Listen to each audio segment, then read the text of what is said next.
Chapter 1001. Rescue Operation in the Sahara. Exodus Tales. Exodus Tales. Translated by Zephizid. Edited by Aelrianth. Mo Fan felt like bursting into tears when he heard the price. He subconsciously glanced at Mu Ningxue, who was playing with little flame Belle. So it appeared that Mu Ningxue was born with 800 million naturally. How unfair was that? Why did it feel like his innate talent was so much worse than hers? Not only did it not save him any money, it actually placed him a worse position, since he had to spend money like water to not fall behind. If a single soul grade seed with a domain alone cost 800 million, how long do I have to wait until all my elements have a domain? Mo Fan shuddered to himself wryly. He was about to go bankrupt, and he was only trying to improve one element. What could he possibly do if he tried to get a soul grade seed for all 6 of his elements? 5 elements. SP the demon element was not completely useless. It actually helped him save some money. Which element are you planning to buy a soul grade seed for? You should be able to get a decent non-domain soul grade seed with nice special effects. Actually, it doesn't really need to have a domain. First, the spells of the same element as the soul grade seed will multiply the power of your spells by 2 to 3 times. Second, their special effects aren't necessarily that much weaker than domains, Zhao Manyang informed him. Of course it has to have a domain. There's a big difference. Mo Fan blurted out. After the fight against the executioner Philip, Mo Fan was well aware of how incredible a domain was. It was not as simple as strengthening his spells. It was actually able to directly suppress one's enemy. It was absolutely insane. Then what element are you looking for? I'll verify the price range for you. Lightning. Mo Fan answered without hesitation. He had Little Flame Belle for the fire element. When he was possessed by Little Flame Belle, the combination of Calamity Fire and Rose Flame was basically the same as having Soul Grade Fire. It just lacked the effects of a domain. According to Little Flame Belle, once she grew stronger, she should be able to awaken her domain. As such, Mo Fan only needed to feed Little Flame Belle her soul seeds until she awakened her Calamity Fire domain. Considering that he could not rely solely on the fire element to conquer the world, especially with how useless the fire element when he was fighting underwater, he decided to focus on improving his lightning element instead, and try to get a lightning domain as soon as possible. Little Flame Belle would eventually awaken her domain. As for the shadow element, the NYX regime was basically a domain. If he had a lightning domain too, it was likely that he could take on a commander-level creature on his own. Lightning. I'm pretty sure a soul-grade lightning seed is normally a lot more expensive than other elements. Mo Fan, prepare to go bankrupt, Zhao Manyang told him carefully. How about getting a galaxy vein to improve your summoning element to the advanced level instead? Zhao Manyang asked softly. I think you're right, I should be more flexible about it, Mo Fan replied. As the two were talking, Jiang Yu, who was extremely bored, suddenly joined in and said mysteriously, do you know? The identity of the enormous skeleton at the beach of Tinuoia City has been confirmed. What is it? Mo Fan asked immediately. He was actually very curious about the skeleton, since he had witnessed the same thing happening to the Black Sea Drake. It's a coastal mammoth at its peak. It was only slightly inferior to a ruler-level creature. I can't imagine it, thinking that such a huge creature was left with nothing but bones, Jiang Yu said. Mo Fan's heart skipped a beat. Slightly inferior to a ruler-level creature? That was nowhere close to a commander-level creature. In other words, there was a coastal mammoth that a maggot had turned into close to Tinuoia, and nobody knew where it had swum off to. That was pretty horrifying to think about. A tiny little maggot that was weaker than most demon creatures was able to devour a coastal mammoth and evolve into it. Did that simply mean there were other maggots that had turned into creatures that were superior to a coastal mammoth? Speaking of which, there are rumors about a skeleton that died the same strange death as the coastal mammoth on an island not far away from Tinuoia City, Jiang Yu said. He had been keeping an eye on reports of similar deaths, but he was still unsure of the exact cause. What creature was it? Mo Fan subconsciously asked. It was nothing, just a human skeleton, Jiang Yu said. Mo Fan immediately felt goosebumps crawling all over him upon hearing this. Under the blue sky was a beautiful, golden land of sand. It was perfectly flat, and the sand would only ripple when a breeze swept past, like an artist drawing a stroke across it. A few green tents were set up on the land, and there was even a water curtain nearby. The blue water curtain was spraying down from the sky, protecting the green tents from the intrusion of the wind and sound, allowing the people inside to rest comfortably. Suddenly, a loud rumble came from the edge of the sky. A woman with short camo pants walked out from one of the tents and stared at the sandstorm that was approaching like a tsunami. Her grey pupils filled with fear immediately. "Get up, everyone, get up! It's a disaster-level sandstorm," the woman yelled at the tents. A bunch of people quickly ran out of the tents. They also screamed in panic when they saw the sandstorm. "No, we're only going to be eaten up by that thing. Head south, I remember there's a fairly sturdy fortress there. Perhaps it can provide us with some cover," a man who seemed to be the captain said. "South? Are you kidding me? That's the scariest place in the world. Stay here, and we're going to be buried by the sandstorm. It's our only choice, even if it's dangerous." The captain was already packing his stuff as he spoke. Even though they had heard lots of terrifying rumors about the Sahara Desert, and the fact that many seniors had warned them to strictly stay away, it was obvious that the disaster-level sandstorm was more life-threatening in their current situation. The group had no choice but to follow the captain into the Sahara Desert under the great pressure from the sandstorm. The sandstorm howled as it proceeded to devour even the clouds. Its destructive power was greater than that of a tsunami, as even the mountains, ocean, or the vast land was going to be buried under it. A few days later, when the sandstorm disappeared, the place would turn into a new desert. The Magic Castle at the Cape of Good Hope in South Africa. The Cape of Good Hope Magic Castle was Africa's most powerful magic association. It was keeping watch like an ancient city standing still on a cliff at the edge of the world. The sky and ocean were blue and ageless, but the magic castle still retained its brilliance despite its age. How did this happen? Didn't we warn them to avoid the Sahara Desert at all costs? An old man with a black mustache snapped furiously. They encountered a disaster-level sandstorm, forcing them to take shelter. They had no choice but to enter the Sahara, a mage wearing a white uniform replied with his head lowered. "Idiots, those idiots! The Sahara Desert is way scarier than the sandstorm. Now what? We've totally lost contact with them. Why would the national team make such a dumb decision? We only sent them out for training, not to get themselves killed," the old man with the black mustache cursed. "Going on a tantrum isn't going to help," the mage sniffed. "Then what brilliant plan do you have in mind? Tell me," the old man said. "Our rescue team is still going to take some time to reach the Sahara Desert. However, according to the information provided by the International Magic Association, it seems like the Chinese team happens to be passing by the area. Since we are having trouble contacting our national team, the best option we have is to contact China and request that they lend us a hand by searching for the missing team until our rescue team gets there. That way, they can try searching for any traces that the missing team has left in the area before they are erased by the next storm," the mage proposed. "Do you seriously think there aren't enough people going missing in the Sahara Desert?" the old man cursed. "It's the only choice we have. I have already contacted China. They said they will consider sending their national team to help us if we're willing to hire them at the standard price of mercenaries," the mage said. "Humph, mercenaries? They are utterly clueless about the desert. I just hope we don't have to send even more people to search for them too," the old man said. "Shall we ask for their help or not?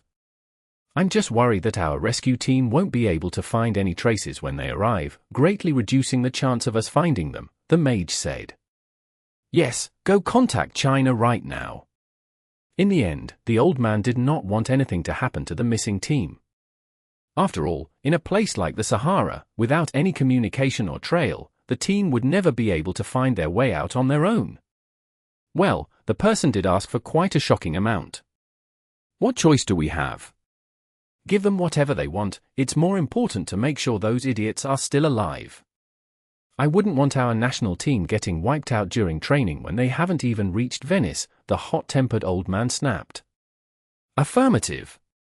After leaving Portugal, Mo Fan and the team were supposed to depart for Egypt and experience the Arabic culture. To their surprise, when they were setting out for Egypt along the edge of the Sahara Desert by following the coastline of the Mediterranean Sea, they were given an emergency job. Rescue. Did the advisor really ask us to go on a rescue mission in the Sahara Desert? F***K me, they are asking us to go to the Sahara Desert? That's a forbidden place 2 levels higher than the Amazon jungle. There's no F***king way I'm going there. Chapter 1002. The Illusion in the Desert. Exodus Tales. Exodus Tales. Translated by Zephizid. Edited by Aelrianth. If the danger level of every demonic creature territory was listed on the same ranking, the Sahara Desert was very likely going to end up in the top 3. Most places where demon creatures resided were considered treasure lands to hunters. Regardless of how dangerous, desolate, or far away the places were, many hunters were willing to explore them, since the territories of demon creatures would usually have fascinating and valuable treasures waiting to be discovered. However, not even hunters would dare to enter a forbidden place like the Sahara Desert. The outer area of the Sahara Desert was ranked deep red. The density of demon creatures was comparable to the deep ocean. There were packs, tribes, and even kingdoms of demon creatures across the place. However, if people were to venture deeper into the Sahara Desert, the place would be totally purple, meaning that the density of demon creatures was 3 times the density of the red areas. They would surely experience the meaning of seeing parades of demon creatures wherever they went. Having more demon creatures residing in the area meant that the resources would be scarce, too. The hordes of demon creatures had never stopped competing among themselves for the resources, let alone humans who dared trespassing into their territories. Normally, such a dangerous place would have lots of terrifying rumors revolving around it.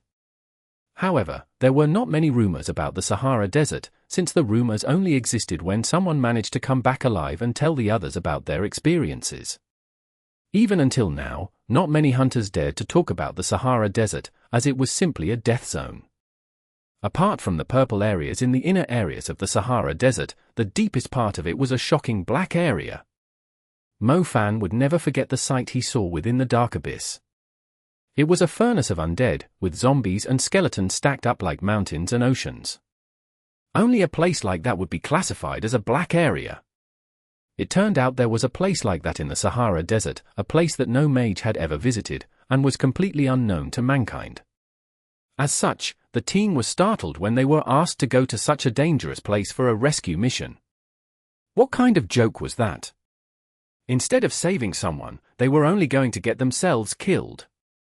The Sahara Desert was basically a no-man's land. The advisors have made it clear that we'll decide if we want to go ourselves. However, those who chose not to go will not receive any resources allocated to the national team, Nanyu said. I would rather give them up instead. Zhu Jiming was the first to express his thoughts. I don't want to go either, a place like that. Captain, what do you think? Many people immediately looked at Ari Drangtu, hoping that he could decide on behalf of the team. We are only asked to look for traces of the missing team in the outer part. We won't need to go deep into the Sahara Desert, Nanyu explained purposely. She had clearly decided to go, since the benefits that the advisors promised were too good to give up on. I want to go too, I need money. Mo Fan was pretty straightforward. After talking with Zhao Manyang about the price of a soul-grade lightning seed, Mo Fan had almost gone crazy thinking how to earn more money. Africa's Magic Association had promised quite a handsome reward, and Mo Fan desperately needed it. I'm sorry, we've got other plans instead. Let's split up here, feel free to go if you want. As for the money, we won't even bother taking a cent, since money is completely useless if you're dead, Guan Yu deferred. The Sahara Desert was not a part of their initial itinerary. After arriving at the Mediterranean Sea, Guan Yu had his own sources to acquire the resources he needed. He had no intention of risking his life by going to the Sahara. We'll do it the old way then. Nanyu will lead those who's interested, and I'll look after those who decide not to go, Zhao said. Members of the team had long had conflicts with one another. It was not the first time the team had split up. Whenever the members were free to make their own decisions, the team usually split up into two. As the captain, Zhao was obliged to look after the others. He would normally stay with Guan Yu and the others. As everyone expected, Jiang Shaoxu, Jiang Yu, Zhao Manyang, Mu Ningxue, and Nanyu decided to go to Sahara, while the others were led by Zhao to find other ways of earning resources. Everyone on the team wanted to improve, thus they needed all kinds of resources to remain competent on the team. Most importantly, they wanted to shine brightly when they reached Venice, so the world would notice them and the factions behind them. Say, Mofan, can you go easier on yourself? You can't be serious about going to the Sahara, no matter how desperate you want money. Zhao Manyang was actually a person that was very scared of dying. Making friends with Mofan was truly the worst decision he had ever made in his life, since he would most likely die at a very young age. As a matter of fact, when he saw the rewards that Africa had offered, he could easily guess how difficult the job was going to be. Didn't Nanyu already say? We are only going to investigate the outer part of the desert, Mofan said. Even so, I heard that it's pretty common to stumble into ruler-level creatures in the Sahara, Zhao Manyang winced. I doubt these ruler-level creatures are so free that they wander around in the outer part. It's only going to be some weaklings patrolling the outer area, don't worry too much. Upon reaching the desert, they immediately saw golden sands extending all the way to the horizon ahead of them. If anyone stood on a slightly tall dune and looked down, they would be able to see the whole spectacular, golden scene, urging them to reflect on how tiny humans were, and how marvelous the work of nature was. The area was very still. There was no wind, and no dust lingering in the air. The group continued to journey over one sand dune after another, heading to the place Africa's International Magic Association had pinpointed. As a matter of fact, they had not actually entered the Sahara Desert yet. They were currently on the outer ring, and were still fairly close to the Mediterranean Sea. The Sahara Desert was not just infamous for the strong demon creatures residing in it, but an eerie illusion that existed there. Anyone that entered the Sahara Desert would basically lose their sense of direction. Not only would they fail to find their way out, they would continue to venture deeper into it without even realizing it. It was harder to identify the directions in a desert than a jungle, since the whole place was covered in sand and sand dunes. The scorching sun above their heads was unable to provide them with any assistance, either. Any markings that were left behind would be easily covered by the sand. It was obvious that the team that went missing had carelessly entered the illusion. If someone from the outside was able to help them with the directions, or send a team to rescue them, they would still have some hope of leaving the illusion. However, the longer they spent in there, the more likely it was for them to spend the rest of their lives in the Sahara Desert. Even super mags had lost their way in the Sahara Desert. This is roughly the place where the missing team last contacted the Magic Association. It's around 3 kilometers away from the boundaries of the illusion in the Sahara Desert. The advisors mentioned that the team had encountered a strong sandstorm. They were forced to enter the illusion in order to find shelter. The sandstorm was heading south, so I believe they must have gone south from here, too. Let's just hope they didn't go too deep into the desert, Nanyu said. What do we do now? We can't possibly go in there to look for them. Jiang Yu asked. We'll need to stay in a line as we proceed from here. Everyone must be less than a kilometer away from the next person, to ensure that we can still get out of the illusion, even if someone accidentally goes into it, Nanyu said. The concept was fairly simple. If everyone had to maintain a distance of a kilometer from the next person, the 6 of them were enough to make a line formation 5 kilometers long. The person at the very back would stay outside of the boundary while the other 4 went inside to search for the missing team. Everyone was told to signal one another with magic every 5 minutes to make sure that the line was still intact. The illusion actually had very clear boundaries. The golden sand suddenly turned into a kind of red sand after crossing the boundary, implying that the person had entered the illusion. The group followed Nanyu's simple instructions. Nanyu stayed at the back of the line outside the boundary while the rest of the group slowly entered the desert. The group tried their best to use the sand dunes nearby as references. It was hard to maintain a perfect distance between the members, but the sand dunes allowed the others to see them more clearly. "I'll be standing here, you'll continue walking further ahead," Mu Ningxue said to Mo Fan.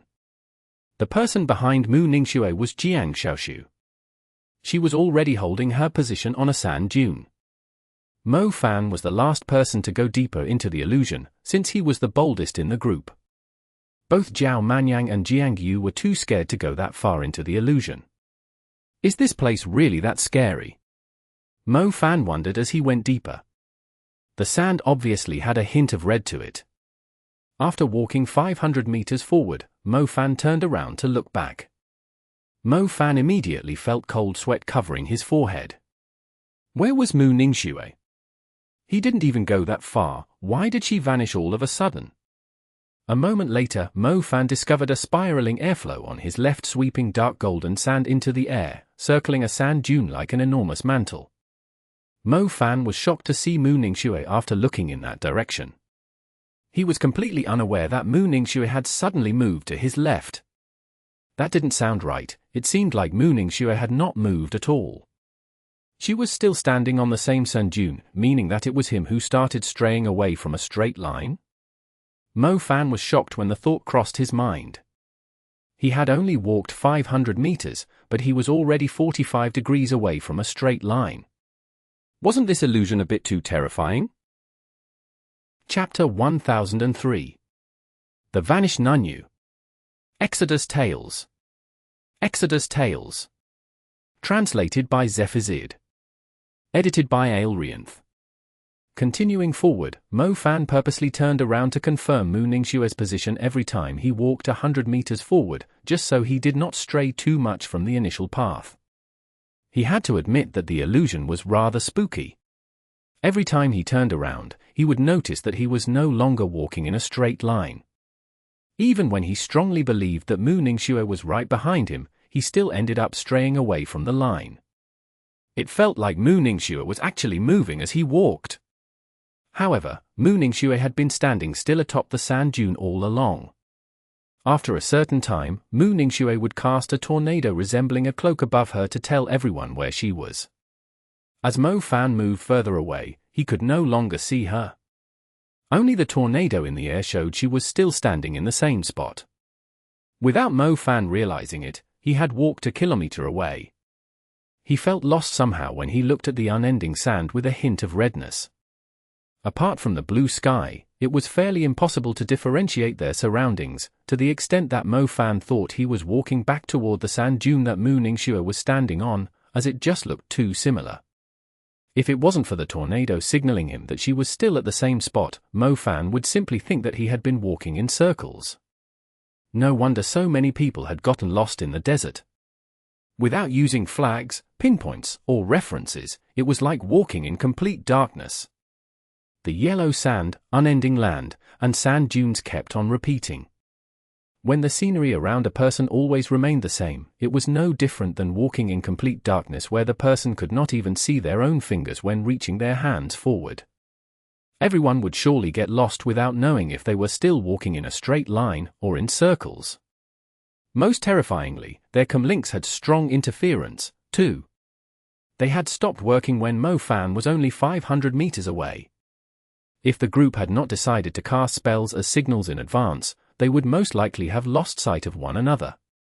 Mo Fan estimated the distance and started searching around while staying within a kilometer of Mu Ningxue. After more than half an hour, he finally discovered something other than yellow sand. It was a sand fox, passing by timidly. Mo Fan immediately searched the direction it came from, and found a faint, green object buried under the sand. Mo Fan went closer and swept the sand away from the object. He ended up dragging a pale green tent from the sand. The tent was severely damaged. It seemed like the wind had torn it into pieces. There were also water packs and dried food scattered across the place. It seemed like someone had stayed here recently. That being said, there was also a chance that the powerful Sandstorm had swept these things here when the missing team's camp was actually a long distance away. Either way, they had at least confirmed that the African team was somewhere in the area. They had lost contact for around a day and a half, so if the missing team still had any brains, they would not travel too far away. It seems like the tent is the only clue here, there isn't anything else. Sigh, hopefully it's enough to turn in the job. Otherwise, the rescue team won't even find the tent when they arrive. Mo Fan picked up the tent and raised it up with sticks to turn it into a green flag. After Mo Fan was done setting it up, he started making his way back. To Mo Fan's great astonishment, he initially thought Mu Ningxue was on his 6, but the tornado surprisingly appeared in his 12. The difference was 180 degrees. That was simply too ridiculous. If he simply followed his instincts, he would be walking in the completely opposite direction. After regrouping with Mu Ningxue, the girl looked at Mo Fan and said, "Something's strange about this illusion. It's not only strange, it's about to drive me mad. I couldn't tell the right direction even once, even though I usually have a strong sense of direction." Mo Fan swore. "Let's head back to Jiang Shaoxu Mu Ningxue said. Jiang Shaoxu had not stopped releasing the signal. They were able to see Jiang Shaoxu's light spell around a kilometer away from Mu Ningxue's position. After they regrouped with Jiang Shaoxu, they were able to see Jiang Yu's signal. As a matter of fact, to Mo Fan's eyes, their positions were like chess pieces zigzagging across the board, but they were actually maintaining a straight line since they came in. "Come, when we reach where Zhao Manyang we should be able to see Nanyu. To be honest, I don't even want to stay a second more in this strange place. I keep feeling like Zhao Manyang's position never stops shifting," Jiang Yu said. "I have the same feeling too, even though we are all standing at the same spots," Jiang Shaoxu agreed with a nod. "Why isn't Nanyu sending a signal yet? Didn't we agree to send out a signal every 5 minutes? Jiang Yu wondered. The group had regrouped with Zhao Manyang for more than 5 minutes. Normally, they should be seeing a signal from Nanyu by now, yet they still did not see anything from the person who should still be staying outside of the boundaries. Speaking of which, it had actually been 10 minutes, Zhao Manyang murmured. He was speaking indifferently, since they were at most a kilometer away from the boundaries of the desert. Even without Nanyu's signal, he assumed they would be able to walk out of the desert on their own. That being said, it was still worrying that Nanyu did not stick to the plan. Everyone waited at Zhao Manyang's position, yet even after 15 minutes, there was still nothing coming from Nanyu. Maybe she fell asleep. Nanyu would never commit such a rookie mistake, something must have happened to her. Mo Fan said confidently. Both Nanyu and Ari Jiangtu were from the military. They were very strict when it came to discipline. If they agreed to send out a signal every 5 minutes, they would send out the signal right on time, not even a second late. However, she had not sent a signal for more than 15 minutes, meaning that she must be in some kind of trouble. "Let's hurry up and leave. Even though we're only at the outer part of Sahara Desert, there is still some terrifying existence around here," Jiang Shaoxu said. The group nodded and immediately headed in the direction Nanyu was supposed to be. After they went around 400 meters forward, Mo Fan discovered that Jiang Shaoxu was standing still in her spot. He was utterly confused by it. He turned his head to Jiang Shaoxu and yelled, "What are you doing there? Let's go. Look ahead, did you see yellow sand or sand with a hint of redness?" Jiang Shaoxu whispered into everyone's ears with psychic voice. The others only noticed the color of the sand after Jiang Shaoxu's reminder.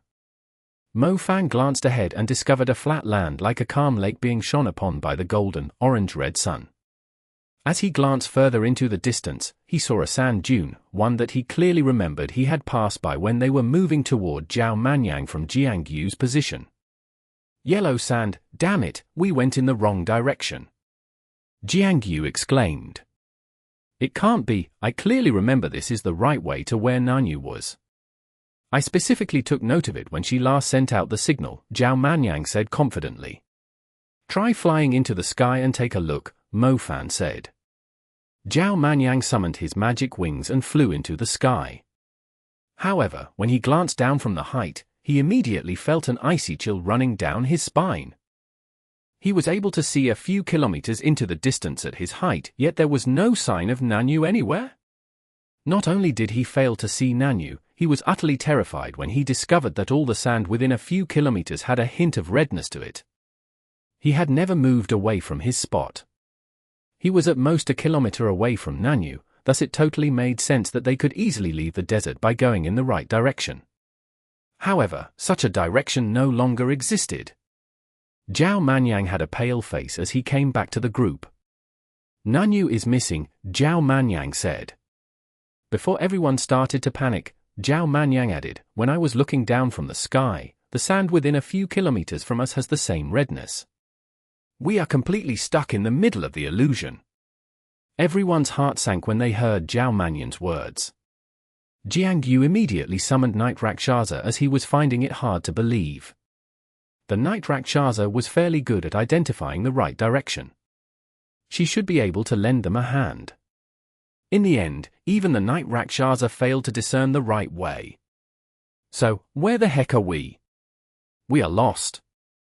Once we lost contact with the person outside the boundaries, there's no way we can find the way out. It's not about picking the right direction that will bring us out.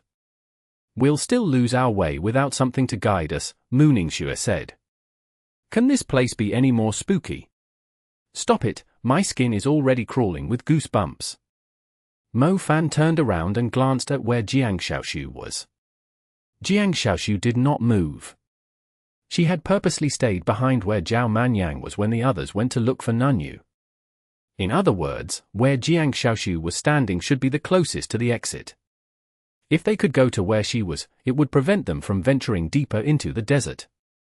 The scariest thing about getting lost was, even when you picked a direction, you could not tell if you were heading in the right direction.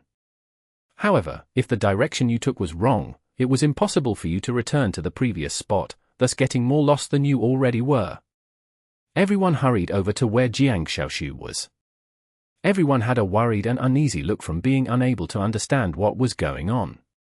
First, they had no idea where Nanyu went. Why didn't she stay outside to guide them with the signal? They had agreed to maintain a straight line. If the person at the very back went missing, it simply meant the whole group would be lost in the illusion. Second, what were they supposed to do now? Should they pick a direction and try their luck, or just stay where they were? Chapter 1004. The Wild Sandstorm. Exodus Tales. Exodus Tales. Translated by Zephazid. Edited by Aelrianth. Zhao Manyang was unwilling to give up, and ascended directly into the sky again from where he was standing. He was trying to use the height to find the exit of the maze by searching for the golden yellow sand. However, the sand he saw still had the same hint of redness no matter how far he looked. Even when he came down from the sky, where he landed was actually quite far away from where he took off from. If Jiang Xiaoshu had not been releasing a signal still, Zhao Manyang might have lost his way. Damn it, even the sky is like a maze. I was clearly flying straight up, but I was more than 300 meters away when I landed. Zhao Manyang cursed. "Why don't you go higher?" Jiang Yu suggested. "I suggest not, it's going to be the same in the sky." If Zhao Manyang went too high up, he might lose his way too. If flying into the sky worked, May Super Mags wouldn't get stuck here forever too after not believing how dangerous this place is, Jiang Xiaoshu said. The higher Zhao Manyang flew, the further away he was from where he took off. If Zhao Manyang had to reach a height where he could observe over 10 kilometers away, he would no longer return to the same area. "Let's set up the tents and wait for rescue," Mo Fan suggested.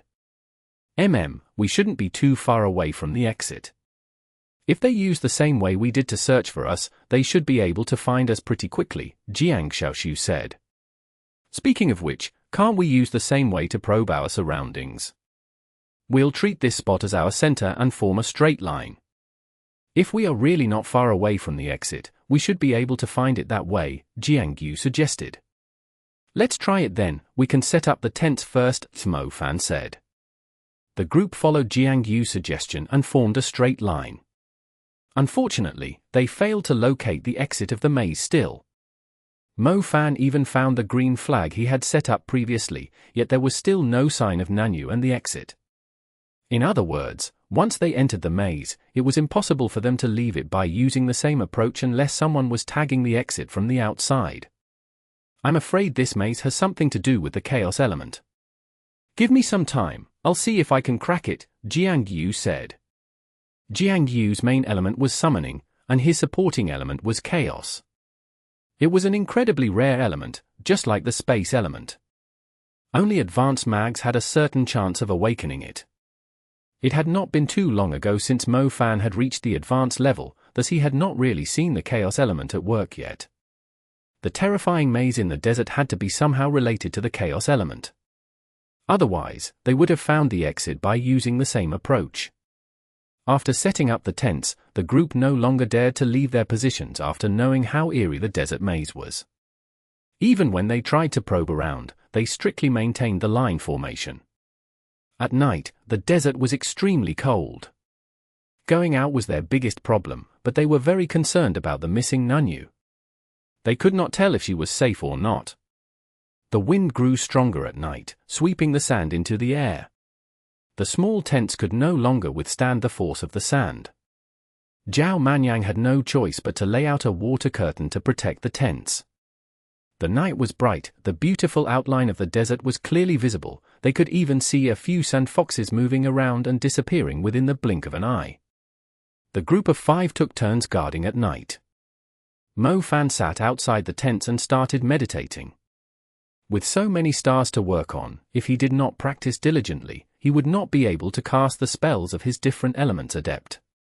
Mo Fan was very hardworking when it came to his cultivation.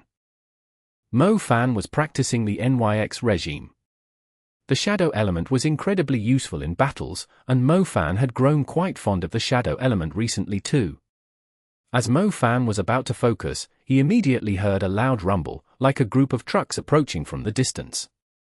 Mo Fan opened his eyes and looked into the distance. He immediately saw a cloud of sand connecting the ground and the sky. The cloudy sand spread across the horizon. It felt like rows of soldiers on galloping horses. The rumble gradually grew louder too. A sandstorm. A sandstorm this big. Mo Fan was shocked. He did not think much of it, until he saw the sandstorm was covering the entire horizon, and was approaching like a tsunami big enough to devour a whole city. Are you serious? Does this place have a sandstorm every day? Mo Fan cursed. The sandstorm was clearly massive and destructive. Mo Fan immediately woke the others. I remember the team that went missing was forced to hide in the maze after encountering a sandstorm. What do we do now? Do we need to find shelter? Jiang Yu asked. Hold your ground, we must stay where we are. If we try hiding from the sandstorm, we'll end up just like the missing team. Jiang Xiaoshu said. They could not afford to leave their location. The maze was simply too terrifying. The only way to guarantee their safety was to hold their position at a tagged location unyieldingly. The more they moved around, the easier it was for them to get lost, making it difficult for them to be rescued. Nanyu was still outside of the maze. She must have left because she had encountered a tricky situation, but she would never abandon the team.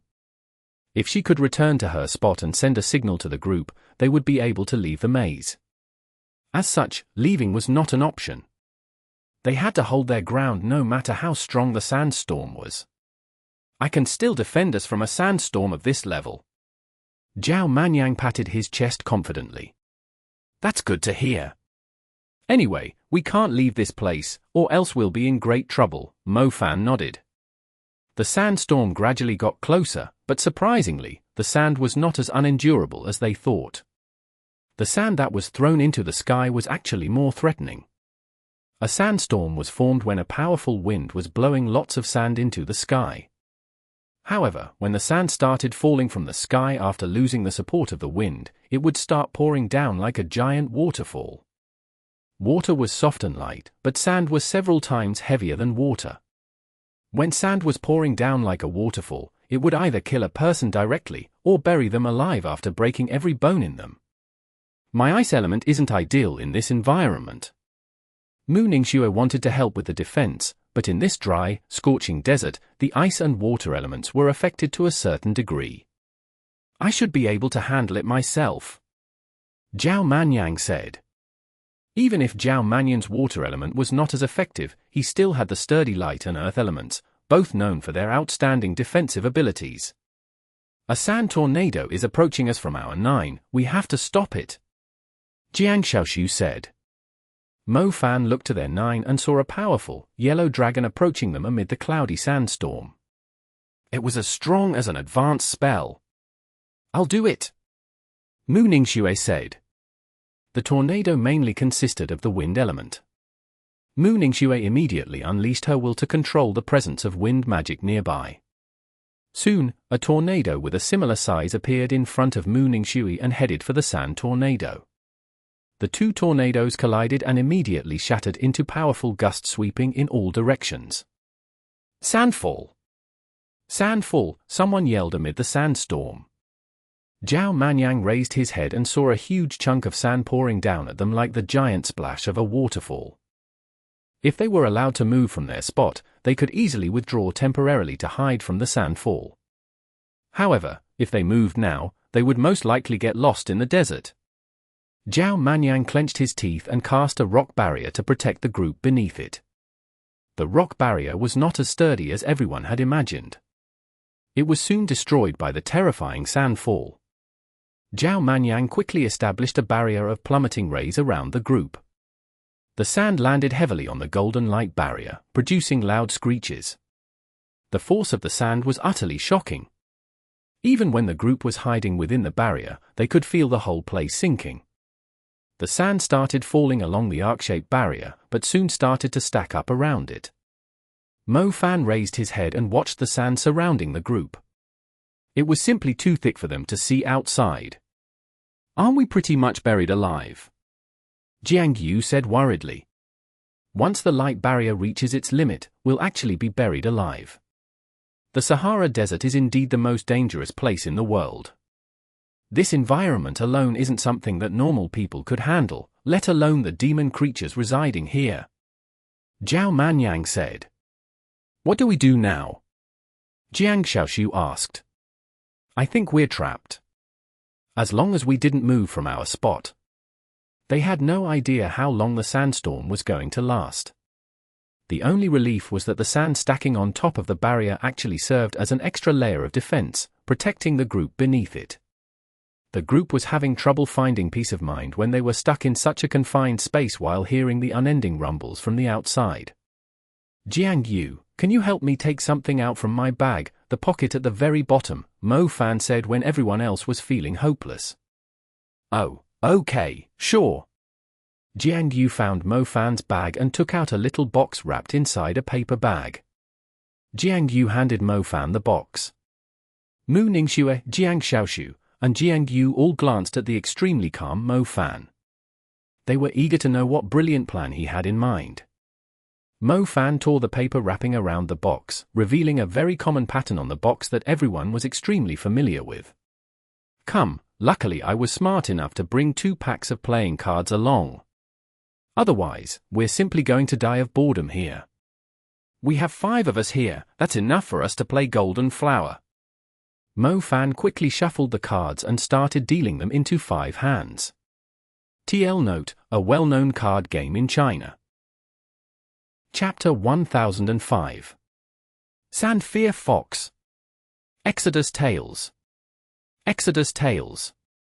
Translated by Zephazid. Edited by Aelrianth. The group could still hear the howl of the sandstorm, like the sound of someone crying through the thick sand barrier. No one could tell how long it was going to last. Mo Fan, are you out of your mind, to actually bring playing cards along? We have lost our way in the desert, and Nanyu is missing too. We are now trapped under the sand, and you still have the mood to play. Jiang Yu said seriously to Mo Fan. So you're sure you aren't going to follow further? Mo Fan asked. Yes, Jiang Yu nodded seriously, I'm not following, your hand is surely bigger than mine. Jiang Yu folded his hand. Although his heart was aching for throwing a high-quality soul seed piece away, Mo Fan had actually raised the bet by half a soul-grade seed. If Jiangyu followed, he would lose even more. As soon as Jiangyu folded, Mo Fan won the round. He quickly dragged the soul seed pieces in, worth around 8 million in total.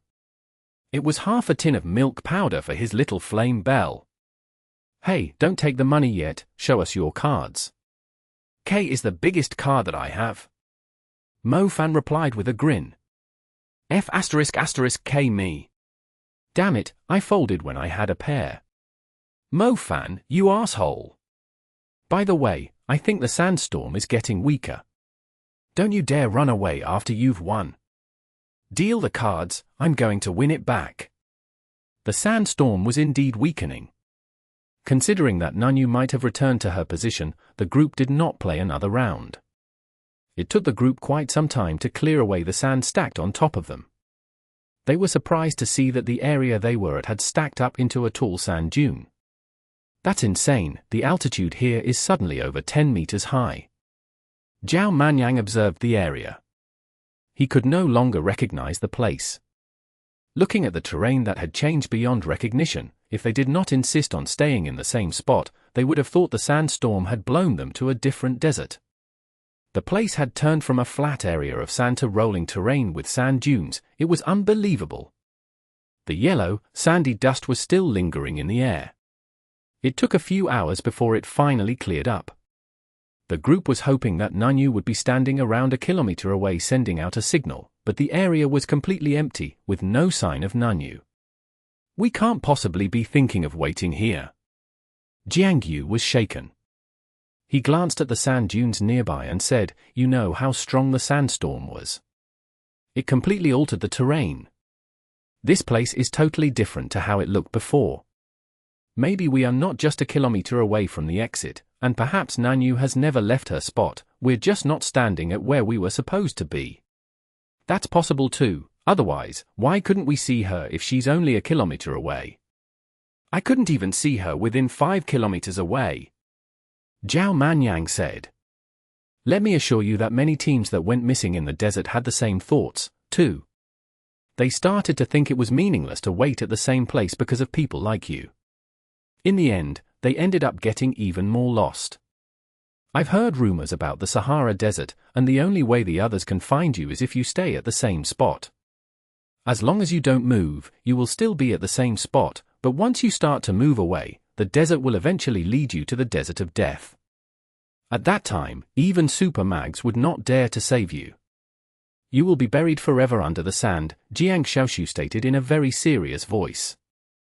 They must not move, not even a single step, unless they knew they were going in the right direction. Otherwise, they would only venture deeper into the desert.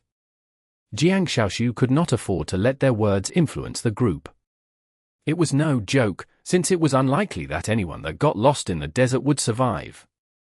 "Let's just wait here, we must not move even if it's raining, hailing, or if a thunderstorm is taking place. We would just lose our chance of being rescued," Mo Fan said. Jiang Xiaoshu sounded extremely serious, and the rest in the group did not really have any brilliant idea to find the way out, including Jiangyu, who possessed the chaos element. It was just a boring, stubborn wait. As Jiang Xiaoshu had mentioned, if they started having doubts, they would have fallen to the desert maze. From day to night, the group waited for 2 days straight. Bored, worried, helpless, bad thoughts, the 2 days felt extremely long and torturous. Whenever someone suggested the group leave, Jiang Xiaoshu immediately advised against it. As the supply of food and water started to deplete, waiting aimlessly was incredibly frustrating, making it harder for them to keep their calm. As such, the desert maze was no longer just a maze, but a test of the traveler's mental strength. If a team was not unified, the members would most likely suffer mental breakdowns pretty easily. Luckily, the 5 people had great trust in one another. Apart from some occasional grumbling, they were willing to wait patiently. "Say, are we seriously going to wait longer?" Zhao Manyang said with a twisted face. "Wait! Of course we're going to wait, didn't you hear what Jiang Xiaoshu just said?" Mo Fan answered firmly. Can you take a look at the top of the sand dune over there before answering my question? Zhao Manyang pointed at a sand dune where a faint grey figure had slowly appeared. Mo Fan glanced into the direction and saw a long troop of demon creatures appearing on the sand dune after crossing it from the other side. They started moving toward the group. If it was just an ordinary sand fox, the group would be able to stay calm. The problem was, the troop of sand foxes was a lot bigger than ordinary sand foxes. They were almost as big as mature bulls. Their tails were extremely long. Some were dragged along the ground as they moved, while others had their tails upright and swaying like furry serpents. Their fangs and claws of the foxes were extremely sharp. One could tell they were not friendly at first sight. The green flicker in their eyes clearly displayed their hunger and savagery. Sandfear Fox. Jiang Yu, the demon creature expert, instantly recognized the species. His heart skipped a beat. Normally, these Sandfear Foxes were loners, as these strong creatures preferred to have their own territories. However, these Sandfear Foxes were moving in a pack, as if they were migrating to a new habitat. It was quite an unbelievable sight. These Sandfear Foxes were usually the imperious kind that infiltrated other species' territories, demanding they give up on their homes, yet in the Sahara Desert, they were forced to stick together and migrate to somewhere else. Are these creatures tricky to deal with? Mo Fan asked. The Sandfear Foxes were heading right toward them. From their starving looks, the fight was clearly inevitable. Most importantly, they had to stay right where they were. They are very tricky to deal with, Jiang Yu said with a twisted expression. Should we avoid them? Zhao Manyang suggested. Avoid my ass, we can easily wipe out these little creatures, and prepare some dried fox meat to fill up our supplies. Mo Fan said. Mo Fan was a warlike maniac. He felt like he was about to die of boredom in the desert, thus he was fairly keen to fight the demon creatures to occupy himself. Not only could he familiarize himself with his spells, he could also collect the soul remnants, and even loot some rare bones, claws, or skin for some extra money. Why wouldn't he do it? Prepare to fight, we can't afford to leave this place. Jiang Xiaoshu ordered decisively. Mo Fan, Jiang Yu, Mu Ningxue, and Zhao Manyang prepared themselves, waiting for the Sandfear Foxes to arrive. If the demon creatures were smart, they would avoid the group instead. If they were up for a fight, it was no longer necessary for the pack of demon creatures to migrate, since this place was going to be their burial ground. Aren't their numbers a bit too crazy? Why do I feel like they aren't really migrating? Jiang Yu said softly after some time. More Sandfear Foxes kept on appearing on the sand dune. It went from a long troop to an incredibly long troop. On top of that, these Sandfear Foxes were not approaching them in a straight line. They were slowly splitting up into different squads as they scattered across the sand dune, like an army of soldiers moving into their positions right before a war. Why do I feel like they are trying to surround us? Zhao Manyang said. The troop of Sandfear Foxes was slowly spreading across the sand dunes around the group. Their eyes were staring at Mo Fan and the others, but somehow, they felt like the demon creatures were not targeting them specifically. On top of that, the Sandfear Foxes were not in a rush to attack. They were holding their positions instead. The group was even more confused. Normally these demon creatures would pounce at them when they saw how they outnumbered the humans. It was unlikely they would hold their positions, as if they were in a stalemate. By the way, didn't any of you turn around? Mu Ningxue suddenly asked softly. Turn around? Why should we turn F***K me? Before Mo Fan could finish, he was shocked to see countless crimson red figures scattered across the sand dunes behind them. Wild scorpions. Crimson wild scorpions. The group was so focused on the overwhelming numbers of the Sandfear Foxes that they were totally unaware of the crimson-red poisonous scorpions behind them. These poisonous scorpions did not march in from the distance. They were crawling out from the sands, and their numbers kept increasing. They had turned into an army of crimson soldiers, the spectacular sight horrifying to look upon. Chapter 1006. The tribes that wage war against one another because of the slightest conflict. Exodus Tales. Exodus Tales. Translated by Zephazid. Edited by Aelrianth. The sand dunes were basically fully stacked with the crimson poisonous scorpions. These scorpions were emitting flames, yet the flames were actually making the surrounding temperature fall. It was obvious that they were not an easygoing bunch. Poison fire scorpions, these things aren't the friendliest creatures either. Jiangyu blurted out. Both the Sandfear Foxes and the poison fire scorpions had shocking numbers, and judging from their auras, they were obviously not just some weak, servant-class creatures. Even the warrior-level creatures that the group had seen in the wild were not as savage as the two tribes of demon creatures in the desert. What the heck is going on here? Zhao Manyang immediately had a bad feeling. He kept turning his head back and forth between the two tribes of demon creatures. Don't tell me they are going to flank us from both directions. Jiang Yu said.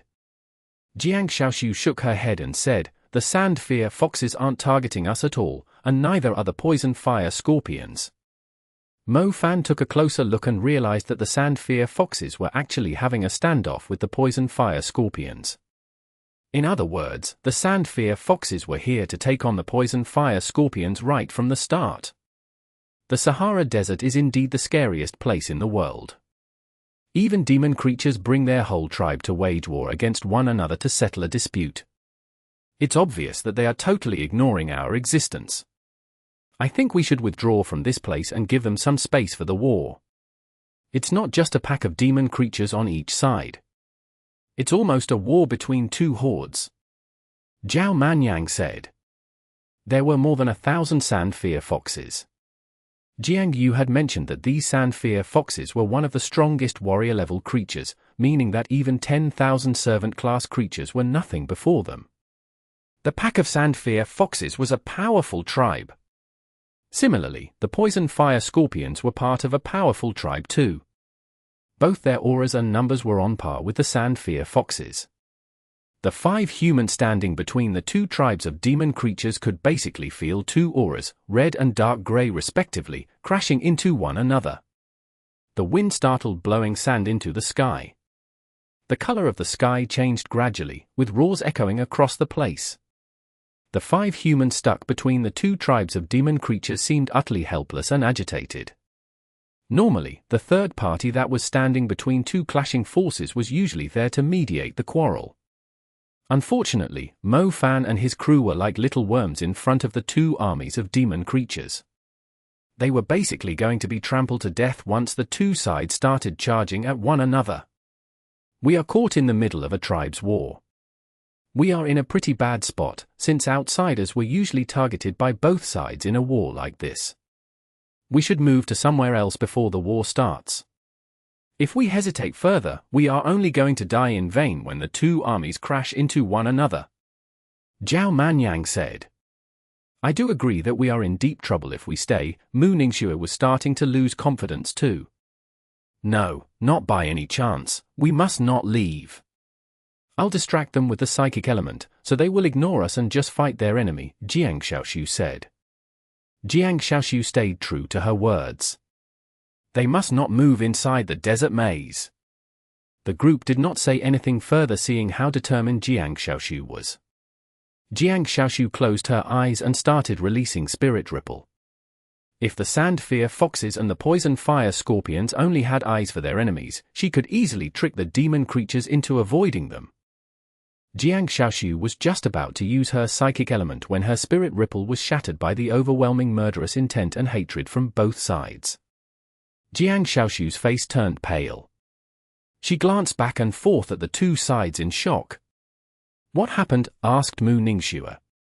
There are too many of them. Their combined hatred is simply too strong. My psychic magic is being directly shattered by their strong wills. Jiang Shaoxiu said. What are we supposed to do then? Let's just leave, or we're surely going to die.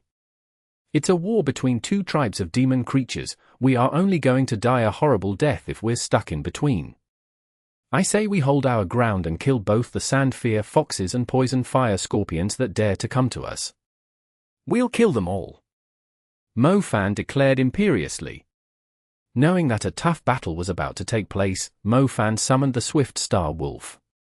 As a matter of fact, with the Swift Star Wolf's current strength, he could only take on 4 or 5 Sandfear Foxes or Poison Fire Scorpions, since he was also in the warrior level. How the heck did we even end up in this mess? A tribe war, sigh. I have to say, it's my first time witnessing a war between 2 tribes of demon creatures. I can't imagine how epic this is going to be. As expected of the Sahara Desert, we have already been caught in a tribe war before going deeper into the desert. Any team with members below the advanced level is basically going to get wiped out as soon as they step into the area. Jiang Yu murmured. I feel like even advanced mags would have trouble staying alive. As they were talking, the standoff between the Sandfear Foxes and the Poison Fire Scorpions had reached its limit. The Poison Fire Scorpions were the first to launch their attacks. Poisonous red scorpions the size of sedans leapt into the air and landed heavily on the sand dunes, crawling with the Sandfear Foxes, launching huge chunks of sand into the air. Don't come to where we are, don't come to where we are, damn it, I already told you not to come to us, yet you still came. Piss off. Mo Fan raised his head and saw 2 Poison Fire Scorpions landing on them. The Poison Fire Scorpions had remarkable strength, with outstanding jumping ability. It was obvious that a few of them would land on Mo Fan and his crew's position when so many of them leapt into the air at the same time. Telekinesis! Mo Fan's eyes changed color. The sharp silver with the power to control everything hurled the 2 Poison Fire Scorpions that were leaping in their direction at the Sandfear Foxes. After they landed headfirst in the sand, the 2 Poison Fire Scorpions rose to their feet while shaking their heads, and glared at Mo Fan. Initially, the 2 Poison Fire Scorpions only regarded the humans as little creatures. They would simply roll over the insignificant little creatures, but to their surprise, these little pests were actually quite aggressive. The Poison Fire Scorpions screeched, as if they were signaling their comrades that there were a few pests meddling in their business. Soon, a squad of Poison Fire Scorpions started moving in their direction. It was obvious that the Poison Fire Scorpions were planning to take them out. The squad had around 18 Poison Fire Scorpions. Their legs were extremely powerful, plunging into the sand like machines. When they moved rapidly, they would fling the sand up into the air. Their sharp legs skittered across the place at high speed, leaving deep holes along the ground. The sound of their rapid movement was quite intimidating. When they reached the top of the sand dune, they raised their fiery red scorpion tails and started stabbing at the group. The red stingers lunged forward like dark red meteors. When more than 10 Poison Fire Scorpions attacked simultaneously, the Swift Star Wolf that was initially planning to show off his strength immediately hid behind Mo Fan. The attacks were not something that the Swift Star Wolf could take head-on. After all, there were a dozen Poison Fire Scorpions around his level. My turn. Zhao Manyang stepped forward. He was an expert when it came to using the light protection. 4 ramparts appeared and surrounded the team. The runes from Zhao Manyang's light seed and the effects of the wooden clapper further enhanced the defense of Zhao Manyang's intermediate spell. The dark red meteors landed on the ramparts. Even though the stingers were stuck to the surface, they failed to penetrate the thick defense. The attacks from the Poison Fire Scorpions were not that simple. They opened their mouths and started breathing out poisonous flames. The flames set the top of the sand dune on fire. The flames surprisingly had no heat, they were not scorching, but had a bone-chilling iciness instead. What kind of fire is this? It's so cold. It seems like water spells aren't really effective against them. How is water going to help against fire with no heat? Use light instead. What light? I'll go and take them out. Stay in your formation, try not to move from your positions. Mo Fan was as hot-tempered as usual. He did not care if they were spitting out flames with no heat. Couldn't he just take them all out instead? Mo Fan leapt into the air. When he reached the highest point, a bolt of purple-black lightning surged through his body. Mo Fan dove fiercely from the sky, together with the lightning. He landed with a stomp, creating a huge electric field with lightning arcs surging around 2 of the Poison Fire Scorpions. The lightning paralyzed the creatures, before following up with a puncturing bolt. The lightning arc swept past the two poison fire scorpions under Mo Fan's control, penetrating their crimson shells. The two poison fire scorpions fell to the ground with black smoke rising into the air. Mo Fan did not cast an extra glance at them. He was about to proceed and take out the rest of the poison fire scorpions, but he was surprised when he discovered that the two dead poison fire scorpions had disappeared, leaving two holes behind them. Not dead yet. Mo Fan was dazzled. The vitality of these poison fire scorpions had exceeded his imagination. Normally, he did not need to rely on advanced spells when fighting against warrior-level creatures. A 4-tier lightning strike and some other lightning spells were more than enough to kill a warrior-level creature instantly. "Mo Fan, look out below you!" Mu Ningxue screamed at him. Mo Fan lowered his head and saw the sand below his feet vibrating.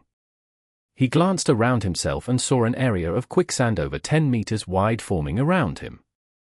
The moving sand was pushing him to the center of the pit, where the two scorched poison fire scorpions were opening their mouths wide, waiting for Mo Fan like a giant spider waiting for its prey on a spider web. Mo Fan frowned. He had not expected the poison fire scorpions to be able to counterattack after receiving his attack directly. If just two of the poison fire scorpions were so tricky to deal with, their group might actually have a problem staying alive in the middle of such a chaotic battle between two tribes of demon creatures. Chapter 1007. 6th Tier Fleeing Shadow, Shadow Bird. Exodus Tales. Exodus Tales. Translated by Zephizid. Edited by Aelrianth. Trying to eat me alive? So be it. Mo Fan did not struggle, allowing the flowing sand to drag him toward the two poison fire scorpions. As Mo Fan was almost close enough for the poison fire scorpions to reach him, his eyes glittering like burning torches.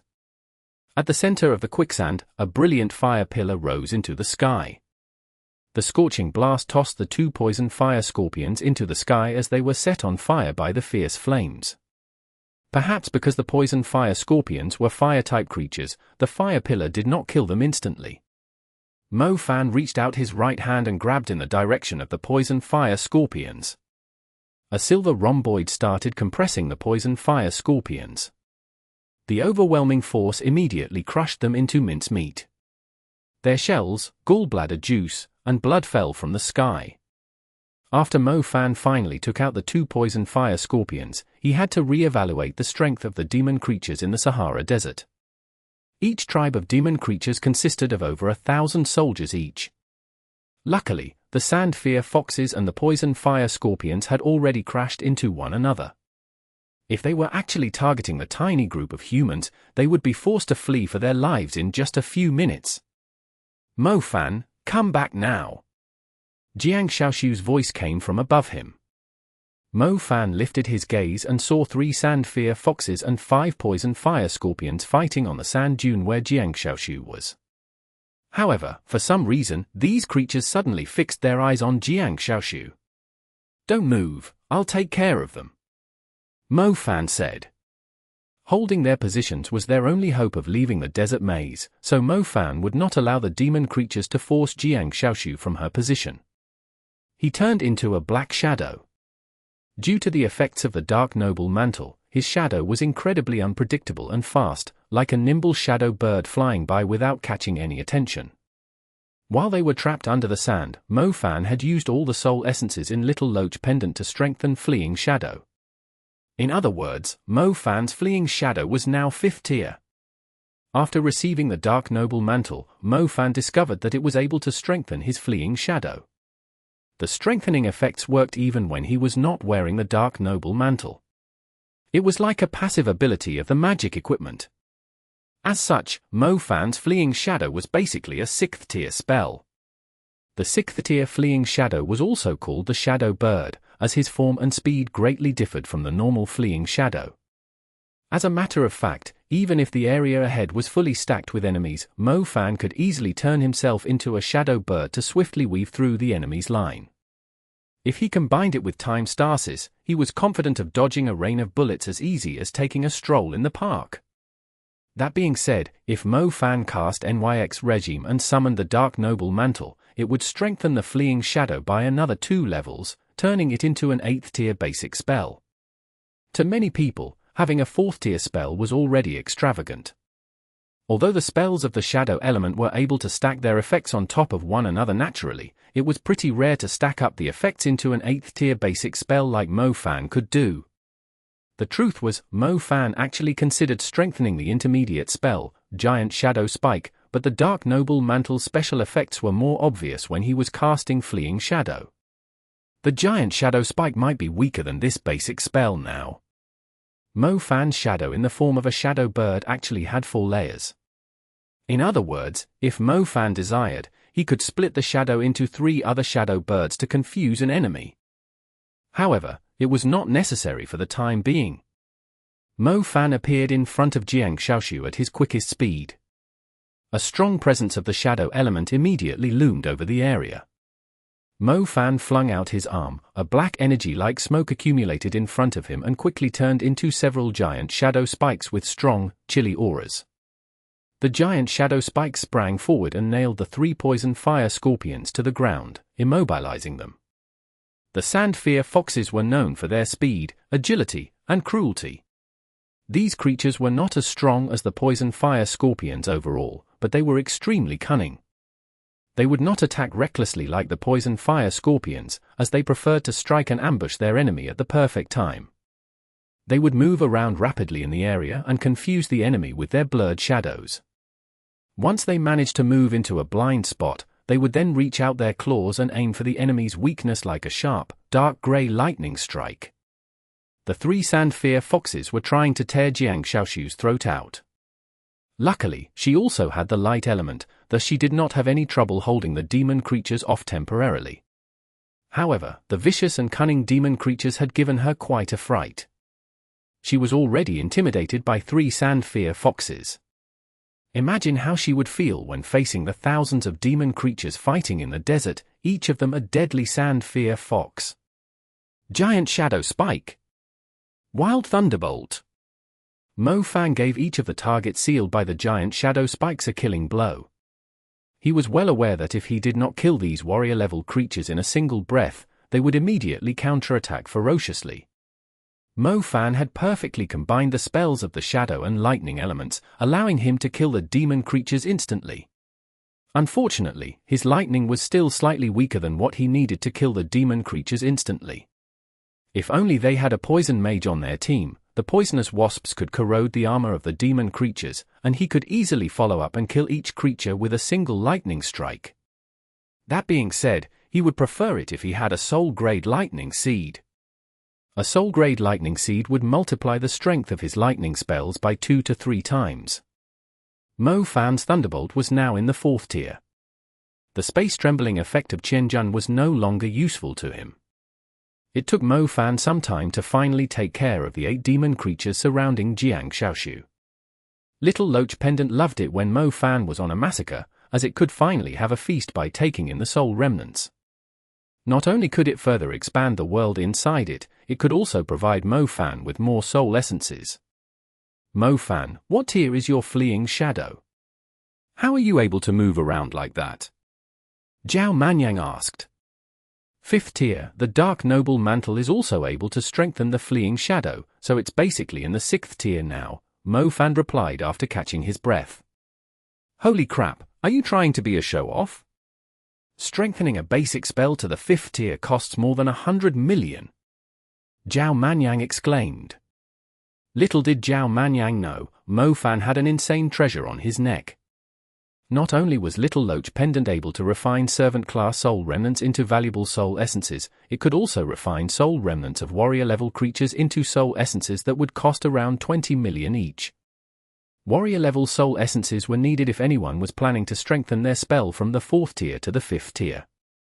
When Mo Fan was improving Fleeing Shadow to the 4th tier, he had refined the 7 stars with servant-class soul essences, and not long ago, he had refined them again with the warrior-level soul essences, thus improving the spell to the 5th tier. But still, no rational mage would spend 7 warrior-level soul essences that would cost more than 100 million on strengthening a basic spell. Mo Fan was speechless when he heard Zhao Manyan's complaint. Do you seriously think I want to use them on strengthening a basic spell? He was the only one who could use the soul essences refined by Little Loach Pendant, thus at this rate, it was only a matter of time until he had a 5th-tier intermediate spell, let alone a 5th-tier basic spell. Little Flame Belle was looking after the fire element, and she was already quite powerful. However, Mo Fan also realized that it was not wise to only focus on improving the fire element. As such, Mo Fan desperately wanted to improve his lightning element, too. From now on, Mo Fan would use all the soul essences refined by the Little Loach Pendant to strengthen the lightning stars, so he could improve the lightning strike to the 5th tier as soon as possible. He would also improve the thunderbolt to the 5th tier as well. Once he finally got his hands on the soul-grade lightning seed that he desperately needed, how terrifying would his lightning spells be? When Mo Fan remembered there were so many stars waiting to be refined and saw the warrior-level creatures surrounding him, he immediately felt a strong lust for battle. It was obvious that the demon creatures in the Sahara Desert were stronger than those in other places. That also meant the quality of their soul remnants was significantly better too. The Little Loach Pendant could refine a soul essence with around 50 soul remnants. When he remembered that he needed a whopping 49 warrior-level soul essences worth a total sum of 1 billion to improve his thunderbolt to the 5th tier, he immediately went all out to kill as many demon creatures as he could. My spells aren't strong enough, but the fiery fist is going to attract too much attention because of its area coverage. It will only make a whole bunch of the creatures focus on me, Mo Fan murmured. 8 lightning strikes landing on a Sandfear Fox consecutively was only enough to leave the creature on its last breath. On top of that, these Sandfear Foxes were incredibly cunning. It was tricky to immobilize them, let alone using lightning disaster to wipe them all out. Despite their numbers, they were fairly good at moving around as a whole. They seem to have realized how much of a nuisance we are. They are starting to flank us. Jiang Shaoxu called out. While the 2 tribes of demon creatures were fighting one another, both tribes also sent out a huge squad to the sand dune where the team was. It was obvious that the demon creatures were planning to take care of the annoying humans first. Initially, the team was reluctant to cast advanced spells, as that would only infuriate the demon creatures nearby. However, after seeing how many warrior-level creatures were approaching them, they had no choice but to start using advanced spells. Hold your ground, I'm still young, I don't want to die in this shitty desert. Mo Fan said grimly. We have to hold them off. There are so many of them, at least 100 poison fire scorpions and 100 Sandfear Foxes too. I think we've really made both the tribes mad. Aren't we supposed to focus on just a tribe right at the start, so the other tribe might actually decide to not attack us? Zhao Manyang said. That sounds reasonable. The atmosphere in the team suddenly changed. Everyone agreed they should have done what Zhao Manyang had said right at the start after thinking about it. Enough with the nonsense, kill them all. Oh, charge! I'll take care of this side. The members immediately focused on the battle with the demon creatures. No one was in the mood to discuss anything else. Chapter 1008. Summon Silver Rhino Herd. Exodus Tales. Exodus Tales. Translated by Zephazid. Edited by Aelrianth. The evil moon was hanging high up in the sky, its light shining upon the desert. The howls of the foxes blended with the strong wind, while the cold flames of the poison fire scorpions mixed with the brilliance of the moon. It went from 100 demon creatures flanking the humans to the 2 tribes of demon creatures glaring at the humans with great hatred. Somehow, the tribe war had slowly turned into a fight to take the humans out. Both the poison fire scorpions and Sandfear Foxes were focusing their attention on Mo Fan and the others. The presence of the advanced spells was simply too strong. The deadly spells posed a great threat to the demon creatures, so any demon creature with the slightest intelligence knew they could not allow the humans to cast spells freely. Jiang Shaoxu, can't you use your psychic magic to ask them to take their fight somewhere else, and promise them we won't interfere? They can fight as they wish, since we're only trying to hold our ground here. Zhao Manyang asked. Jiang Shaoxu looked at Zhao Manyang as if he was a retard. How could psychic magic possibly resolve the situation now? Even using the spirit ripple at the start to distract the demon creatures had failed, not to mention that they had already killed around 200 Sandfear Foxes and Poison Fire Scorpions. How could the two tribes of demon creatures let them go? Enough talking. I'm heading down, it's too restricting to fight up here. Mo Fan said to Zhao Manyang. He purposely told Zhao Manyang, as he needed the man to provide him with some strong protection. Before Zhao Manyang could refuse, Mo Fan summoned a pair of fiery wings on his back. The flames surged across the yellow sand. A strong force burst out from the wings, thrusting Mo Fan forward like a giant missile. The missile rammed into the Sandfear Foxes moving along the slope of the sand dune. A few of the Sandfear Foxes nearby melted instantly from the overwhelming heat. The Sandfear Foxes were forced to flee from the flames.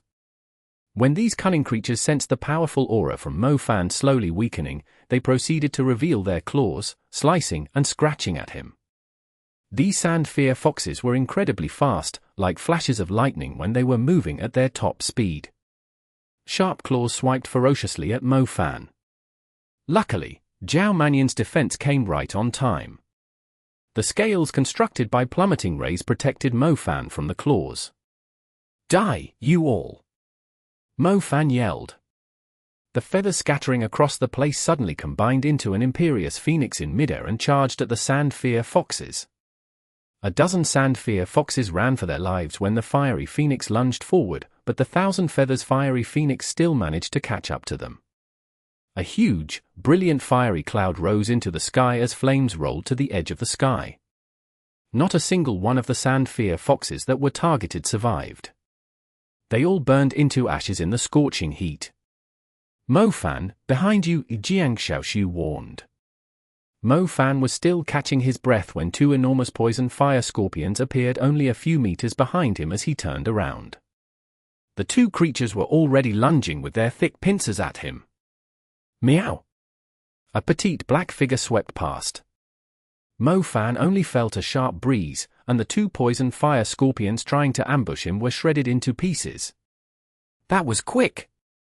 Thanks, little black cat. Mo Fan glanced at the Night Rakshasa that had landed on the ground beside him and chuckled. The Night Rakshasa was staring at Mo Fan with glittering eyes. She seemed to be looking at the flames engulfing Mo Fan's figure. What is it? You're trying to have a competition with my little flame Belle? Mo Fan asked when he saw the Night Rakshasa's intention. Meow. The Night Rakshasa lifted her head proudly. Fine, my other elements are improving too slowly, because I keep relying on little flame Belle's ability to possess me. Since there are so many enemies, I guess it's better to split up. Little flame Belle, come out here. Mo Fan said. Little flame Belle quickly split away from Mo Fan. She was surrounded by the brown calamity fire, her flames rapidly spreading a few hundred meters in all directions. Her commander-level presence immediately intimidated the Sandfear Foxes. Normally, little flame Belle would still appear in the form of a little baby like a porcelain doll, just so she could stay on Mo Fan's shoulder and ask for a hug whenever she wished. However, when she was in a fight, she would gradually turn into a Flame Belle Sailor Moon. Teenage Flame Belle's height was basically the same as Lingling's, even her physique resembled that of Lingling. She had a slender figure and the slight curves of a young teenage girl. Teenage Flame Belle's aura was obviously a lot stronger than the Night Rakshasa's. When the two rare species stood side by side, Teenage Flame Belle's commander-level aura completely overwhelmed the Night Rakshasa's. The Night Rakshasa was pretty strong, as she even dared take on a commander-level creature. However, she was still some distance away from a real commander-level creature.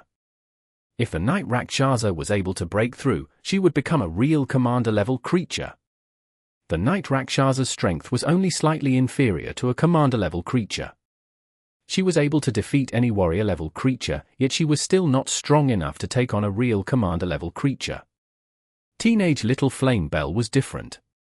She was a real commander-level creature. Her aura immediately startled the Sandfear Foxes and the Poison Fire Scorpions. The demon creatures finally regained their courage after the commanders of their tribes gave their orders. A fire lotus appeared on the sand where teenage flame Belle pointed her finger, burning ferociously. When it came into contact with any of the Sandfear Foxes, the flames of the fire lotus immediately split into several fire tongues and devoured the Sandfear Fox instantly. Mo Fan was on his own, displaying strength that no advanced mage could ever possess in the chaotic fight, since he was able to alter between many elements. Zhao Manyang, Jiang Yu, and Jiang Xiaoshu had to set up the boundaries and hold their positions against the demon creatures passively. They were scared of the demon creatures getting too close to them. Mo Fan was different. He could simply charge into the demon creatures and clear a path with brute force since he was fairly experienced with handling demon creatures while being surrounded and taking advantage of the fact that he could abuse the number of elements he had. Meanwhile, Mu Ningxue could easily massacre the demon creatures with her domain, but unfortunately, her ice magic was affected to a certain degree by the dry, scorching environment. Even her ice domain was not as superior as it usually was. As such, Mu Ningxue did not force herself to fight on her own. She decided to stay with the others instead, holding their positions firmly. The group was fine letting Mo Fan do his thing, since he was tougher than a cockroach. He would still be fine even if the others on the team were taken out. Mo Fan stood at the front of the sand dune, and proceeded to intercept the Sandfear Foxes and butcher them. The poison fire scorpions were fire-type creatures, and Mo Fan's strongest element was fire, thus it was obviously trickier to take them out. Little Flame Belle Sailor Moon and the Night Rakshasa were holding their respective positions. Similar to Mo Fan, they were also being surrounded by the demon creatures. Mo Fan, please step aside, I'm about to open the summoning gate. Jiang Yu yelled at Mo Fan. Mo Fan did not react at the start.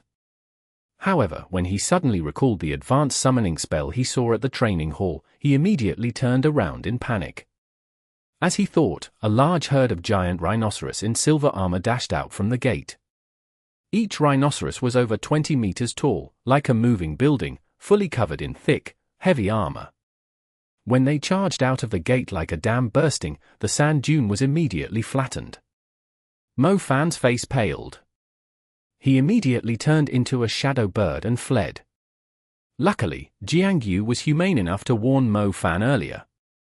If he was any slower, the silver-armored giant rhinoceros would surely have trampled Mo Fan to death. The advanced summoning spell was fairly unreasonable, able to summon a herd of fairly high-ranked wild beasts to trample across the area. The army of Sandfear Foxes immediately suffered great casualties. The power of their tribe immediately weakened significantly. Mo Fan was jealous when he saw the herd of silver Rhino bullying the Sandfear Foxes. The advanced summoning spell was even more imperious than he had imagined. It basically summoned a group of muscular beasts, ramming and trampling everything in their way. Mo Fan had witnessed the spell once on the stage of a training hall, but it seemed like these silver-armored giant rhinoceros were even stronger than the blood beasts from before. The Sandfear Foxes no longer dared to approach the team after the tide of silver armor swept past. It feels like their morale has dropped, I'll try spreading fear among them. Jiang Xiaoshu immediately poured oil onto a fire when she saw Jiang Xiaoshu's summoning spell working like a charm. Hurry up, my spell won't last any longer, Jiang Yu said. The summoning of the silver-armored giant rhinoceros was cast at the cost of a great supply of the summoner's energy. The energy of Jiang Yu's galaxy was being consumed at a shocking rate.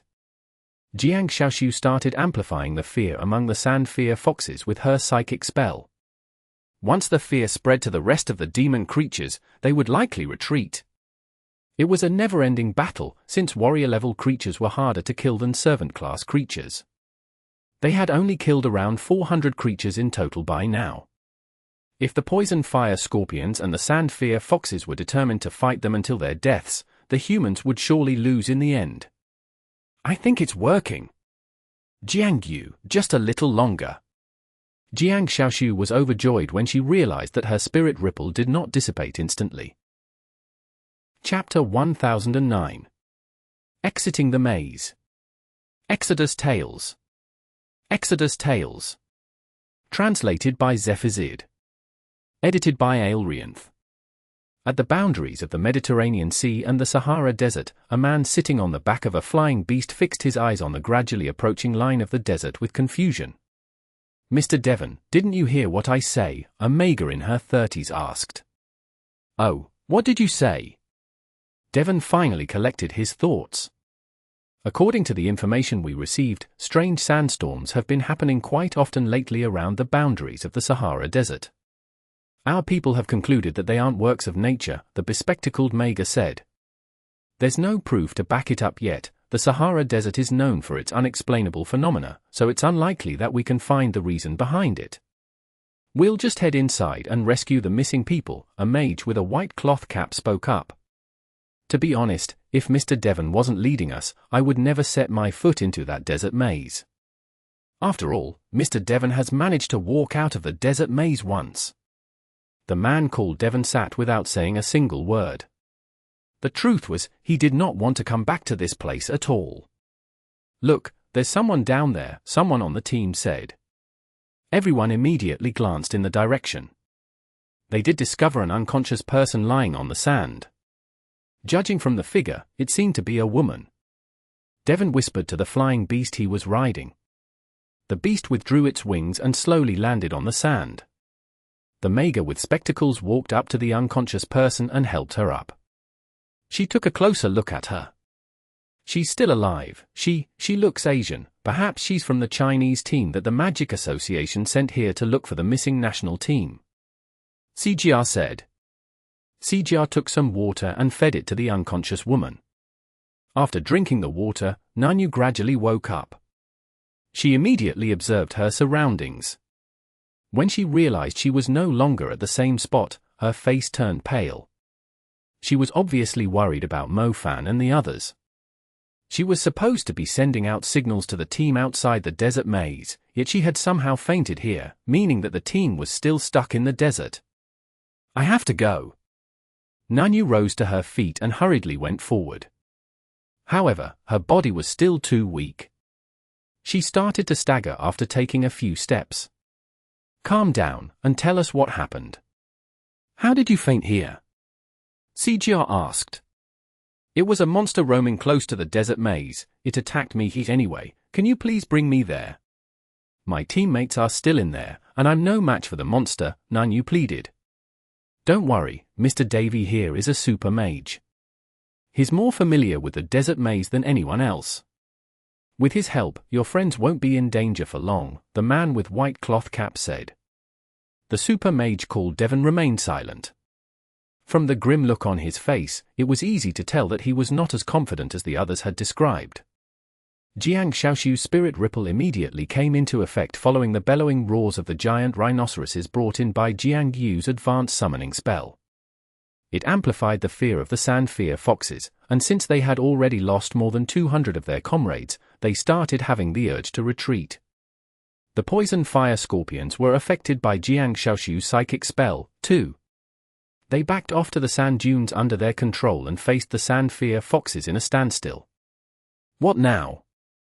Is it half-time?"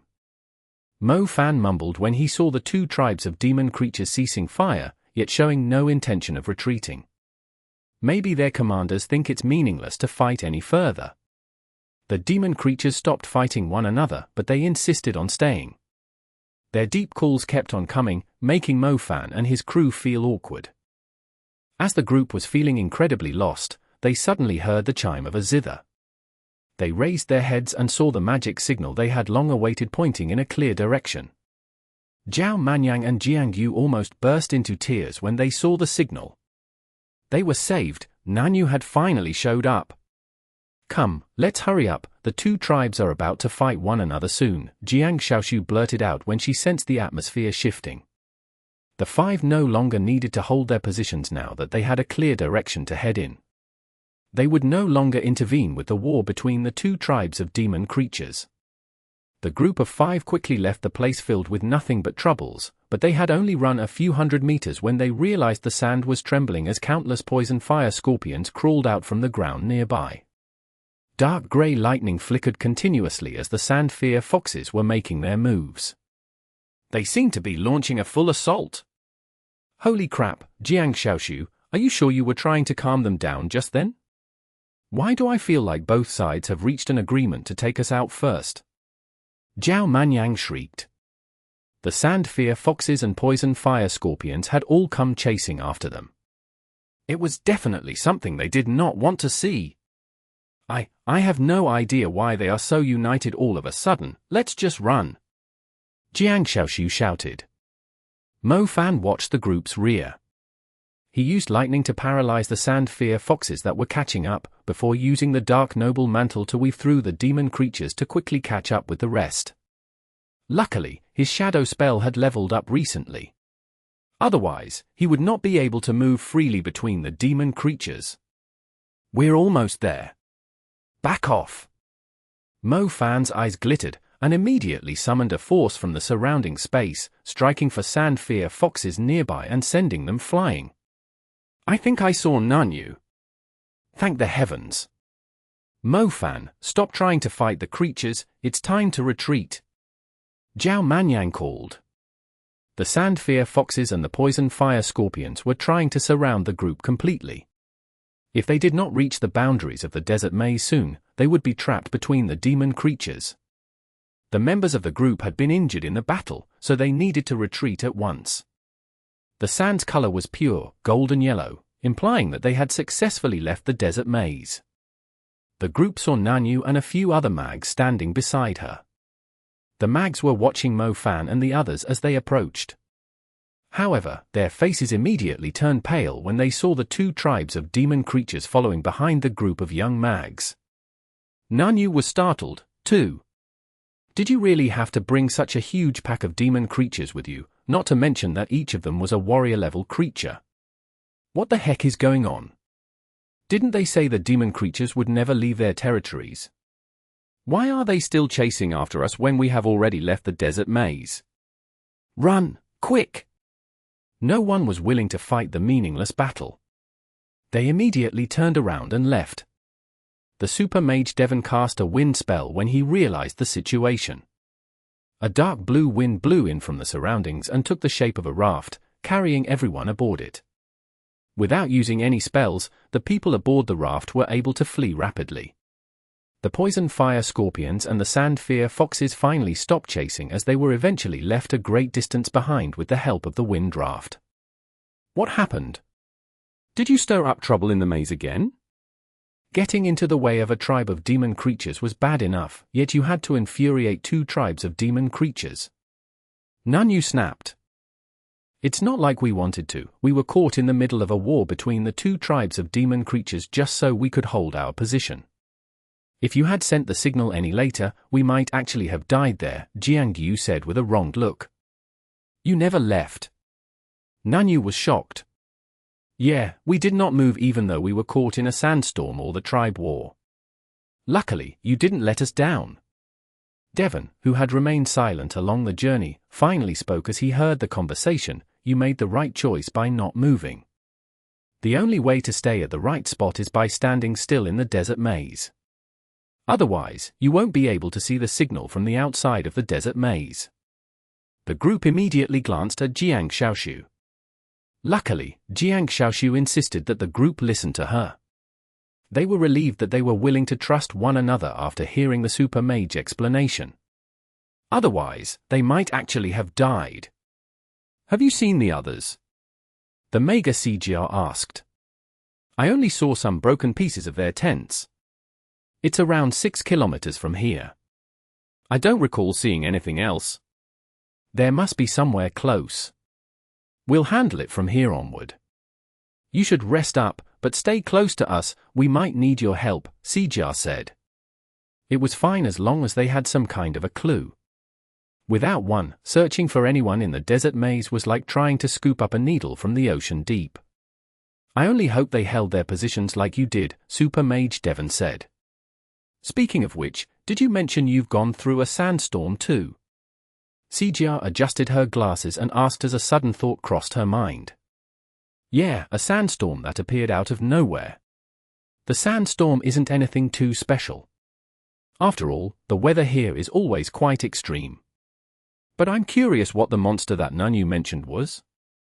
Why did she say she saw a pair of eyes in the sandstorm? The mage with white cloth cap inquired. Chapter 10:10.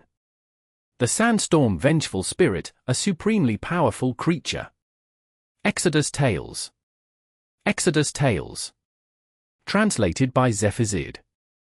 Edited by Aelrianth. Mo Fan and his team had basically completed their mission.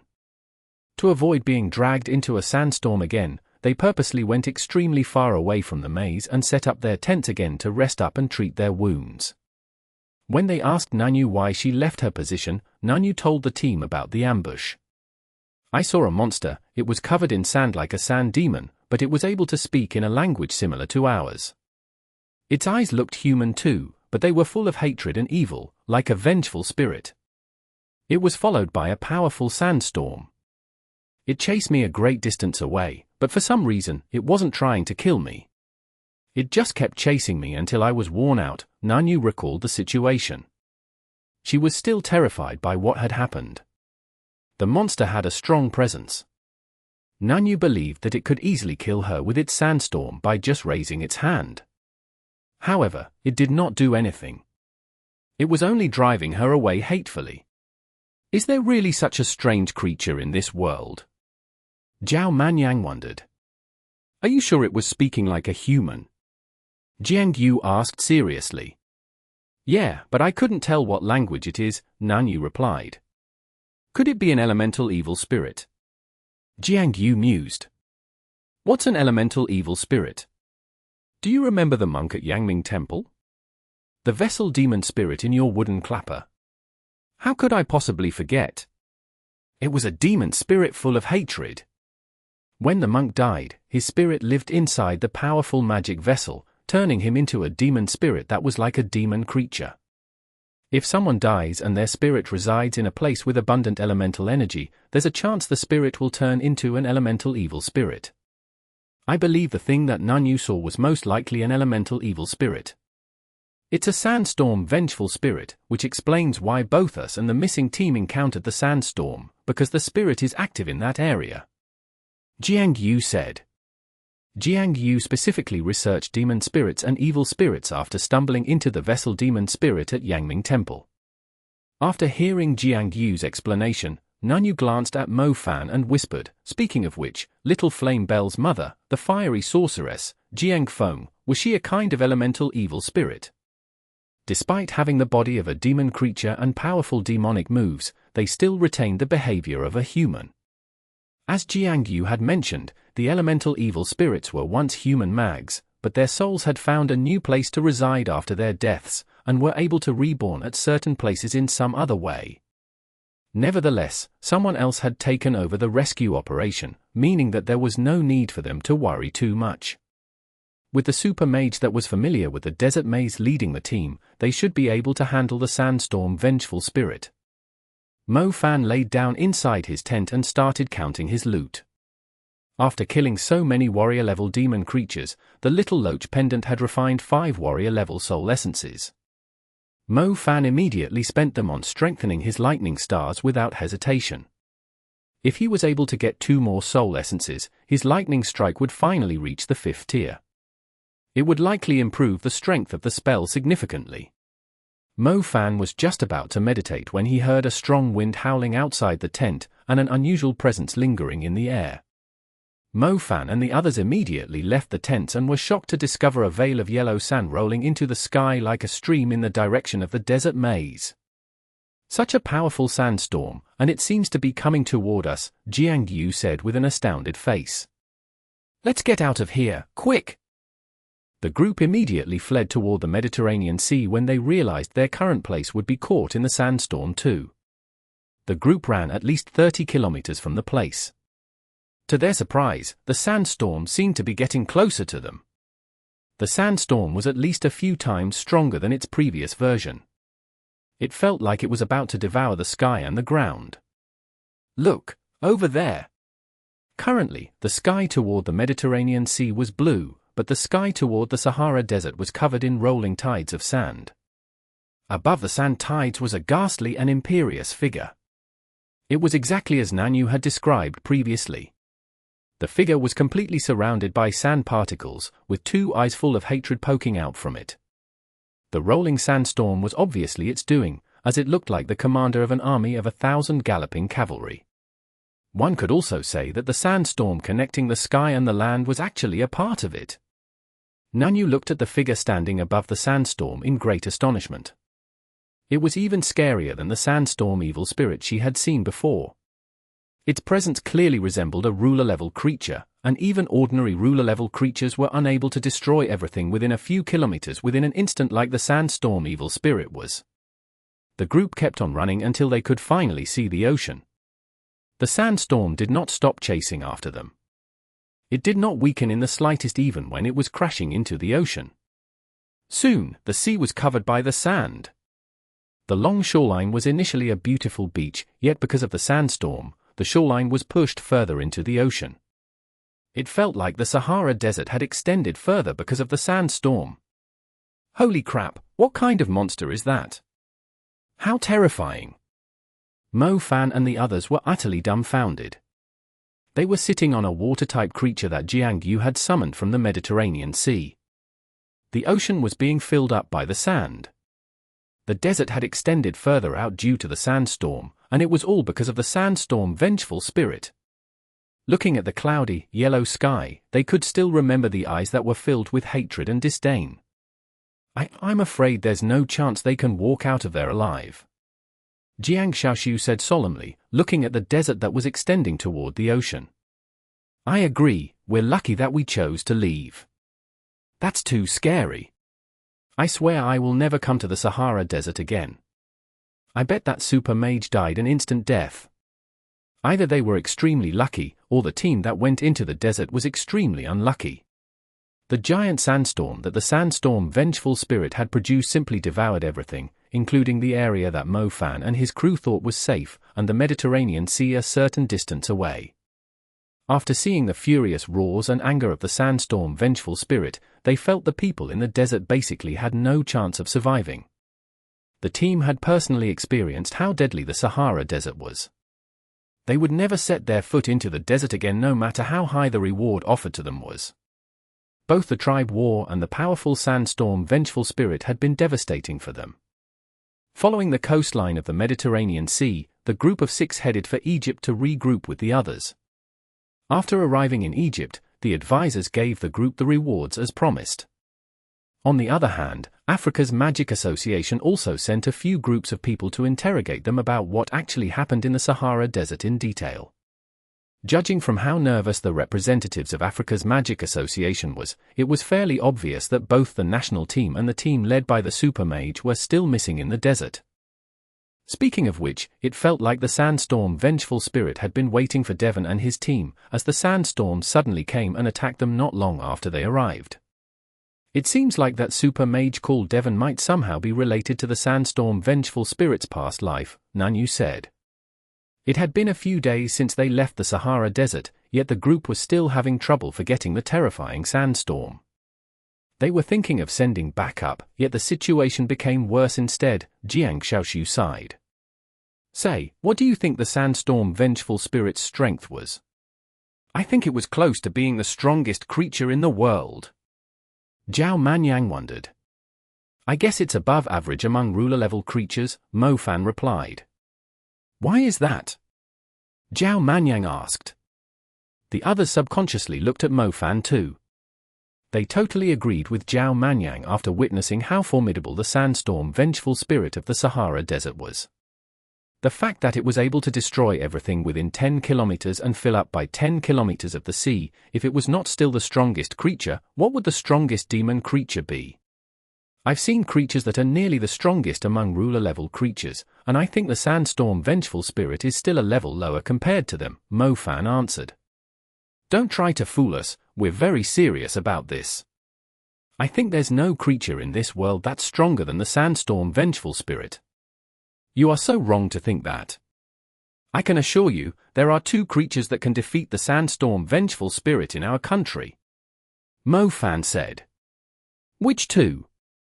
Mo Fan had a mysterious smile.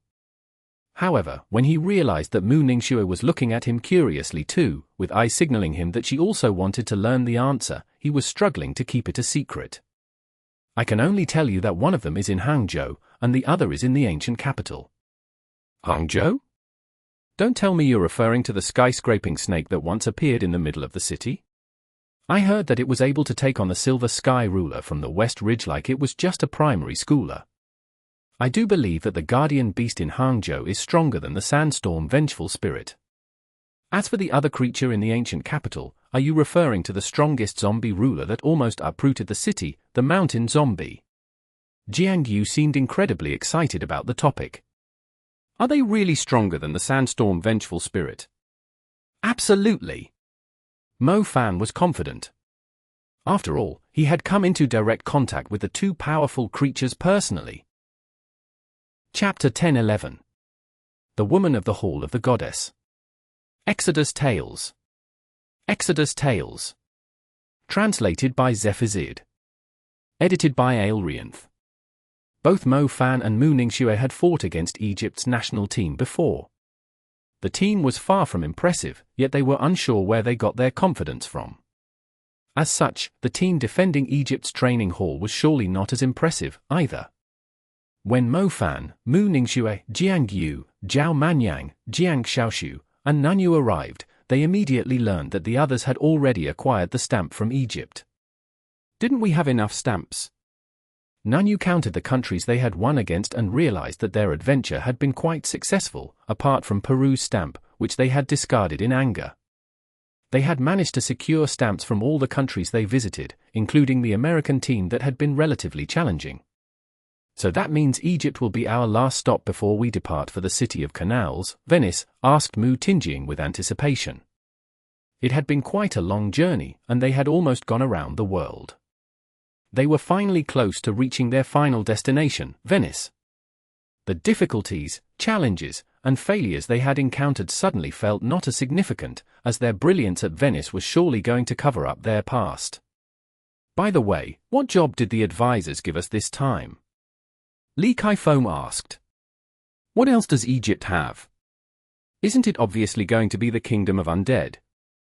Are you serious? I hate zombies and things like them the most. Undead. There were two famous territories of undead. One was located in China's ancient capital, while the other was in Egypt.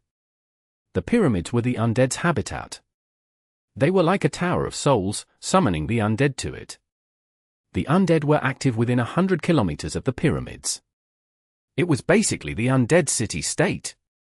The pyramids were the city centrals, while the lands within 100 kilometers were their territories. Surprisingly, the undead would never venture too far away from the pyramids.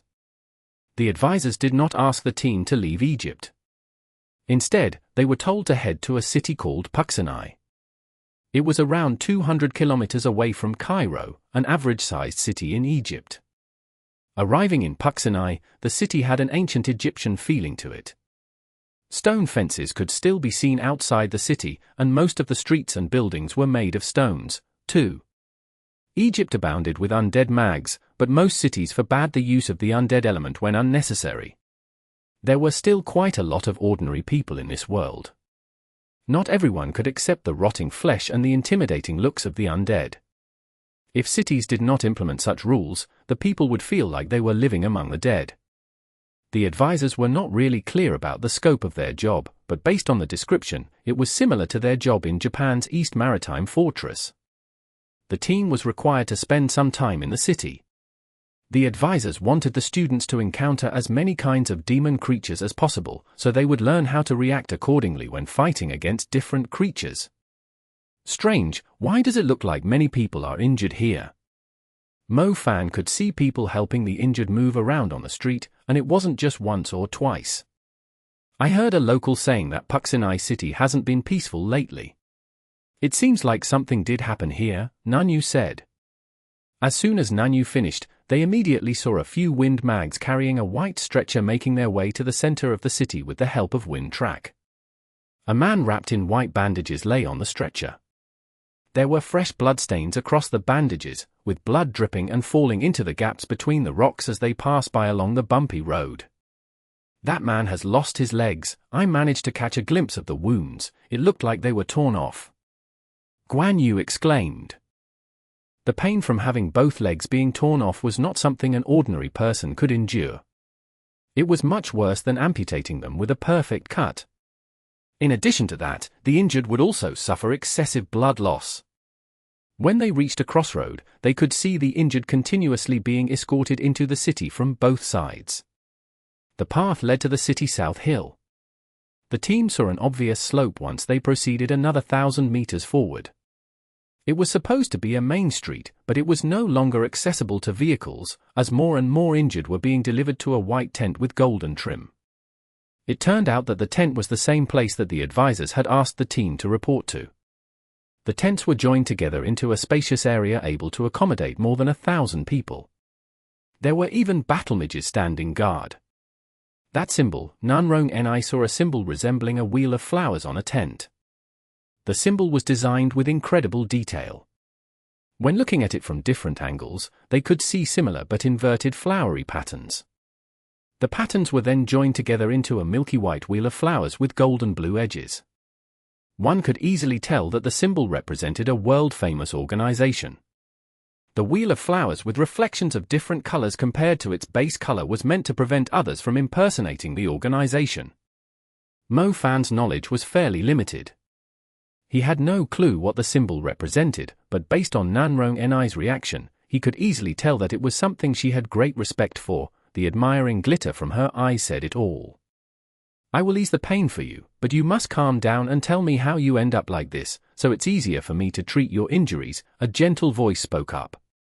Her voice seemed to have some sort of magic, helping the person who had lost his legs to calm down slowly, as if he could no longer sense the overwhelming pain. I stumbled into 2 poisonous golden mummies. One was grabbing me while the other dug its claws into my legs. I immediately fainted. When I woke up, I was already being carried here. I know you've temporarily eased the pain with the psychic element, but I know I will never get my legs back. The injuries inflicted by the poisonous golden mummies are incurable, not to mention how young you look. The injured was a mage from the Magic Association. He seemed to have lost hope. I can help you recover, the woman smiled. The assistant frowned when he heard the impolite comment from the mage. The man obviously did not think the servant of the Hall of the Goddess was capable of treating his wounds. He should take a closer look at his condition. He should be grateful that he was able to survive the injuries. The injured mage did not seem to have any hope. He lay still with bloodshot eyes, and was regretting his decision. It had been years since he had last fought against demon creatures. He was offered a stable job in the Magic Association, but he ended up in such a devastating state. He swore he would never fight the savage undead again. The mage started grumbling when the pain gradually returned. However, before he could sneer at the intern that was arranged to treat his wounds, he was shocked to discover that his legs were growing. Growing was the best way to describe it, as the broken veins, bones, and flesh were regenerating slowly, reconnecting with the legs that had been torn off. The glowing, milky white liquid hovering above the intern's hand with a strong presence of vitality slowly dripped onto his legs with a sacred light, helping his body reconnect with his legs. The mage stared at his legs in disbelief. The flesh had merged perfectly, followed by the outer skin layer. When he saw his legs return to normal perfectly without a single scar, he was utterly dumbfounded. His position in the Magic Association was rather high, meaning that he had met quite a few experienced healers. But from what he knew, no one in the city could possibly treat his wounds. The poisonous golden mummies were infamous for the damage they inflicted being incurable. Their strong presence of death meant the scars and wounds stayed forever. But now, his legs were back. When the intern withdrew the psychic spell, the man immediately felt his legs, as if nothing had happened to them. It was a miracle. The man was overwhelmed by excitement. Joy and the shame from looking down at the healer were blatantly displayed on his face. He was lost for words all of a sudden when he felt the urge to thank the woman with magical powers. Rest well, the muscles in your legs are still recovering, don't do anything too vigorous for the next 3 days, she advised the mage in a gentle voice. The healer was friendly and calm as usual. 3 days? Just 3 days. The mage was having trouble believing it. My God, not only did he recover from the serious injuries right on the spot, he is going to be back to normal in just 3 days, someone among the crowd exclaimed. How unbelievable, I have never seen such a capable healer. The assistant let out a satisfying smile when he heard the praises from the crowd. He said in a slightly proud voice, I have already told you, she is a disciple of our Parthenon Temple's Hall of the Goddess, she is practicing the most perfect healing magic in the world. Hall of the Goddess, so it's the Hall of the Goddess. No wonder, that explains it all. It's impressive knowing that she is a mage from the Hall of the Goddess at such a young age. The woman had a humble smile as she was complimented by the crowd, but the assistant raised his head arrogantly. Why does that beautiful lady look so familiar? Zhao Manyang suddenly asked. Saying this, Zhao Manyang immediately turned to Mo Fan. Mo Fan had stopped moving. He stood still with his eyes fixed on the healer who was being praised by the crowd. Chapter 10-12. Are there female knights? Exodus Tales. Exodus Tales. Translated by Zephazid. Edited by Aelrianth. Silky, dark brown hair hanging perfectly straight like a waterfall reached the woman's waist. Her fair, graceful profile was not too sharp, but tender and bouncy, making her look friendlier on top of her gentle appearance. When her pink lips curled up, it would leave a faint curve on her cheeks, resulting in a tremendous change to her temperament. She no longer looked dull like a statue, but brimming with wisdom and elegance, and the youthful charm of a young woman. Mo Fan stood there with a blank face. He recognized the woman instantly when he first laid his eyes on her, not because of how much she was standing out, but because of how familiar he was with her. He could feel a great warmth surging inside him. That being said, Mo Fan somehow felt that the girl was no longer the one he was familiar with. He was having trouble stacking her sacred, noble temperament with her previous lonely, yet unyielding spirit of an ordinary girl next door. That's Xinsha. But is she really Xinsha? They had only been apart for a year, yet her changes were quite dramatic. She no longer looked weak and feeble, like she was in need of protection, nor did she look self-abased, as she had come from an ordinary family. If she was not the dearest person to him, if he had only met her for the first time, he would assume the girl had originated from a renowned family. Her temperament, brimming with elegance and nobility, felt natural, like she was glowing without trying to stand out on purpose. Even after a long time, Mo Fan still had not collected his thoughts. Ningxue? Why are you here? The girl exclaimed in surprise. Mu Ningxue was also staring at her with astonishment. Xinsha? Mu Ningxue reacted similarly to Mo Fan. She had only just realized that the healer that was being praised by the crowd was actually Yi Xinsha. Brother! Mo Fan! Following that, Xinsha saw Mo Fan standing further behind the team like a log. However, his eyes were staring at her, like he had been staring for a long time. Xinsha immediately blushed even as she wore a blossoming smile. The natural joy bursting out of her made her face blush even further. She had the urge to run into Mo Fan's arms and lie on his chest, but she did not do so. She placed her hands on her wheelchair and grabbed the handles tightly. Her eyes were brimming with anticipation and joy. She did not expect to meet him here. A familiar feeling surged inside Mo Fan's heart when he saw Xinsha's reaction. She was still the same her, the person that he wanted to fondle admiringly. On second thought, Xinsha had always displayed her unique temperament in front of others. However, whenever she was with him, she would turn into a little girl that needed guidance and protection. She was not trying to win Mo Fan's affection, but because she only displayed her most naive and vulnerable side when she was with her dearest family member. Mo Fan walked up to her and slowly leaned forward. He kissed her on her smooth forehead in front of the crowd. What do you think you are doing? How could you be so rude? Do you have any idea how serious the crime is to offend a servant of the Hall of the Goddess? The male assistant yelled into Mo Fan's ear. Mo Fan raised his head and looked at the man with a plastic face and spat back impatiently. What the heck does me kissing my woman have anything to do with you? Your woman? Damn it, I, Kowloon, Knight of the Parthenon Temple, will not let you humiliate the servant of the Hall of the Goddess that I've sworn my loyalty to. I challenge you to a duel, right now, the man who called himself Kowloon said loudly. Mo Fan glanced at the man who assumed himself to be a knight from ancient times. His first thought was instantly, what a retard. Kowloon, you're overreacting, he's my brother, the one that I mentioned before, Xinxia immediately explained. Xinxia clearly knew Mo Fan would never bother explaining the situation. He would only complicate things instead. Brother? Kowloon looked at Mo Fan suspiciously. Mo Fan still had the same annoying look on his face, so Kowloon was having trouble linking the gentle Xinxia to the arsehole Mo Fan. Would the personalities of two siblings differ so much? This guy is clearly a jerk, the kind that had to be taught a lesson. If you're really her brother, I will apologize to you, but even as her brother, you shouldn't be saying a joke like that, either. She is your sister, not your woman. It's very easy to misunderstand what you said. Kowloon was still staring at Mo Fan alertly. You didn't misunderstand me. She is my sister, and also my woman too, Mo Fan replied seriously. Kowloon was infuriated. Was there something wrong with this fellow's mind? Didn't he know he has to treat a servant of the Hall of the Goddess with utter respect? How could he keep saying such disgraceful words? How could she be both his sister and woman? What was going on here? Xinxia knew it would come to this, yet she had no idea how to clarify it.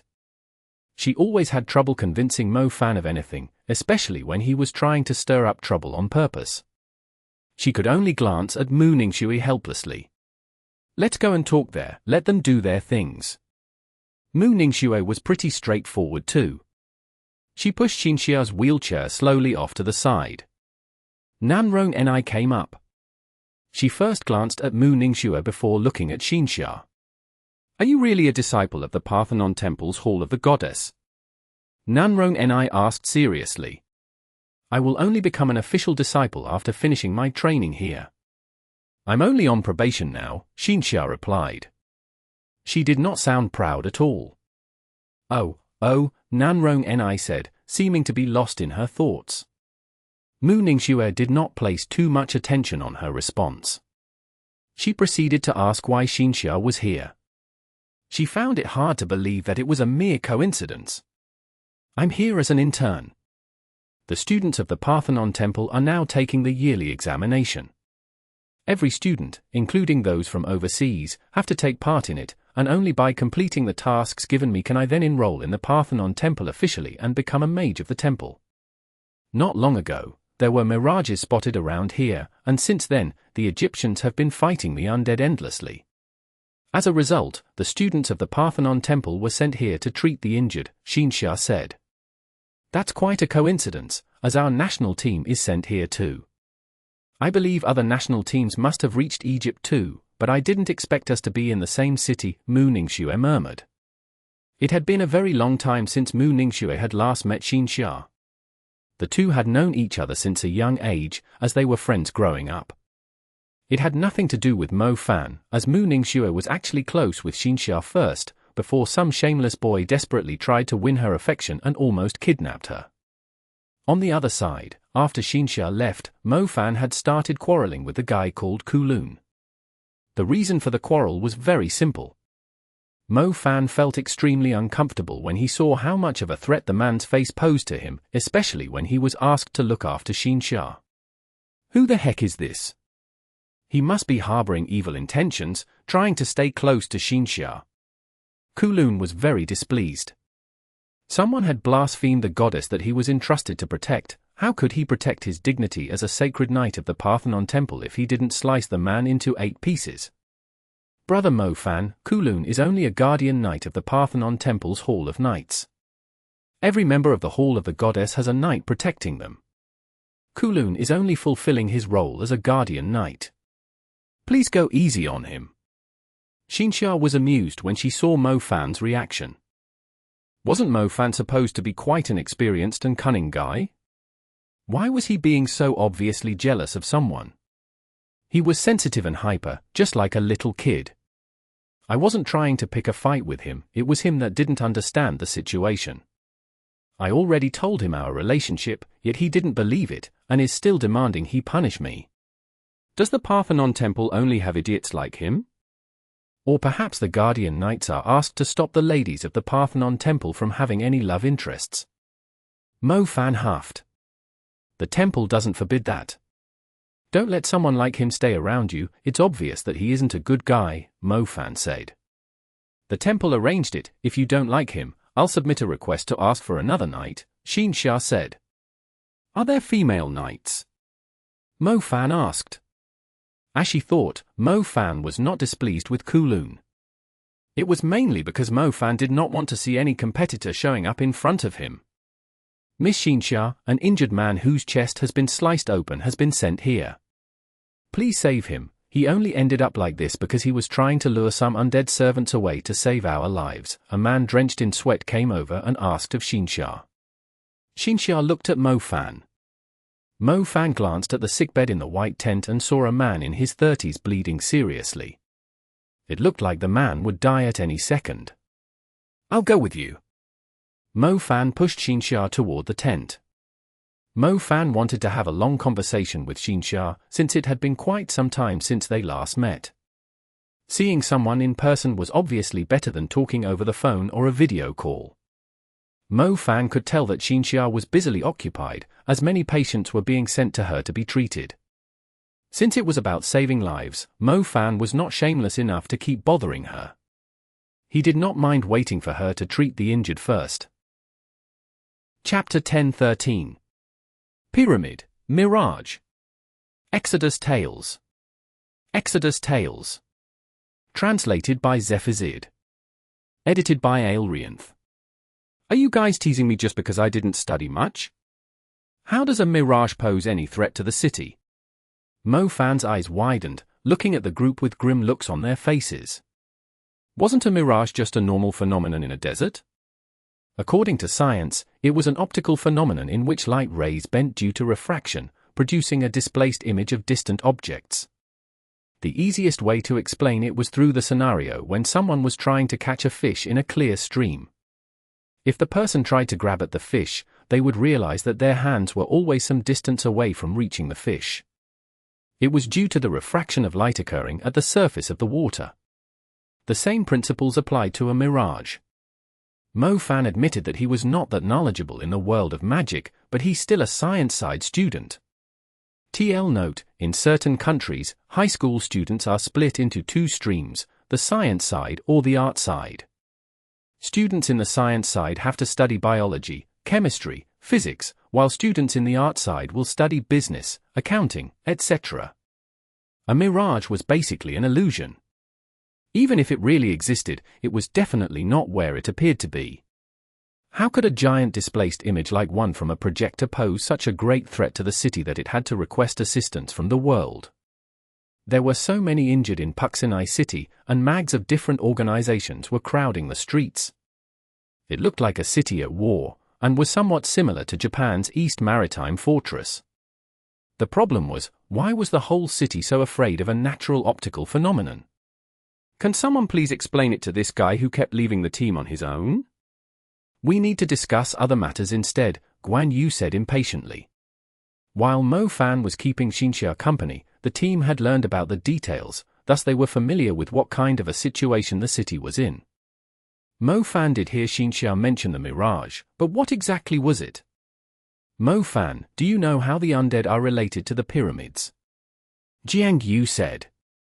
Mo Fan immediately shook his head. As a matter of fact, he was quite interested in Egypt's kingdom of undead, but he could never get the hang of it. Jiang Yu slapped his forehead. Why did he have to involve himself in such a troublesome work? Didn't that mean he had to explain it to Mo Fan from the very start? Basically, the undead in Egypt and the undead in our ancient capital are slightly different, mainly in terms of their activity range. The undead of our ancient capital only appear at night, and they usually gather at places with a stronger presence of death. On the other hand, the undead here in Egypt are only active around the pyramids. These pyramids are the tombs of ancient Egypt's pharaohs. Most of them were the authoritative master of slaves back in the days, a ruler with the power to decide everyone's death. These pharaohs were incredibly powerful, and even after their deaths, they still wanted countless people to protect their remains. As such, they place a curse in the area around the pyramids, to resurrect the dead that were buried together with the pharaohs and those that were buried nearby to rise from the ashes and protect the pyramids forever, Jiangyu explained to Mo Fan, starting with the history. Mo Fan listened to the explanation seriously. He could not help but compare the undead of the two countries. The undead of the ancient capital had woken up and evolved due to the presence of death. It was tightly related to the Emperor's attempt to find a way to live eternally, and the way he had discovered was to live in eternal darkness and stay away from the sunlight. Meanwhile, the undead in Egypt seemed to have originated from a curse spell. The curse was a spell that the Egyptian pharaohs had invented, summoning undead with the curse element. It worked just as well as Qin Emperor Yingdeng's method to stay alive forever. It was impossible to clap with one hand. The undead element was only accepted by the world because of the magic invented by the ancient civilizations in Egypt and China. Otherwise, it would most likely be considered a forbidden magic. So you're saying that the undead here in Egypt can only remain active within a certain distance of the pyramids. Doesn't that make things a lot easier? You just need to build cities away from the pyramids, and the undead won't bother invading human territories. Mo Fan said. Yeah, and that's exactly what Egypt has been doing, especially in modern times. Almost every city is built outside the activity range of the undead. Normally, the Egyptians do not have to worry about being invaded by the undead. However, some ancient families and old hunters will occasionally trespass into the territories of the pyramids to search for treasure left by the ancient civilization. They believe there are mountains of treasure inside the pyramids, and even a piece or two is worth tons of money. After all, if the ancient pharaohs invented the curse element and undead element, there must be lots of incredible treasure among their possessions. Jiangyu's eyes glittered. He seemed very interested in the treasure. So what does that have anything to do with the Mirage? Mo Fan went back to the main topic. The pyramids are the territories of the dead, while the humans reside in the cities. As long as the humans stay out of the territories of the undead, there won't be any problem. Unfortunately, nature doesn't allow eternal peace to exist between the pyramids and the cities. Isn't a mirage able to project something to a different place? Jiangyu prodded him. Jiangyu led Mo Fan to higher ground as he spoke. At the end of the white tents, there was a tall observation tower on the city south mountain. Jiangyu was leading Mo Fan to the tower. Go up there and take a look to the north, Jiangyu told him, pointing at the top of the tower. Mo Fan was slightly confused. He turned into a shadow bird and went up the tower along the wall swiftly. You aren't seriously thinking that a mage like me would be taking the stairs slowly? Up on the observation tower, the Egyptian guard on duty was stunned when he saw Mo Fan walking out from the shadow. Mo Fan briefly explained his identity and glanced in the direction that Jiangyu mentioned. The tower provided him with a clear view of Puxinai City. As he glanced into the distance covered in the vast land of yellow soil and over the sand dunes, Mo Fan was shocked to discover a golden structure glowing under the sunlight. The sunlight sprinkling over the city was warm and comfortable, but for some reason, it felt icy and eerie when it entered the territory of the pyramids, as if its color had changed because of them. Wait, didn't they say the closest pyramid is around 200 kilometers away? How is this 200 kilometers? Mo Fan's heart was rolling as he stared at the pyramid and its frightening aura. The pyramid was magnificent.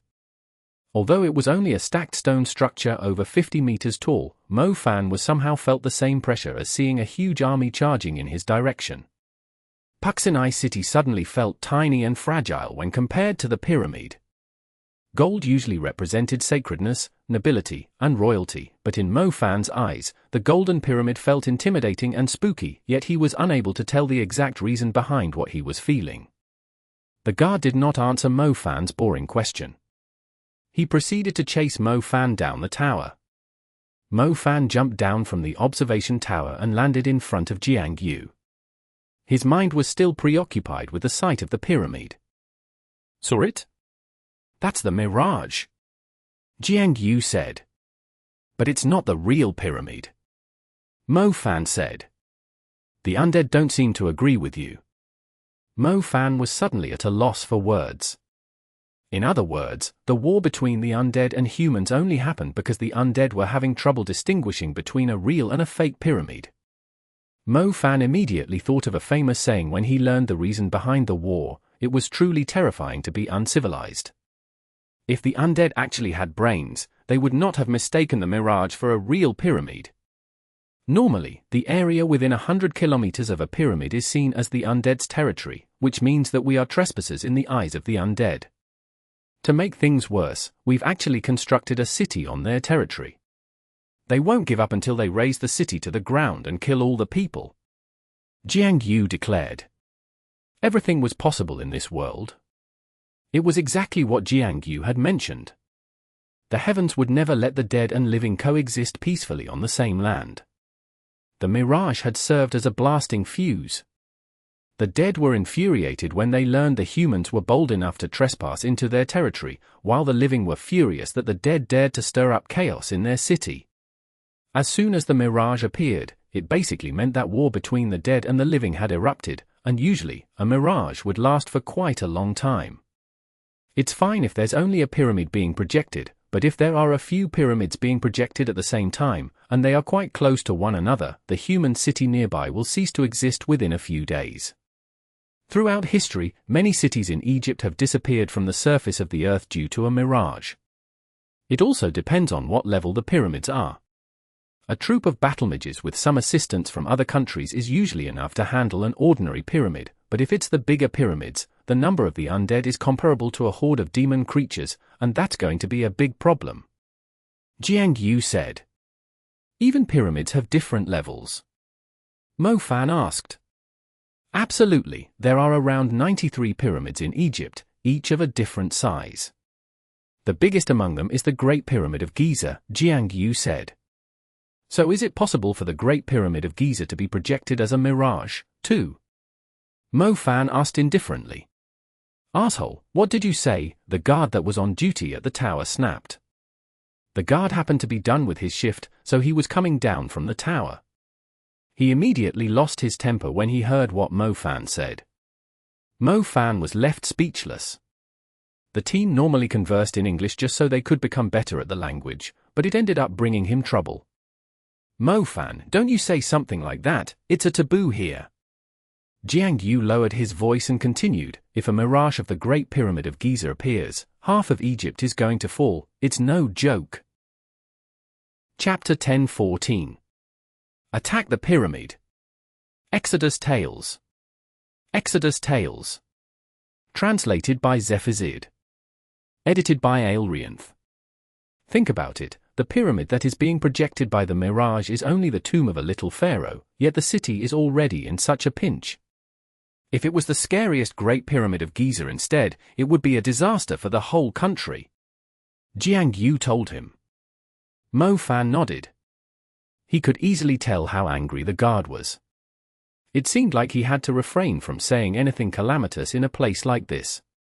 After all, this was the place where the curse element had originated, meaning that whatever he said might actually have a chance of happening. Mo Fan initially wanted to visit Xinxia, but she was simply too busy with her work. She did not have much time to talk to him. It seemed like he had to put an end to the war as quickly as possible so that Xinxia could take a rest. Mo Fan did not want to see her worn out. After going back to the team's camp, Mo Fan heard Guan Yu proposing a plan. A mirage would usually last for quite a while. If they simply waited until the mirage disappeared on its own, it was likely that the city would be razed to the ground soon. They had to find a way to get rid of the mirage. Whenever a mirage of a pyramid appeared, the government would send all its soldiers to attack the pyramid, and use a special device to erase the illusionary pyramid. Only then would the undead finally stop appearing. The biggest threat to the soldiers are the poisonous golden mummies, because the injuries they inflicted are incurable. The Parthenon Temple can only afford to send a few healers here, but there are way too many injured. The local government is hoping that we can deal with the poisonous golden mummies and eliminate their biggest threat, Nanyu said. Why do we always have to do the most dangerous job? Can't they just send some strong mags of their own army? Mu Tinjing said. They did, but it seems like they haven't returned yet. The team's atmosphere shifted upon hearing this. Clearly, the poisonous golden mummies were not something they should mess with either. Which is why I say, take out the leader, and the rest will collapse. We just need to deal with the commander of the poisonous golden mummies, and the rest of its army will collapse on its own. Guan Yu said. Guan Yu was better at ambushing and assassinating his target. He would rather go and assassinate the commander leading the poisonous golden mummies than waste lots of time with the entire army. It was very hard to kill undead, and even hard to tell if an undead was dead, as most of them could still rise even after they were torn into pieces. They were basically undying. It's too risky. If we fail, we will find ourselves being surrounded by the poisonous golden mummies, and the local army is going to have trouble rescuing us. Nanyu shook her head. The risk was too much for her to agree with. By the way, can't we just try and reach the pyramid to eliminate the Mirage, and put an end to the war? Mo Fan asked. Guan Yu immediately let out a hollow laugh and sneered, do you think the undead are just mere decorations? They aren't afraid of death. They only have one goal in mind, apart from killing everything in their way, to protect the pyramid. Anything that gets within 10 kilometers from the pyramid will be immediately surrounded. The path to the pyramid is usually laid down with the corpses of many mags. He's telling the truth, don't ever underestimate the undead even if it's only a small pyramid. The number of undead surrounding the pyramid is pretty insane, almost on the scale of a horde of demon creatures. Many people are going to die just to clear a path to the most sensitive area for the undead, since they are a lot harder to kill than demon creatures. Many injured that were sent here are from the front line. Currently, it's still possible to escort the injured back to the city from where the main army is, but once the army advances another few kilometers, it's basically impossible to escort the injured back, Nanyu said. Is there already an army making their way to the pyramid? Mo Fan asked.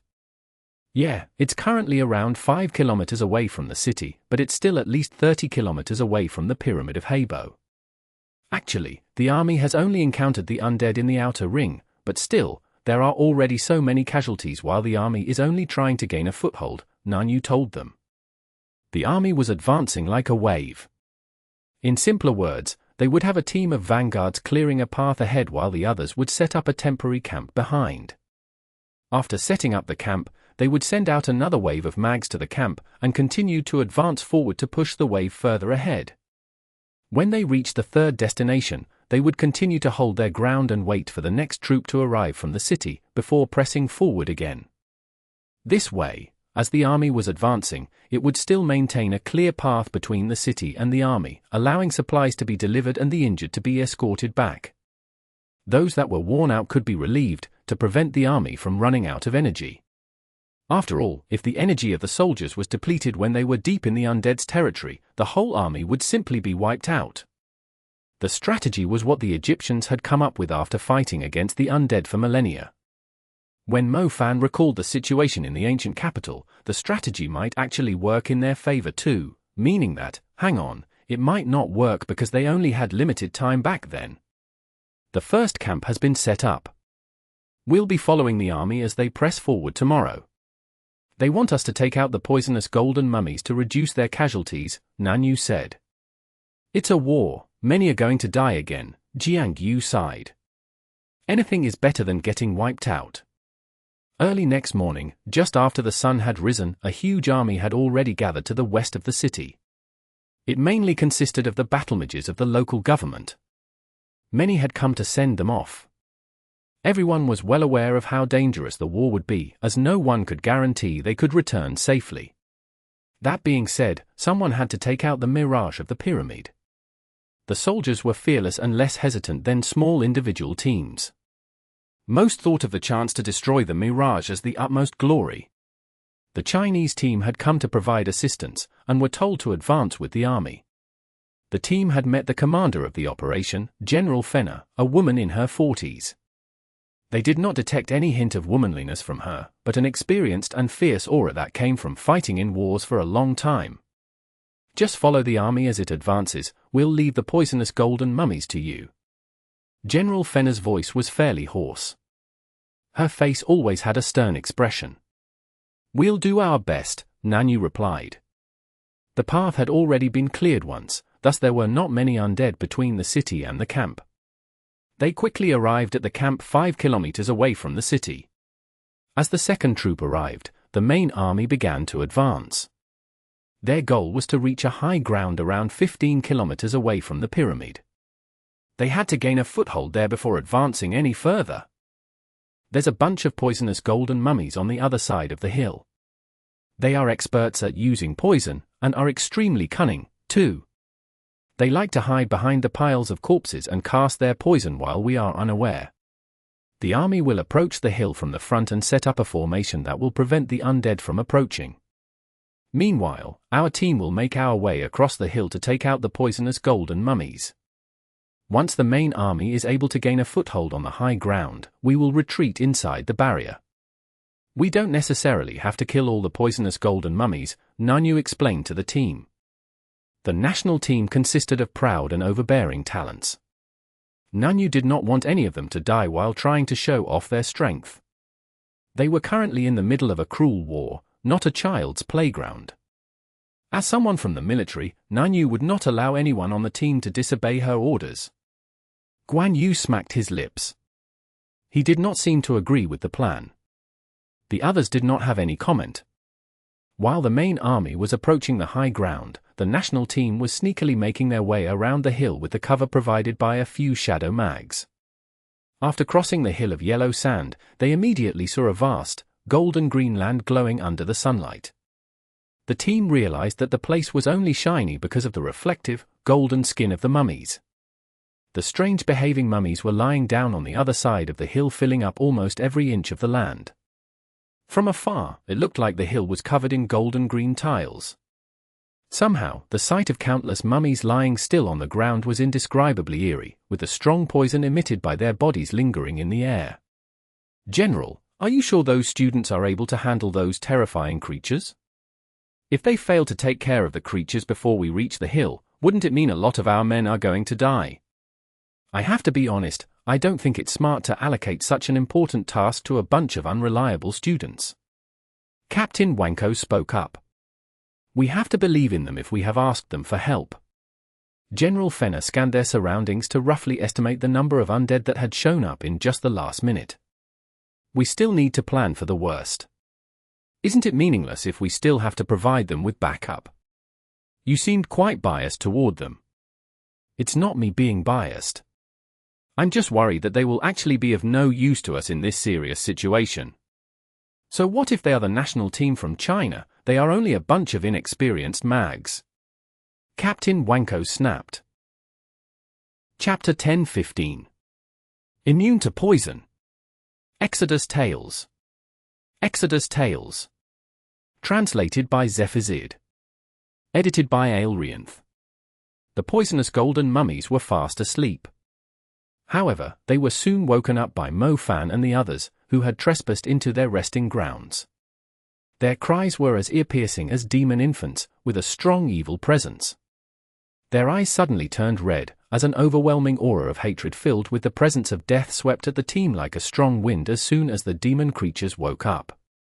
"What do we do now?" Zhao Manyang started to tremble while staring at the poisonous golden mummies. "What is there to discuss?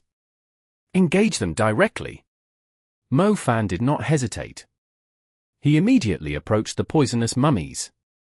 It was exactly what General Fenner had warned them about. The poisonous golden mummies were extremely cunning and agile, and would always avoid fighting mags directly. Even when their number significantly exceeded the Chinese team, they still remained standing on the high ground and spat out a tide of poisonous mist. The poisonous tide was golden green, like a veil of smoke. It surged forward like a tide. Everyone on the national team tried to stop it, yet they were struggling to resist the fierce tide of poison. "Retreat! Back off!" Nanyu screamed at the others when she realized the danger the team was in. The poisonous tide was incredibly powerful, and its poison was extremely deadly. No one would dare to joke with their lives. If the poisonous tide was to sweep through some woods or mountains, every plant would wilt instantly and every living thing would suffocate. "What did I say?" those guys aren't reliable at all. Captain Wanko snapped furiously. Currently, the main army was advancing to the high ground. Countless undead were flanking them from all directions, leaving the army in quite a pinch. However, Wankos happened to see the students withdrawing from the poisonous tide miserably. He immediately lost his calm. They were already struggling to hold their ground. If the poisonous golden mummies joined the battle, their casualties would multiply instantly. I'll go with my own men. Captain Wankos ran out of patience. He disregarded the general's order and led a group of soldiers for the other side of the hill. No matter how overwhelming the numbers of hardened undead were, they still stood no chance against the continuous blasts of destructive spells. However, if the poison reached the army, the casualties would be immeasurable. Captain Wanko soon reached the side of the hill. He brought his men and flanked the poisonous golden mummies from the side. There were some undead mags among his men, who were controlling their own undead to fight against the poisonous golden mummies. Damn it, why are they so impatient? Zhao Manyang yelled when he saw another team engaging the poisonous golden mummies. They don't trust us, Mu Tingjing said discontentedly. She did not like being looked down on by the others. If these poisonous golden mummies spat out the poisonous smoke at the same time, we won't be able to get closer to them at all. The poison in crap, those guys are about to be surrounded by the poisonous smoke. How do they not know how deadly the poison is? Jiang Yu said. The team soon realized that the poisonous golden mummies were targeting the squad of battle mages that had just arrived. Look up there, there's a poisonous golden mummy with 3 eyes. Jiang Xiaoshu pointed to the high ground. It's most likely the commander of the poisonous golden mummies. I told you we should take out their leader first. Just keep the poisonous golden mummies occupied, Li Kaifeng, and I will take out their commander. Guan Yu said. Before Nanyu could make the decision, Guan Yu and Li Kaifeng both shot away. They must have gone to find a way to get closer to the 3-eyed poisonous golden mummy. I guess this is the only way to do it, Mo Fan suddenly murmured. Saying this, Mo Fan activated the soul imprint to summon the black snake armor. The blue-black scales wrapped tightly around his body. He looked rather imperious under the sunlight. However, the others were confused about what Mo Fan was up to. Why are you putting on the magic armor when we haven't even engaged the enemy? Zhao Manyang asked. It's my biochemical suit. Friends, my hands are itching, I'll be going first. Mo Fan replied. Mo Fan charged directly at the poisonous golden mummies in his black snake armor. The poison was like a destructive, black tide rolling forward. It was extremely corrosive. Any living creature that was exposed to it for a few minutes would be covered in spots, which would soon boil and bleed seriously. Clad in his black snake armor, Mo Fan moved freely in the poisonous tide without any trouble. Mo Fan was not afraid of poison, as he had a special answer to it, the black snake armor. The black totem snake was the ancestor of poison. No creature was comparable to it in terms of toxicity. Mo Fan would never forget how the black totem snake had stopped the horde of white magic falcons from the Nanling Mountains from advancing further by using its poison domain. Not a single white magic falcon that entered its domain had survived. As such, not only was the magic armor made of the black totem snake scales extremely sturdy, it also had a strong resistance to poison. Mo Fan was basically immune to poison when he was wearing the black snake armor. The poisonous golden mummies might be extremely terrifying to the Egyptians, but in Mo Fan's eyes, they were just a bunch of feeble, warrior-level undead. Since their poison could no longer pose any threat to him, he could easily charge right into them and massacre the whole bunch. Flames surged fiercely. The poisonous golden mummies were extremely scared of fire, especially the scorching calamity fire and rose flame. Even the poisonous golden mummy's seemingly strong skin was unable to resist Mo Fan's flames. It was not exaggerating to say that every puff of flame was enough to kill a poisonous golden mummy. Mo Fan did not aim for the 3-eyed poisonous golden mummy. In Mo Fan's eyes, these warrior-level poisonous golden mummies were more valuable to him, not only because of their undead crystals, but because of their warrior-level soul remnants. Back in the Sahara Desert, the Little Loach Pendant had refined the soul remnants of the Poison Fire Scorpions and Sandfear Foxes into 5 warrior-level soul essences. However, it seemed like the soul remnants of the poisonous golden mummies were more valuable, meaning that he could refine more soul essences by collecting their soul remnants. He would soon acquire the 5th tier Lightning Strike. That being said, the 5th tier Lightning Strike was only Mo Fan's first goal. What he needed was the 5th tier Thunderbolt, as its damage would surely match that of his advanced lightning spell.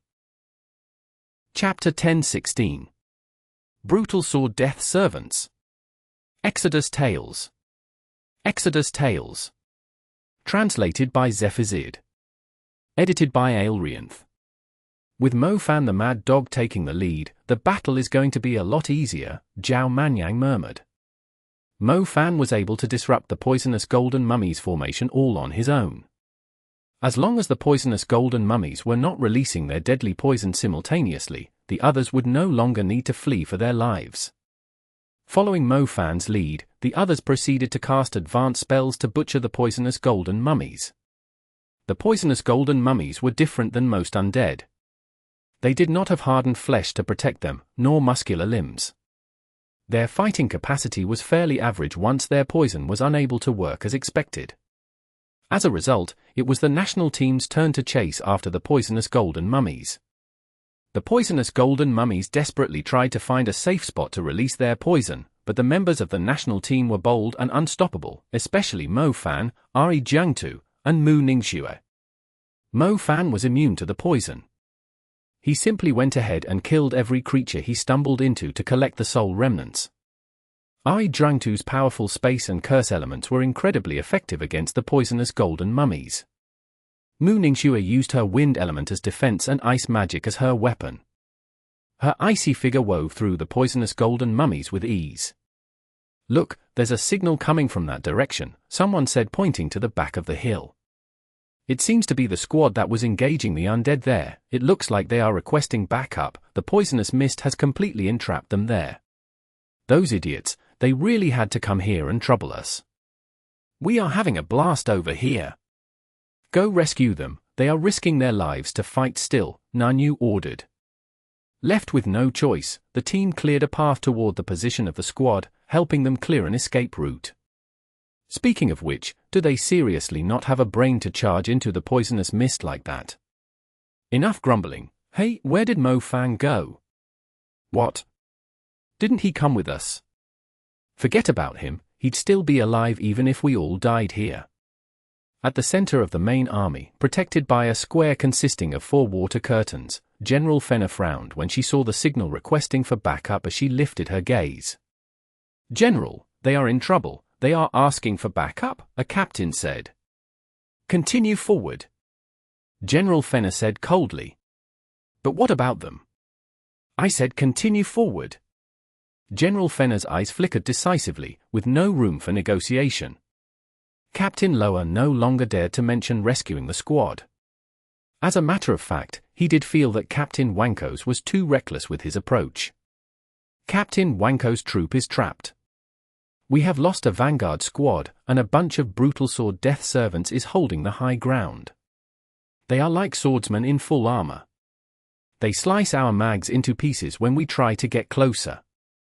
If we don't clear a path through the formation of the brutal sword death servants, we might find ourselves in a pinch, as the brutal sword death servants are too tough for our army," Commander Lower said grimly. General Fenner fell silent. Initially, General Fenner was planning to let Captain Wanko's squad take on the brutal sword death servants, but the man believed the poison was their biggest threat, so he had gone AWOL to take out the poisonous golden mummies. "I'll take care of them," General Fenner said in a deep voice. "No way, if you are already using your energy during the second advance, how are we going to reach our final destination?" the other vice-generals yelled in disagreement. General Fenner was the main commander of the army, and she was also a super mage, too. Currently, only 3 super mags were available to be sent to Puxinai City. One of them was keeping watch in Puxinai City, another one would be leading the troop from the Magic Association to launch the final assault once the main army was close enough to the pyramid. The 3 super mags had their own roles to fulfill. If any of the super mags needed to expend their energy at such an early stage, it would mean they had to change the plan accordingly, making it harder to achieve their goals. That's the only way we have now. We'll try to make up for it later, send out my order, ask everyone to continue forward. We must take the high ground in 20 minutes. General Fenner said. Yes. Affirmative. On the high ground, a mage who kept on detonating himself when coming into contact with the undead was chasing after more than 10 poisonous golden mummies on his own. The poisonous golden mummies kept fleeing toward the high ground, so the violent mage ended up going on a relentless chase. After using giant shadow spikes to immobilize the poisonous golden mummies, he was finally able to slay the undead and retrieve their soul remnants. Where are the others? Mo Fan turned around and realized Mu Ningxue, Jiang Xiaoshu, Ari Jiangtu, Nanyu, and the others were gone. The number of poisonous golden mummies behind him had decreased significantly, too. Did I go the wrong way? Mo Fan smiled wryly. It was all because of a poisonous golden mummy that kept on running away from him. Mo Fan had never seen an undead as capable at running away as it. It took him quite some time to hunt it down. He even ended up straying away from the path. As Mo Fan was about to go back the same way, he suddenly discovered human-sized undead that looked like they were fully covered in black paint appearing from behind a giant boulder nearby. The undead were pitch black, including their skin and the armor they were wearing. Even the swords they were holding were black. Only their eyes had an eerie red glow, with a strong murderous intent. What kind of undead are these? I've never seen anything like them. They might actually drop some useful loot. Mo Fan was immediately provoked by the murderous gaze of the undead. The pitch-black undead that resembled swordsmen moved forward in a strange way. Their movement was unpredictable, yet it was not hovering above the ground like a ghost, but with impressive might. One came up to Mo Fan and slashed forward in the shape of a cross. The sharp, black swords reflected an icy light as they were wielded by the creature. Mo Fan immediately threw his fist forward when he saw the creature attacking, trying to subdue violence with violence. Lightning flickered wildly as Mo Fan's fist swept forward in the air. The formidable lightning produced by Chen Jun crashed into the shockwave of the dark slash. Chapter 1017. Dark Puppet Art. Exodus Tales. Exodus Tales. Translated by Zephizid. Edited by Aelrianth. The black sword light was devoured by the lightning. The lightning arcs encapsulated the brutal sword Death Servant. The might of the fist knocked it flying, before it eventually rammed into the boulder that it appeared from. Humph, trying to overwhelm me with brute force. Mo Fan said disdainfully, staring at the creature that slammed into the boulder. The lightning arcs were quite powerful, too. The boulder slowly cracked apart after the creature rammed into it. As Mo Fan was currently standing on a slope, his vision further up basically blocked off by the boulder. After the boulder cracked open, Mo Fan discovered he had unknowingly arrived at the top of the hill. However, he gasped when he saw more than 50 of the pitch-black undead scattered across the hill. They were all holding black swords and had terrifying, bloodshot eyes. These brutal sword Death Servants were a lot stronger than the poisonous golden mummies. Even the creature that Mo Fan sent flying with the punch did not die instantly. There were not many warrior-level creatures that were able to survive Mo Fan's lightning fist. Holy crap, I've poked a beehive. Mo Fan's face contorted. Mo Fan initially thought he had only stumbled into a little boss enemy in the fight, since its pitch-black appearance seemed a lot nobler than the rest of the hideous-looking undead. However, if Mo Fan had known there were more than 50 of them on the hill, he definitely would not have bothered to pick a fight with them. It was obviously too late to run now. Mo Fan felt like he was being grabbed firmly by more than 50 hands. Even moving his body was incredibly difficult. The first brutal sword Death Servant rose from the debris of the boulder and let out an unpleasant sound, like the jaw of a skeleton crackling. Even though Mo Fan could not understand the language of the undead, he knew the creature was basically trying to say, "Brothers, he was bullying me, let's chop him up into pieces." Countless slashes, like the flickering of stars, came rapidly in his direction. Some were straight while the others took the shape of crescents both vertically and horizontally. Mo Fan immediately felt a pain surging across his body as the black snake armor took the slashes. "Damn it, I dare you to fight me one at a time." Mo Fan tried to break free from the surrounding brutal sword death servants miserably. The area was suddenly covered in shocking scars and clefts as Mo Fan fled from one end to the other. If it wasn't for the space element time stasis buying him some extra time to dodge the incoming attacks, the black snake armor would have been completely destroyed. The shadowy crescents of the slashes surged forward like a strong wind, combining into a single blow, and struck Mo Fan's pitch-black figure. Mo Fan's figure was torn into pieces by the powerful impact. The pieces were further shredded into tiny bits by the wind following the first wave of attacks. The brutal sword death servants finally halted in their tracks when they saw their enemy had been eliminated. Little did they know, an invisible dark ripple had woven through them and appeared behind them. "Time to settle our debt." Mo Fan's voice suddenly appeared as he went up to the brutal sword death servant that was already injured. Mo Fan flung his arm, summoning a silver rhomboid. The incredible pressure descended upon the area. The brutal sword death servant was crushed by the compression force before it could react in time.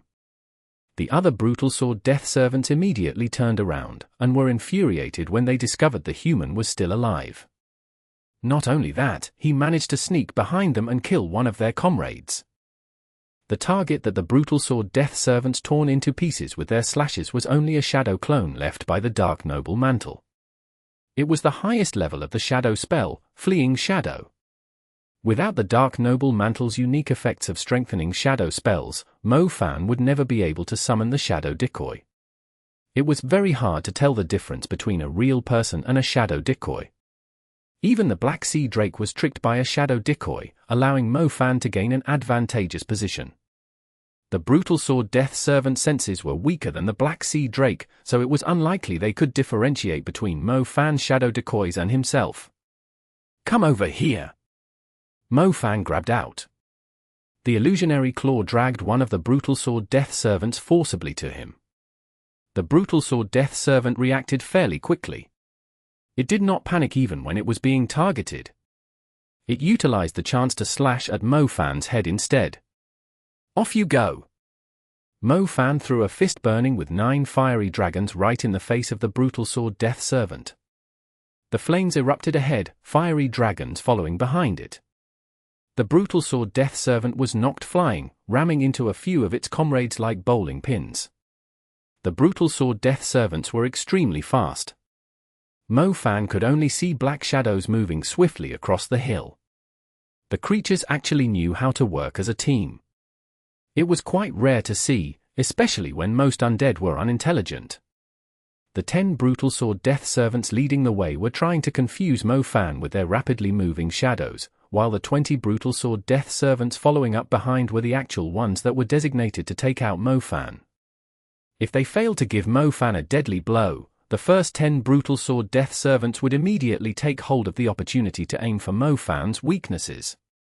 Mo Fan had to admit that these undead were a lot smarter than most undead he had fought before. It felt like he was up against a bunch of well-trained assassins. He had only killed one and crippled one after spending so much time on them. "Come, you don't seriously think I am scared of you?" Mo Fan knew running away was not an option, thus he decisively went all out against the brutal sword death servants instead. The flames of a skyflame funeral surged across the place, turning it into an ocean of fire. Wild lightning strikes kept appearing and landing on the ground in a spectacular manner. Some landed beside the brutal sword death servants, others landed right on target. Mo Fan was initially planning to use the only domain he had mastered, the NYX regime. However, when he remembered that the domain made any shadow-type creature within it stronger, he immediately decided against it.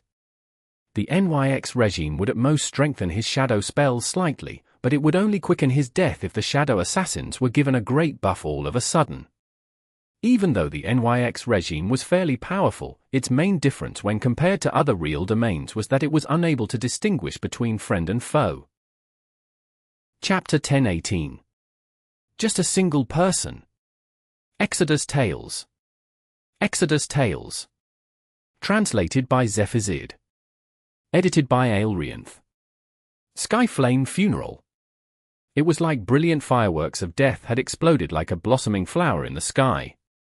The little sparks branching off did not disappear, nor were they extinguished when landing on the ground, but combined into a strong sea of flames, setting the place afire. The fierce flames raged over the brutal sword death servants. 2 of them that were already injured were unable to escape from the sea of flames in time. They were soon burned into a pile of black bone dust. Mo Fan was already feeling a bit worn out after taking out another 2 brutal sword death servants. Each of the brutal sword death servants was extremely tricky to deal with. Even now, he had only slain 7 in total. The wounds and bruises on his body gradually increased. Most importantly, the black snake armor was almost at its limit. If he did not replenish its energy with magic ores, he would no longer be able to use it. The bone dust. Suddenly, Mo Fan discovered the black bone dust emitting a strange flicker among the flames. It was nothing out of the ordinary. Mo Fan was rather speechless. He did not remember any of the brutal sword death servants he killed showing the same reaction. They either vanished into a puff of black smoke or a pile of black ash after their souls turned into warrior-level soul remnants, nothing else. Could it be a rare bone? Mo Fan suddenly realized something. His face was filled with joy. Apart from a soul essence, the most valuable loot from a demon creature was rare bones, followed by rare skin, rare claws, rare scales, etc. The brutal sword death servant he had just killed had dropped a rare bone with a strong presence of dark magic. He could merge it perfectly with dark-type magic equipment or armor. About time. Mo Fan quickly retrieved the corpse of the brutal sword death servant before it was devoured by the flames. The rare bone was most likely worth between 40 to 50 million, and together with the 50 million he had earned from the rescue operation at the Sahara Desert, it meant he had earned 100 million in total. Once they were done with their job here at the pyramid, they would receive resources from the advisors, too. The resources would sum up to more than 100 million, meaning he was only a little step away from securing himself a soul-grade lightning seed with a domain. At this thought, Mo Fan's eyes burned with passion. These brutal sword death servants must have been a rare species among the undead. If there was some other loot in addition to the rare bone, his efforts here would no longer be in vain. However, it was unlikely he could take out the rest of the more than 40 brutal sword death servants with his current strength. Mo Fan had decided to kill as many as he could, and flee when it was time. The brutal sword death servants were infuriated. They were noble knights among the undead, yet they were being played like a fiddle by a petty, ugly human.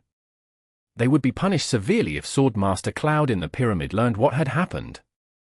The brutal sword death servants split up into 5 squads, each squad standing in the exact same formation. The first squad of brutal sword death servants proceeded to engage the target. Dark flowers of sword strokes rapidly approached Mo Fan, forcing him to back away. He tried to use the boulders on the hill as cover, but to his surprise, the boulders were shattered into pieces as soon as the attacks came into contact with them. One of the sword flowers passed by Mo Fan's shoulder and left a deep cut on it. Dark energy penetrated into the cut, even the blood flowing out of it turned black. Mo Fan knew it was fairly difficult to treat injuries inflicted by the dark energy. He had already suffered 6 similar cuts. Luckily, he possessed the shadow element, which was able to stop the dark energy from spreading further into his body. Otherwise, the deadly energy would have destroyed his organs in no time.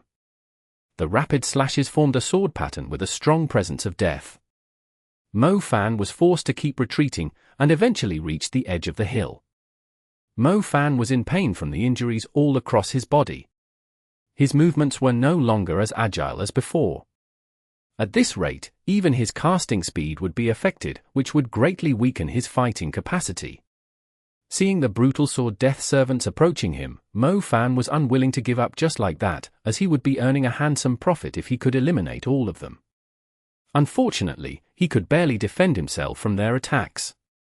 He could only kill a few more brutal sword death servants at most, and anything more than that was basically impossible. It's time for me to make my run.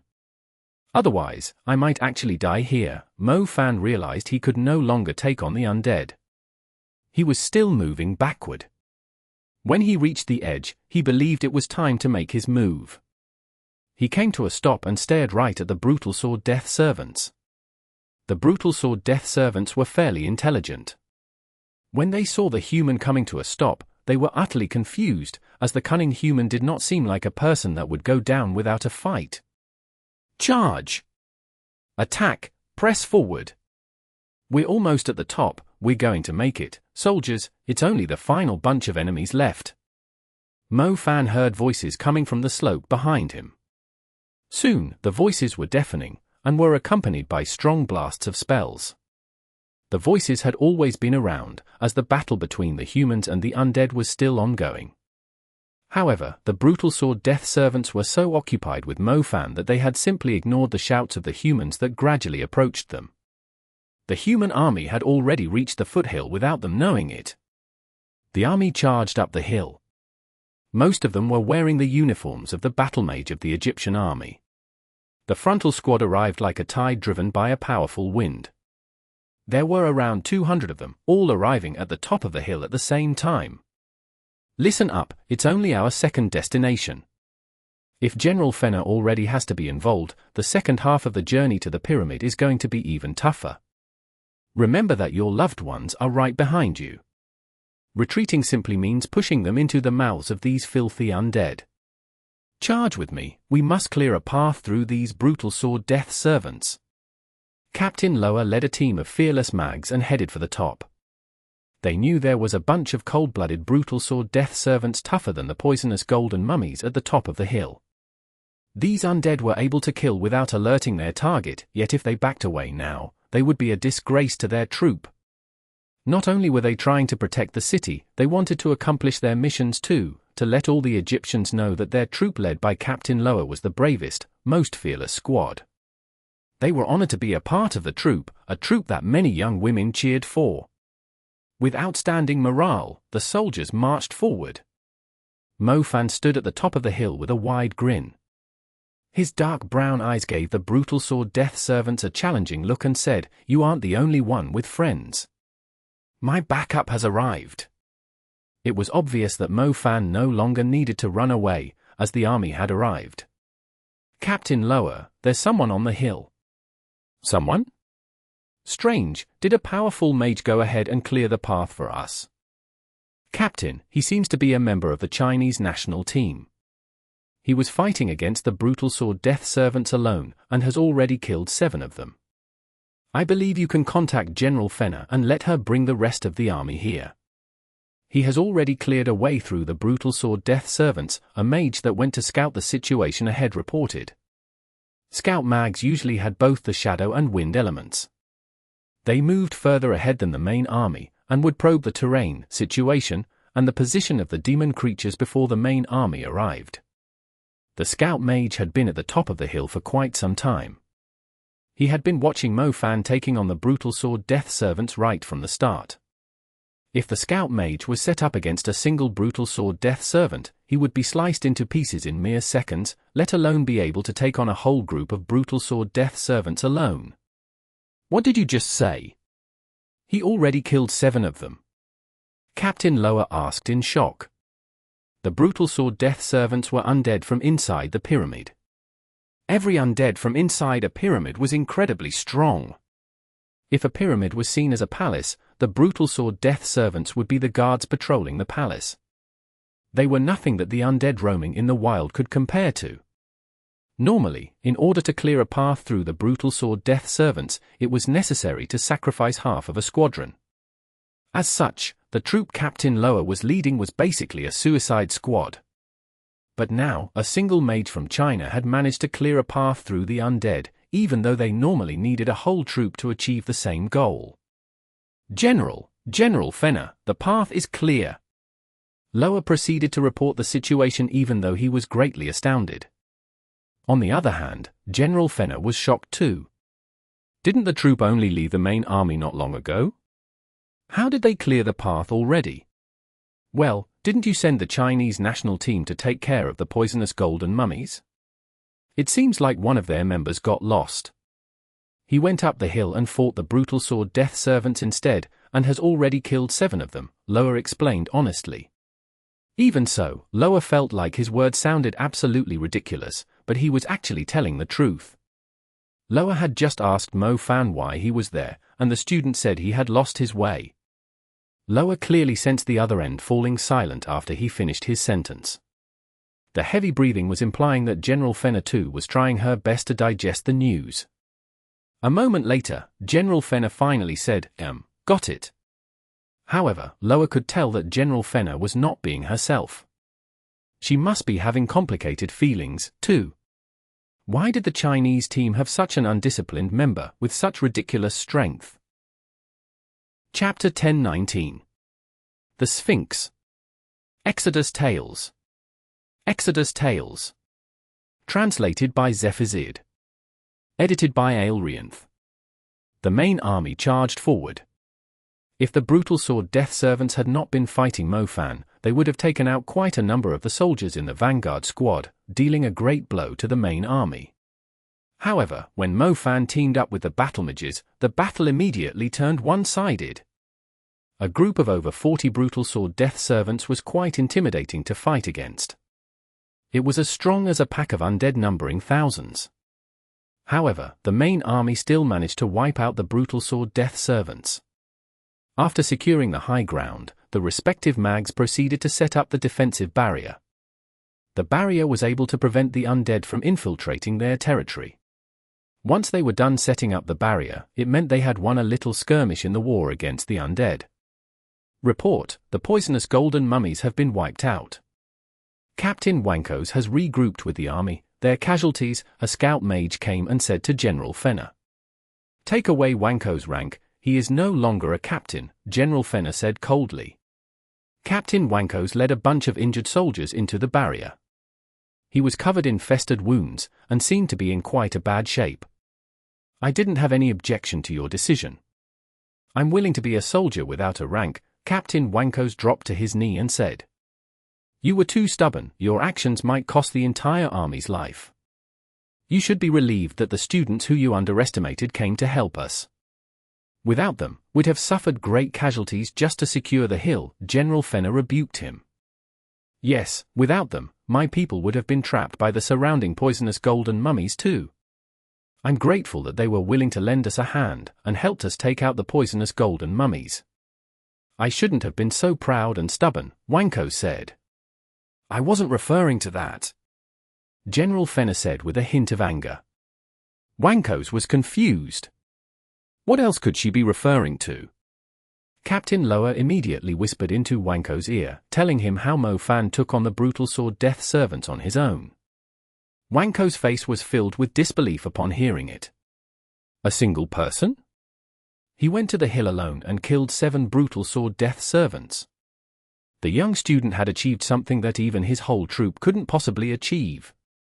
As a matter of fact, Wankos had never treated a bunch of students who only stayed in their schools in peace seriously, but he now realized how wrong he was. These students were as strong as an elite squad of soldiers. Stay in the army, this is war, any selfish motive is only going to bring doom upon the army. Remember that. General Fenner snapped. Wankos had his head lowered. He did not dare to say a word. The new batch of soldiers is on their way, and the mags of the Parthenon Temple will be coming with them, too. Wankos, you and your men will protect them at all costs, even if it means sacrificing your lives. You will not let any harm fall upon them, do you understand? Affirmative. Wankos said sternly. The mags of the Parthenon Temple were like the fairies of the healing element. They were the irreplaceable souls of an army, as with their help, the number of casualties would be greatly reduced, and the lives of many soldiers would be preserved.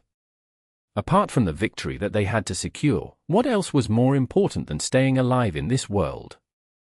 After setting up the camp, the unique barrier was able to prevent the undead from getting aggressive to a certain degree. With the barrier up, the undead in the distance was less likely to gather towards them, too, allowing the main army to soon settle in at the second camp. Everyone would rest up for the day, so the mags could replenish their energy. Meanwhile, they could also treat those that were severely injured, or escort them back to the city.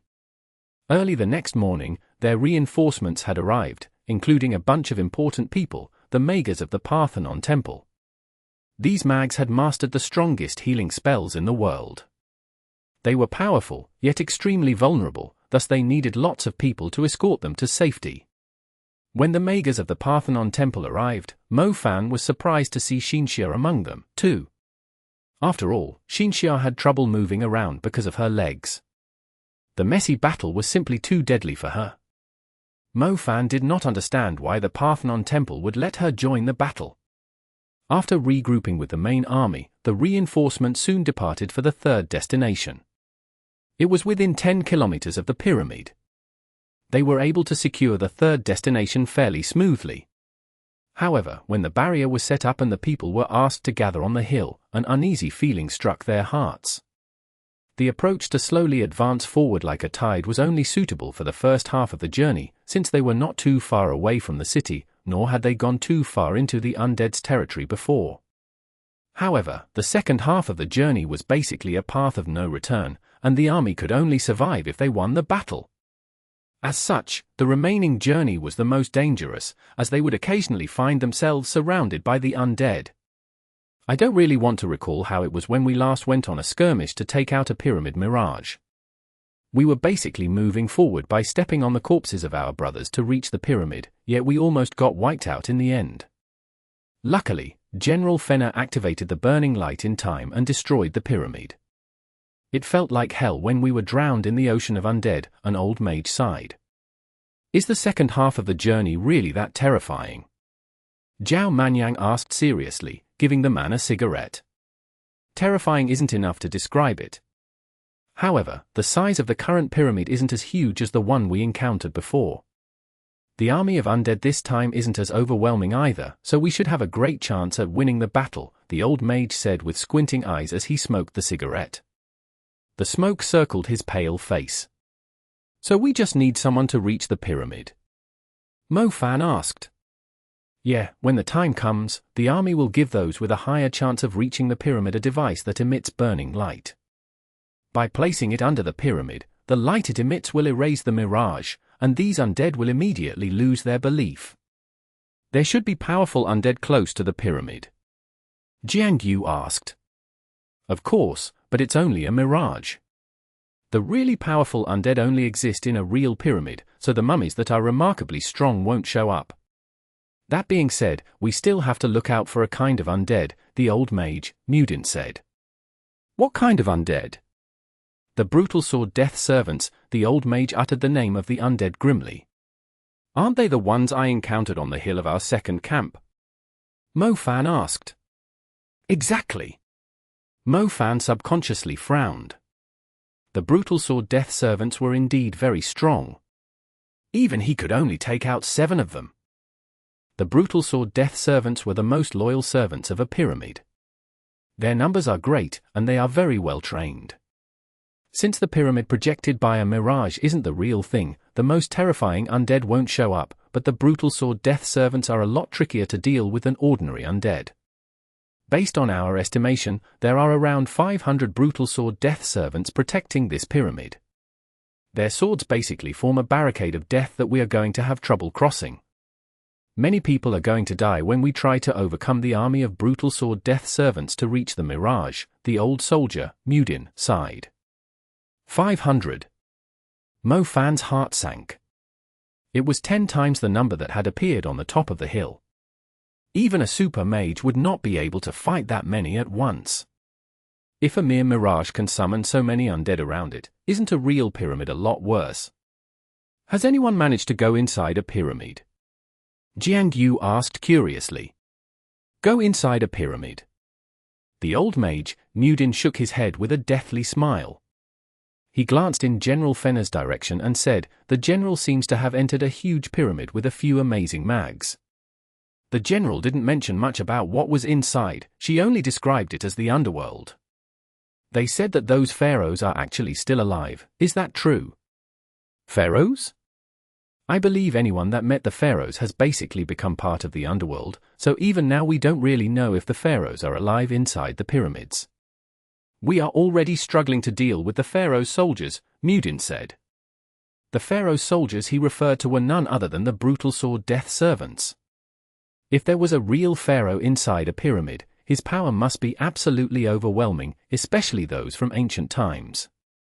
They had already mastered the magic that was able to rule over the nation when they were still alive, and it would only be stronger after they died. Speaking of which, the 3 biggest pyramids in Cairo. I bet there must be some undead inside that can topple the world. Jiang Yu seemed fairly excited. The pyramids were well known for how mysterious and powerful they were, and among them, the infamous Giza pyramids was enough to startle even forbidden mags. I have no idea what's inside the Giza pyramids, but the Sphinx is already unbeatable. If that guy wants to, it can basically plunge the people of Cairo into misery and suffering. Old Mage Mudin was a talkative man. Sphinx? What the heck is that? Mo Fan asked. The creature with the head of a human and the body of a lion. It's the protector beast of the pyramids, the strongest living creature in all of Egypt. The reason why the pyramids are still a mystery is because the Sphinx is protecting them. Rumors say that when the Sphinx roars, even the sky will come crumbling down. Old Mage Mudin proclaimed. Mo Fan gaped. The Sphinx. When he thought about it, he believed the creature must be something on the level of the black totem snake. He did not know the Sphinx was a living thing in this world. Just imagining the enormous creature lying beside the huge pyramid was stunning enough. Chapter 10-20. The Last 5 Kilometers. Exodus Tales. Exodus Tales. Translated by Zephazid. Edited by Aelrianth. When the evening arrived, the fresh blood smeared across the land and the changing colors of the sky portrayed the cruelty of war. The main army had launched an assault on the pyramid. The 4th camp was the last camp before the final showdown. It was time for them to advance fearlessly to reach the pyramid. What stood behind them was no longer their reinforcements, or their city, but they would find themselves surrounded by lots of undead.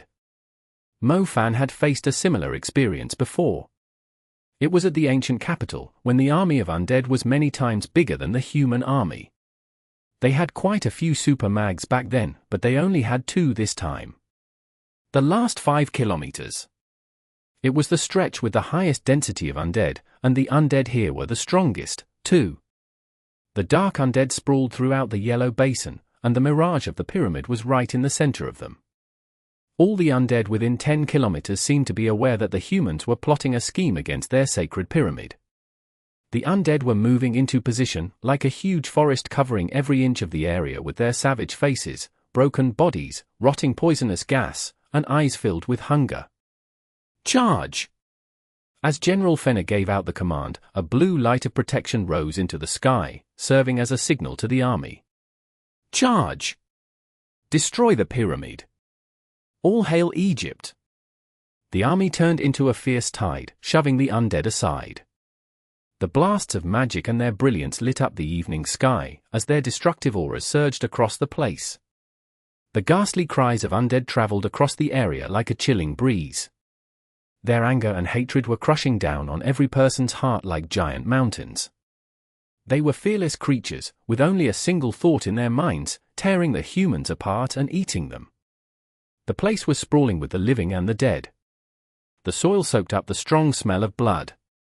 The scale of the battle was similar to the battle that had taken place at the maritime fortress in Japan, and it was rather helpful in training a bunch of powerful, fearless mags. The battle went from being orderly to a complete mess. Surrounded by the undead, the humans could no longer tell where the pyramid was. Many squads totally lost their way, and could only fight the undead instinctively. General, we have lost contact with the troop in the west. Old Mage Mudin reported back. Are they all dead?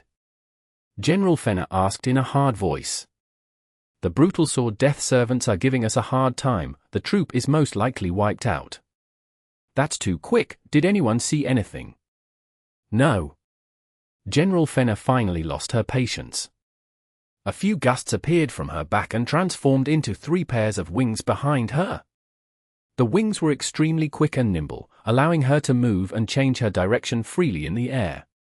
Thousand Leaves Saber, Slaughtering Wind Slash. The fierce wind around Fenna turned into thousands of wind sabers sweeping forward. Hundreds, or even thousands of undead ahead were sliced into pieces within an instant and scattered across the ground like fallen leaves. The path ahead suddenly cleared up, the undead could no longer stand. After the 1,000-leaf sabers achieved their goal, another fierce wind sliced further into the distance. The powerful wind slash extended to within a kilometer of the pyramid. "Follow me." With General Fenna clearing the path, the morale of the soldiers immediately skyrocketed. A few of the squads immediately followed General Fenna and pressed forward into the area a kilometer away from the pyramid. "You better protect her. If she loses even a single strand of her hair, I'm going to feed you to the undead." Mo Fan snapped at the worthless Knight Kowloon standing beside Xinxia when he saw the path ahead being cleared. "Even if you said nothing, it is my sacred responsibility as a knight to protect her," Kowloon replied with a stern face. Mo Fan seriously found this Kowloon an eyesore. His noble temperament, as if he was superior to the others, was urging Mo Fan to beat all his teeth out, yet the guy's strength was fairly impressive, too. Mo Fan saw him kill 10 warrior-level undead instantly, and despite how chaotic the situation was, he did not allow a single undead to get within 100 steps of Xinxia. It turned out that the bodyguard that the Parthenon Temple had assigned to protect Xinxia was not just mere decoration. "Brother Mo Fan, you're going off to do something dangerous again," Xinxia said. "Don't worry, I can protect myself better than anyone else. We must end this battle soon, or none of us will make it back alive," Mo Fan said seriously. They were deep in the surrounding undead. Mo Fan knew better than anyone else how relentless the undead were. If they could win the battle by just reaching the pyramid, Mo Fan believed he could easily do it with his dark noble mantle. "I'm going with you," Xinxia said. "Just stay here." "Fine." Mo Fan changed his mind when he saw the serious look in her eyes. Xinxia was riding a blue fantasy horn beast that she had subdued with the psychic element. It was blue and furry, with huge horns like an elephant, a robust build, and a long dragon tail. The blue fantasy horn beast was in sync with Xinxia's will, allowing her to move around easily even in a skirmish like this. In addition to that, the blue fantasy horn beast was fairly strong, too. Leaving its fighting capacity aside, its ability to evade attacks was comparable to the Knight Rakshasa. "I'll come, too," Kowloon declared to Xinxia. "Let's go." Mo Fan turned into a shadow bird and wove through the shredded corpses of the undead to catch up with the army heading for the pyramid. Xinxia followed behind on the blue fantasy horn beast.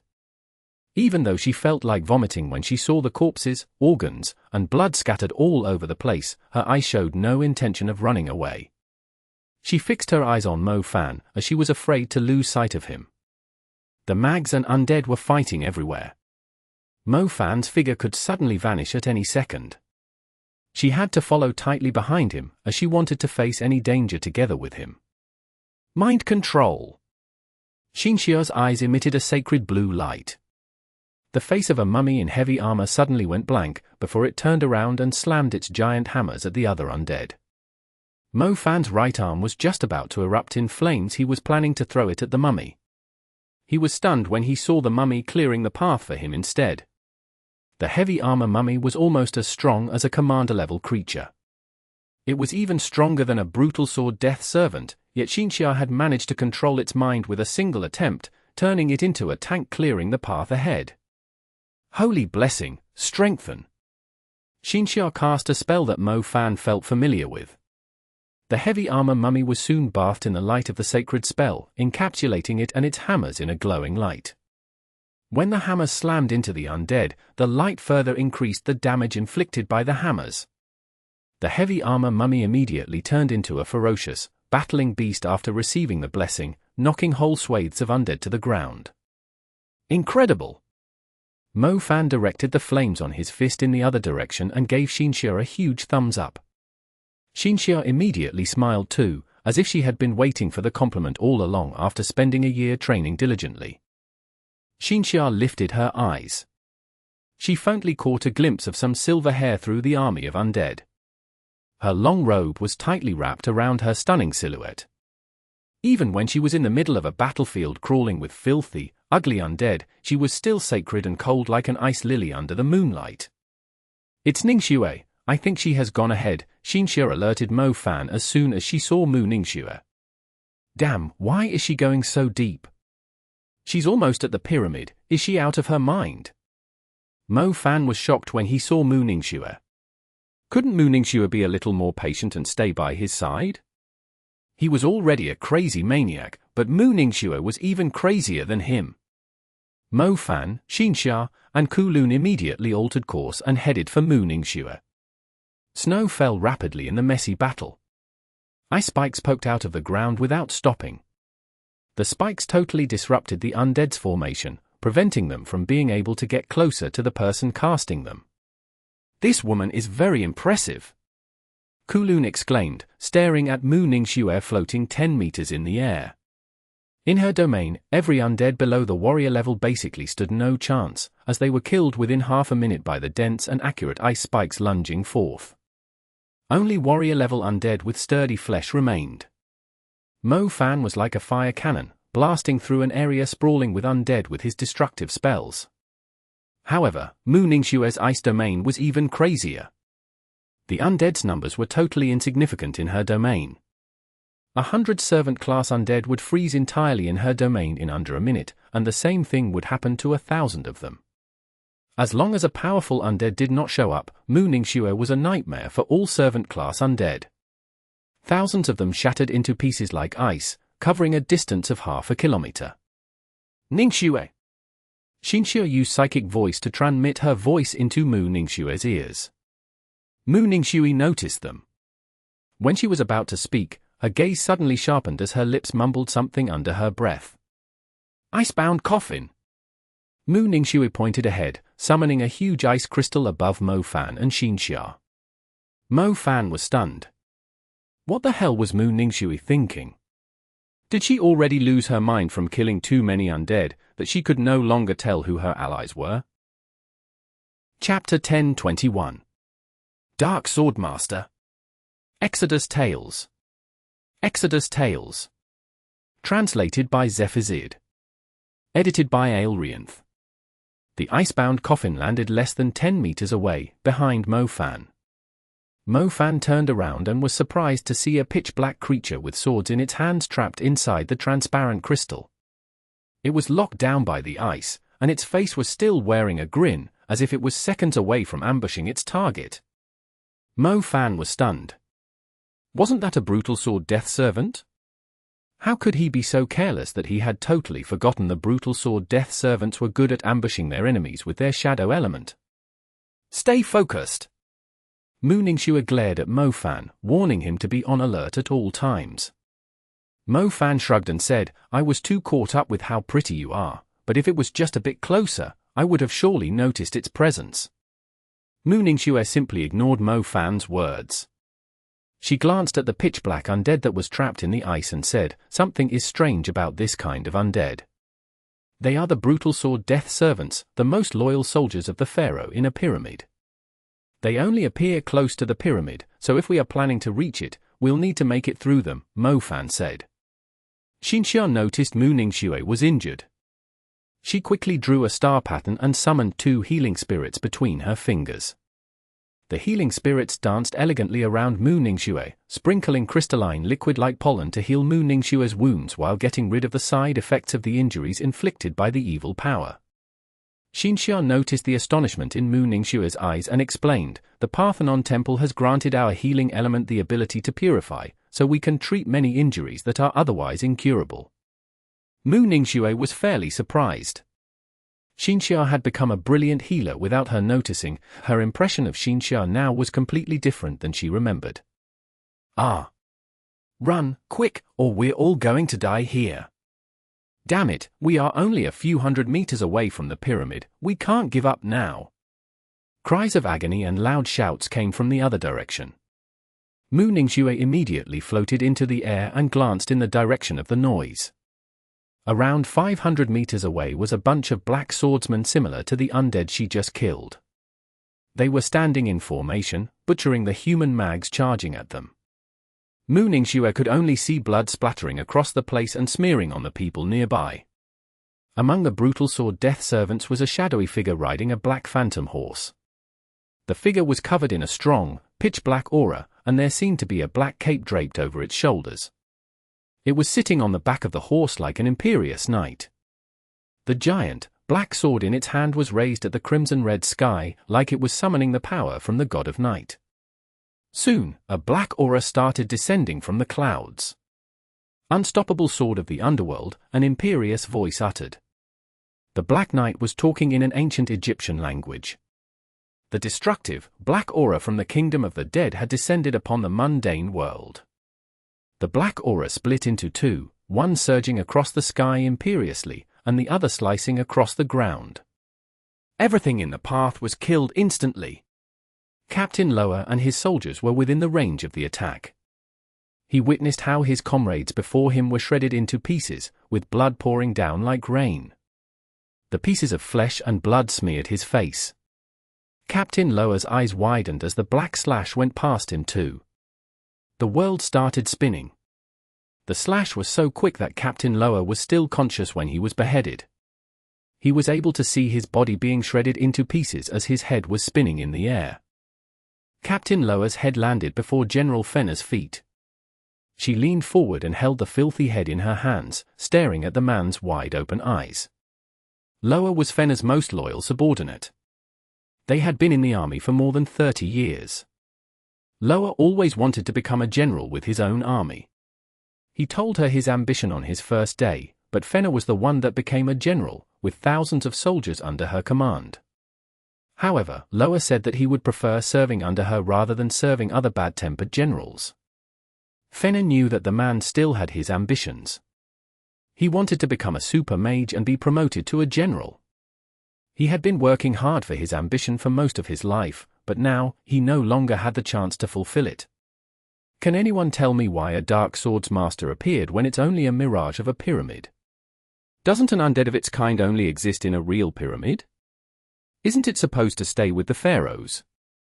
Dead, they are all dead, and we won't live for long either. A Dark Swordmaster, why isn't the pyramid just a mirage? Does that mean it's a real pyramid? The Dark Swordsmaster straightened proudly.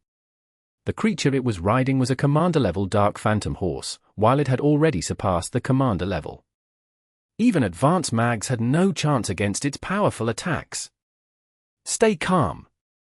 Fenna placed Loa's head down and closed his eyes with her hands. Her sharp eyes were filled with tears, yet she did not let them roll down her cheeks. Fenna's voice echoed in the soldiers' ears, shattering the fear in their hearts. It's only a mirage, and the Dark Swordsmaster isn't invincible either. If we give up now, his sword is only going to slash at Puxanai City. Tell me, is that what you want to see? Is there any meaning to live when that happens? Don't forget, you are soldiers. Don't waste the rest of your life regretting the timid decision you've made today.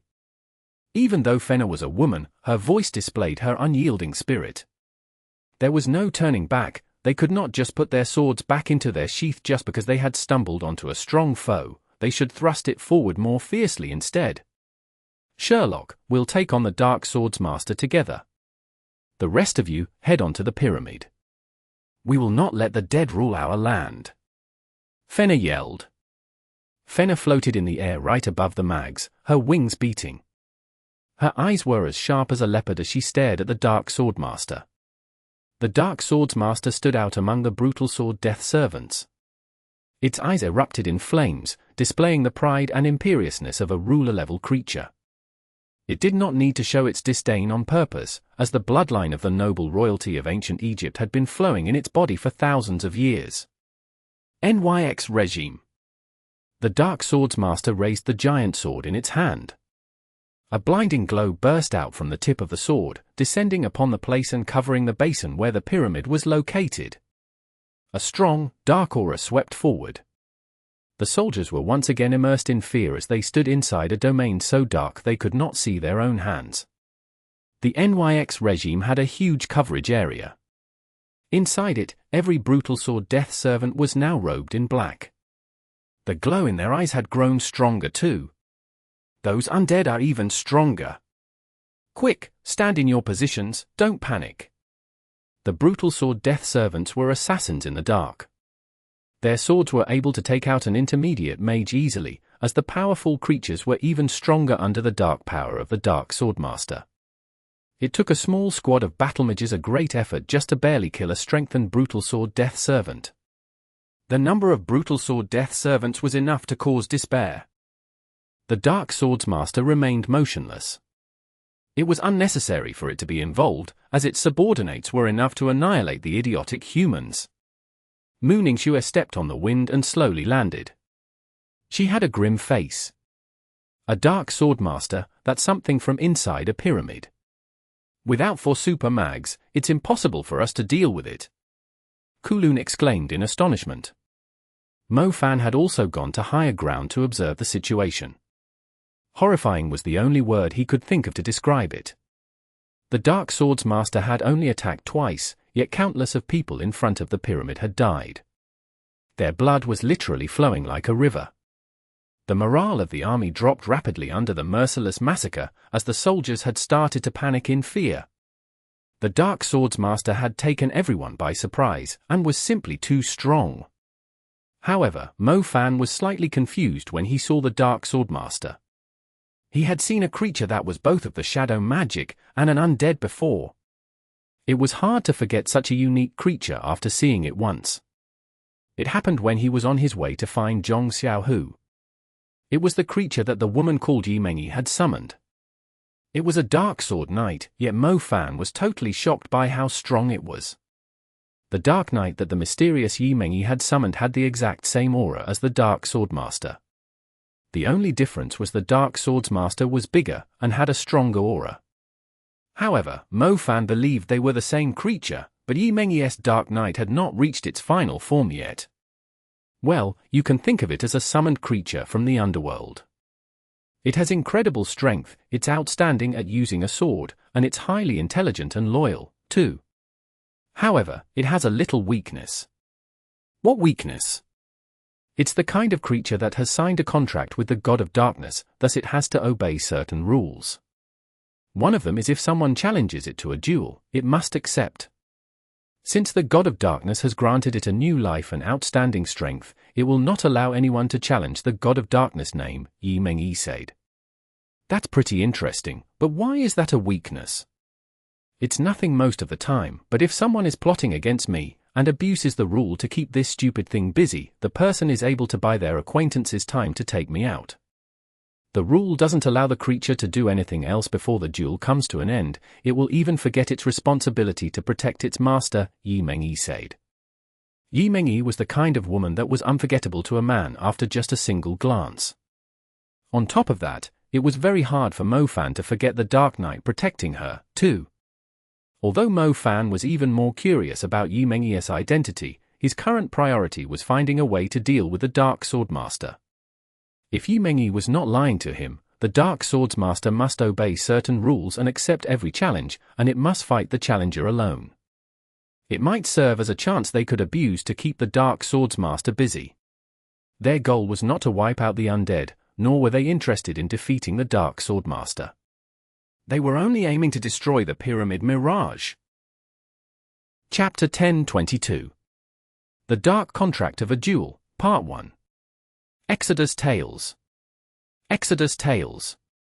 Translated by Zephazid. Edited by Aelrianth.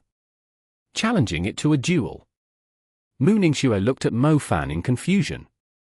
As a matter of fact, it sounded rather ridiculous. How could a Dark Swordmaster that was massacring the soldiers be willing to accept a duel of life and death like a noble swordsman? No one had heard anything about a duel before. Even though I'm not from Egypt, I've learned about the existence of Dark Swordmasters a long time ago, yet I've never heard about anything like a dark contract. How do you, a mage from China, know something that even the Magic Association is unaware of? Kowloon was finding it difficult to trust Mo Fan's suggestion. We'll know if it actually works once we try it. Are we seriously going to wait until the Dark Swordmaster kills every single one of us? Mo Fan replied. The army had no chance of getting close to the pyramid without keeping the Dark Swordmaster busy. The brutal sword death servants were a lot stronger than before too, placing the army in quite a deadly situation. A single Brutal Sword Death Servant was as strong as half a squad, meaning that 500 Brutal Sword Death Servants were basically an impassable mountain of undead. Mo Fan, Mu Ningxue, Kulun, and Xinxia headed for where the Brutal Sword Death Servants were. Apart from the Brutal Sword Death Servants, there were lots of undead moving toward them. They were able to see countless mummies blocking the path leading back to the city when they turned around. Piss off! Up in the air, General Fenner uttered a furious roar, combining the wind and sand into a blasting roar, tossing lots of undead into the sky. Fenner was shockingly strong, and was able to cast super spells adept, too. Normal undead were like weeds to her, but the Brutal Sword Death Servants were not really that easy to deal with. Of the 500 Brutal Sword Death Servants, 200 were targeting Fenner. The bones of those undead were utterly firm after they were strengthened, meaning that Fenner was killing them very slowly. The Dark Swordmaster did not really care that its subordinates were dying slowly. It did not bother fighting the two super mags, either. Its eyes kept on staring at the large groups of battle mages, and each of its attacks would kill over 100 of them. Fenner was enraged when she saw her men dying rapidly to the Dark Swordmaster. Every slash it executed would result in blood splattering across the place. How could their army possibly stand a chance if they continued to be massacred at this rate? General, we should withdraw to 5 kilometers away. I believe the Brutal Sword Death Servants and the Dark Swordmaster will only stay within 3 kilometers from the pyramid. We can't continue like this, the whole army is only going to die here, the other super mage, Sherlock, said. Fenner looked at the corpses of her men piling up across the ground. Her face contorted in emotion. She was not willing to leave. She would rather fight to her death with the rest of her men, but rationally speaking, she could not afford to do it, as the whole army would be wiped out. On top of that, their city would also be infiltrated by these undead. Left with no choice, Fenner started to protect the army as they slowly withdrew. The army was around 2 kilometers away from the pyramid. They soon regrouped with the main army not long after they started to retreat. The main army consisted of troops of fire mags. The fire bursts and fiery fists were extremely effective against the undead. However, the main army was extremely slow. If the vanguard could not hold on until the main army arrived, all their sacrifices would be in vain. The army retreated as a whole, leaving nothing but blood in front of the pyramid. The black Brutal Sword Death Servants were covered in fresh blood, yet their bodies remained black as they stood in the pools of blood. Their eyes had a mocking look too. What do you think we can do instead? General Fenner was on the verge of losing her temper after suffering the defeat. We should be able to clear a path back to the city. With the Dark Swordmaster standing guard, there's no chance we can get any closer to the pyramid. We can only retreat for now, Sherlock said. Even when Sherlock and Fenner teamed up, they were still no match for the Dark Swordmaster, hence it was necessary for them to ask for backup. This is all we have, there won't be any backup, Fenner said firmly. Their city was not the only one with a Mirage. The armies of every city had their own matters to attend to. Their city had already asked the nearby cities for help. They had planned to destroy the Mirage right from the start. The Dark Swordmaster is bound to a contract to accept any duel that it is challenged to. I believe it's our only way to reach the pyramid, Mo Fan said to General Fenner very seriously. What contract? Sherlock asked, confused. Mo Fan briefly explained about the Dark Contract. Are you serious? We've been in Egypt for so long, but we've never heard of anything like that about the Dark Swordmaster. Don't you think it's ridiculous that it must fight the person that challenged it to the death? Sherlock did not believe Mo Fan's words. Sherlock was suggesting the army retreat. With the people they had left, even though turning back was going to result in lots of casualties, anything was better than having the whole army being wiped out in the land of the undead. Going back now means our soldiers have all been sacrificed for nothing. All of us in the army knew the only outcome of coming here is either die trying or destroying the Mirage. I believe we can try abusing the contract he mentioned, and even if it doesn't work, we'll send out some powerful mags to keep the Dark Swordmaster busy while the rest try their best to reach the pyramid. Fenner said. Fenna was the commander of the army. The soldiers under her lead were hot-blooded too. Even when they were trapped in the ocean of undead, none of them had thought of retreating, since many would die on the way back. They had long been surrounded by the army of the undead. Mo Fan, what are you up to this time? Do you seriously think something you've most likely read from a useless book is the truth? Do you dare to take responsibility if it doesn't work? Zhu Jiming said mockingly. Zhu Jiming did not really care if Mo Fan was being a busybody. Instead, he actually hoped Mo Fan was caught up in some kind of trouble. He was only worried that the national team would have to take the blame if something went wrong. It's enough that we've tried our best. It's really unnecessary to go any further than this. Are you insane? It's obvious that the army can't make it to the pyramid. Let's just retreat. We might end up getting ourselves killed. Mu Tingjing was extremely displeased by Mo Fan's suggestion. I really don't understand where you bunch of useless pricks get your confidence from to talk nonsense in front of me like that. Mo Fan snapped without mercy. Mo Fan was like a mad dog when he was scolding someone.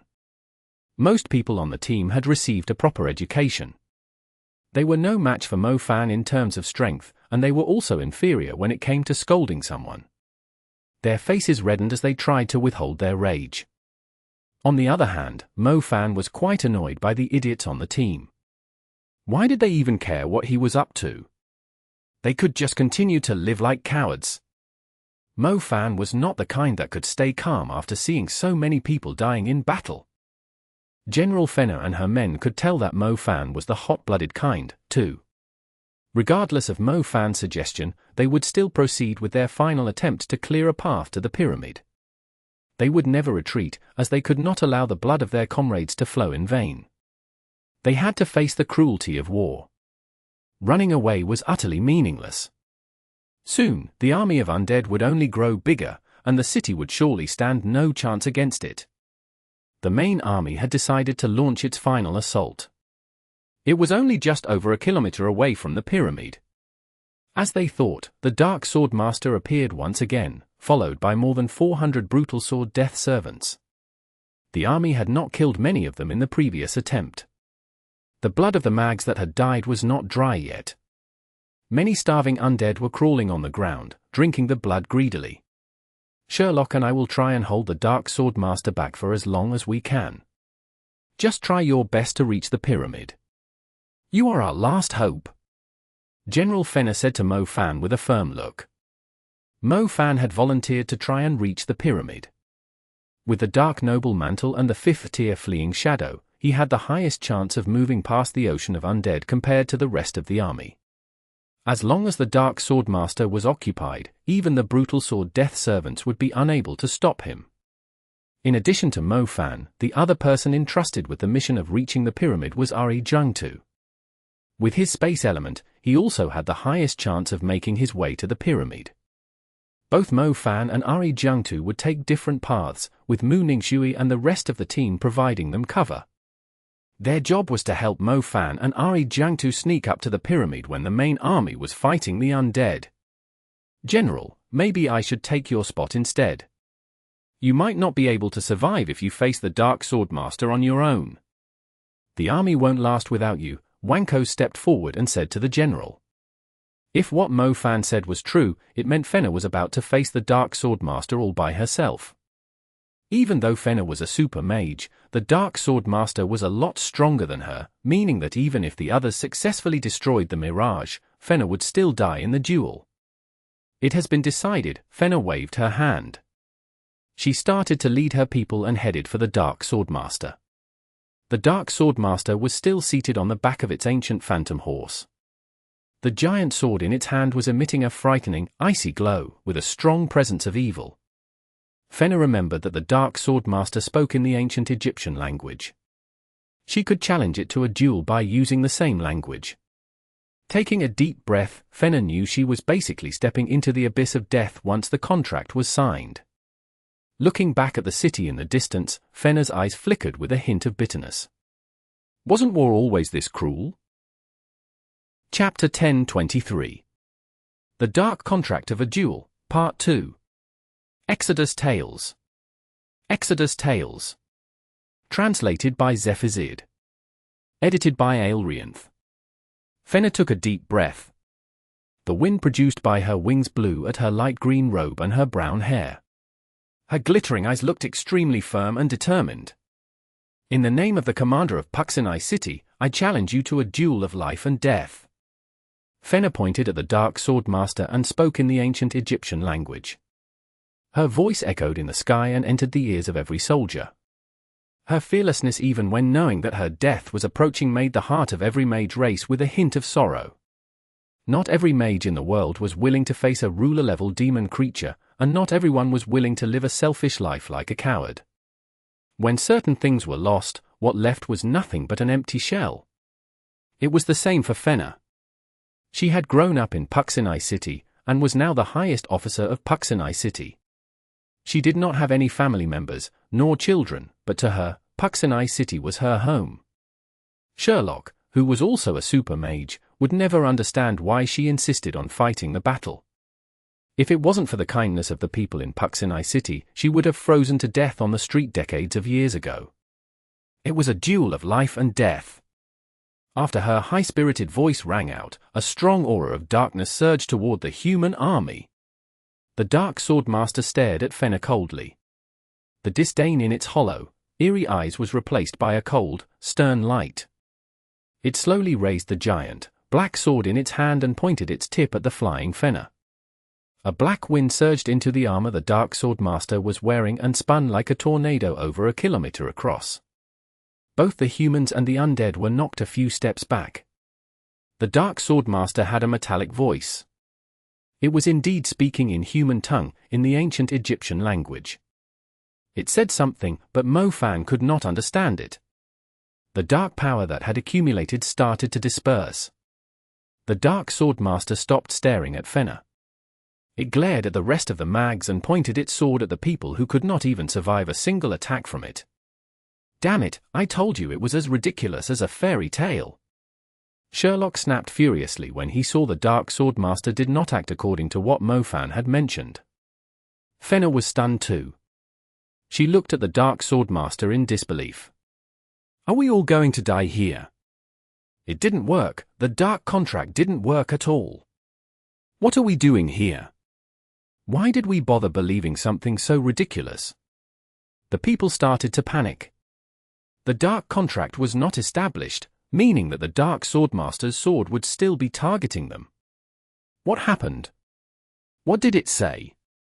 Mo-Fan yelled at Fenna in the air. Mo-Fan was very shocked too. He believed that Mengi had no reason to lie to him. The dark contract was definitely real, something must have gone wrong. Enough talk about the dark contract, we have to engage the enemy now, Wanko said. The dark Swordmaster had raised its giant sword again. The sky had turned darker slightly once again. Seeing this, everyone's heart skipped a beat. If the NYX regime was constructed, the brutal sword death servants would simply turn into killing machines. Darkness, it only accepts a duel from a darkness being. I'm not a darkness being, so I didn't have the right to challenge it to a duel, Fenna landed in a dispirited manner. Her eyes were filled with tears. The tears ran down her cheeks. It was a devastating blow to her, as there was nothing she could do even when she was willing to face death. How about Sherlock? Is he a darkness being? Old Mage Mudin asked. He isn't, even if he is, there's no way he's going to do it, Wanko said. What's a darkness being? Can I go? My secondary element is shadow. What's the point of you going? The dark Swordmaster can simply kill you with a single slash. You're only going to get yourself killed. The situation was even more worrying.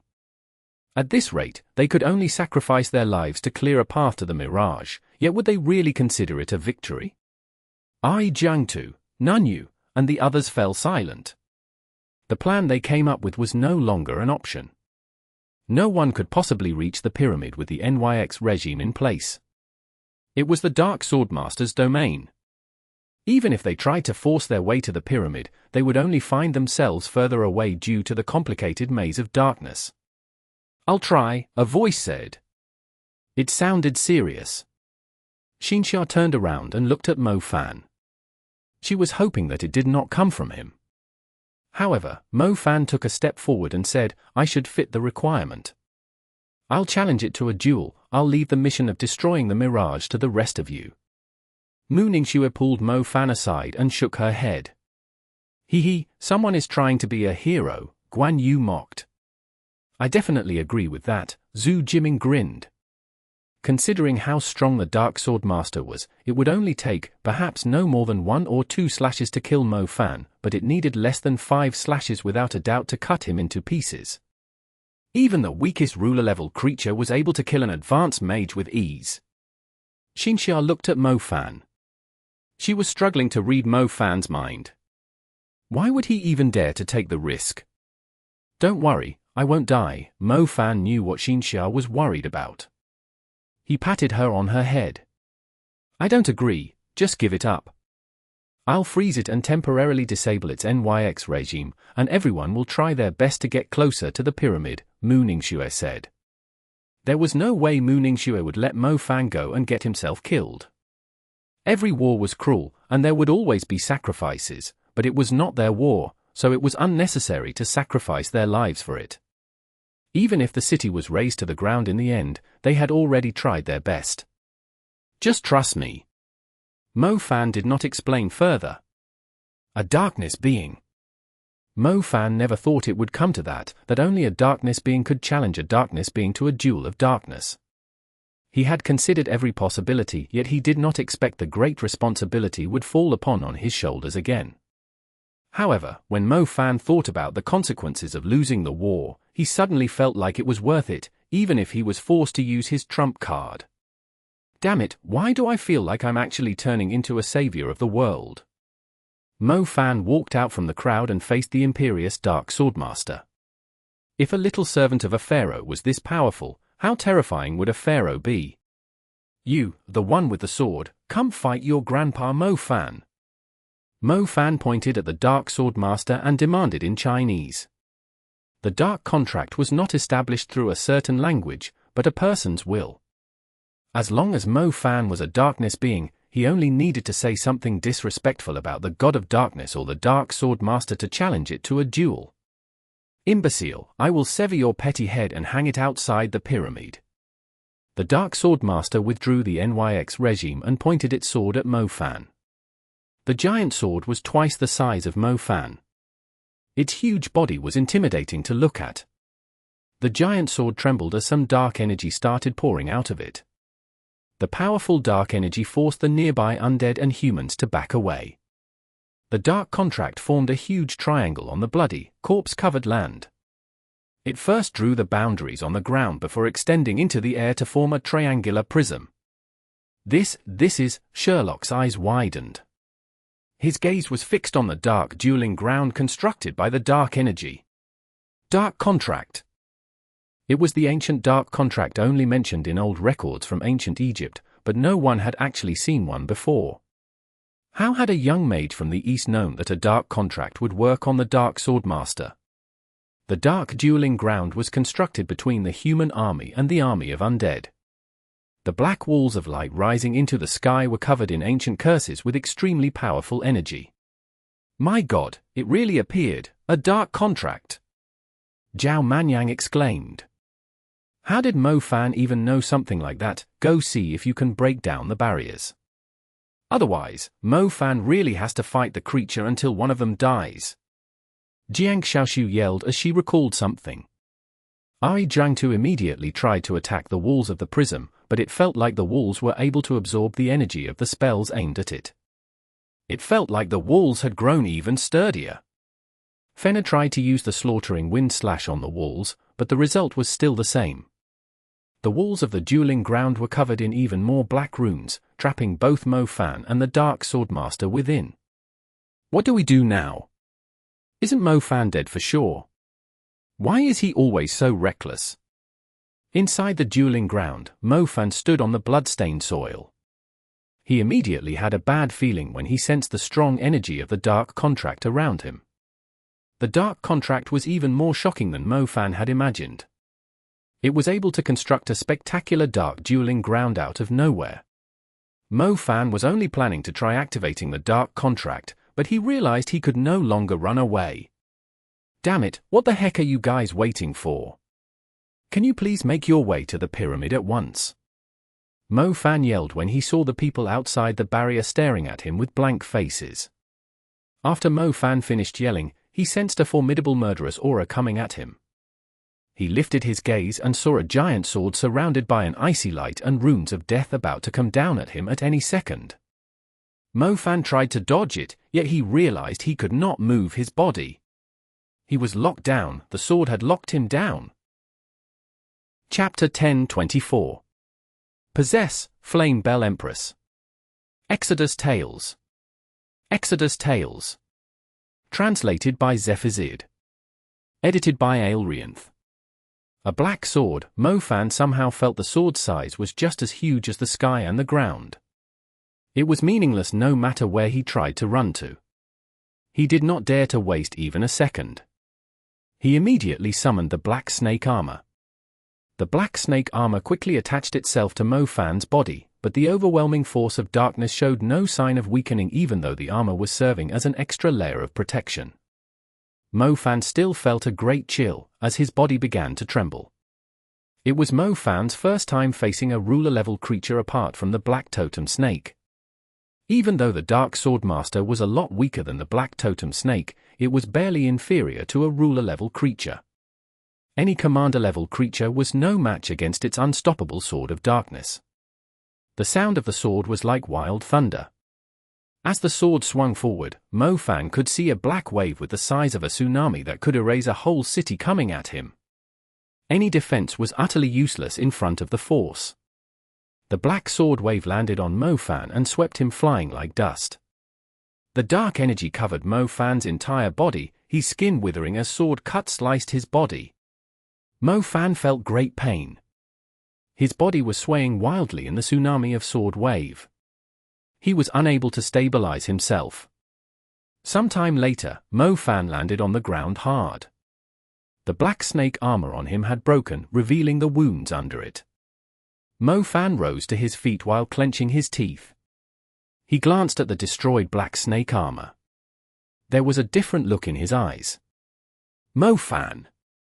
Outside the dark dueling ground, Xinxia's eyes reddened immediately when she saw Mo Fan being tossed around in the sword wave.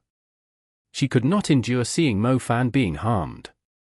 When the thought of him dying in the dark dueling ground crossed her mind, she had trouble controlling her temper. Mo Fan, hurry up and think of a plan, you're going to be killed soon.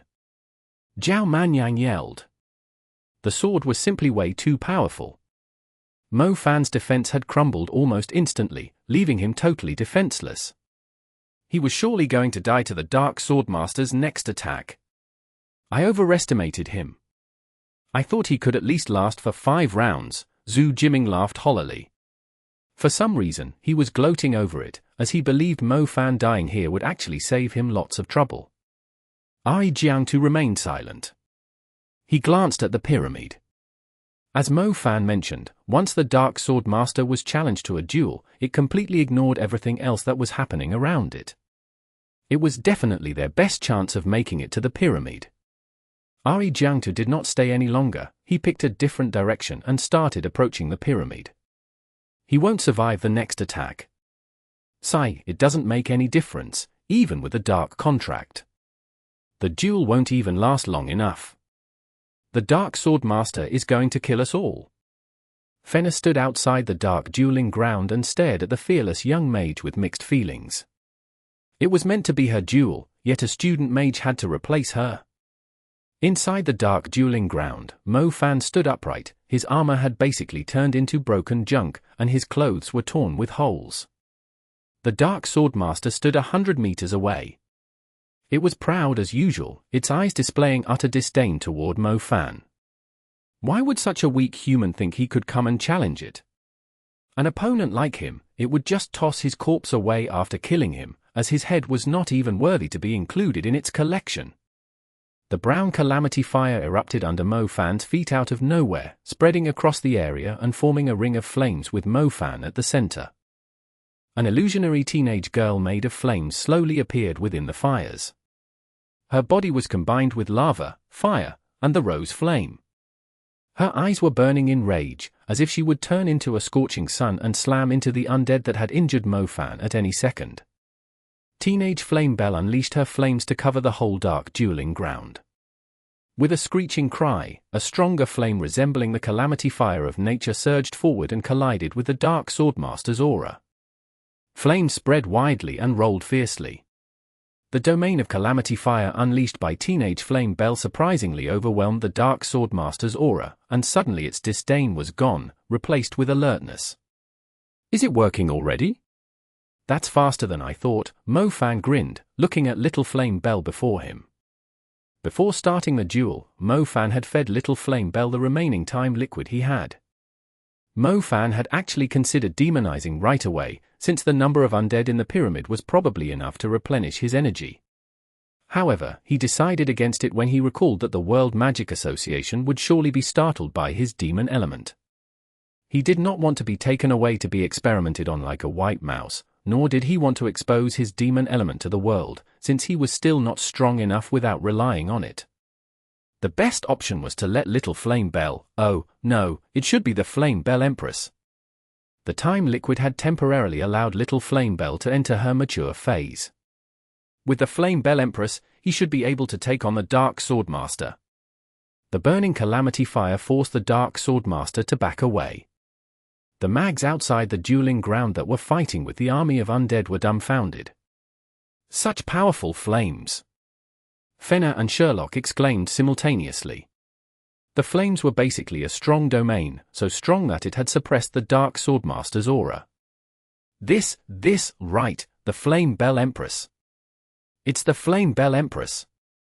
Zhao Manyang, Jiangyu, and the others shouted in joy.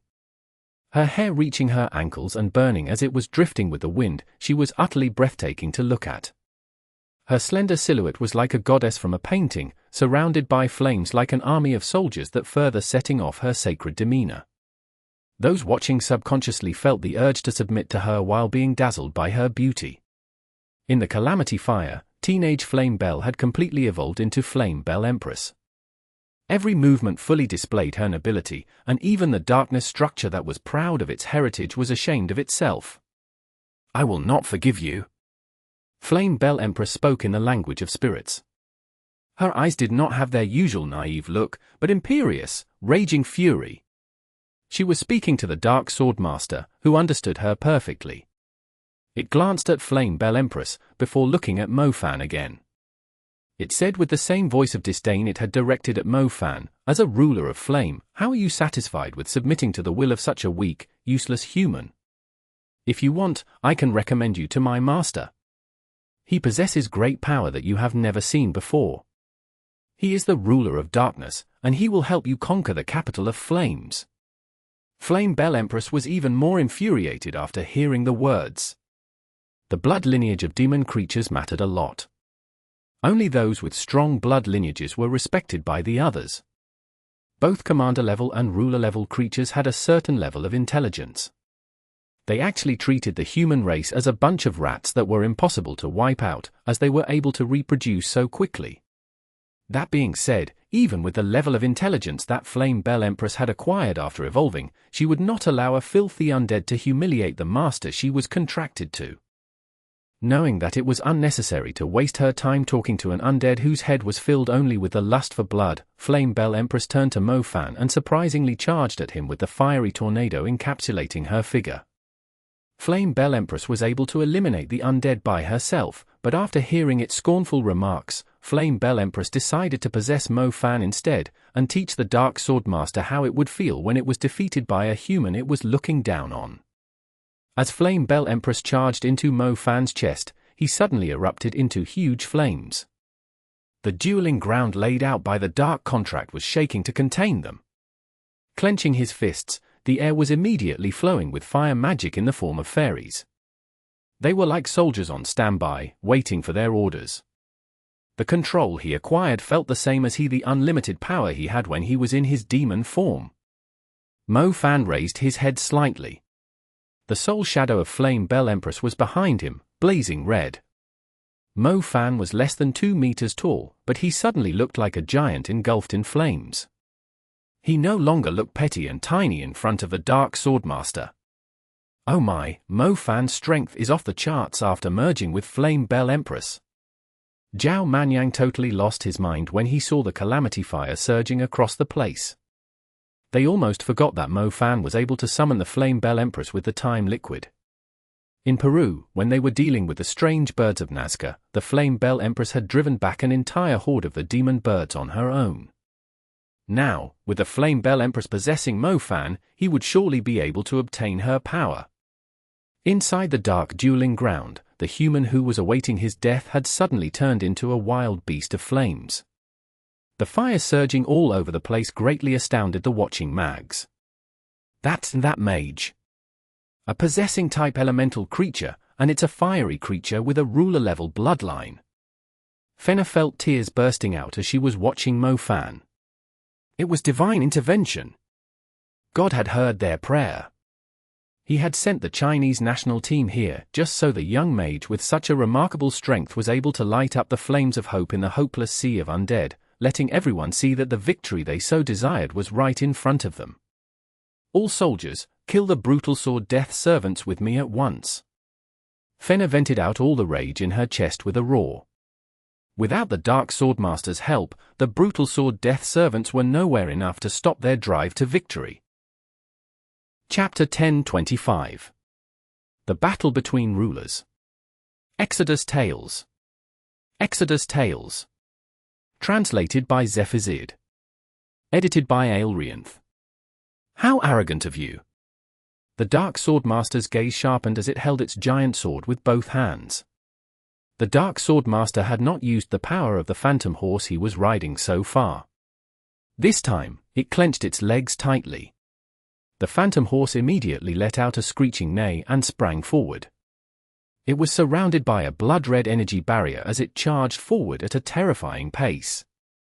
As it arrived in front of Mo Fan, the phantom horse lifted its front limbs. Its muscular body rose to a shocking angle to the ground. Meanwhile, the Dark Swordmaster lifted its sword and slashed down at Mo Fan as the horse was coming down. The force tore the ground in half, creating a long ravine. If the dark dueling ground was not in place, the ravine would most likely have extended a kilometer further. The flames engulfing Mo Fan transformed into a fiery phoenix as soon as the sword came down at him. Mo Fan stepped on the fiery phoenix and zipped a great distance away, dodging the powerful slash. Lava rock, up! Mo Fan raised his hand and triggered the fire seal he had left at his previous location. The Dark Swordmaster was unaware that it was stepping on an enormous fire seal. When it felt a strong energy rumbling under it, it quickly turned to the side and forcibly urged the phantom horse to leap away. As soon as the Dark Swordmaster sprang away, a thick pillar of fire burst out from the fire seal. The pillar of lava was a lot stronger than Fiery Fist, 9 halls. It was actually wider than all the 9 pillars of Fiery Fist, 9 halls combined together. It totally resembled the eruption of a volcano, with the fire surging a few hundred meters up into the sky before the lava poured down like a huge burning rain, setting the ground aflame when they landed. Gravity space! Mo Fan pushed his hand down. The ground that the Dark Swordmaster stood on sank suddenly into a huge pit in the shape of a rhomboid. The edges of the pit were perfectly straight, like it had been molded for the purpose. The armor on the Dark Swordmaster started to crack. The phantom horse it was riding fell to the ground under the enormous pressure, trembling under the pressure. Mo Fan stepped on the fiery phoenix and leapt into the air. When he reached the highest point, several fiery dragons appeared him. The dragons danced around him and encapsulated him in flames. Mo Fan stayed in the air and threw his fist at the Dark Swordmaster. A fiery dragon of calamity fire plunged down and rammed into it hard. With another punch, a second fiery dragon went from spiraling in the air to extending its wings and diving down at the burning area. The continuous explosions of the burning fists and dragons crashing into the dark dueling ground ended up creating a huge burning pit, as if a large meteorite had landed. The Dark Swordmaster stood in the hole, being blasted endlessly. It quickly swung its sword to construct a wall of energy, keeping the fiery fists and dragons at bay. However, the Dark Swordmaster was obviously not the kind of undead with a good defense. The fiery dragon still left quite a number of scorch marks on it. The Dark Swordmaster was knocked back continuously. Its eyes were burning with rage. Land of the Dark Spirits. The Dark Swordmaster ignored the flames burning upon it. It plunged the giant sword in its hand deep into the ground. Half of the sword sank into the ground instantly. The sands dyed red with blood suddenly turned black. The darkness continued to spread across the dark dueling ground. Thick black smoke rose from the soil and formed a black fog. The calamity fire scattered across the place was put out by the black soil. The whole place had been set aflame by Mofan and Flame Belle Empress calamity fire, but now, only an area less than a few dozen meters from Mofan was still burning in his domain. Sword, rise! The Dark Swordmaster mumbled some ancient curse of darkness. The sword it stabbed into the ground was suddenly covered in curses. It was buzzing slightly now.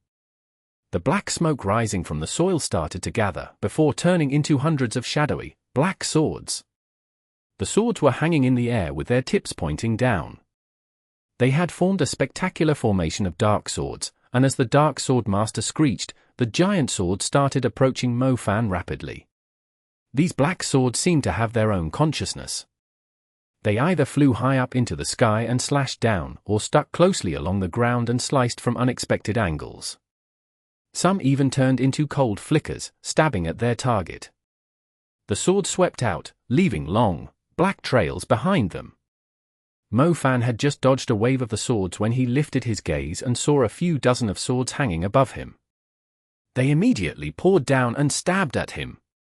Each of the swords was 10 meters long. As they were falling, they would emit a wave of swords outward in a circle, making it impossible to dodge them all. 10,000 feathers.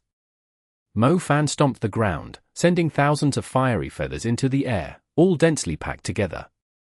The burning feathers scattered in all directions and exploded immediately when they came into contact with the black swords.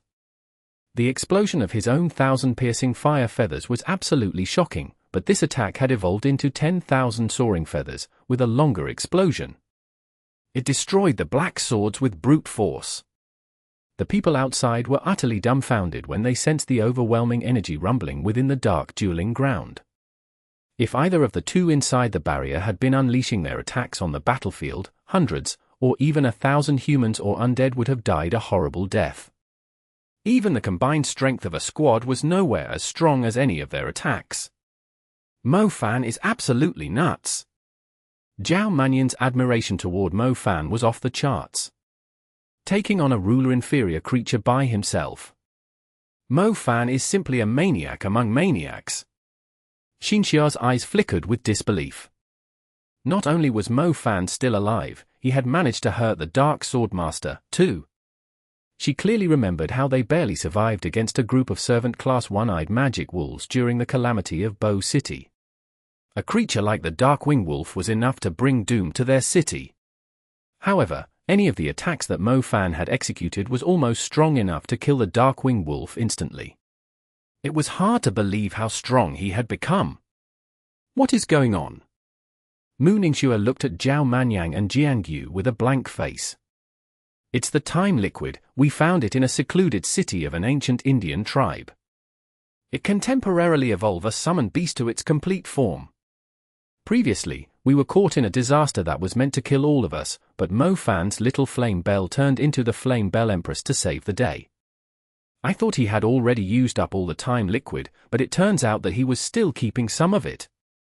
No wonder Mofan dared to challenge the undead, but I agree that he still has balls of steel. If I was in his shoes, I wouldn't dare to take on a ruler-level creature even if I was still holding onto a trump card. Ruler-level creatures were like Grim Reapers. Not many humans were able to stay calm when facing a ruler-level creature, but Mofan acted as if he was naturally fearless. He even dared to fight a ruler-level creature. His courage was impressive. When they saw Mofan fighting the Dark Swordmaster, the people could feel their hot blood rising in their chests.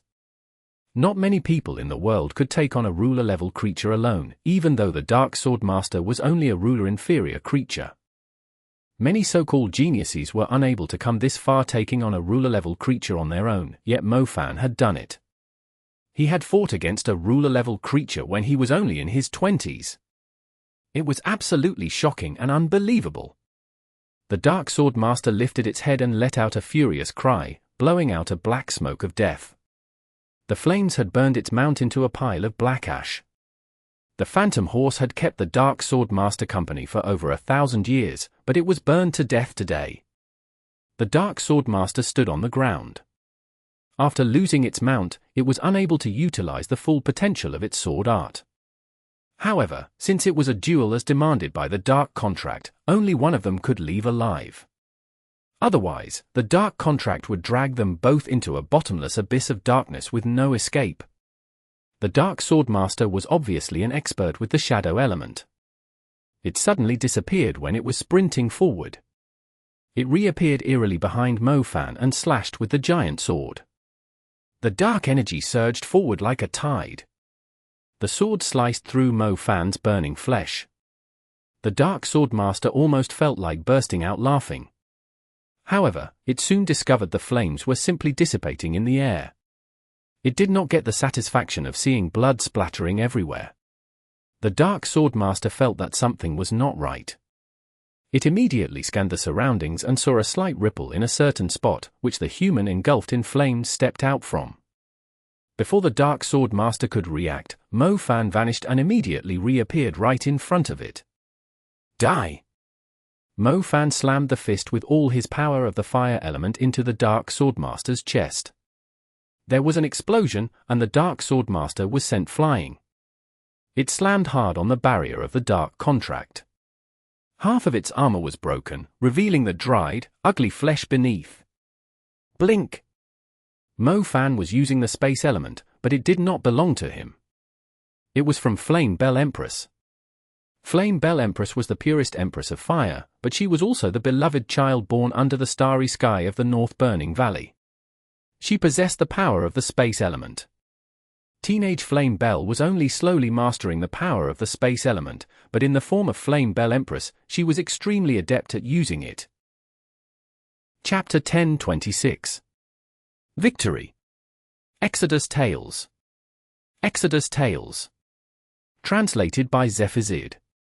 Edited by Aelrianth. When the Dark Swordmaster was exposed, black smoke was released from its armor, like thousands of wriggling centipedes lunging for Mo Fan. These centipedes had incredibly strong devouring power. If they struck a living creature, not even bones would be left behind. They chased after Mo Fan crazily, hungering to tear every bit of Mo Fan's flesh off. These black smoke centipedes could eat anything.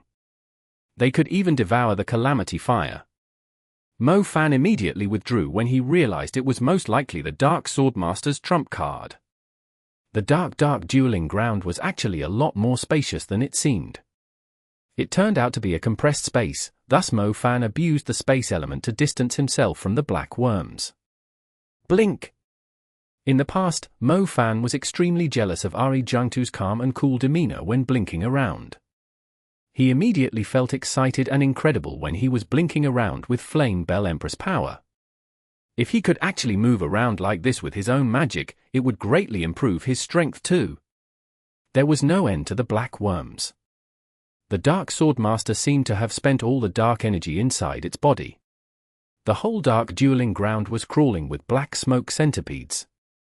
There were so many of them that they were already spinning like a whirlwind in the air. The tornado of black worms slowly descended to the ground. It was so huge that there was simply no room to escape from it. The black worm tornado approached rapidly.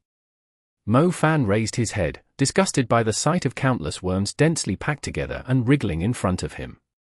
Mo Fan glanced over to the Dark Swordmaster and realized that the undead had disappeared. All that was left was the broken armor. There was no sign of its flesh. So these black worms are actually your true form. Mo Fan laughed hollowly. The creature was undead and a darkness creature, after all. No matter how noble and imperious it looked on the surface, it would never get rid of its ghastly, disgusting true appearance. A few of the black worms were screeching above Mo Fan's head. The tornado had almost landed on the ground. Mo Fan lifted his arms slowly, lifting the ocean of calamity fire scattered around him. The raging flames rose above Mo Fan's head and collided with the tornado of black worms. Countless black centipedes started falling from the tornado. They fell into the flames and were burned into ashes. The black centipedes were tearing at the flames at the same time, and the size of the ocean of flames kept on shrinking. Not long after, the black centipedes gained the upper hand. They had managed to devour all of Mo Fan's calamity fire and put out the sea of flames, but as new flames were summoned as reinforcements, the black centipedes ended up as burning fuel, helping the flames to grow and burn more fiercely. The fire started rising, like a special troop breaking through the defense and tearing a huge hole in the enemy's formation. By focusing on the hole torn into the pattern, the flames surged widely and set even more black centipedes on fire. The flames spread from one centipede to the other, and soon a huge chunk of them was burned beyond recognition. The coiled-up corpses started falling like rain. These black centipedes were the main form of the Dark Swordmaster, so Mo Fan would not allow a single one of them to live. As the fire was rising, Mo Fan moved into the air and appeared in the center of the tornado of black centipedes. Fire Demon Drawing. A ring of blazing red fire appeared around Mo Fan, but it suddenly grew significantly, now big enough to cover the entire dueling ground. Inside the ring of fire, lines of brown fire intertwined and swiftly combined into a formidable drawing of a fire demon. The drawing suddenly erupted in flames and turned into an astonishing picture of burning clouds. The temperature within the clouds flared beyond the limit of the worms, evaporating the black centipedes still struggling vigorously in the flames in an instant. The black centipedes cried out in terror and tried to make their way back to the broken armor. Once the armor was filled up, the Dark Swordmaster rose to its feet again. It was searching for its enormous sword in a panic. It was obvious that the Dark Swordmaster had suffered serious injuries. Its imperious aura from before was gone, even its enormous sword had lost its luster. Flame Belle Empress cried out, telling Mo Fan that the effects of the time liquid were wearing off. He had to eliminate the Dark Swordmaster as soon as possible. Mo Fan nodded. The Dark Swordmaster was clearly at its limit, it was about time for him to send it off to the underworld. The brutal creature had been alive for countless years, and the number of innocent lives that died at its hands was uncountable, too. Mo Fan raised his head. His eyes flickered with both red and silver lights. Scorching sun. A light suddenly appeared right above the Dark Swordmaster. Not long after, the light started to fall rapidly as a blinding, brilliant sun. The sun was wrapped in a silver brilliance. It was clearly strengthened by the magic of the space element. The Dark Swordmaster was fully aware of the terrifying force approaching it, yet was struggling to move at all. It could only watch the shocking sun falling onto it. The brilliant sun landed as heavily as a giant mountain.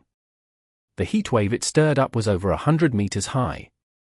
It even left a spectacular pit behind, with flames burning fiercely within it. The Dark Swordmaster was instantly smashed into a puff of black smoke, which was also set aflame by the scorching heat, giving the creature no chance of surviving. A black helmet rolled across the ground and stopped in front of Mo Fan's feet. The helmet was the Dark Swordmaster's head. He could barely see its hollow eyes through the gaps. They were no longer showing disdain, but a hint of dissatisfaction that was slowly dimming. Is it dead? Super Mage Sherlock stared at the dark dueling ground. His astonishment was fully on display with his blank expression. The dark contract slowly vanished, together with the walls of the dueling ground. Except for the ravines and scorch marks across the place, the area had claimed its initial appearance.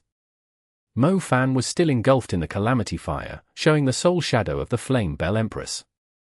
He stood there and watched the energy of darkness that had been dominating the human army disperse slowly. The Flame Belle Empress came out of Mo Fan's body. Mo Fan could see her fatigue on her face. The power that the time liquid contained was not little Flame Belle's own power, after all. Mo Fan was heartwarmed when he saw little Flame Belle trying her very best. Go take a nap. In the future, you will surely be a lot stronger than you are now. Defeating an incompetent ruler-level creature like this will be as easy as blowing a single breath for you. Mo Fan was feeling more confident in little Flame Belle's potential. He believed the actual strength of the Flame Belle Empress was far more impressive than what he had seen so far. Even ruler-level creatures were ranked differently, based on their strength. The Dark Swordmaster was like a child compared to the Mountain Zombie and the Black Totem Snake. Mo Fan strongly believed that the real Flame Belle Empress was most likely a supreme ruler, whose strength could make a whole country tremble. We won the battle. Old Mage Mudin was in tears. Looking around them, the number of undead was as overwhelming as usual, but everyone clearly knew that the victory was theirs the moment the Dark Swordmaster was eliminated. Don't celebrate yet, the Dark Swordmaster is dead, but the Mirage is still. Wankos was calmer than everyone else, but he suddenly saw rays of white light rising not far away in the middle of his speech. The white rays rose into the sky and landed on the eerie-looking pyramid. Since it was only a mirage, when the light passed through it, the whole pyramid started to blur. The image started to blur and contort, and the magnificent pyramid slowly dispersed, together with the eerie glow dyeing the moon red. Without it, the undead were like fish out of water. It did not matter how enormous the army of undead was, or what level the undead were, losing the light was like losing oxygen for the undead. They started to retreat and search for their real territory. Fenna was covered in dried bloodstains. Her face was so dirty that it was hard to recognize her. She stood high up and watched the undead retreat like a tide. Knowing that the battle had finally come to an end, she fell to the ground feebly. Your blood is not in vain, we've won. Tears ran down and washed away the filth on her face. The joy originated from her heart. The blood of her subordinates that had been killed in this battle was not shed in vain. Mo Fan. Ha ha ha. We actually won the battle, we won. Mo Fan, please accept my knees, you even killed the Dark Swordmaster, why the heck do you even bother taking part in the World College Tournament? Just lead an army in a war, and kill all the demon creatures that dare infiltrate our land. Everyone went up and surrounded Mo Fan, who was the greatest contributor among them. Being able to win the battle was an honor that they could boast about for the rest of their lives. It was in fact comparable to achieving a good result in the World College Tournament. They would soon be commended by the World Magic Association, which would surely be of great value to these young mags. It was important for them to earn their reputation, as it could lead to being appointed as officials with great power and being given more resources. Thank you so much. You will always be welcomed as the most honorable guest by Egypt and Puxinai City.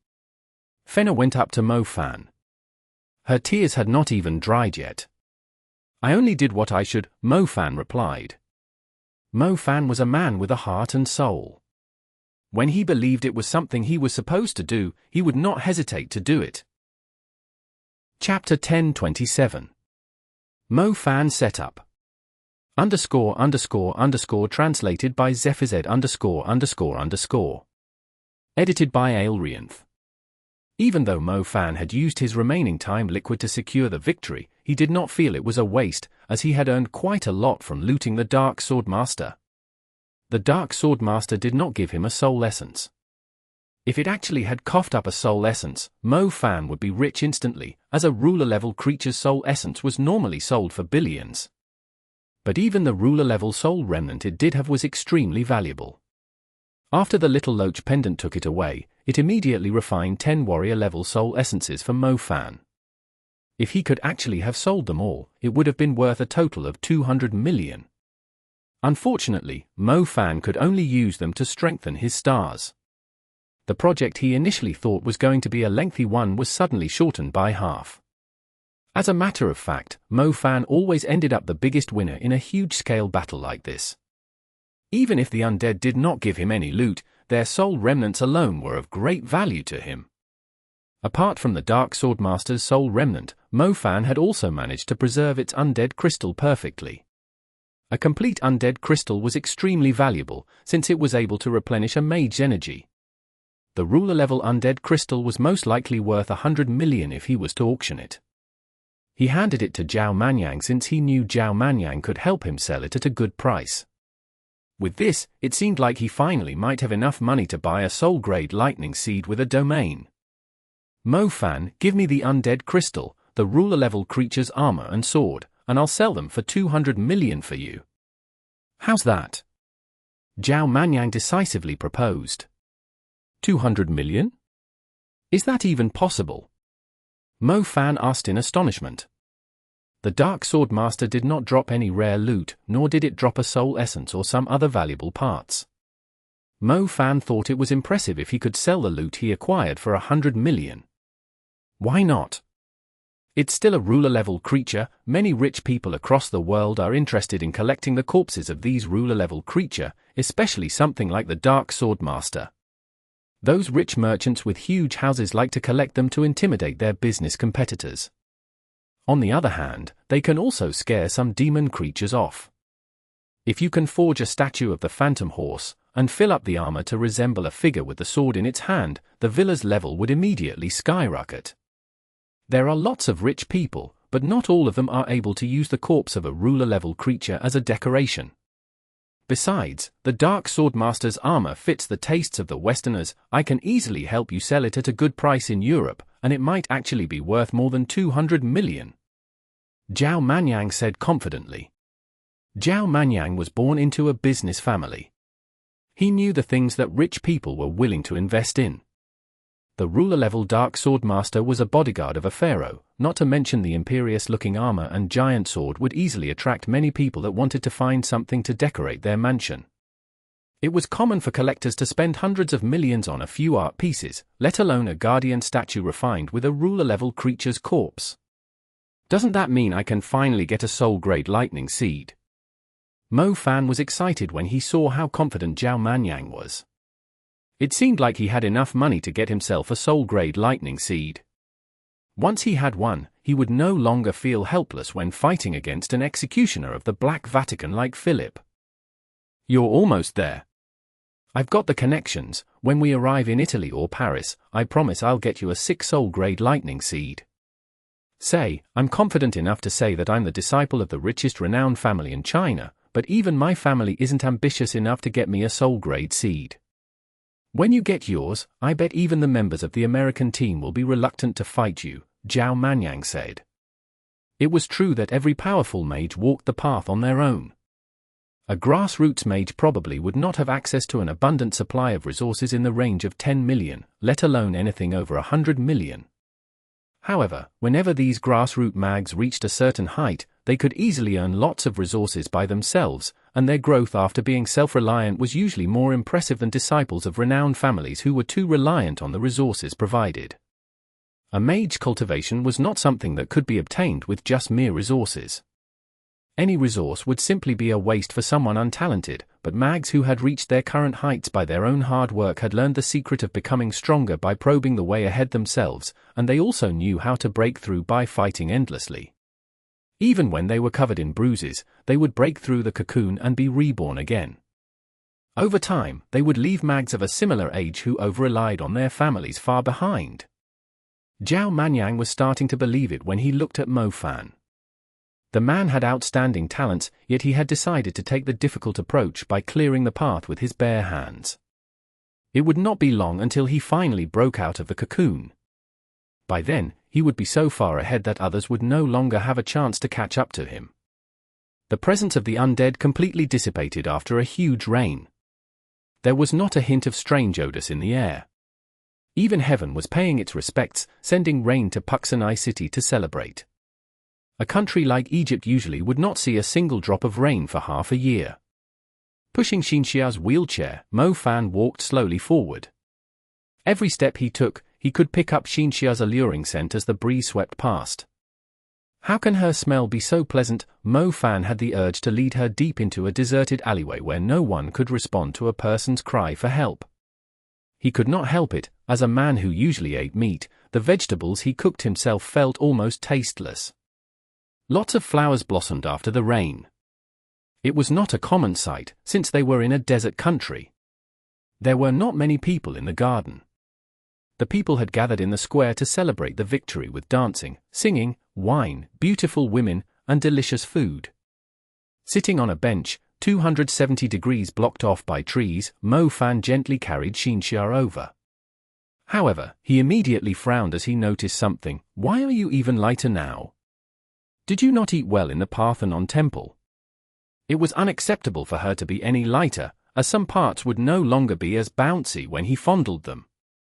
It's not that, maybe I've been training too hard, Shinxia replied softly. Training hard means you should be eating more. Look at me, my physique and my muscles are energetic, and are able to provide you with a sense of security. Mo Fan carried Shinxia and placed her on his leg to display his strength. Shinxia was unable to walk, thus she was like a little lamb without the wheelchair. She immediately became a prey of the pervert trying to take advantage of her.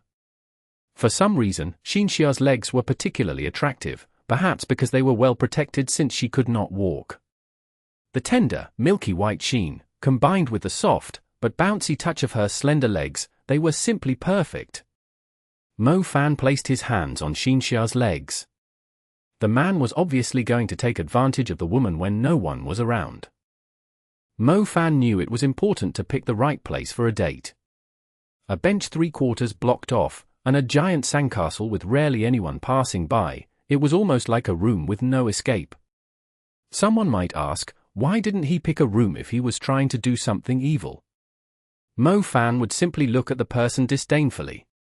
How naive, even women who normally behaved like dudes would immediately know what a man was up to if he invited them to his room to talk, let alone a shy girl like Shinxia. The mission was doomed to fail, unless the woman was as desperate as the man was.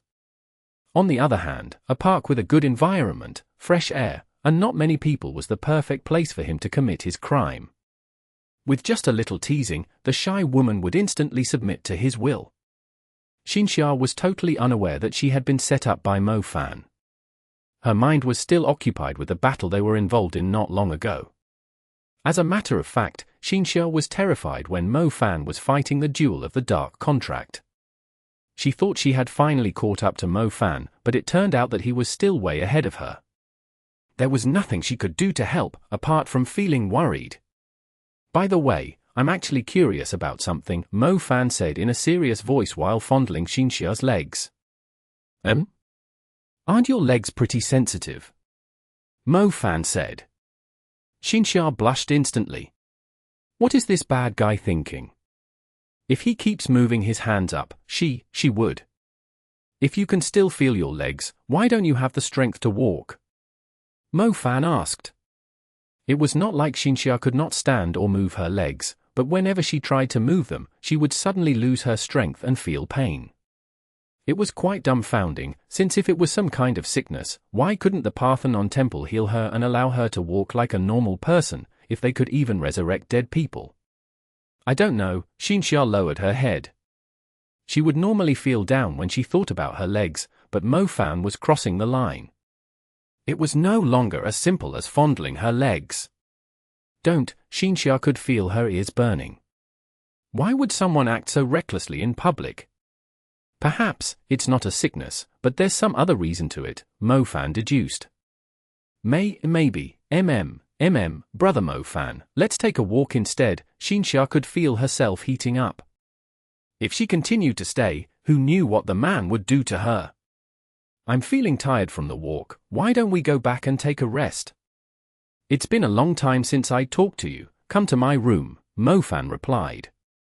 Shinxia's face was so red it looked like one could squeeze some water out of it. If she rejected the suggestion, Mo Fan would simply continue with his shameless acts in the park. She would rather go to his room, at least she would not be worried about being spotted then. Shinxia was so worried that someone would stumble into them when Mo Fan was fondling her, as it would be utterly embarrassing. A little lamb was no match against an experienced driver.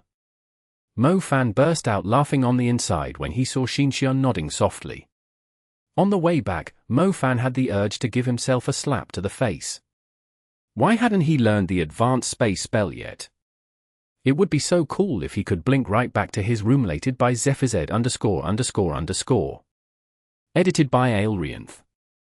Even though Mo Fan had used his remaining time liquid to secure the victory, he did not feel it was a waste, as he had earned quite a lot from looting the Dark Swordmaster. The Dark Swordmaster did not give him a soul essence.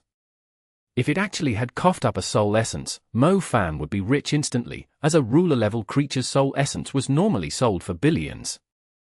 But even the ruler-level soul remnant it did have was extremely valuable. After the little loach pendant took it away, it immediately refined 10 warrior-level soul essences for Mo Fan. If he could actually have sold them all, it would have been worth a total of 200 million. Unfortunately, Mo Fan could only use them to strengthen his stars. The project he initially thought was going to be a lengthy one was suddenly shortened by half. As a matter of fact, Mo Fan always ended up the biggest winner in a huge-scale battle like this. Even if the undead did not give him any loot, their soul remnants alone were of great value to him. Apart from the Dark Swordmaster's soul remnant, Mo Fan had also managed to preserve its undead crystal perfectly. A complete undead crystal was extremely valuable, since it was able to replenish a mage's energy. The ruler-level undead crystal was most likely worth 100 million if he was to auction it. He handed it to Zhao Manyang since he knew Zhao Manyang could help him sell it at a good price. With this, it seemed like he finally might have enough money to buy a soul-grade lightning seed with a domain. Mo Fan, give me the undead crystal, the ruler-level creature's armor and sword, and I'll sell them for 200 million for you. How's that? Zhao Manyang decisively proposed. 200 million? Is that even possible? Mo Fan asked in astonishment. The Dark Swordmaster did not drop any rare loot, nor did it drop a soul essence or some other valuable parts. Mo Fan thought it was impressive if he could sell the loot he acquired for 100 million. Why not? It's still a ruler-level creature. Many rich people across the world are interested in collecting the corpses of these ruler-level creatures, especially something like the Dark Swordmaster. Those rich merchants with huge houses like to collect them to intimidate their business competitors. On the other hand, they can also scare some demon creatures off. If you can forge a statue of the Phantom Horse, and fill up the armor to resemble a figure with the sword in its hand, the villa's level would immediately skyrocket. There are lots of rich people, but not all of them are able to use the corpse of a ruler-level creature as a decoration. Besides, the Dark Swordmaster's armor fits the tastes of the Westerners. I can easily help you sell it at a good price in Europe, and it might actually be worth more than 200 million. Zhao Manyang said confidently. Zhao Manyang was born into a business family. He knew the things that rich people were willing to invest in.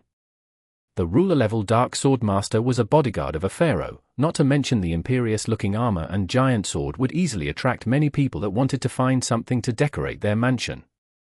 It was common for collectors to spend hundreds of millions on a few art pieces, let alone a guardian statue refined with a ruler-level creature's corpse.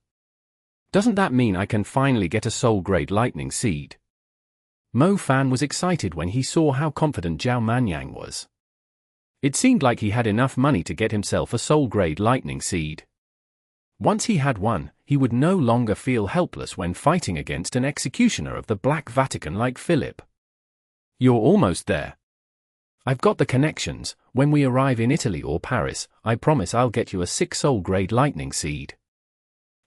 I'm confident enough to say that I'm the disciple of the richest renowned family in China, but even my family isn't ambitious enough to get me a soul-grade seed.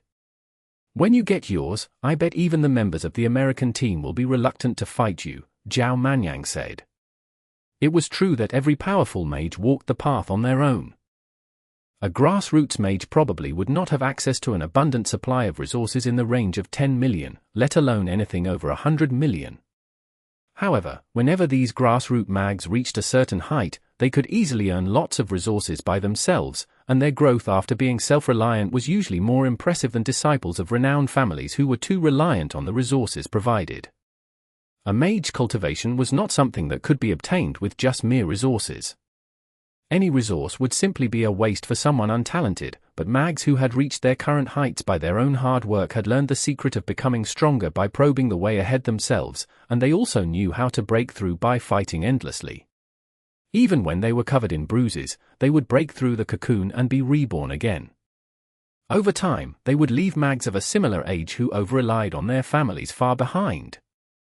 Zhao Manyang was starting to believe it when he looked at Mo Fan. The man had outstanding talents, yet he had decided to take the difficult approach by clearing the path with his bare hands. It would not be long until he finally broke out of the cocoon. By then, he would be so far ahead that others would no longer have a chance to catch up to him. The presence of the undead completely dissipated after a huge rain. There was not a hint of strange odors in the air. Even heaven was paying its respects, sending rain to Puxanai City to celebrate. A country like Egypt usually would not see a single drop of rain for half a year. Pushing Xinxia's wheelchair, Mo Fan walked slowly forward. Every step he took, he could pick up Xinxia's alluring scent as the breeze swept past. How can her smell be so pleasant? Mo Fan had the urge to lead her deep into a deserted alleyway where no one could respond to a person's cry for help. He could not help it, as a man who usually ate meat, the vegetables he cooked himself felt almost tasteless. Lots of flowers blossomed after the rain. It was not a common sight, since they were in a desert country. There were not many people in the garden. The people had gathered in the square to celebrate the victory with dancing, singing, wine, beautiful women, and delicious food. Sitting on a bench, 270 degrees blocked off by trees, Mo Fan gently carried Xinxia over. However, he immediately frowned as he noticed something. Why are you even lighter now? Did you not eat well in the Parthenon temple? It was unacceptable for her to be any lighter, as some parts would no longer be as bouncy when he fondled them. It's not that, maybe I've been training too hard, Xinxia replied softly. Training hard means you should be eating more. Look at me, my physique and my muscles are energetic, and are able to provide you with a sense of security. Mo Fan carried Xinxia and placed her on his leg to display his strength. Xinxia was unable to walk, thus she was like a little lamb without the wheelchair. She immediately became a prey of the pervert trying to take advantage of her.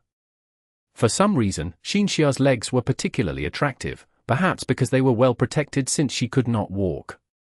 The tender, milky white sheen, combined with the soft, but bouncy touch of her slender legs, they were simply perfect. Mo Fan placed his hands on Xinxia's legs. The man was obviously going to take advantage of the woman when no one was around. Mo Fan knew it was important to pick the right place for a date.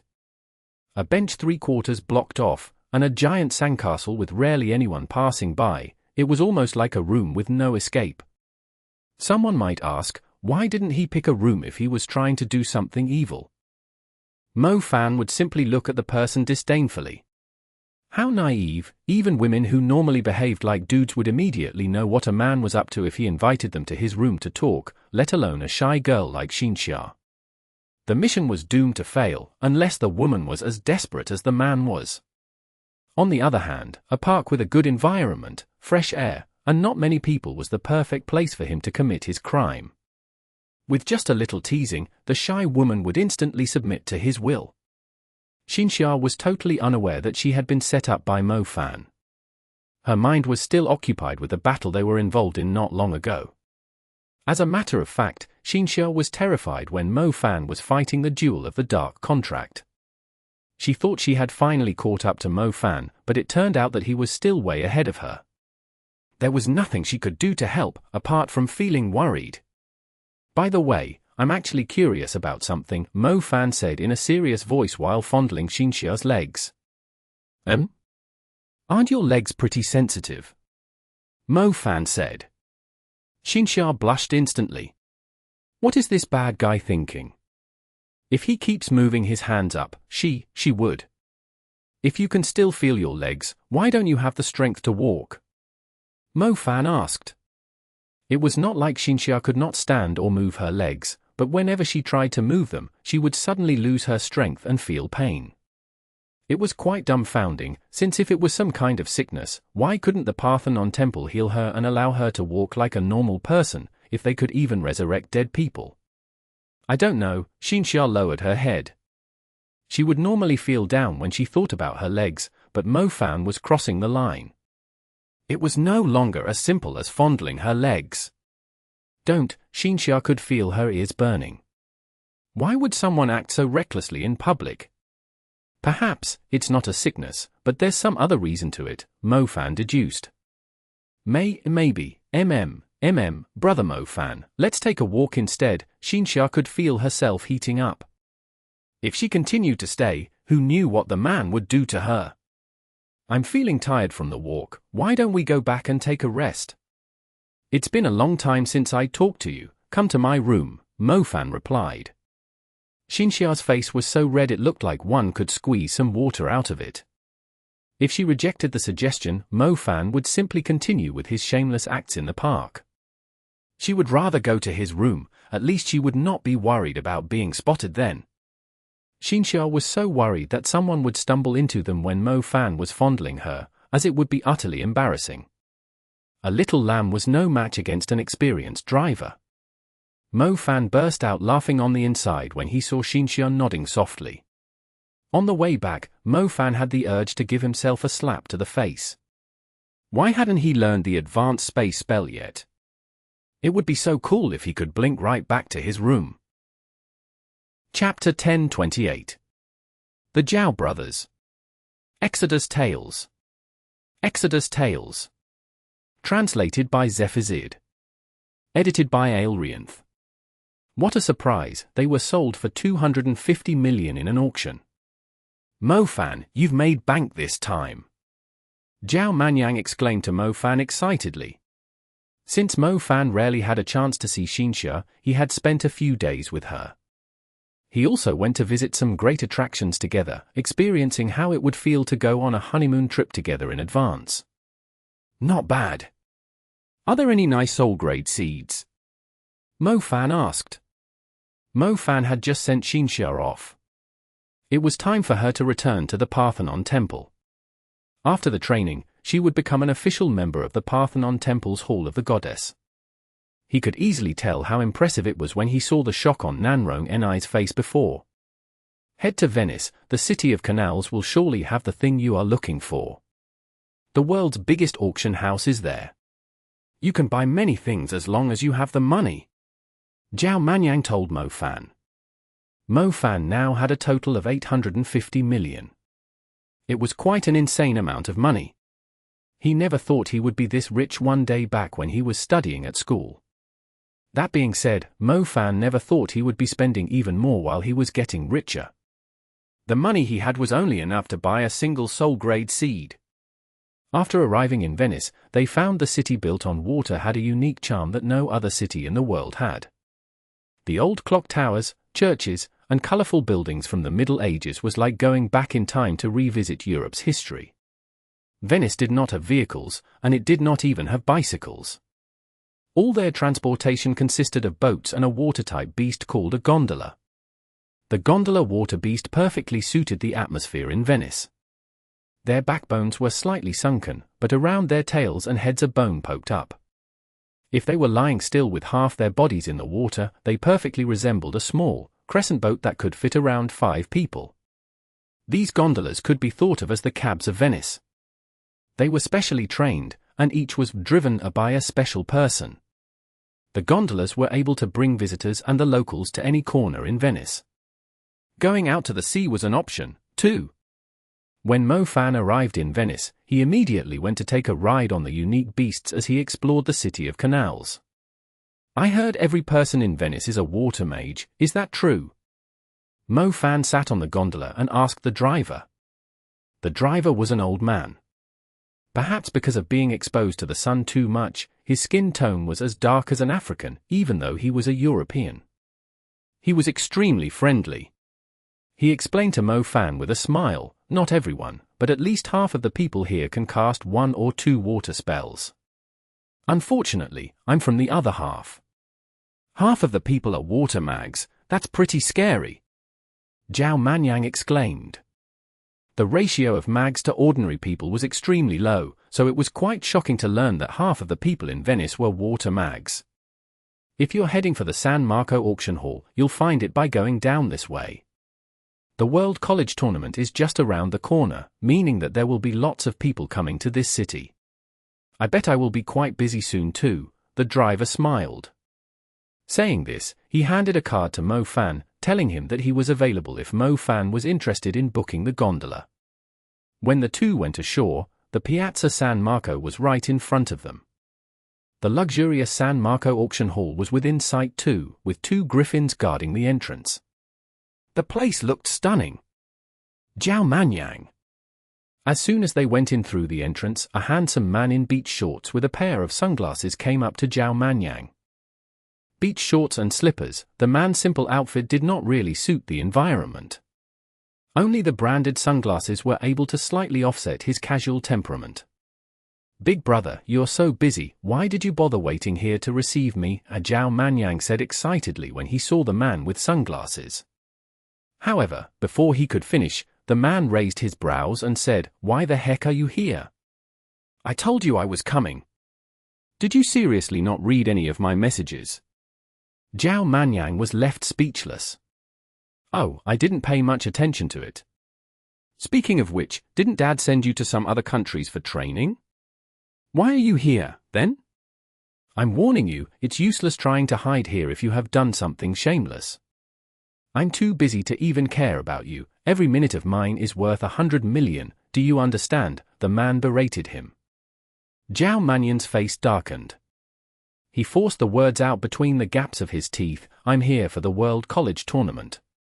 Could you at least pay some attention to me?" Oh, I heard someone mentioning it before, saying that you've wasted a lot of money," the man murmured. Mo Fan could easily tell that the man was none other than Zhao Manyang's brother, Zhao Yuqian. As a matter of fact, Mo Fan was struggling to understand what Zhao Manyang's parents were thinking. The name they gave to their second child, Zhao Manyang, was fairly restrained, yet they had to give their eldest son such a blatant name. Yuqian, anyone could easily tell it meant he was loaded. TL note, Yuqian sounds the same as the term have money. This is my good brother, Mo Fan, the one I mentioned to you before. Oh, forget it, I bet you didn't read any of my texts. I was asking you to help me, Zhao Manyang said. Before Zhao Manyang could finish, Zhao Yuqian interrupted, "Just head inside, I have an important guest to receive." Zhao Manyang was left speechless. He had no choice but to bring Mo Fan inside the San Marco auction hall. Only the richest and most powerful people in the world were able to hold shares of the San Marco auction hall. The Zhao clan was the richest family in China, and the main reason was that it owned quite a huge share of the San Marco auction hall, meaning that their clan was involved in every world-class auction that was held here. "Your brother is quite interesting." Mo Fan could not help but burst out laughing. Zhao Manyang said helplessly, "It's been the same since I was born. I'm always invisible to him. To be honest, I'm quite surprised that he was able to recognize me just then from so far away. The guy only has money in his eyes. If I say an extra word, he thinks that I'm wasting time that he could use to earn more money. He is not interested in women, food, magic, or any kind of relationship.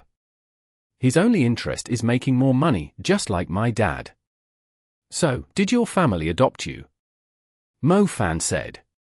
"Maybe, if I was not relatively talented as a mage to cover up for the Zhao clan not having any powerful mage, I bet no one would bother to come and find me if I went missing," Zhao Manyang admitted. "Why does it sound so sad coming out of your mouth? Do you know how many people are jealous of how you can use the money of your clan as you wish without being restricted at all? If I was born in your family, why the heck would I bother killing demon creatures? Why would I choose a harder life?" Mo Fan said righteously. "You asshole, since the incident related to the mother scale skin phantom, how many times have I risked my life following you? It's true that I'm rich, but I need to be alive to spend the money." Zhao Manyang countered instantly. "I'm just trying to add some fun to your boring life. If you don't have any ambitions, how different are you than your brother?" Mo Fan replied. As the two were bullshitting, they had entered the most luxurious VIP cabin, reserved for the Zhao clan. The cabin was as luxurious as a royal palace. Having money alone was far from enough to create this sense of luxury. Mo Fan was struggling to comprehend how these rich people enjoyed their lives. The waitstaff inside the royal cabin, outfitted in long blue dresses, were incredibly gorgeous. Their breasts and bottoms were tightly wrapped by the dresses, possessing irresistible charm. "Do you always pick on these women?" Mo Fan asked in an evil voice. Normally, Mo Fan would not have such random thoughts, but it was just that the waitresses were all so damn pretty. "Don't be ridiculous, these women aren't the kind that you can touch even if you want to. They have to be virgins to work here, and any who lose their virginity will be fired straight away. They are purely here to receive the most respectable guests without being involved in any kind of sex trading. Can you stop thinking that the rich are only a vile and filthy bunch? These women aren't that desperate for money. Money alone isn't enough for them to sell themselves. The person will need to have a perfect, handsome face like mine, stated Zhao Manyang confidently. Soon, a receiving staffer in a blue dress came up to them and said with a smile, "Mister, we only accept reserved guests here. May I ask you to move to the next cabin?" "I am Zhao Youqian's brother," Zhao Manyang told her calmly. "I'm sorry, but Director Zhao has made it clear that this cabin is reserved for a VIP guest. I will bring you to the next room. You can ask the staff there to make arrangements for you," the woman said. The woman was of mixed blood. She had the solid, attractive features of a Westerner, and the elegance of an Asian. Zhao Manyang was taken by surprise by her polite, yet firm attitude. "Let's head over to the next cabin, ha ha ha." Mo Fan simply burst out laughing. Zhao Manyang's expression darkened. Normally, Mo Fan was superior because of his outstanding strength. Zhao Manyang was completely no match for him. However, when he finally had the chance to impress Mo Fan with his background and money, he kept bringing shame upon himself instead. Zhao Manyang was starting to feel anxious. "Humph, even though Zhao Youqian is fully in charge of this place, you must know that I do have a certain amount of shares here. I'll be taking this cabin, and if there's any problem, ask Zhao Youqian to come talk to me. I would like to see who the VIP guest is." Zhao Manyang sat on the couch made of the feathers of swan like a properly arrogant feudai. The woman in blue dress was stunned. She did not expect Zhao Manyang to be this unreasonable. Mo Fan was fairly surprised, too. Zhao Manyang did not look like the kind that would stir up trouble like this. He was willing to stay in both rundown inns and high-end mansions, so it was unlikely that he would insist on taking the luxurious cabin. Could it be that the relationship between the Zhao brothers wasn't as peaceful as he thought initially? Chapter 1029. I wouldn't want her even if she volunteers. Exodus Tales. Exodus Tales. Translated by Zephazid. Edited by Aelrianth. Is that really necessary? It's your own family business. The guest that Director Zhao personally went to receive must be very important.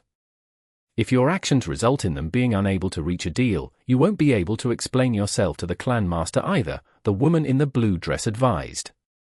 Is that any of your concern? Zhao Manyang snapped.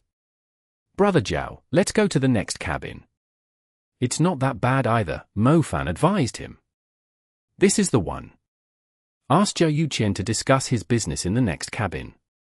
It's not like I'm here very often. I can pick whatever cabin I want. I don't really care if it's the royal cabin. I'm just displeased by your attitude. I can accept it if Zhao Youqian treats me like that, because he's my elder brother, but who do you think you are, asking me to leave? Zhao Manyang cursed her. The mixed-blooded woman in the blue dress paled when she learned that Zhao Manyang was putting the blame on her. She did not argue with him further, but asked the rest of the staff to move the dishes to the next cabin. Don't touch my delicious food and drinks, set some up in the next cabin yourself. Zhao Manyang frowned and snapped coldly when he saw the staff trying to move the tables and chairs away too. The eyes of the mixed-blooded woman flickered with hate, yet she knew it was unwise to argue with Zhao Manyang again. Regardless of what happened, Zhao Manyang was still the second son of the Zhao clan's leader. As hired personnel, it did not matter if she was in the right, she would most likely be punished anyway. Seeing the look in the woman's eyes, Mo Fan grabbed a bunch of grapes and started shoving them into his mouth. He looked at Zhao Manyang curiously and asked, "Do you have a grudge against her?" Grudge? Not really, I just don't like my brother's subordinates treating me like he did. If I don't teach them a lesson, they might even forget that my surname is Zhao too. Zhao Manyang spat. I guess a feudai like you does have the right to act arrogantly, but I bet you always get beaten up by your father. Mo Fan chuckled. That was before, at least I'm a representative of the national team now. I no longer eat meals for free, do I? Zhao Manyang said. No wonder a lazy man like you is surprisingly hardworking lately. If you weren't on the national team, I bet you wouldn't even dare vent your frustration on the woman like that, Mo Fan snickered. Isn't that true? I could endure it if they treated me like that in the past, since it's true that I only know how to spend money and pick up chicks. I was up to no good them, but I'm now an advanced mage, a member on the national team, a future pillar of the country, and a rising star. Perhaps my father would even consider me as his successor, and yet my brother's subordinates thought they could treat me like dirt. Zhao Manyang huffed. What's that woman's name? I can tell she's going to complain to your brother, Mo Fan said. I have no idea, but every person that works for my brother is the same. They all lack a good memory, Zhao Manyang said. Not long afterwards, Mo Fan heard footsteps walking on the rug outside the cabin. As Mo Fan was a space mage, he was fairly sensitive to even the slightest movements. Judging from the footsteps, it was very likely that Zhao Yuqian had received the important guest, and it seemed like the guest was actually a woman. Her footsteps were extremely light, like a noble cat walking past elegantly on the rug. As Mo Fan expected, the two went into the next room. Mo Fan could vaguely sense the woman in the blue dress whispering something into Zhao Yuqian's ear. Zhao Yuqian hesitated for a moment, before following his guest into the next room. The VIP guest did not stay too long in the room. She left after a brief conversation. The woman did not let Zhao Yuqian send her off. She left the room on her own, as if she was heading for some other place in the San Marco auction hall. In the next room, Zhao Yuqian flung his hand and knocked an ornamental teacup to the floor with a thud. He hit the cup hard, and it almost smashed into pieces even though it had fallen on the rug. The waitress felt her heart ache. The cup was worth a few $100,000, and it was almost broken. Do you have the brain of a pig? You knew he came to mess with me, and you still didn't know to invite him into the next room politely. Zhao Yuqian rose to his feet and scolded the woman in the blue dress. I didn't know he was your brother, the woman admitted softly. You're stupid beyond belief. Even if you never met him in person, you should have seen his photos. Zhao Yuqian cursed. I failed you. She decisively rejected my offer that quickly. I wonder who she's going to work with next, since she didn't agree to work with me.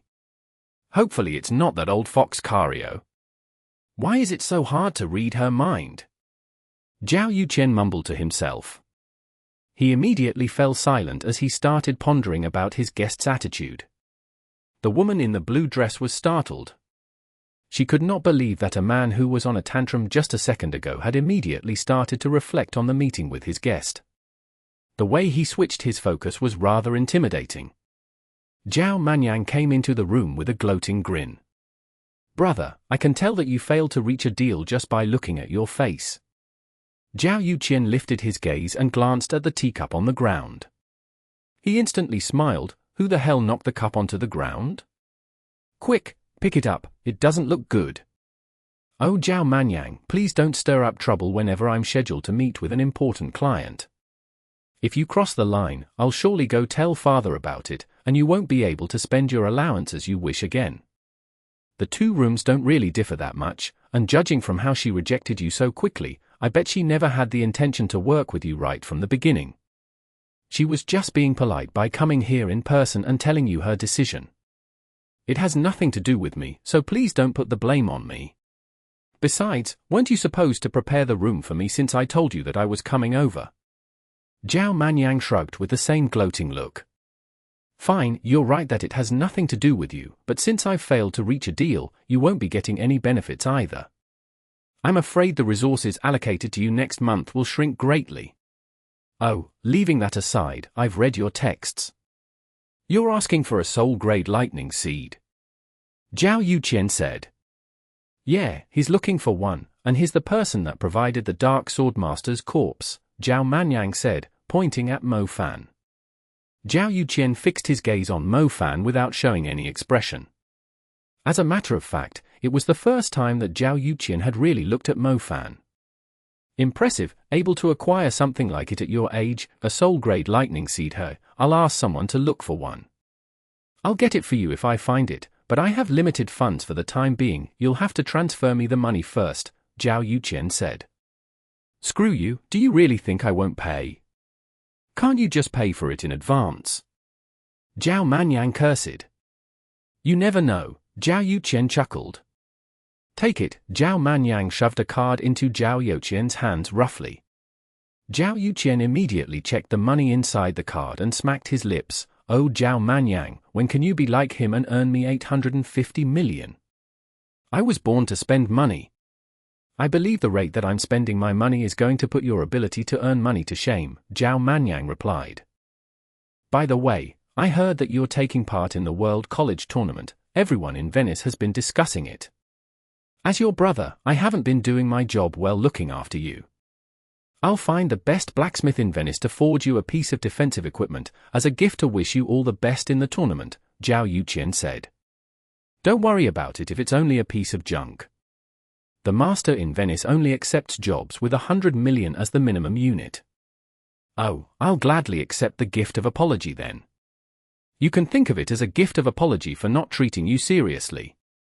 Do your best in the tournament, don't let the clan master think the money invested in you is nothing but a waste, Zhao Yuqian said. Who were you meeting just then? Zhao Manyang switched the topic. A gorgeous lady, so beautiful that even a man like me is tempted. Oh. Zhao Manyang raised his brows. He was extremely familiar with his elder brother. The man had never shown any interest in women, nor was he interested in men. The only thing that he was interested in was money, especially when a crazy large amount of it was being transferred into his account.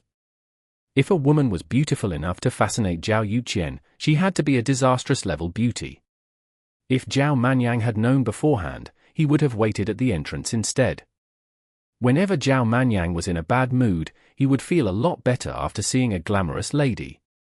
What's her name? Mo Fan asked. A unique scent was lingering in the air in the room.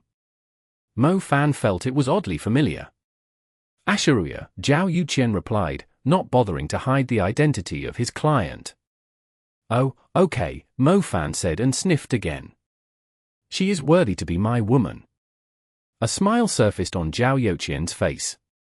I can tell that she doesn't even want to talk to you, judging by your words, Zhao Manyang mocked him. I can't help if that's what you think.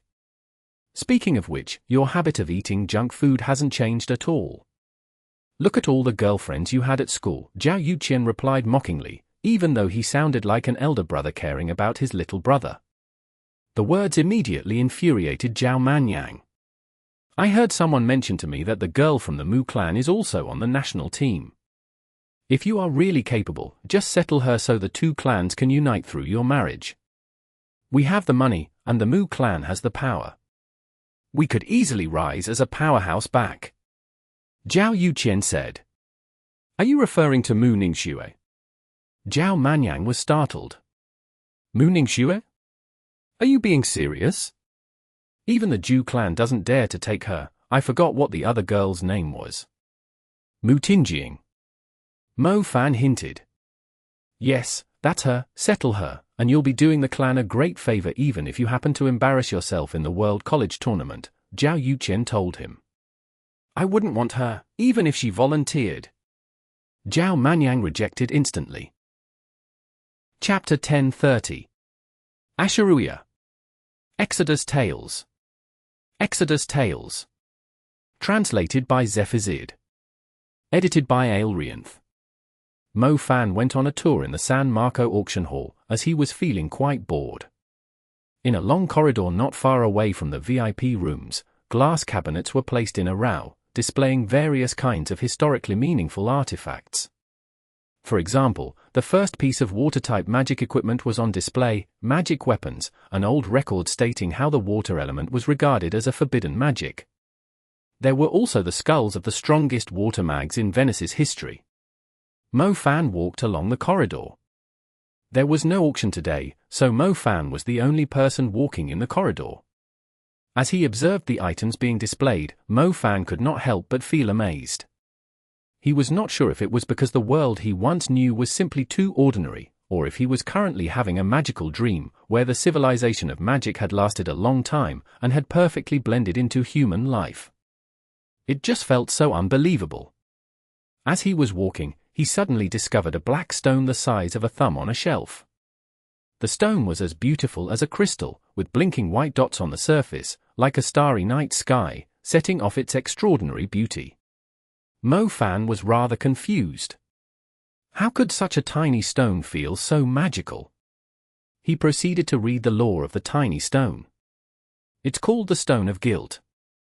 More than 20 years ago, an authoritative, beautiful woman wanted to show to the public she was being fair and just while sentencing criminals, and the stone was a symbol of it. The pleasant voice of a woman arose behind him. Even without turning around to look at her appearance, Mo Fan could tell how elegant and gorgeous the woman was from just her voice. As he turned around, he saw a face covered by a veil, just as he had expected. Her eyes had dark blue pupils, and as he stared into them, he felt a surge of lightning crackling inside his mind. It spread through his body, making his heart beat rapidly. It's really you! Ha ha ha, such a fateful encounter! Mo Fan burst out laughing when he saw the extremely beautiful woman. Yeah, it's too bad that something so terrifying happened during our last encounter, Asha'ruiya smiled. It was tactful yet friendly, which served as a great contrast to Mo Fan's wild laughter. Let's not talk about the sad incident. It's such a coincidence. I was thinking about you not long ago, and here I am stumbling into you in Venice, Mo Fan said. Mo Fan proceeded to explain his experience in Egypt and the Dark Swordmaster to Asha'ruiya. It sounds like you forgot me for a long time. Asha'ruiya picked out the flaw in Mo Fan's sentence and let out a sigh, like an old friend teasing him playfully. Not necessarily, it's just that I didn't think I'd see you again so soon. So your real name is Asha'ruiya? Not bad, it definitely suits a gorgeous woman like you, Mo Fan complimented her. You can call me by my Chinese name too, Asha'ruiya permitted him. Miss Yi Mengyi, you mentioned that the stone is called the Stone of Guilt, but you sounded a little sarcastic. Mo Fan inquired. Asha'ruiya walked closer and glanced at the description written in Italian with a disdainful grin. It's a stone of judgment of the Holy Judgment Court. Black means guilty, and white means not guilty. When the Holy Judgment Court is sentencing someone very important, they will summon the elders of the court to judge the person.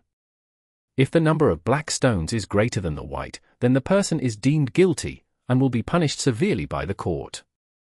Around 20 years ago, on a particular case, the number of blacks and whites was equal, but the goddess of the Parthenon temple voted with a black stone, pronouncing her own brother guilty. As such, she was complimented for being fair and just. Since then, the stone she used to vote has been displayed here for people of the world to see, Asha'ruiya explained patiently to Mo Fan. If it was a draw before, it means what the person did wasn't necessarily unforgivable, but it wasn't generally accepted, either. That being said, if she had the option to decide the fate of her family member with her vote and still chose to vote black, there must be something seriously wrong with her. Mo Fan directly commented. You think so too? Asha'ruiya smiled behind the veil. It seemed like she also agreed that the goddess of the Parthenon temple was out of her mind. She also considered the act of placing righteousness above loyalty to her family unreasonable in a situation like that. Ed note, this is Chinese loyalty to family above all. In the West, this is proper justice. In reality, the goddess should have not been allowed to vote, and would have abstained. Let's not talk about something so serious. I have only just arrived in Venice. Are you interested in touring around with me, drinking some afternoon tea, and eating some Italian pizza? Mo Fan asked. Sure, but I have something to attend to first. You can pick a place and wait for me there. Feel free to order the pizza first, Asha'ruiya said. From the look in her eyes, she seemed quite interested in talking to Mo Fan. Mo Fan found the driver he met before and asked the old man to bring him to a relaxing place with delicious food, just so he could enjoy some peace in Venice. The old man was indeed an experienced driver. He brought Mo Fan to a place with a crystalline balcony with a stunning view overlooking a river with 2 rows of colorful European buildings on both sides, and an arc connecting both sides like a scene from a fairy tale.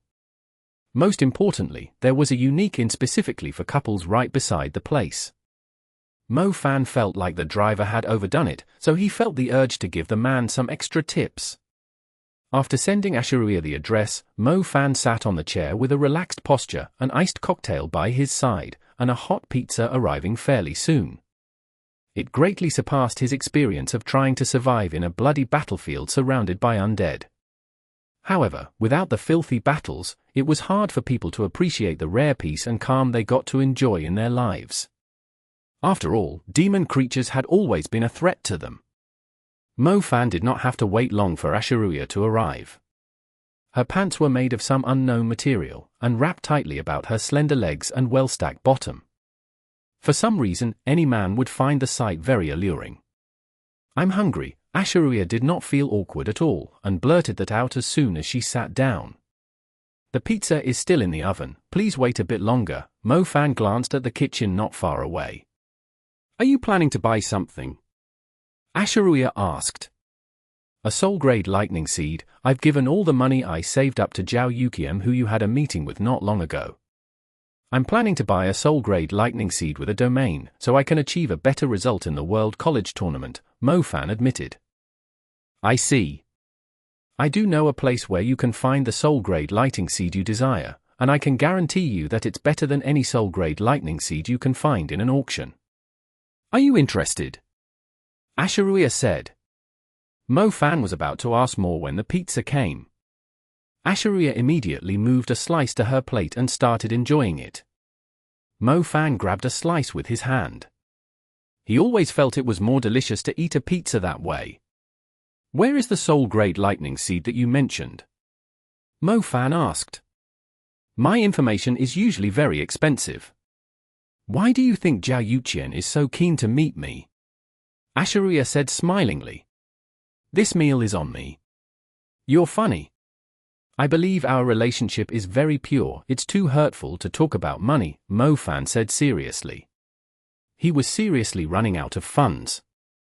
The 850 million he gave Zhao was basically everything he had. The soul-grade lightning seed is called Sardinxi. It basically means lightning tyrant in Chinese. It has an aura like a tyrant, capable of absorbing all the lightning energy nearby into its bearer's body, and its capacity is at least a few times that of any other lightning domain. It also has the highest lightning resistance among soul-grade lightning seeds. Its amplification of lightning spells is at least 5 to 6 times that of an ordinary seed, and it can further apply special effects to a target struck by the bearer's lightning spells. If lightning spells have landed on a target within the lightning tyrant's domain, it will trigger the Tyrant call, which is as powerful as the intermediate lightning spell, Thunderbolt, Exploding Apex. Asha'ruiya explained to Mo Fan in a professional manner.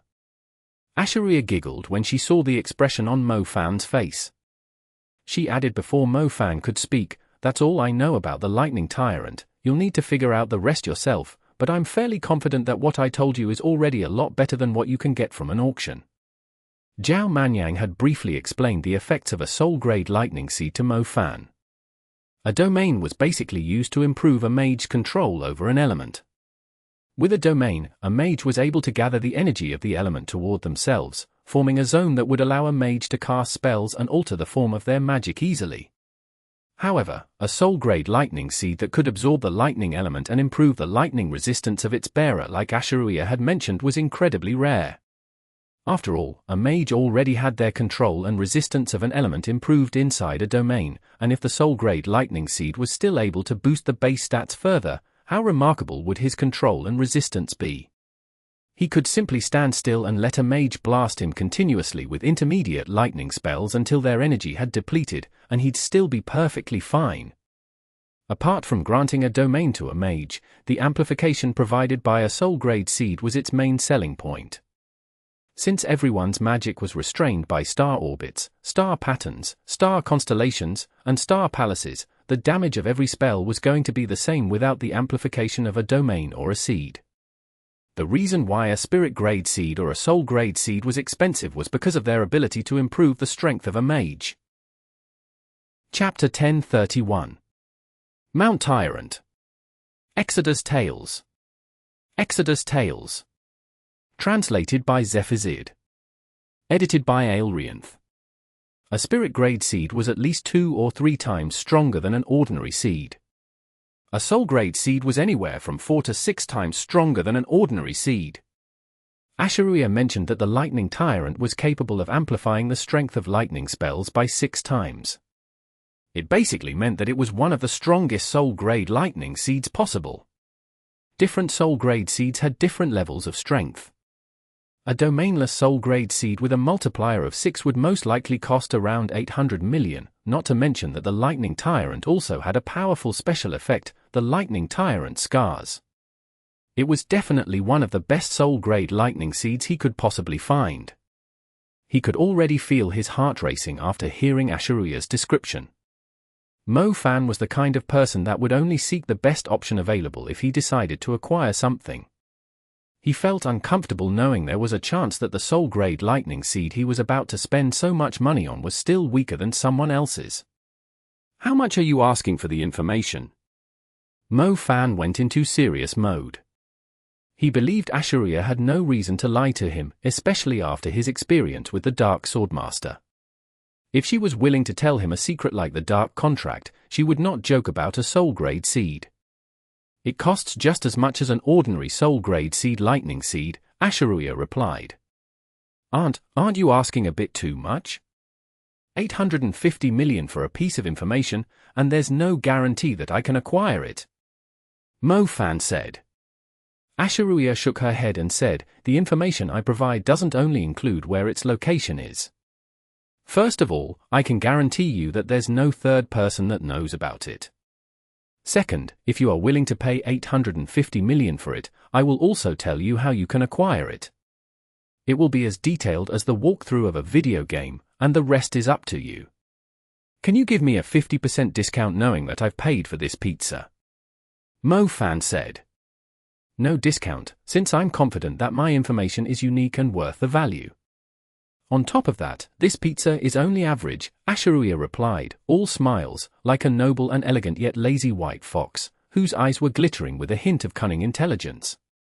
"Don't be like that, your stingy approach is going to ruin your perfect image of a goddess in my heart," Mo Fan sighed with a wry smile. I didn't know you thought of me so highly." "If that's the case, I can give you another offer." Asha'ruiya acted as if she had finally decided to change her mind. Mo Fan was very interested in the lightning tyrant, hence he was excited as soon as Asha'ruiya said it. "There's something I must do, but still haven't done yet on Mount Tyrant. I need someone capable to lend me a hand. I can help you acquire the lightning tyrant, but you must do your best to help me in return," Asha'ruiya said. "Not a problem, helping one another is more like something that friends are supposed to do," Mo Fan smiled. "Go get your money back from Zhao Yuqian and transfer it to this card." Asha'ruiya smiled and took out a card. Mo Fan's expression stiffened. "Why do I still need to transfer you the money? Didn't you say you were going to help me? The offer is actually more like a bundle. You still have to pay the money for the information, but I'll help you secure the lightning tyrant," Asha'ruiya said. "But aren't I doing a favor for you too?" Mo Fan asked. "I can ask someone else to do it." Asha'ruiya grinned like a cunning fox. Mo Fan felt he was absolutely blind before. Did he really sense a sacred, otherworldly aura from Yi Mengyi during their first encounter? Mo Fan glanced at the pizza, which had only a few slices left, and was left speechless again. She ate so many slices, even though the taste was only average. "Why don't you grow fatter instead?" "Allow me to think about it." Mo Fan took a sip of his cocktail, yet he no longer felt relaxed as he had before. Mo Fan was really interested in the lightning tyrant, since it was a lot better than something he could get from an auction. The only problem was, the condition that Asha'ruiya gave him sounded extremely unreliable. He could not give his money away just because of how gorgeous she was.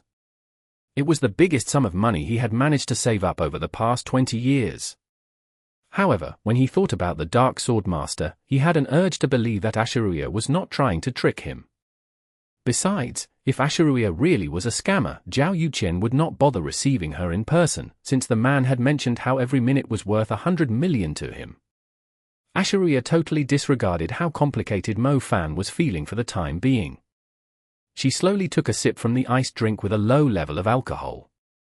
Her sexy red lips even uttered a soft moan from the pleasant sensation, especially when Mo Fan heard her breathing intensifying a little. The woman was so alluring that Mo Fan had the urge to pounce on her and give her all his savings. The woman's charm was off the charts. She was completely different from Mu Ningxue, whose iciness had already penetrated her bones. She was friendly, yet unapproachable. As Mo Fan was considering it, his phone started ringing. It was from Zhao Manyang. Mo Fan, my brother has checked the list of auctions for the upcoming month, but he couldn't find even a single soul-grade lightning seed. He did find some for other elements. Are you interested? Zhao Manyang asked. No way, didn't you say I could find everything I needed here? Mo Fan protested. Who knows, there are even soul-grade seeds for black and white magic, but there isn't one for the lightning element. Do you want to wait for another month, or look for it somewhere else? Zhao Manyang asked. Forget it, if there isn't even one here, I bet it's even harder to find one at other places. You're right about that. Soul-grade lightning seeds have always been rare to find, and if there's a shortage on the market, its price might even increase further, Zhao Manyang said. Then I guess I'll be taking my money back first, Mo Fan said. I already have it. By the way, did you spot any suspicious person in the long corridor? Zhao Manyang asked. Anyone suspicious? I don't think so, why? Mo Fan asked. The alarm went off, something might have been stolen, but the guards already checked and didn't find anything missing. Maybe it was a failed attempt.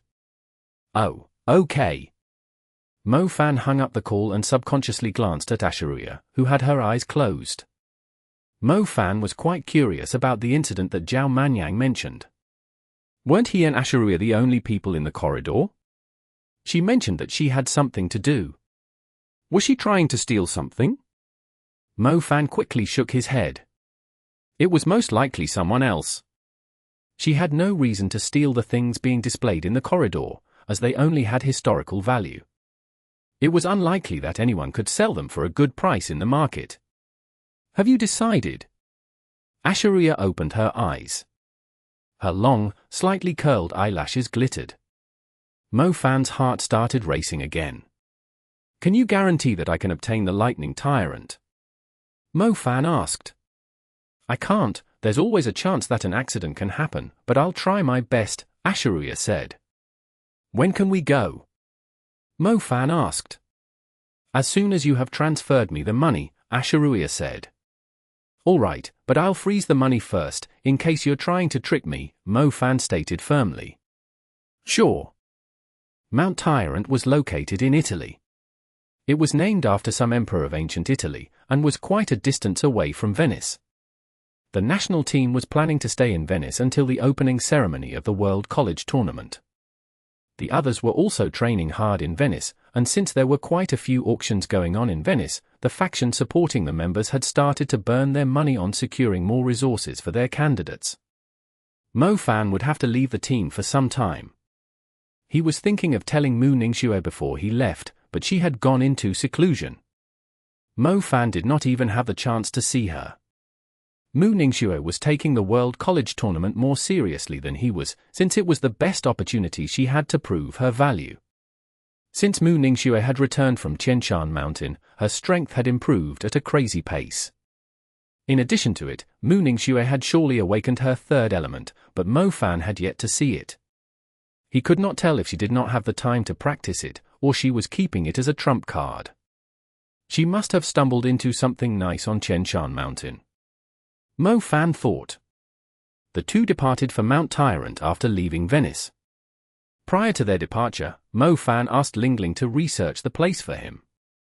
Lingling told him that some old hunters did mention that the presence of the lightning element was abnormal on the mountain, and there were many jobs posted to search for a lightning seed on Mount Tyrant.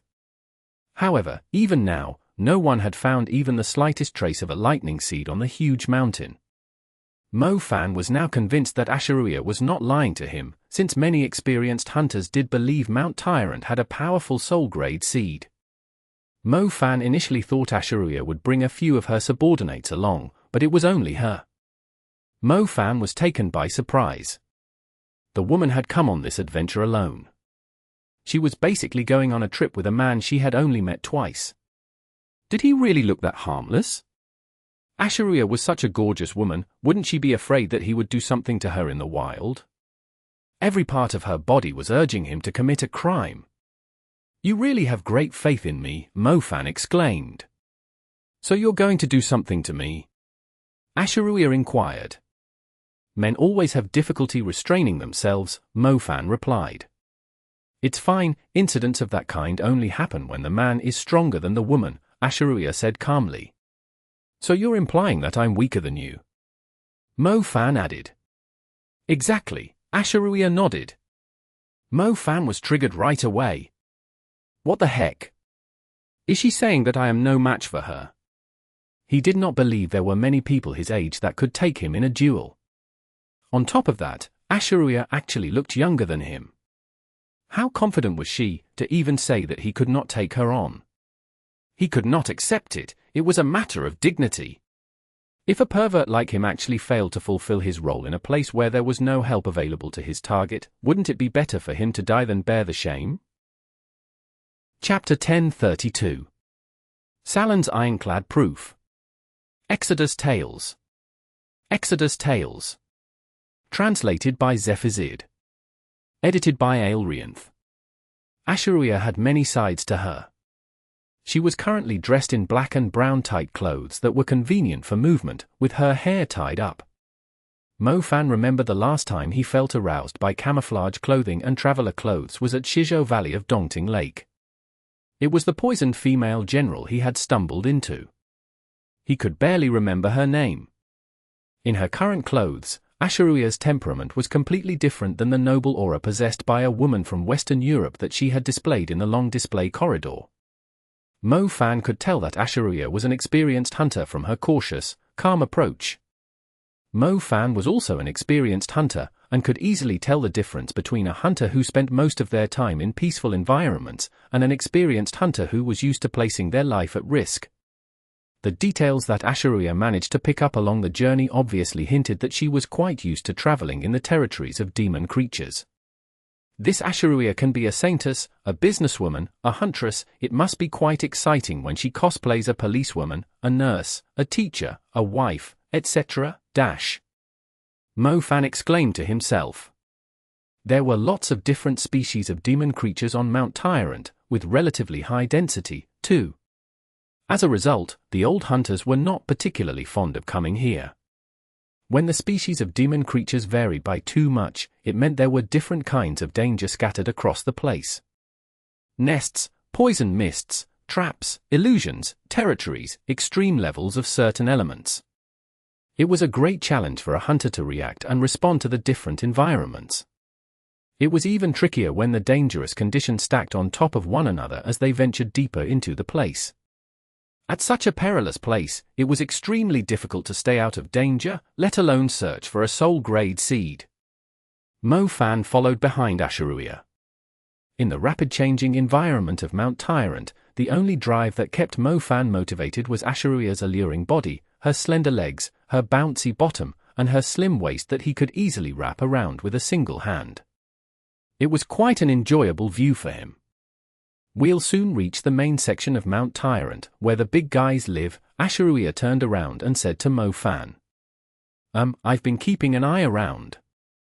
There was one footprint that grabbed my attention. Mo-Fan quickly moved his gaze away from Asha'ruiya's waist and looked around him.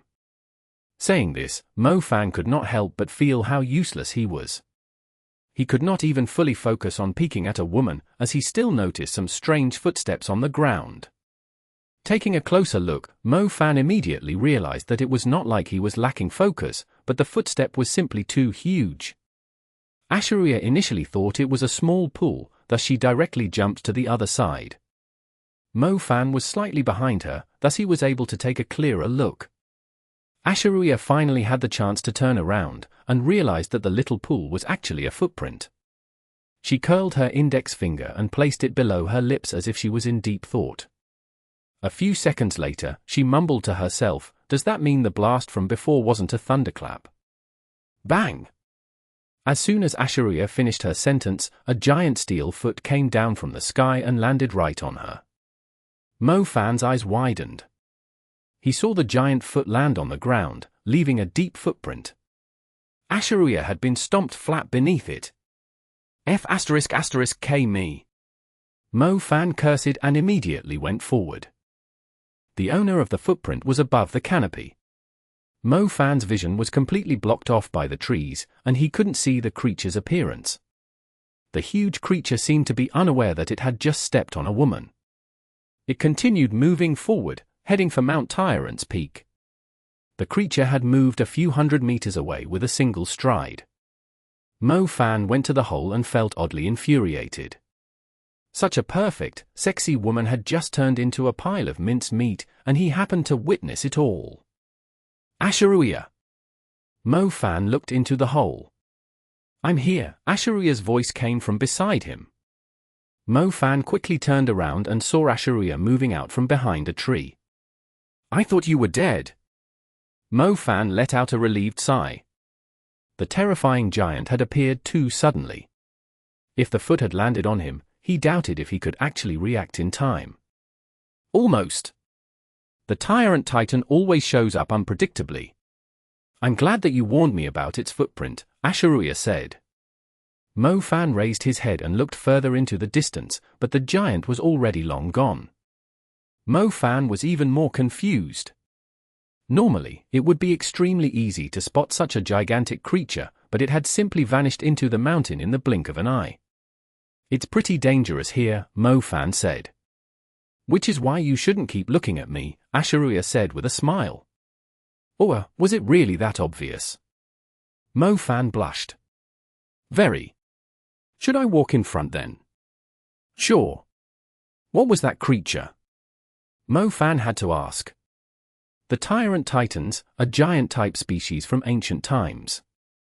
Rumors say that giants were mystical beings in Europe's past, but when the Greek mythology slowly took over, these ancient mystical beings gradually turned into terrifying monsters and man-eating beasts.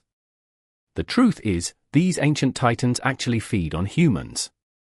They are incredibly strong, and in the past, people actually thought they were actually trying to preserve mankind by eating only a certain number of humans every now and then, Asha'ruiya said. So, Tyrant actually refers to these mountain titans. Mo Fan conjectured.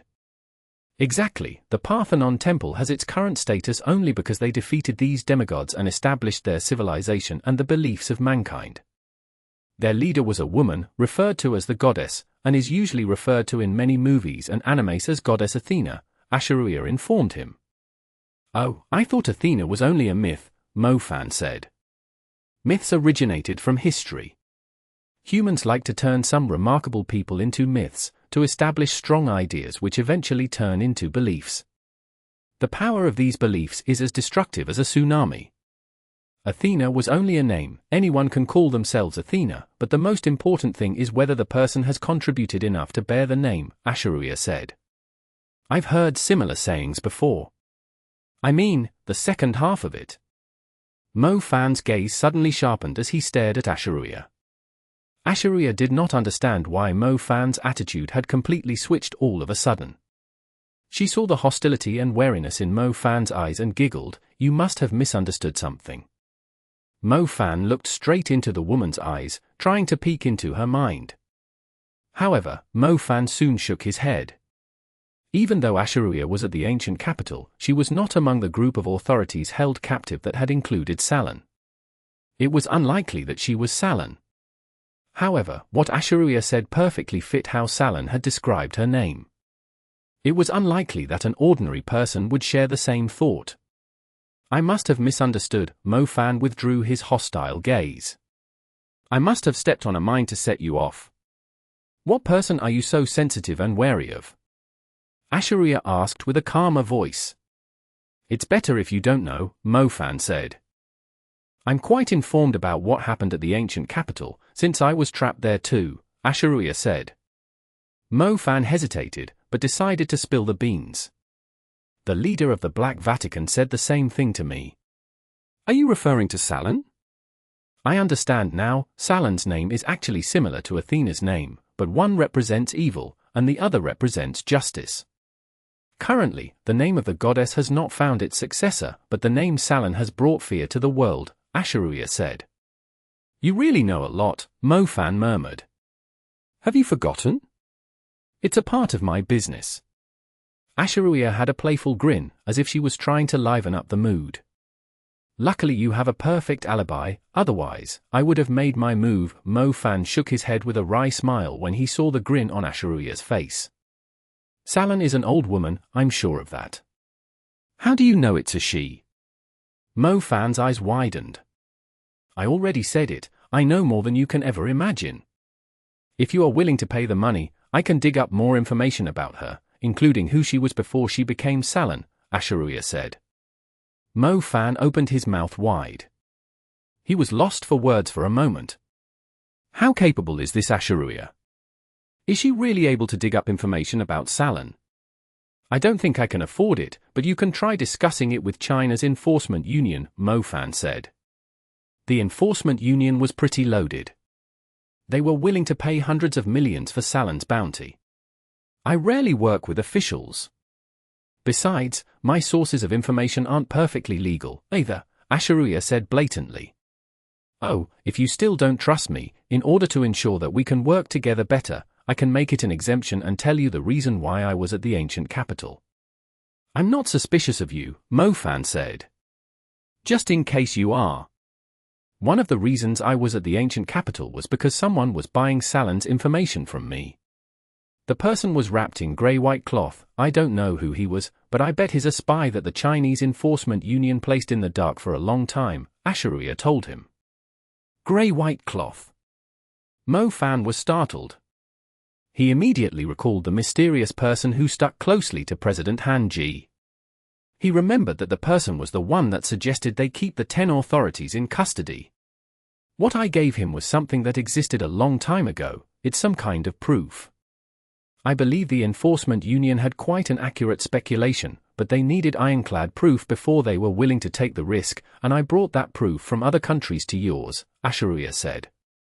Ironclad proof, what is it? Mofan asked.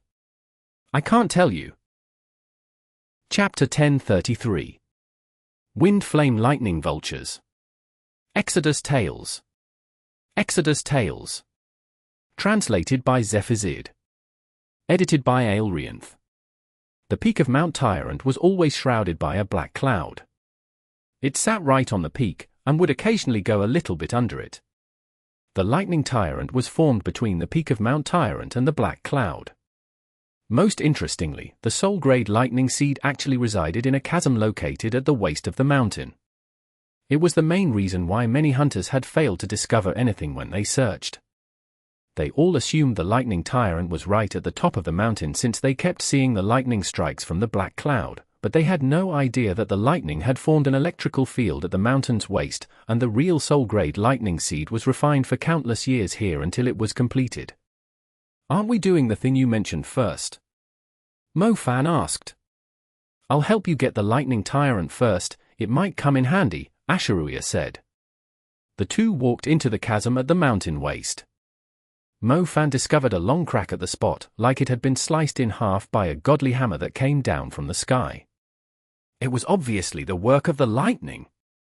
As Mofan looked into the crack, he saw dense lightning arcs flickering within it, as if a strong magic formation was active inside it. The electrical arcs were black, and would produce a slight yellow after flashing across the air. Qianjuan's lightning was purple-black. As a lightning mage, Mofan could sense the strength of lightning just by looking at it. A bolt of stronger lightning would move faster.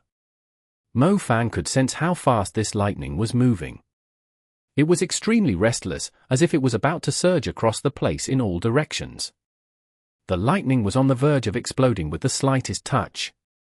It only needed a medium to conduct it, and it would immediately surge through it and penetrate even the firmest object. There are so many lightning arcs blocking the way, how are we supposed to go deeper? Mofan said. The lightning was too strong for Mofan to even touch it. He had to reconsider if his body could actually take it on. That's the least of our worries. Didn't you notice something else? Asha'ruiya said. Mo Fan started scanning his surroundings doubtfully. Night had fallen. The mountain was in pitch-black darkness. Mount Tyrant was not just a mountain that rose up like a pillar, but consisted of layers of mountain bodies stacking on top of one another. There were lots of mountain walls, valleys, gaps, and flat surfaces. There were not many plants, most likely due to the strong presence of lightning. As Mo Fan was observing the pitch-black, barren surroundings, he suddenly spotted something shuddering on the walls and the rocks. Mo Fan took a closer look and saw a creature with strange colored feathers leaning on the walls. They must be a kind of creature that was active in the day, and usually deeply asleep at night. Every soul-grade seed is like a giant spring of energy. Any demon creature that wants to grow stronger in a shorter period of time will spend most of their time close to the energy spring. You don't seriously think that something as precious as a soul-grade seed will be left unguarded, and is only waiting for someone to pick it up. Asha'ruiya said. So those things will attack us if we go inside the crack? Mo Fan said. Yes, we are currently in their territory, Asha'ruiya said. Mo Fan immediately observed his surroundings again with his night vision. It was just as Asha'ruiya had mentioned, the area was full of holes leading to the demon creature's nest. They were simply too quiet when they were asleep, so quiet that Mo Fan was totally unaware of their existence. It also meant that these creatures were not low-level, either.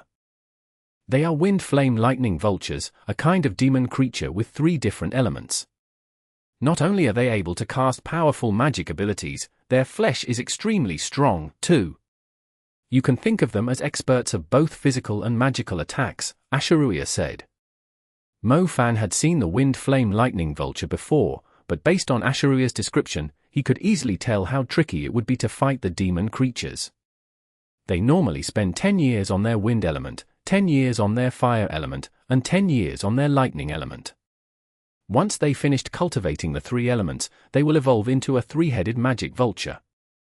It's one of the strongest commander-level demon creatures out there, Asha'ruiya said. So you're saying that they are currently in their final stage prior to their evolution? Mo Fan said. Yeah, the wind flame lightning vultures that are still cultivating their wind element are quite average. They are just like warrior-level creatures in the advancing period. When they are cultivating their fire element, they are as strong as the weaker commander-level creatures. However, when they are done cultivating the lightning element, they will be reborn as if they had just come out from a cocoon, making them one of the strongest commander-level creatures, Asha'ruiya said. Holy crap, you're telling me that these creatures are all commander-level? Mo Fan gasped. Are you king kidding me? Mo Fan had counted at least 9 of the creatures nearby with a rough glance. If every single one of them had finished cultivating the wind and fire elements, wouldn't that simply mean they were as strong as average commander-level creatures? What kind of joke is this? Would commander-level creatures even live together? Most commander-level creatures that Mo Fan had encountered would be leading their own tribes and stay within their own territory. He had never seen commander-level creatures residing in the same territory. It was basically a family of commanders. Take them out, and the lightning tyrant is yours, Asha'ruiya said. That's easy for you to say. Even if I'm confident, I'm not foolish enough to think that I can take on 9 commander-level creatures at the same time. Mo Fan said. Mo Fan was most likely strong enough to kill a commander-level creature by himself. However, he still needed to rely on Little Flame Belle's power, as he could not possibly kill a commander-level creature without being possessed by Little Flame Belle. Mo Fan was confident that he could take on 2 commander-level creatures at once, but if there were more than 2 of them, he would surely lose the battle. Unfortunately, he had already used the time liquid he collected.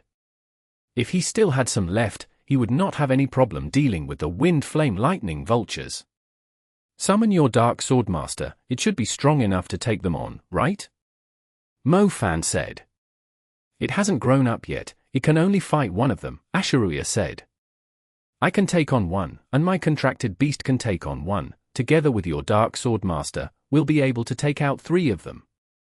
How about the other 6? Mo Fan said. Leave it to that guy, Asha'ruiya was looking at the other side of the mountain with glittering eyes. Who? Mo Fan followed her gaze but saw nothing. There was a hill around 3 kilometers away. Mo Fan was able to see quite far away at night. He tried to take a closer look, yet he did not see anything worth mentioning. I was actually referring to that hill. Use this to lure it here. Asha'ruiya gave Mo Fan a black stone. Mo Fan received it and looked at it closely. Oh Mama, isn't this the stone of guilt that was displayed in the long corridor? How did it end up in Asha'ruiya's hands? Where did you get this? Mo Fan asked. I stole it, Asha'ruiya replied. Mo Fan was speechless. He had never seen anyone acting so calm after stealing something. You were the one that triggered the alarm? Why did you steal it? Mo Fan felt his balls hurting. Back in Venice, Mo Fan even convinced himself of Asha'ruiya's innocence. He assumed that with her identity and wealth, it did not make any sense for her to commit the crime. To his surprise, she had actually stolen the stone. However, Mo Fan was confused again. Didn't Zhao Manyang say nothing was missing? Or did they simply decide to hide the truth? I switched it out with a fake. This kind of stone is found on the godly mountain where the Parthenon temple was located in the early days. The presence it contains will be able to lure the creature easily. Just hold on to it, and the creature will chase after you, Asha'ruiya said. I don't really understand what you're saying. Mo Fan was utterly lost. Just go and do as I say. Don't you want the lightning tyrant? Asha'ruiya prodded him. Mo Fan was utterly confused. He did not really understand the situation. Why did Asha'ruiya steal the stone? To make things even more complicated, if the stone was useful to him, it simply meant that Asha'ruiya was planning to come here all along. Did that mean she already knew he would be tagging along? But it did not quite make any sense. He had only told Asha'ruiya he was looking for a soul-grade lightning seed when they were enjoying the pizza. Occupied with his thoughts, Mo Fan arrived at the hill that Asha'ruiya had mentioned. There was nothing at all on the hilltop. What was she thinking of asking him to come here with the black stone of guilt? Hello, anyone here? Mo Fan stood in front of the rising ground and yelled. His voice echoed across the mountain. The dull thud of the lightning far above was the only response Mo Fan could hear. I have this. Mo Fan raised the black stone of guilt and yelled again. The stone of guilt did have a unique aura to it, like a unique scent that would not dissipate even after thousands of years. As the scent spread in the air, a pair of eyes suddenly sprang open on the hill. It was not like the eyes belonged to something on the hill, but the hill had a pair of eyes. When the eyes sprang open, an overwhelming pressure fell onto Mo Fan. He felt like his tiny heart was about to break into pieces. F***K me. Mo Fan was drenched in cold sweat. No wonder he did not find anything. It turned out that the hill was the creature that Asha'ruiya was referring to. The hill extended its enormous arms and legs as thick as ancient trees. Its body slowly turned from the color of a hill to silver gray, with the luster of forged metal. It looked utterly imperious under the moonlight. The Tyrant Titan. Mo Fan immediately came to a realization. He finally knew why the enormous creature had disappeared all of a sudden before. It turned out that its skin was able to change color. When it touched the rocks, it was able to merge perfectly with the mountain, like a chameleon. As its limbs and face were wrapped together when it remained still, it looked like a small hill. Chapter 1034. The Soul-Grade Lightning Seed in the Mountain Crack. Exodus Tales. Exodus Tales. Translated by Zephyr. Edited by Aelrianth. The creature was cosplaying a hill perfectly. Mo Fan suddenly felt like his heart was about to collapse as he faced the mountain titan that had shown up all of a sudden.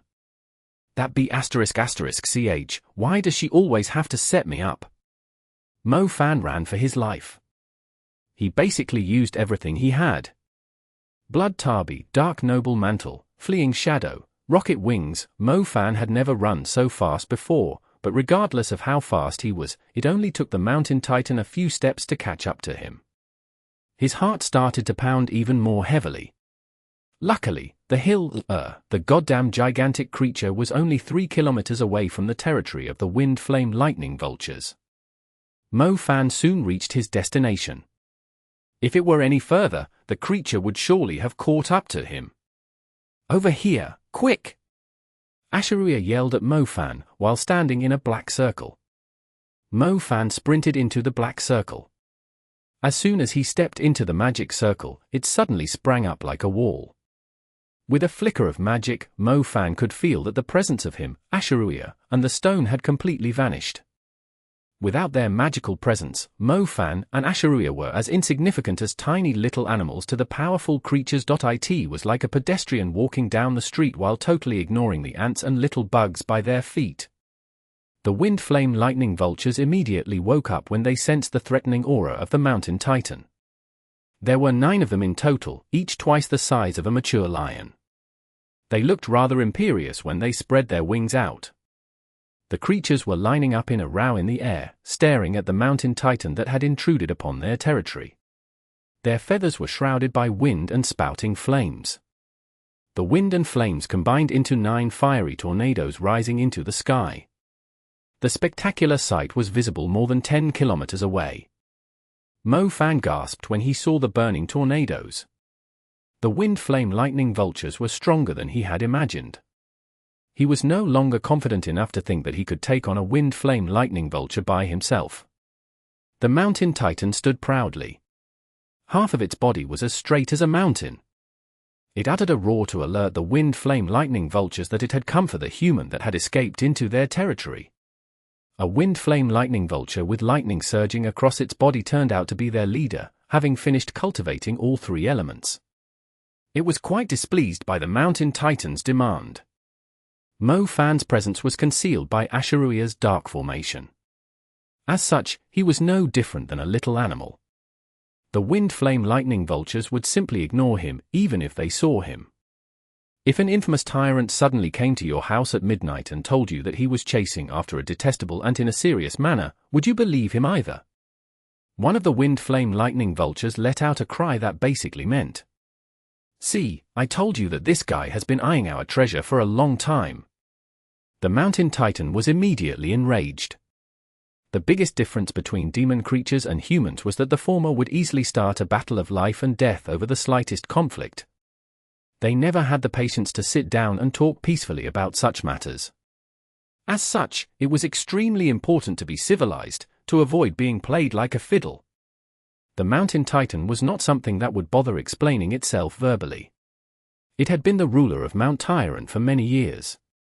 Since its territory was huge, it was already kind enough not asking the vultures that had moved to the mountain to pay tribute. To its surprise, these vultures totally assumed the place was their territory and even acted recklessly before it.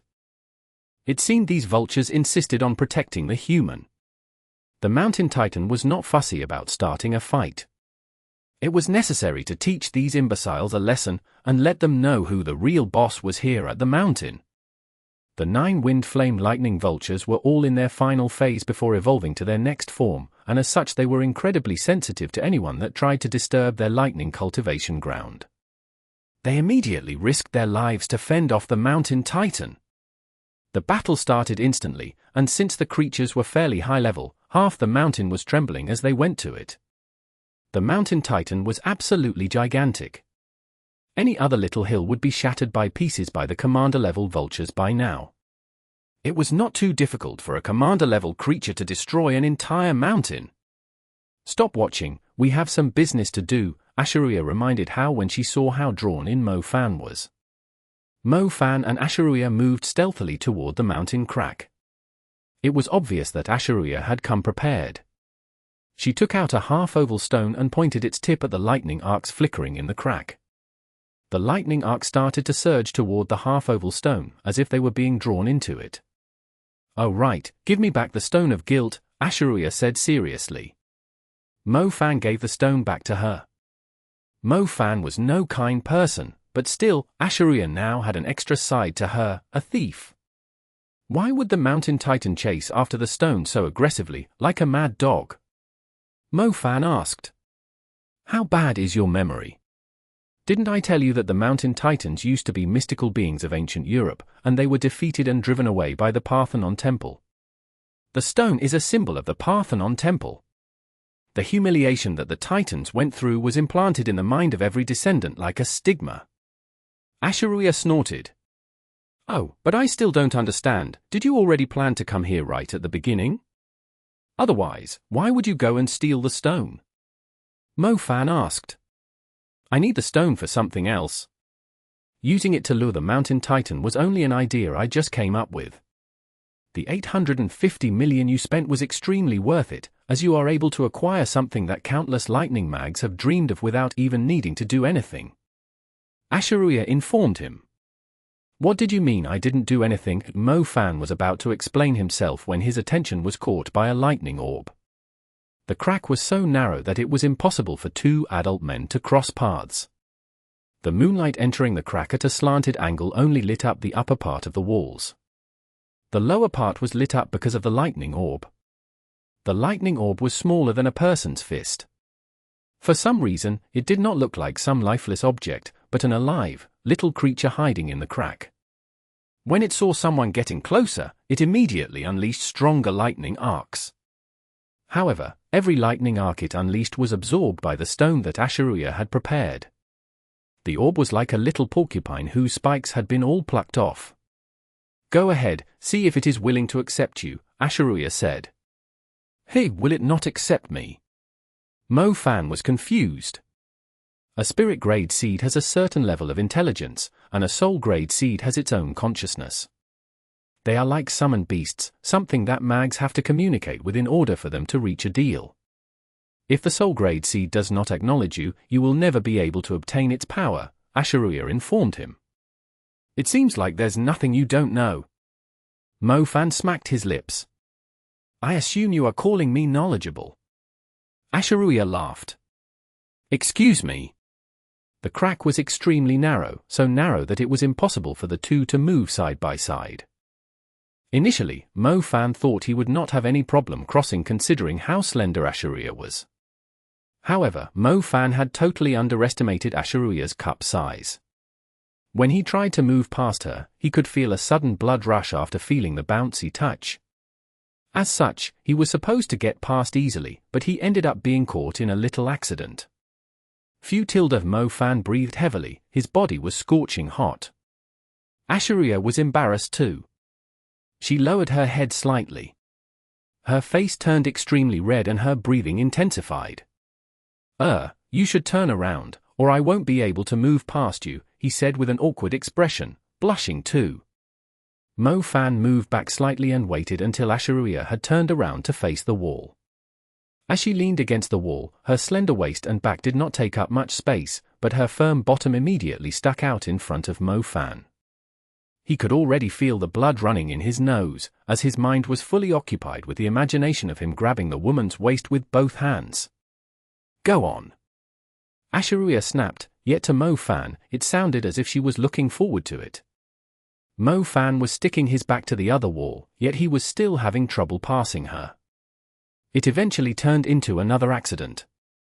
Somehow, something as insignificant as changing places had turned into a wild, peculiar situation with sweat pouring down like rain.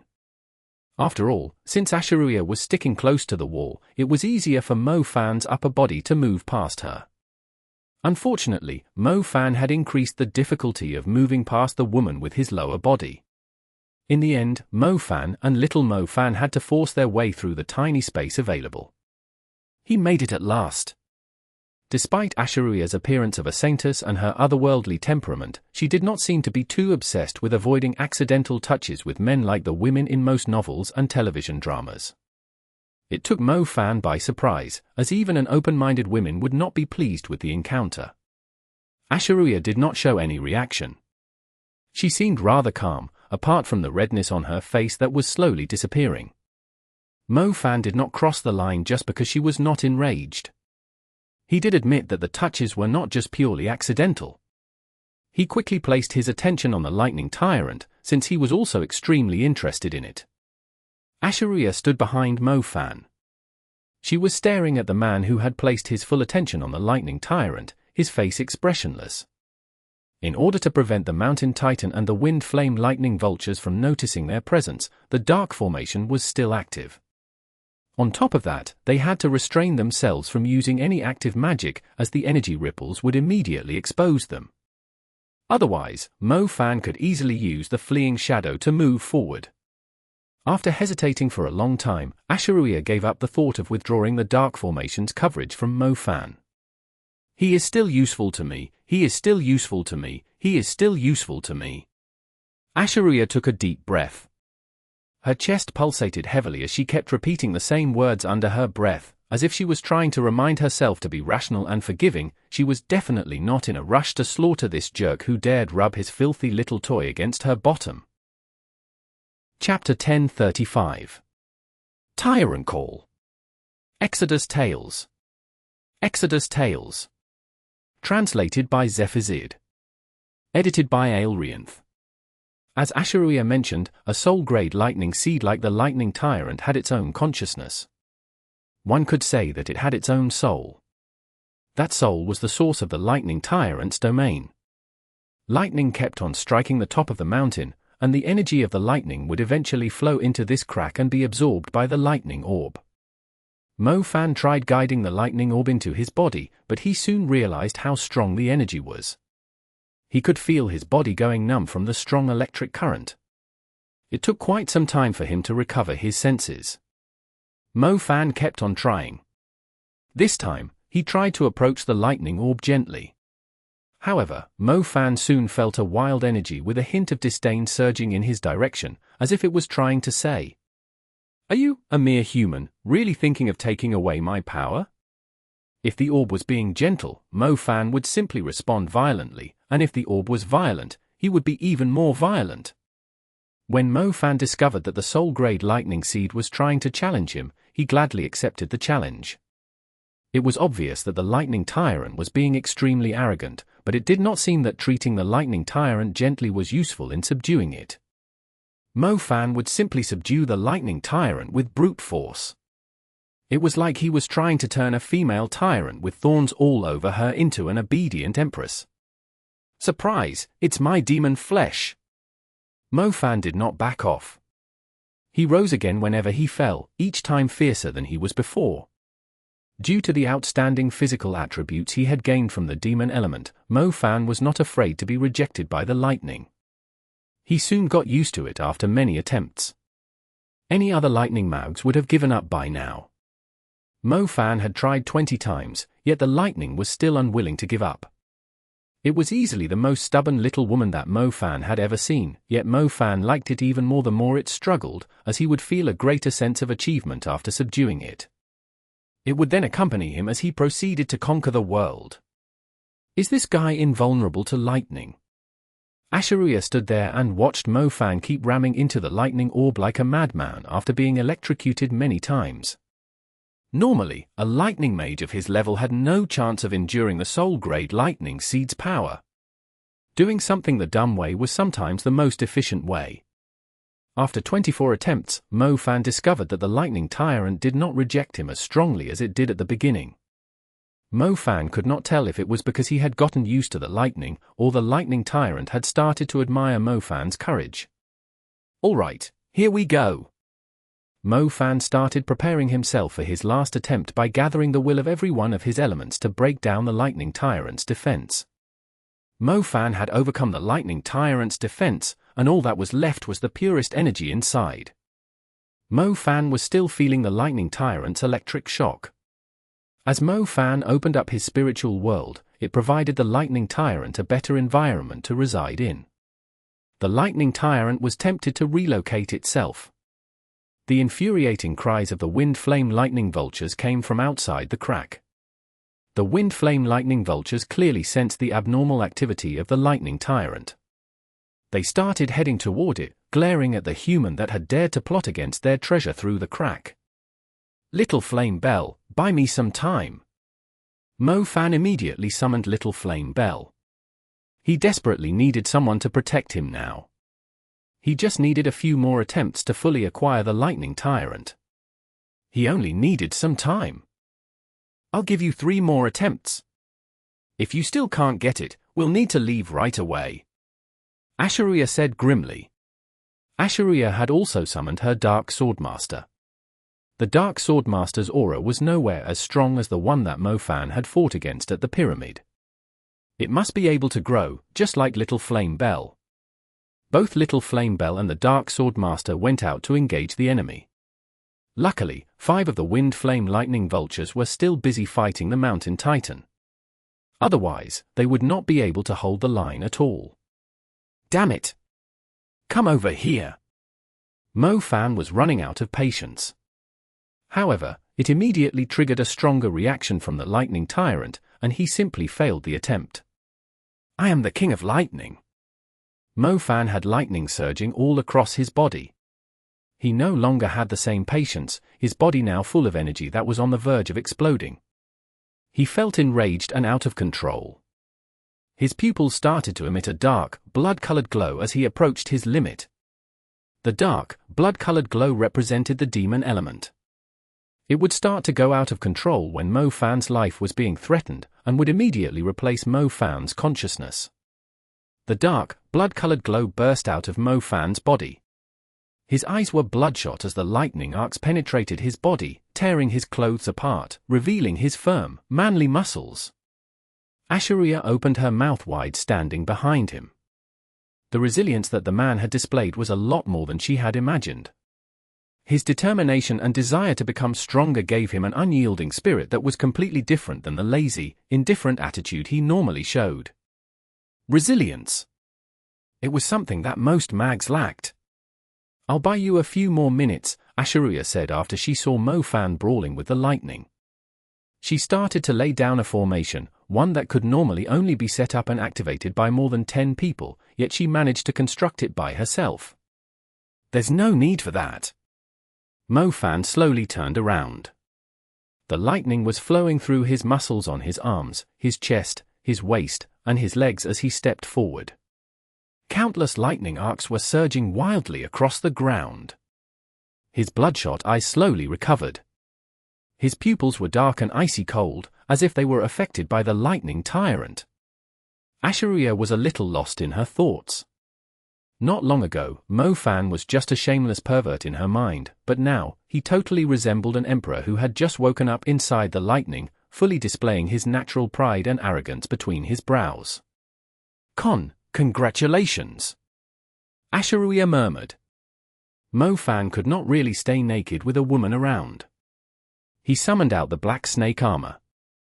The expensive magic armor quickly wrapped around his body, which was still being refined by the lightning. As they walked out from the mountain crack, Mo Fan saw Little Flame Belle fending off 2 Wind Flame Lightning Vultures. Her slender body was already covered in several wounds. The creatures were commander level, thus it was simply too tricky for her to take on both at once. Meanwhile, Asha'ruiya's Dark Swordmaster was stronger than Mo Fan thought. It was facing 3 Wind Flame Lightning Vultures, and despite being in a disadvantageous position, it showed no sign of losing, either. It seems like the Mountain Titan has left, Asha'ruiya said. Mo Fan looked around and saw the Mountain Titan being chased further away by the other 4 Wind Flame Lightning Vultures. It obviously had no intention to fight any further. A dark lightning descended rapidly from the cloud above. It no longer landed inside the crack, but right on Mo Fan. Dense lightning continued to flicker inside the black clouds, which eventually turned into black lightning strikes landing on Mo Fan continuously. Some came down like a plunging spear, some had the shape of forks. The lightning scattered across the clouds and the mountain, lighting their surroundings up. When Mo Fan, who was wearing the black snake armor, was struck by the lightning, dark snarls of lightning rapidly appeared around him and scattered in the air, with Mo Fan at the center. They lasted for a certain time, and so more of them continued to fill the air and eventually formed a sphere of lightning around him. The lightning element within 10 kilometers had assembled like soldiers after being summoned. The Tyrant domain! Asha'ruiya blurted out when she saw the zone of lightning forming around Mo Fan. The Tyrant domain not only accumulated the lightning element, it would also attract any natural lightning within a few dozen kilometers to it. Mount Tyrant was basically a lightning zone, with rapid lightning strikes coming down at the mountain all the time, shattering the rocks. However, the lightning strikes were all focusing on Mo Fan, turning him into an enormous storehouse of lightning. Sky Lightning Claw. Mo Fan clenched his hands into claws. A dark, lightning claw appeared above the clouds like a monstrous demon and grabbed at a wind flame lightning vulture that was attacking little flame Belle. It was obvious that the wind flame lightning vulture had not cultivated the lightning element for long. The lightning claw of the lightning tyrant tore at the creature numerous times. Its feathers scattered in the air. The injured wind flame lightning vulture spiraled away into a mountain valley, with yellow lightning arcs flickering on its body. Suddenly, more bolts of lightning appeared out of nowhere. 7 lightning bolts struck the wind flame lightning vulture that was falling in series. The creature immediately cried out in pain. Lightning tyrant scars. Mo Fan was startled when he saw the lightning bolts following up the first attack. He initially thought the lightning tyrant scars would only summon a bolt of lightning to attack the creature. However, it turned out that the number of lightning bolts was proportional to the number of scars he inflicted on the target. Furthermore, it turned out that he could also control the lightning tyrant scars. Mo Fan had not had many chances to use his lightning strike after it reached the 5th tier. Mo Fan immediately locked onto another wind flame lightning vulture and attacked it with a 5th tier lightning strike. Hundreds of lightning arcs surged across the wind flame lightning vulture, leaving lots of lightning tyrant scars on it. However, the lightning strike was only a basic spell. Even a 5th tier lightning strike was far from enough to harm a wind flame lightning vulture. Mo Fan immediately cast a second lightning strike. The second lightning strike left lightning tyrant scars on the creature. When 2 scars were applied on the same target, it would trigger the Tyrant call within the Tyrant domain. However, Mo Fan did not let the Tyrant call take place. He was planning to apply more lightning Tyrant scars to the creature before triggering the Tyrant call. Chapter 1036. Mount Tyrant's Top. Exodus Tales. Exodus Tales. Translated by Zephizid. Edited by Aelrianth. Release the lightning. Mo Fan released all the lightning he had just absorbed into his body. The lightning arcs lined up and surged forward like a moving carpet. The wind flame lightning vulture had no room to escape. It cried out in pain when it was struck by the lightning arcs. Mo Fan had released all the lightning energy he had stored up. The lightning arcs were fairly powerful, as the wind flame lightning vulture was struggling to get back up to its feet after suffering continuous attacks. Most importantly, the wind flame lightning vulture was covered in lots of lightning tyrant scars. Mo Fan only needed a single thought to trigger them. The scars immediately shone with a brilliant yellow light. A yellow lightning dragon tore the night sky in half as it plunged down from the layer of black clouds.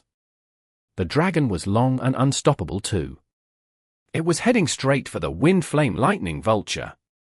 The wind flame lightning vulture had yet to recover from the previous lightning shocks when the tyrant call triggered by dozens of lightning tyrant scars descended from the sky and knocked it into a scorched black hole. It felt like its body was on the verge of collapsing. Asha'ruiya was dumbfounded upon seeing this. The lightning tyrant seemed to be stronger than she had imagined, especially with how the lightning tyrant scars could be stacked up before triggering the tyrant call, even summoning a yellow lightning dragon to punish the target. If more than 30 lightning tyrant scars were stacked on the same target, the damage of the tyrant call would be comparable to an advanced lightning spell. The wind flame lightning vulture was already suffering severe injuries from the previous lightning shock. It was basically half dead after being struck by the tyrant call. The wind flame lightning vulture was already at its limit. It beat its wings, trying to run away and regroup with its comrades. Mo Fan grinned when he saw the commander-level creature trying to run away. He felt like he had an endless supply of lightning inside his body, which he could free control with his will. Don't overstay, we'll be in trouble if the big wind flame lightning vulture comes back. Asha'ruiya warned him. Mo Fan nodded. He had acquired the soul-grade lightning seed, thus it was no longer necessary to tangle with the wind flame lightning vultures any further. There were 9 of them in total. Without the mountain titan's help, they would have trouble handling them. This way. Asha'ruiya suddenly pointed at the crack. Didn't we just come out from there? Mo Fan was stunned. Enough talking, coming quick, Asha'ruiya said. As they were talking, a fiery tornado connecting the clouds and the mountain was forming in the air. The overwhelming presence of the fiery tornado was quite intimidating. The huge wind flame lightning vulture had returned. Mo Fan did not think he was unbeatable just because he had acquired the soul grade seed. The combined firepower of 9 wind flame lightning vultures was pretty terrifying. Asha'ruiya called the Dark Swordmaster back. Mo Fan also withdrew little flame Belle into his contracted space as they continued along the path. Mo Fan finally realized something when they reached where the lightning tyrant was located previously. It turned out that the spot they had found the lightning orb at was not the end. There was still a long, narrow path after it, leading to a cave. Mo Fan was curious as he followed Asha'ruiya. How did she know there was a path here? Besides, if she was planning to come here, it simply meant she had to take care of the lightning tyrant, too. He had done her a favor by clearing it, and even paid her money. However, on second thought, without Asha'ruiya's help, he wouldn't have been able to find the lightning tyrant, either. It's obvious that you wanted to come here all along, yet you said we had a better chance if we collected the lightning tyrant first, Mo Fan pointed out in the narrow, dark cave. I wasn't lying either, you did end up getting the lightning tyrant. It's pretty high quality as a soul grade seed. Asha'ruiya replied cheerfully. I'm just thinking about my money, Mo Fan grumbled. I think I didn't ask for enough. Asha'ruiya retorted. Where are we going? To the top. Many demon creatures resided on Mount Tyrant. Anyone that tried to climb the mountain would most likely be devoured by its residents. Most creatures that called the mountain their home were commander-level creatures, and most of them had ancient bloodlines, too. They either used to rule the mountain, or were rising as the new rulers of the mountain. Either way, not many of them were friendly to humans. The cave inside the mountain was actually a secret path leading to the top of the mountain.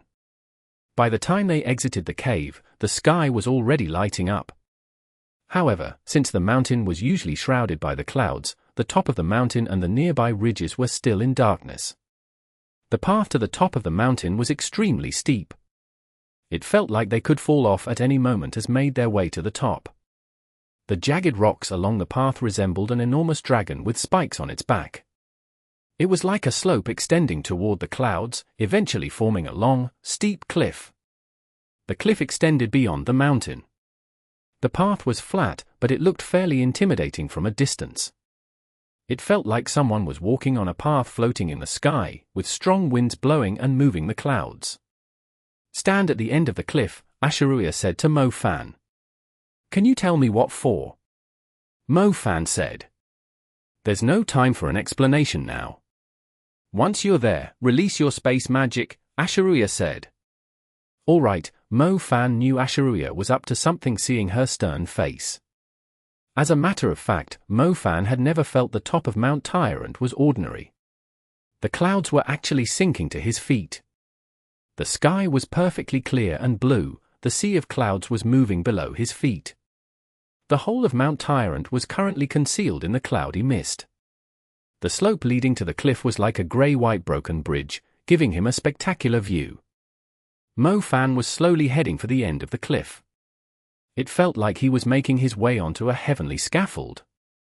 As Mo Fan reached the end of the cliff, he subconsciously looked down. There happened to be a gap in the clouds. Mo Fan stared through the gap, trying to guess his current altitude. However, when Mo Fan looked through the gap, he could only see something black, and it seemed to be moving. What is that? Mo Fan was confused. He gathered all his focus to look into the gap, to see what the thing that was blocking his view was. Mo Fan, release your space magic. Asha'ruiya's voice came from the other end. Mo Fan finally collected his thoughts and followed Asha'ruiya's instruction by releasing the space magic. Don't look down, look at me! Asha'ruiya suddenly yelled. Mo Fan glanced at Asha'ruiya and saw her running at him from around 500 meters away. She was sprinting like a cat. Mo Fan could not understand why she was stopping him from looking down. Was she worried that he was afraid of heights?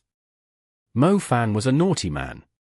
He could not help but look down, as he desperately wanted to know what the black thing below the gap was.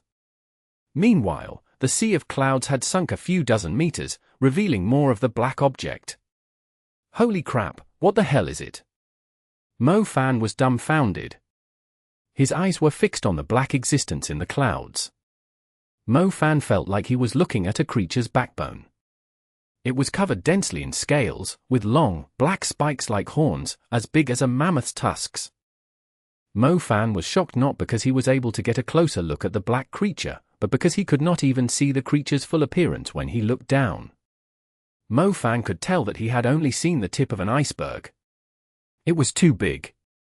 The creature was so huge that he could not see it all with a single glance. As it slowly rose, Mo Fan felt like he had fallen into a bottomless abyss. He was overwhelmed by a sense of being very, very small. "Don't move, stay right there." Asha'ruiya's voice came. As a matter of fact, a shocking sonic wave was coming from below Mo Fan. The voice was so loud that it was inaudible to the ears. There was only a piercing pain in his head, and he was telling him that his eardrums were about to burst. What the hell is it? Mo Fan felt like his heart was about to break into pieces. He subconsciously tried to run, but he immediately remembered that Asha'ruiya had asked him to stand still. Mo Fan strongly believed that if the creature below was trying to kill him, there was no way he could escape. The creature was simply too huge, its size had exceeded Mo Fan's understanding. It felt like its body was bigger than the sea of clouds. Scales, backbone, black skin, that was all that Mo Fan could see. Space journey, change in a flash. Asha'ruiya sprang forward. When she was around 50 meters away from Mo Fan, the space between her and Mo Fan bent out of shape. As Asha'ruiya got closer, the space was heavily contorted. The space magic that Mo Fan had released before had come into effect too, speeding up the process. Amid the loud rumble of the sonic wave, Mo Fan's vision started to blur due to the twisting space. He happened to catch a glimpse of the massive claw of the black creature swiping at him. The claw was huge enough to break the whole cliff apart, let alone the tiny figures of himself and Asha'ruiya. As the black claw came closer, Mo Fan could not help but murmur, "Am I seriously going to die after I just obtained a new soul-grade seed?" Chapter 1037. Black Dragon Emperor. Exodus Tales. Exodus Tales. Translated by Zephazid. Edited by Aelrianth. Space around him wobbled. Mo Fan could only sense his surroundings shifting, as if he was in the middle of some spatial turbulence. His environment kept shifting from nothing to a spectacular view of the breathtaking scenery. He was seeing things in a blur while suffering enormous pain in his head. Some time later, everything finally returned to calm. Mo Fan fell onto the grass feebly, like someone who had been tortured by a storm at sea for days. Asha'ruiya and Mo Fan came out of the space ripple at the same time. Her face was incredibly pale too, and her energy seemed to have depleted. She then fainted and fell onto Mo Fan. It was sunny, with white clouds in the sky and green grass swaying to the wind in the distance. The petals of some wild flowers were blown into the air at times before landing somewhere else. Drops of dew slid along the grass and landed onto Mo Fan's drenched pants. Mo Fan soon woke up when he sensed the chill. He tried to move his body when he discovered someone's head on his stomach. The woman's face slid further down when he moved. "Hey, wake up, my pants are wet from your drool." Mo Fan nudged Asha'ruiya. Asha'ruiya came to her senses. She blushed immediately when she discovered the wet stain on Mo Fan's pants. She quickly turned away, pretending that nothing had happened. "Miss Yi Mengyi, don't you think there's something you need to clarify?" Mo Fan said seriously when he recalled the terrifying encounter he had gone through before he lost consciousness.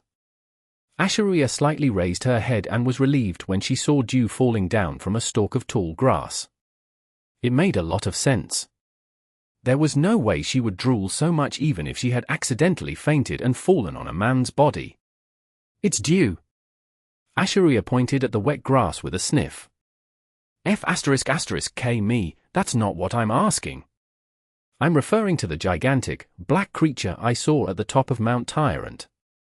Even paying me $1 billion won't be enough to compensate me for the shock I went through. Mo Fan exclaimed. You should be thanking me, you are the only one still alive. After seeing the creature apart from me, Asha'ruiya started tidying up her clothes and hair. What kind of logic is that? Tell me, what is that thing? It's so ***king huge. Mo Fan blurted out. It's a real dragon, a real, ancient dark dragon. Asha'ruiya declared. Mo Fan opened his mouth wide. It took him some time to collect his thoughts. Dragon. A real dragon. A real, ancient dark dragon. Don't tell me you're referring to the creatures with a pure bloodline that once dominated Europe. Those huge dragons. Mo Fan uttered every word loud and clear. Yes, pure dragons. We call them real dragons, some call them huge dragons. The creature has another name too, Emperor Argaroth. It has woken up as the rumors say, and is residing on the top of Mount Tyrant. Its senses are utterly impressive. I had already erased your presence with the dark formation, yet it could still detect you, Asha'ruiya said. So, the reason you are up on this mountain is just to verify that a real, ancient dark dragon is living there. Mo Fan said. Yeah, this piece of information is priceless, Asha'ruiya said. I think it's time for us to break all ties. Mo Fan declared. What the heck, this woman is a ***king maniac. A real, ancient dark dragon, the creature's level was already beyond Mo Fan's understanding. He strongly believed that even forbidden mags would not dare to challenge it, yet this Asha'ruiya was bold enough to trespass into the creature's territory. He almost died because of it. Aren't we alive still? Asha'ruiya's brows curled slightly upward as she replied seriously. Yes, but what if your space formation was just a little too late? Mo Fan snapped. Asha'ruiya was an expert in magic formations. She was obviously setting up a formation to guarantee their escape.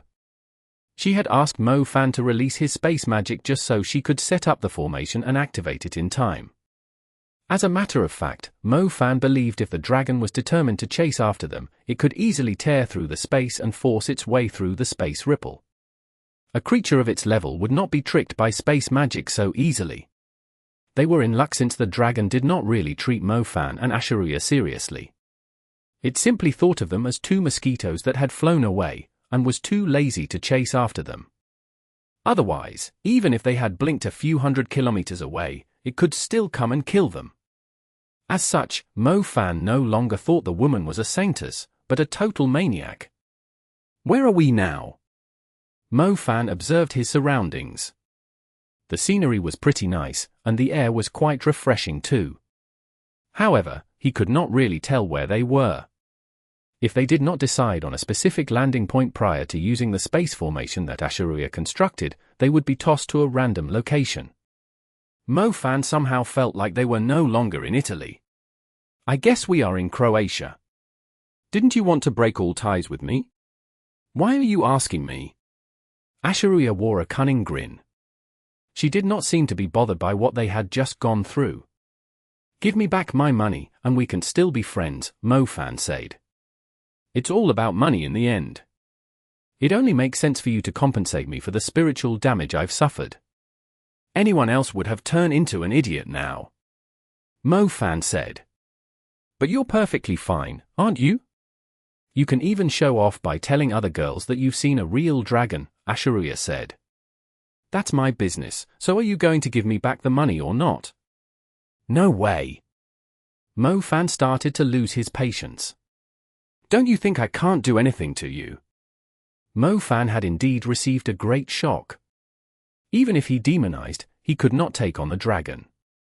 Anyone would lose their temper knowing that they had barely survived after being tricked by a crazy woman into going on such a dangerous adventure. Furthermore, after all they had gone through, Asha'ruiya was wearing a grin like a cunning little fox. Mo Fan had mixed feelings when he combined her current appearance with her sacred, otherworldly temperament. Mo Fan's mind was kind of messed up too. He grabbed Asha'ruiya's wrist and pushed her to the ground. His energy had depleted after going through the space turbulence. As such, Mo Fan had decided to use the most primal approach to suppress Asha'ruiya on the ground. Mo Fan believed Asha'ruiya's energy had depleted, too. She was worn out just like he was after going through the space turbulence. As he thought, Asha'ruiya was pressed to the ground and unable to fight back with magic. She glared at Mo Fan in embarrassment, yet there was no sign of compromise on her attractive face. She was staring at Mo Fan like a noble queen with her proud gaze, and was too stubborn to look away. Mo Fan was totally dumbfounded by her reaction. Mo Fan was just trying to scare her so she could admit her wrong. He was only planning to vent his frustration after he barely escaped death, yet the woman was unwilling to give up still. Both of them had no energy, thus they were currently no different than ordinary people. Due to their genders, Mo Fan clearly had the advantage. If he really was planning something, the woman had no chance of fighting back. "You little vixen, you win this time." After some time, Mo Fan let one of Asha'ruiya's hands go. "Are you scared?" Asha'ruiya smirked. Her beautiful eyes flickered cunningly. "But I'm going to take some interest."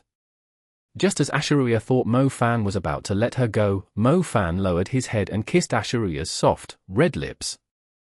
Asha'ruiya's eyes widened. She did not expect Mo Fan would really dare to take advantage of her. She kept slapping Mo Fan's shoulder, but the feeling of suffocation grew stronger. She started to feel feeble as the sensation of the kiss surged across her body like an electric current.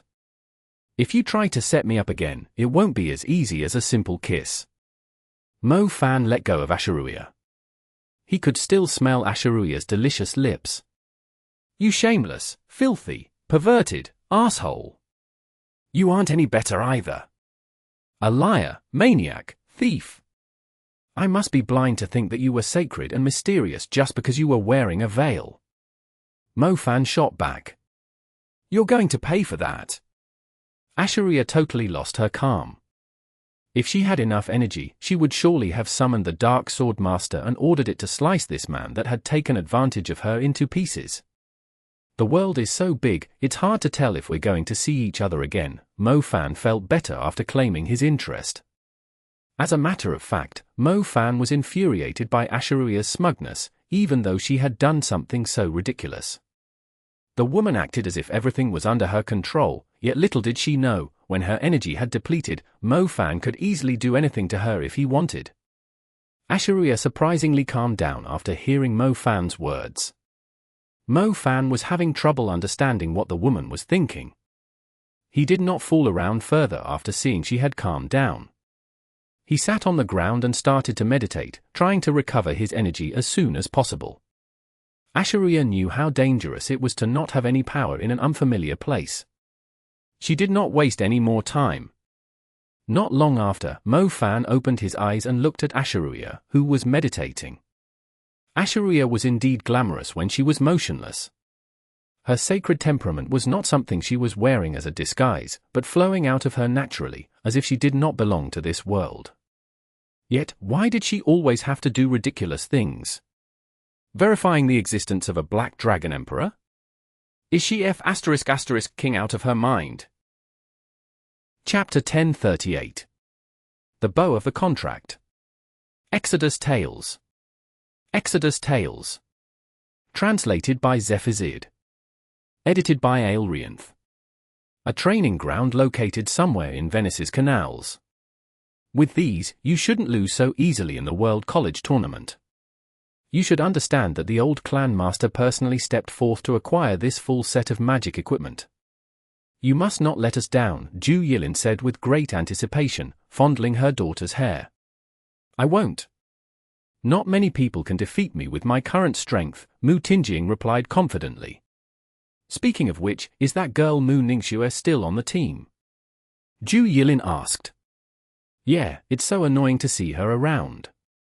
I've never seen such a shameless woman before, still bothering showing herself around despite her stinky reputation. Won't she just bring more shame to our clan?" Mu Tingjing said. "She kept competing with you in the past, but what does she even have to compete with you now?" Zhao Yilin said. Mu Tingjing grinned upon hearing this. It was something she liked to hear now.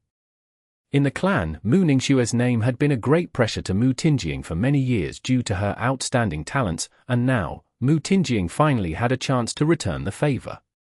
The sense of being surrounded and looked up at by the clan felt better than she had imagined. She had been taking almost all of the resources that were available. That's why I'm going to take everything from her. Mu Tingying smiled. Compared to the fake smile she had been wearing all the time, her smile actually looked sincere for the first time. The breeze of the Mediterranean Sea swept past. The wind fondled Mu Ningxue's hair like a pair of gentle hands. Her silver hair was drifting in the gentle wind. Mu Ningxue turned sideways and glanced at her hair being lifted by the wind. Her hair was no longer snowy white. It seemed to be mixed with a hint of black, which she had not had until recently.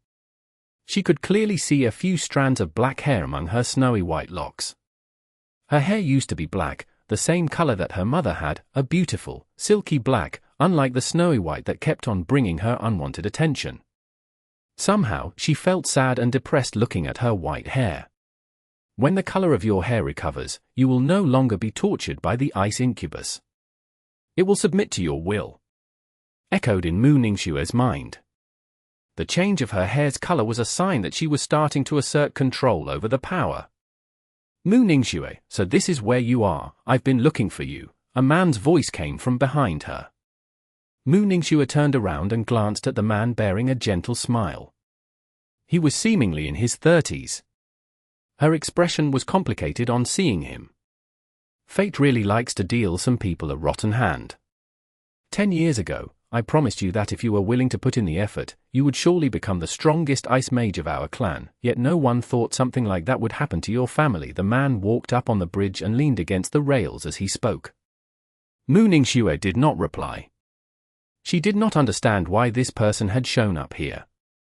This man was the main reason her talents were able to stand out. It was he who had selected her from among the side branches of the clan. He had arranged for her to live in the enormous Mu clan like a princess, with access to the best resources she needed for her cultivation. Even now, Mu Ningxue still had no idea about his position in the Mu clan. It felt like he could alter the decisions of the whole clan with just a single sentence.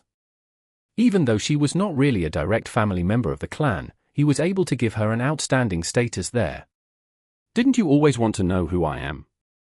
The man smiled when he saw the twinkle in Mu Ningxue's eyes. Mu Ningxue nodded. It's unnecessary to call me Mr. anymore, that sounds like I'm your master. You can just call me Pan Shi, the man told her. Pan Shi, your surname isn't Mu? Mu Ningxue asked in surprise. She had assumed the man was at least some kind of elder in the clan, who had a say in the directions the clan was supposed to go. Pan Shi shook his head. He wore a lazy, bored expression and replied, I'm more like a ghost in this clan. What are you trying to say? Mu Ningxue asked calmly. The man was supposed to show up long ago, when their family was greatly affected by his involvement in the Black Vatican, and yet, this man with great influence in the clan did not appear. Mu Ningxue was only able to gain a foothold in the Mu clan because of her outstanding talents and the support she received from him. Mu Ningxue never expected the man to provide her with any help. He was more like a teacher to her, as he had guided her along the path of becoming an ice mage. That being said, Mu Ningxue had never thought of him as a particularly trustworthy person, as Mu Ningxue believed that he had selected many people like her. She would be replaced immediately if she was no longer the strongest mage of her generation. However, Mu Ningxue did not understand, if the man had already given up on her because of the Black Vatican's incident, why would he show up now? Wasn't he supposed to be seeing Mu Tingying instead? You know, the ice element is our clan's foundation. Even though there are a few other clans in China that are comparable to us, none of them can possibly overtake us in terms of strength, and no clan is able to train more advanced mags and super mags than our clan. Do you know the reason behind it? Pan Shi asked. How could Mu Ningxue possibly know the reason? The Mu clan had always been huge. Even a side branch like her family was well respected in a little city, and there were countless families just like hers across the country. Most of them possessed the highest authority in the cities they resided in. However, apart from how old the clan was, Mu Ningxue could not think of any reason why her clan was able to grow into such a large kingdom-like existence. The truth is, during our peak, the brilliance of our clan wasn't the ice element, but a bow that looked like it was made of crystal, Pan Shi said. Mu Ningxue was startled. She immediately thought of the ice crystal bow that she had signed a contract with. Yes, that bow, Pan Shi smiled as if he could read Mu Ningxue's mind. I don't understand, Mu Ningxue said. Oh, there are many things you don't understand, but allow me to tell you a cruel truth. Pan Shi slowly replaced his smile with a stern face. What is it? You're not the only person that signed the contract. Pan Shi walked up to Mu Ningxue and said in a soft voice, remember what I told you right at the start, the path you took is like a flight of stairs made of other people's bodies, leading to the throne of the clan. I bet you must have thought of it as an analogy, but that's not what it is. Mu Ningxue looked at the man. For some reason, she could sense a dangerous aura approaching, and the man in front of her was the source of it. There are many people like you in the clan. You aren't unique, Pan Shi said. But I never saw anyone else using it, Mu Ningxue said. We rarely let disciples from the direct line participate in it. At the current stage, you are the strongest among those that have signed the contract with the bow. Its power lies in your hands, Pan Shi said. Before Mu Ningxue could ask about the ice crystal bow, Pan Shi added, the day the bow was refined, we smashed it into pieces and distributed them to talented mags like you. The bow is only entry-level, thus it only suits the souls that are clean, like a blank piece of paper. Don't you remember how I gave you similar pieces every once in a while? Mu Ningxue did remember receiving ice crystals every few months. Mu Ningxue never asked about them, but simply placed them on her palm and waited until they melted, as she was instructed. Every time she melted a piece, she would feel her cultivation improving, and the ice crystal bow in her soul would grow stronger, too. The same happened to the chill she had to suffer, thus she had to keep improving to ease the pain she would feel. The color of your hair is slowly recovering. This means you are coming to better terms with the ice crystal bow. Pan Shi reached out his hand and touched Mu Ningxue's hair. Mu Ningxue felt uncomfortable. She immediately took a few steps back. Why are you telling me this now? Mu Ningxue was even more suspicious. She strongly believed that the man would not show up without a reason, and would not bother telling her these secrets, which many core members of the family were unaware of. You will understand once I finish explaining to you. The ice bow requires energy to recover, and the only way to do it is by smashing it into pieces and merging them with the souls of ice mags. In order to guarantee the energy is of the purest form, the candidates must be ice mags that have just awakened the ice element. When the pieces recover to a certain degree, we'll start collecting the pieces and gathering them on a single person to try and complete the bow, Pan Shi said coldly. So that's why my cultivation improves every time I was given a piece of the bow. Exactly, you can think of yourself as the queen of ants. The other ants are preparing the pieces for you before presenting them to you, in order to build the perfect nest. Pan Shi said. Mu Ningxue's heart started burning in rage upon hearing this. So, what happens to the people that lost their pieces? Mu Ningxue asked seriously. Chapter 1039. Nothing left. Exodus Tales. Exodus Tales. Translated by Zephazid. Edited by Aelrianth. No one was more familiar with the pieces of the ice crystal bow that had merged with her soul. When the pieces were separated from a soul, it would bring extreme harm to the person, and it might even endanger their life. Don't worry, those that lost their pieces didn't die, but when the pieces were taken away, they completely lost their cultivation that they had worked hard for over the years and became ordinary humans. Of course, some ended up committing suicide after losing their cultivation, but I don't really have time to care about them, Pan Shi said. Mu Ningxue grew even angrier the more she heard. If she knew the contract revolved around claiming someone else's cultivation, she would not have accepted it. It was simply an evil art. By the way, your mother was one of the slaves to the contract, too, Pan Shi suddenly burst out laughing. The smile on his face was eerie. What did you say? Mu Ningxue shuddered. Mu Ningxue's memory of her mother immediately came to her mind. She recalled how haggard her mother was all of a sudden, and her hollow eyes, as if she had lost her soul. She eventually died of depression. Don't be so surprised, it's the decision she made. She spent all her life trying to join the Mu clan, to join the board and become the best among everyone. Unfortunately, she wasn't as talented as you are, so she placed all her hopes on you. When she lost her peace and her magic, she had let you inherit her contract. You are stronger than her, thus you deserve more of our attention. You didn't disappoint us either, but it's quite unfortunate that a member of your family was closely related to the Black Vatican. Do you understand how much of an impact that dealt to the entire Mu clan? Panshi snapped coldly. It's my own decision too, but you never told me I was actually claiming someone else's cultivation. The anger on Mu Ningxue's face was even more obvious. I did tell you, but you weren't able to interpret it correctly. Nevertheless, I've told you everything you're supposed to know. It's time for me to take the ice crystal bow that is almost completed from you, or you can hand it over yourself. I initially thought you were our best candidate. It's such a pity I've only told the people that had lost their pieces the truth, but I never thought I would be telling you, too. Just give up on the difficult path of cultivation and be an ordinary person. At least I can guarantee you a comfortable life from now onward. Panshi took a step forward. His aura suddenly turned oppressive.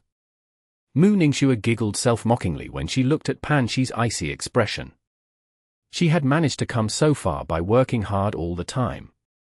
What right did this man have to snatch her cultivation away?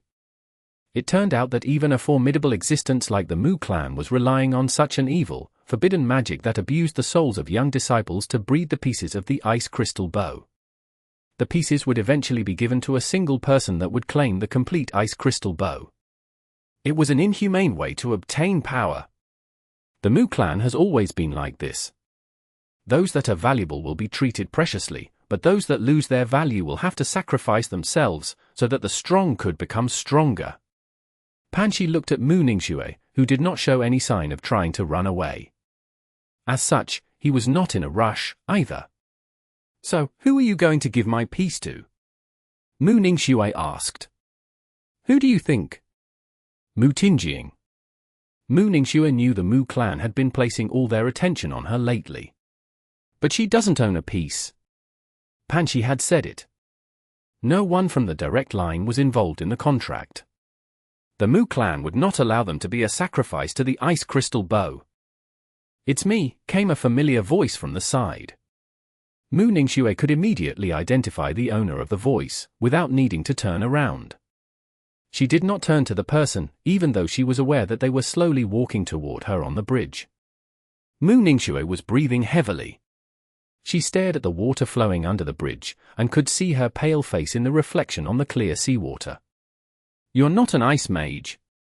Mu Ningxue still had a glimpse of hope. She was hoping that it had all been a mistake. The bow is a magic weapon. A mage of any element can use it, as long as it has been fed enough to recover its power. It doesn't matter who uses it, Panshi said.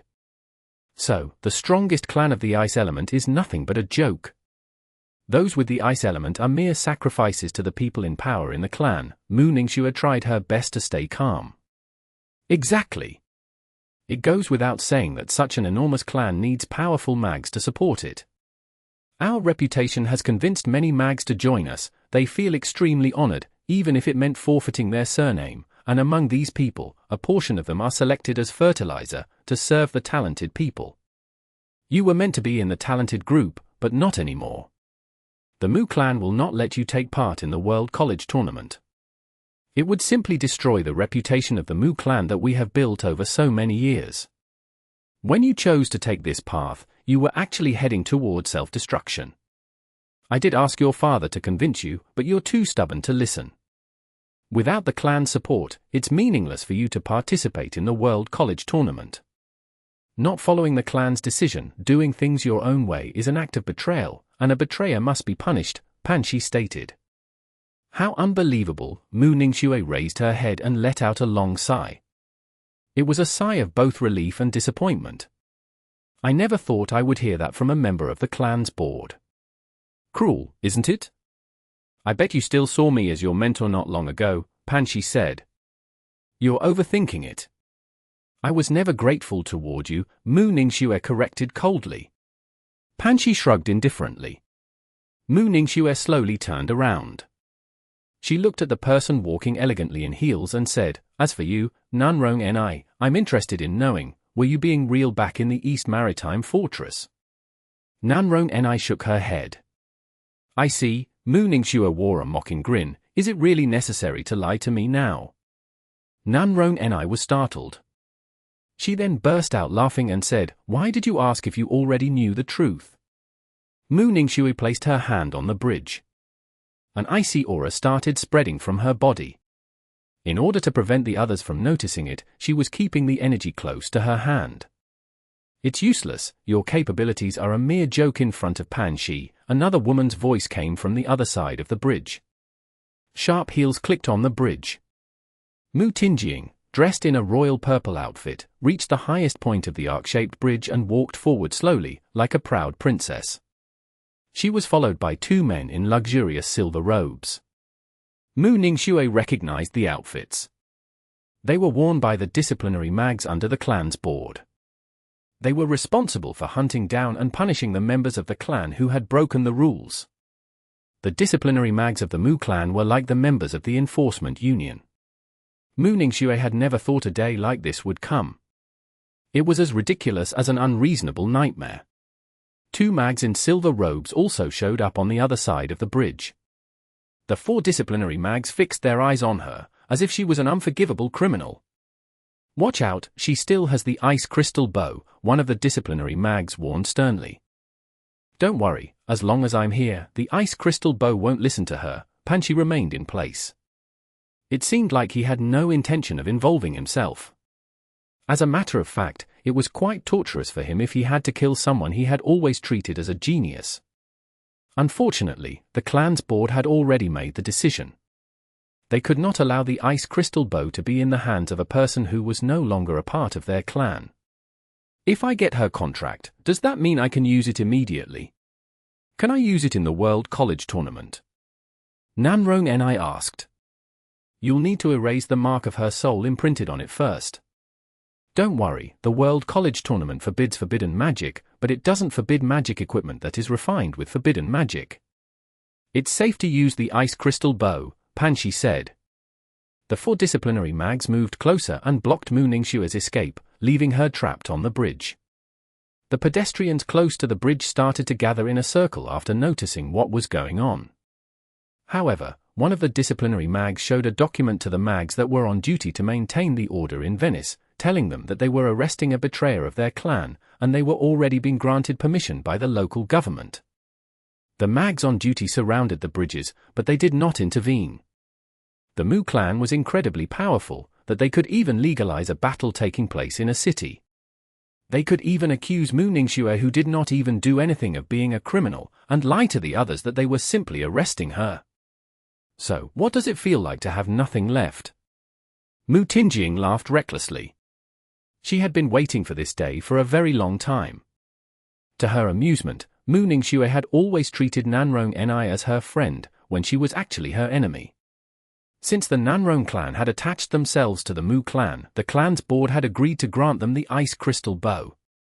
Mu Ningxue's hard work over the past 10 years was only a gift to be given away.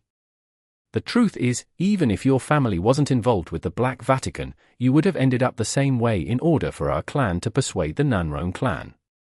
Our clan is never short of young, talented mags, but having an ancient, mysterious clan joining us is like adding wings to the clan.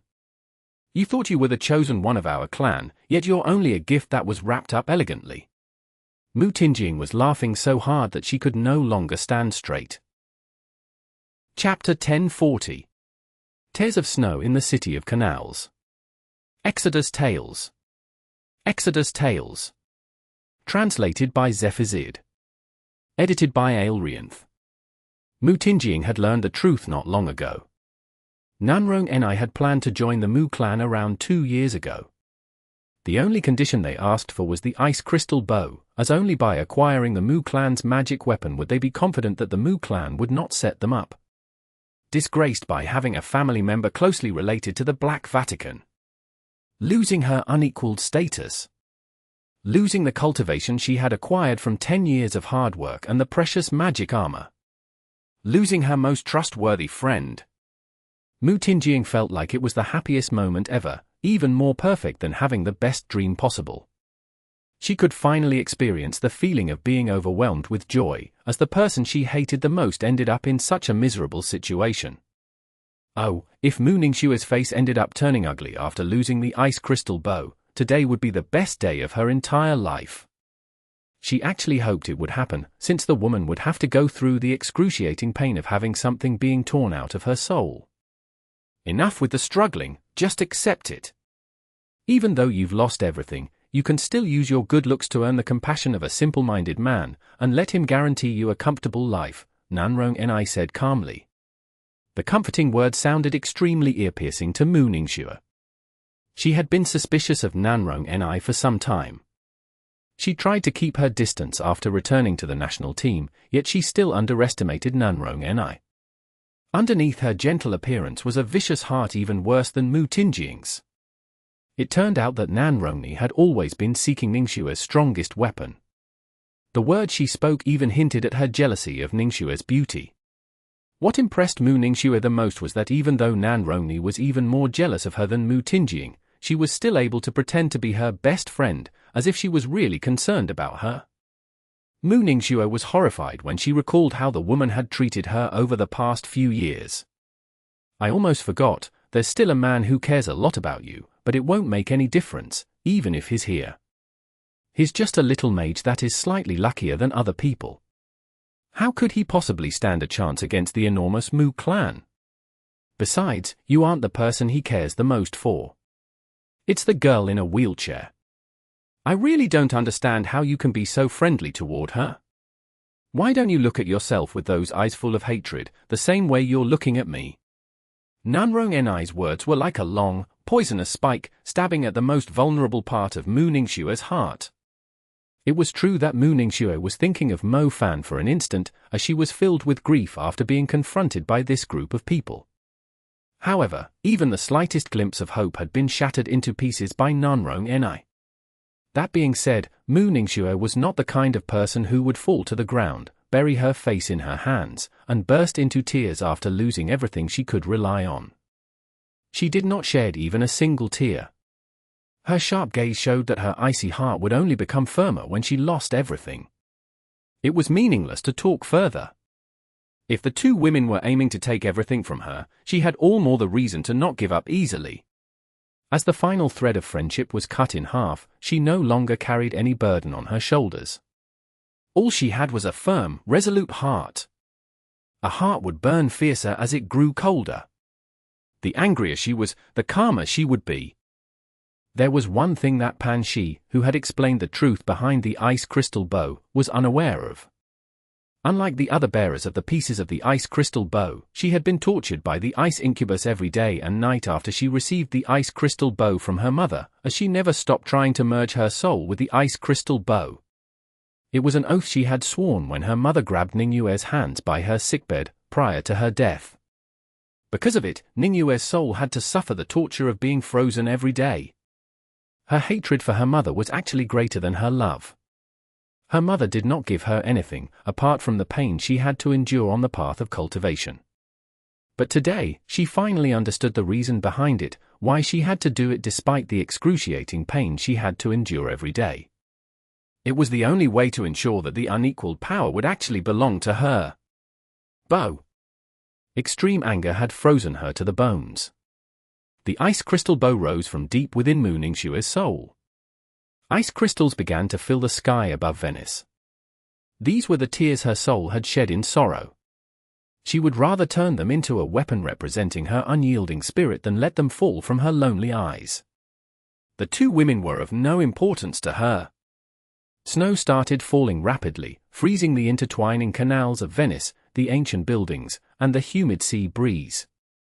It also froze the world, so cruel that she simply had the urge to freeze everything in it. Didn't you promise that she can't use the ice crystal bow? Mu Tingying suddenly screamed out in terror. The Mu clan did not dare to provoke Mu Ningxue easily, as she now possessed the strongest magic weapon in the history of the clan. However, even with the guardian of the ice crystal bow here, Mu Ningxue still managed to summon the utmost terrifying weapon. How is this possible? Pan Shi stood there agape. The man who assumed the matter would be settled easily was having a hard time accepting the truth. He was the guardian of the ice crystal bow, the person most familiar with the ice crystal bow in the entire Mu clan. Under his will, any incomplete ice crystal bow must obey his order. Unless the ice crystal bow has thoroughly merged with Mu Ningxue's soul. But wouldn't that mean the ice crystal bow had acknowledged Mu Ningxue as its master? How could an incomplete bow possibly acknowledge a person as its master? Damn it, her soul has merged with the ice crystal bow, unbeknownst to us. It must be that B****ch. Pan Shi snapped furiously. The only person that would ask Mu Ningxue to take such a risk would be her mother. Pan Shi assumed her mother would never let Mu Ningxue do something so insane. After all, once the person's soul had merged with a piece of the ice crystal bow, or an incomplete ice crystal bow, the only way to take it out was by killing the person. Wasn't Mu Ningxue's mother worried that her daughter might end up as a sacrifice? Or perhaps she was determined to oppose the Mu clan until the very end, and let her daughter take over after she passed away. Such a cruel mother. Mu Ningxue, so what if you can use it? Do you really want to go up against the entire Mu clan? Look at you, and think about your family. Pan Shi straightened up and yelled at her. The snow was hitting Pan Shi and the other four disciplinary mags like fierce beasts ramming into them. They could not move any closer to Mu Ningxue. The power was simply too strong, so strong that a spectacular, icy tornado had already appeared in the sky and was looming over Venice, a freezing rain pouring down on the little city. Think about her family? Mu Ningxue uttered a hollow laugh. Would they even spare her family after they were done destroying her? Weren't the things they did to her family cruel enough? Instead of continuing to live in shame, wouldn't it make more sense to stand and fight back? She finally understood the anger and resentment her mother had prior to her death. Her mother only told her she must grow stronger so that no one could play her like a fiddle. In the past, she had put so much effort into becoming stronger mainly to obey her mother's last words, but now, she realized everything was for her own sake. If she already had nothing to lose, what difference would it make if she decided to take on the entire Mu clan? At least she still had a target to hate, to defeat, and to trample to the ground into pieces. It would all start from this arrow.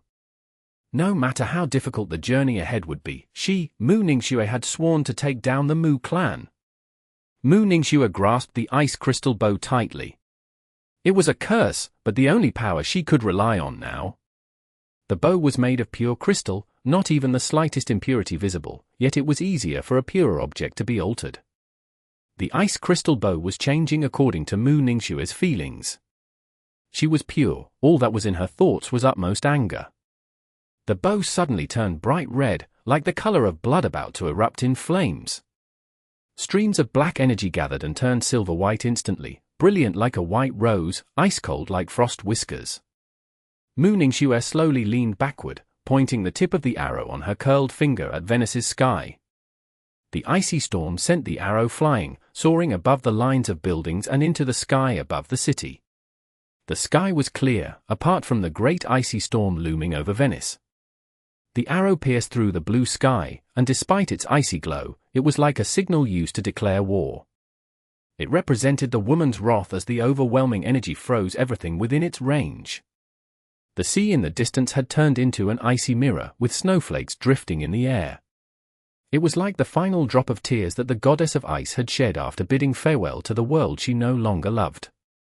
The tear turned into ice, and as it fell onto the city, it brought winter to Venice. Everything on the bridge was still as a painting, only Mu Ningxue's heels were tapping softly on the ice crystals covering the stone. She slowly walked up to Pan Shi and took the remaining pieces of the ice crystal bow from him. Pan Shi was still awake. As a matter of fact, everyone that was frozen was still conscious. They were able to see, but they could not move. Mu Ningxue did not kill them. She only took what belonged to her. She wrapped the pieces with her sleeves. She was cold, like a reticent empress. She did not even bother looking at Mu Tingying and Nanrong Ni. Turning around, Mu Ningxue walked past the disciplinary mags, the mags responsible for maintaining order in Venice, and slowly disappeared into the distance under the gazes of the crowd that had gathered. She was like a solitary ice rose, who had frozen herself, making it extremely difficult to touch the pistil of her heart. Chapter 1041. They are done for. Exodus Tales.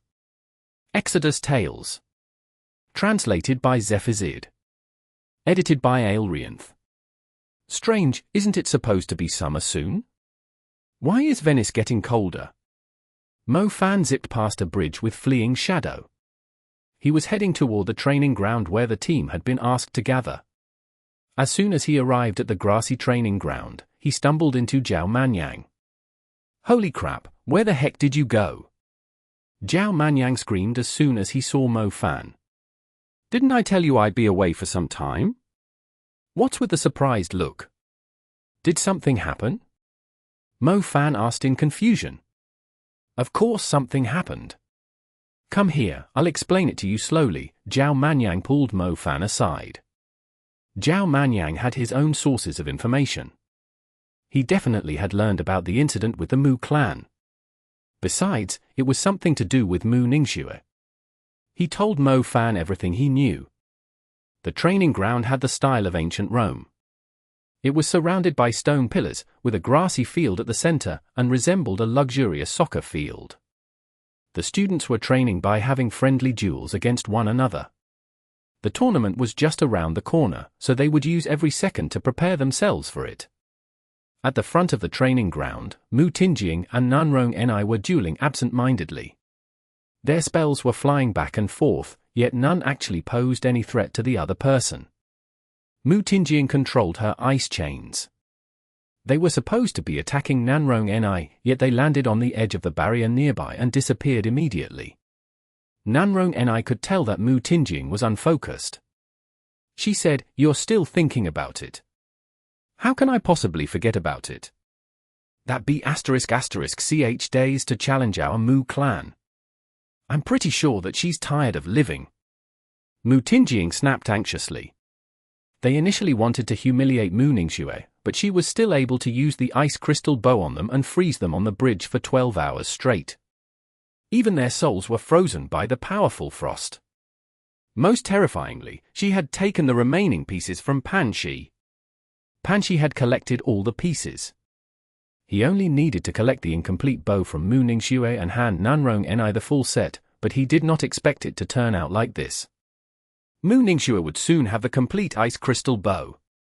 They could only ask the powerful super mags for help. Otherwise, they would not be able to touch Mu Ningxue at all. The problem was, they were currently in Venice. The experts of the Mu clan were not around.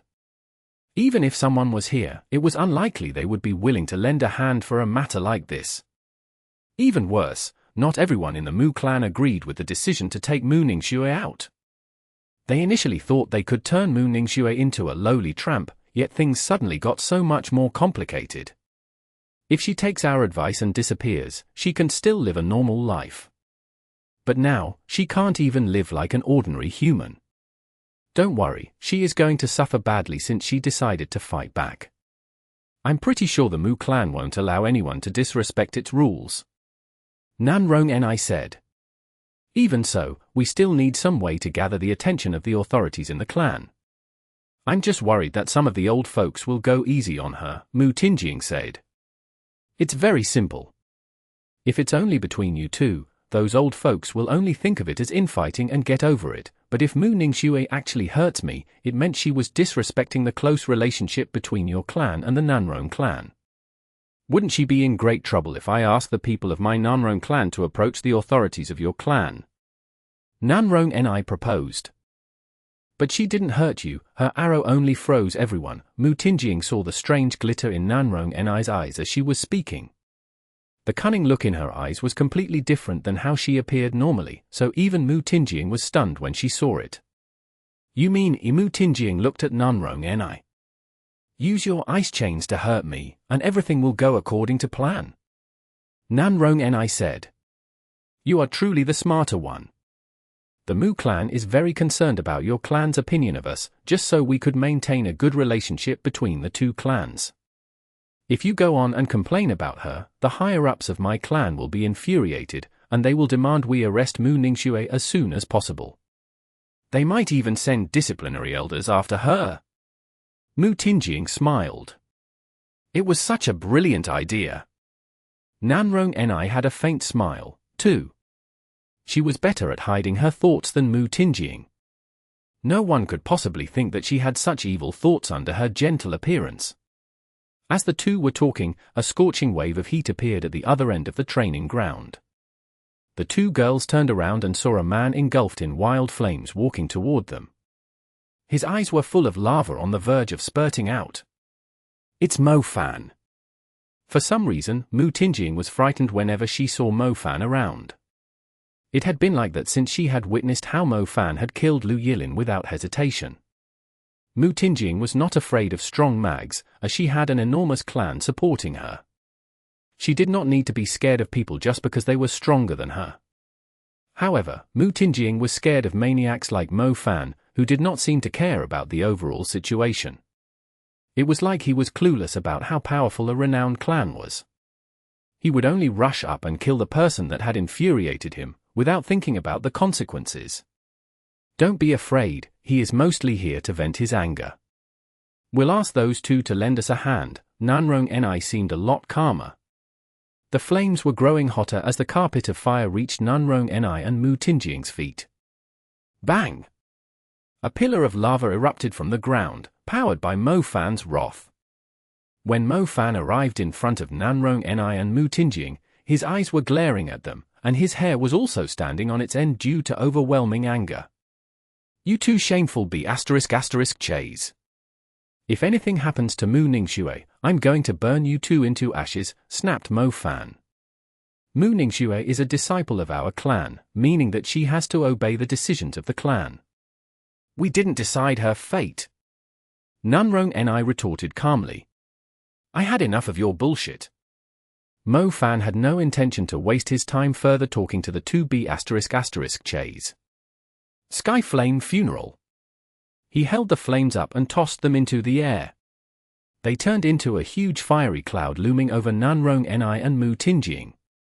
Fierce flames stared pouring down, forming waves. An ocean of fire surrounded Mu Tingjing and Nanrong Ni. The Skyflame Funeral kept falling continuously, like the imperishable rage in Mo Fan's heart. What was there to talk about to these two evil women? Weren't they thinking about shining on the stage of the World College Tournament? Mo Fan would not mind crippling them right now. Mo Fan, what are you doing? Are you seriously trying to hurt your own teammates? Jiangtu immediately yelled to stop Mo Fan. The spell that Mo Fan cast was unacceptable within the boundaries of a friendly duel.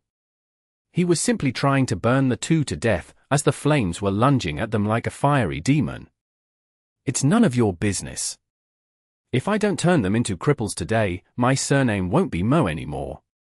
Mo Fan swore furiously. Jiangtu was startled. He did not know what to say for a moment. He had heard about Mu Ningxue, and he was well aware of who was in the right and wrong, yet Mo Fan was crossing the line if he continued to attack Mu Tingjing and Nanrong Ni with his magic.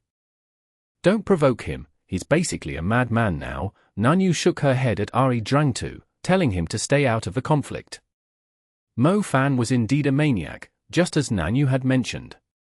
He would see anyone that tried to stop him as an enemy, as he was extremely stubborn when it came to doing something he had decided. You crazy asshole, do you really think you are superior to us? Mu Tingjing and Nanrong Ni were surrounded by ice glacier within the flames, protecting them from the scorching heat. The frost seemed to be putting out the flames slowly. As the frost grew further, Mo Fan's Skyflame Funeral slowly weakened. The frost gradually dominated the heat from Mo Fan. A country hick like you who only has an advantage because of mere luck, do you really think you're unstoppable on the team, so you can do whatever you want? Mu Tingjing stomped the ground and spread the frost further. She had turned the grassy training ground into an ice mirror within a short time. I'm telling you, this is a soul-grade ice seed. Your flames are nothing against me. Mu Tingying's aura grew stronger as the icy wind turned into a storm surging across the place. The others were forced to back away a great distance. The crowd stared at Mu Tingying in astonishment. Even though most people on the team had been concealing their true strength, none of them thought that Mu Tingying had already acquired a soul-grade ice seed. The Mu clan had seriously invested a lot in her, just so she could stand out during the World College Tournament. Nanrong Ni stood behind Mu Tingying and was murmuring something under her breath.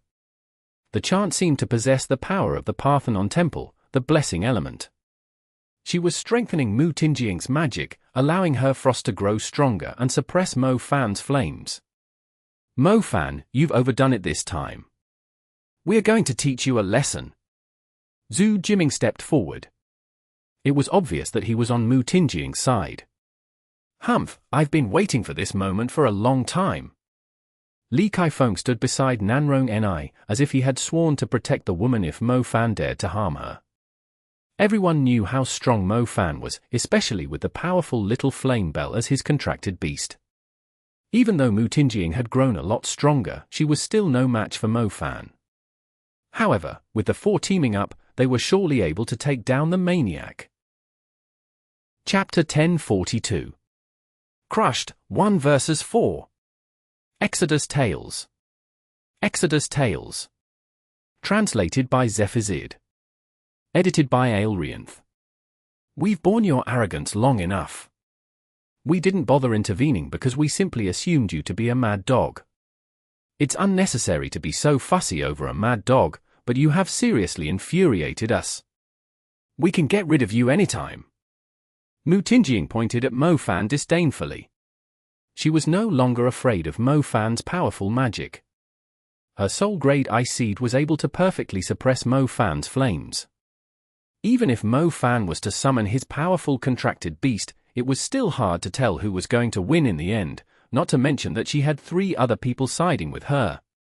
They had long allied, as they were all afraid of being bitten by Mo Fan, the mad dog. You piece of shit, I was going to take care of you after the World College Tournament, but I don't mind doing it now, since you're so eager to die.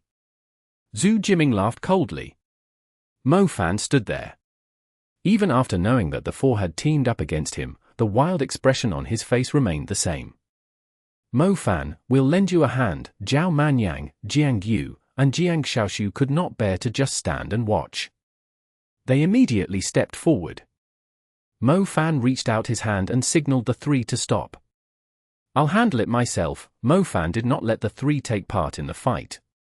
Mo Fan was here to turn Mu Tingying and Nanrong Ni, the 2 detestable B********s, into cripples. It was only going to end up in a mess, and if Jiang Yu, Zhao Manyang, and Jiang Xiaoshu were involved too, it would simply bring troubles to their factions. Mo Fan. Mo Fan did not say anything further. He started walking toward the group of 4 instead. As Mo Fan went closer, the flames on him were thoroughly suppressed by Mu Tingying's soul-grade ice seed. Eventually, he was no longer engulfed in the imperious flames. A layer of frost was even forming on him. Do you 2 useless pricks seriously think you can stop me? Mo Fan spat in an incredibly disdainful tone, glancing at Zhu Jiming and Li Kaifeng. Your F***king dead. Zhu Jiming was enraged immediately. We'll take him on together. Nanrong Ni reminded the others. No one could possibly win against Mo Fan in a solo fight.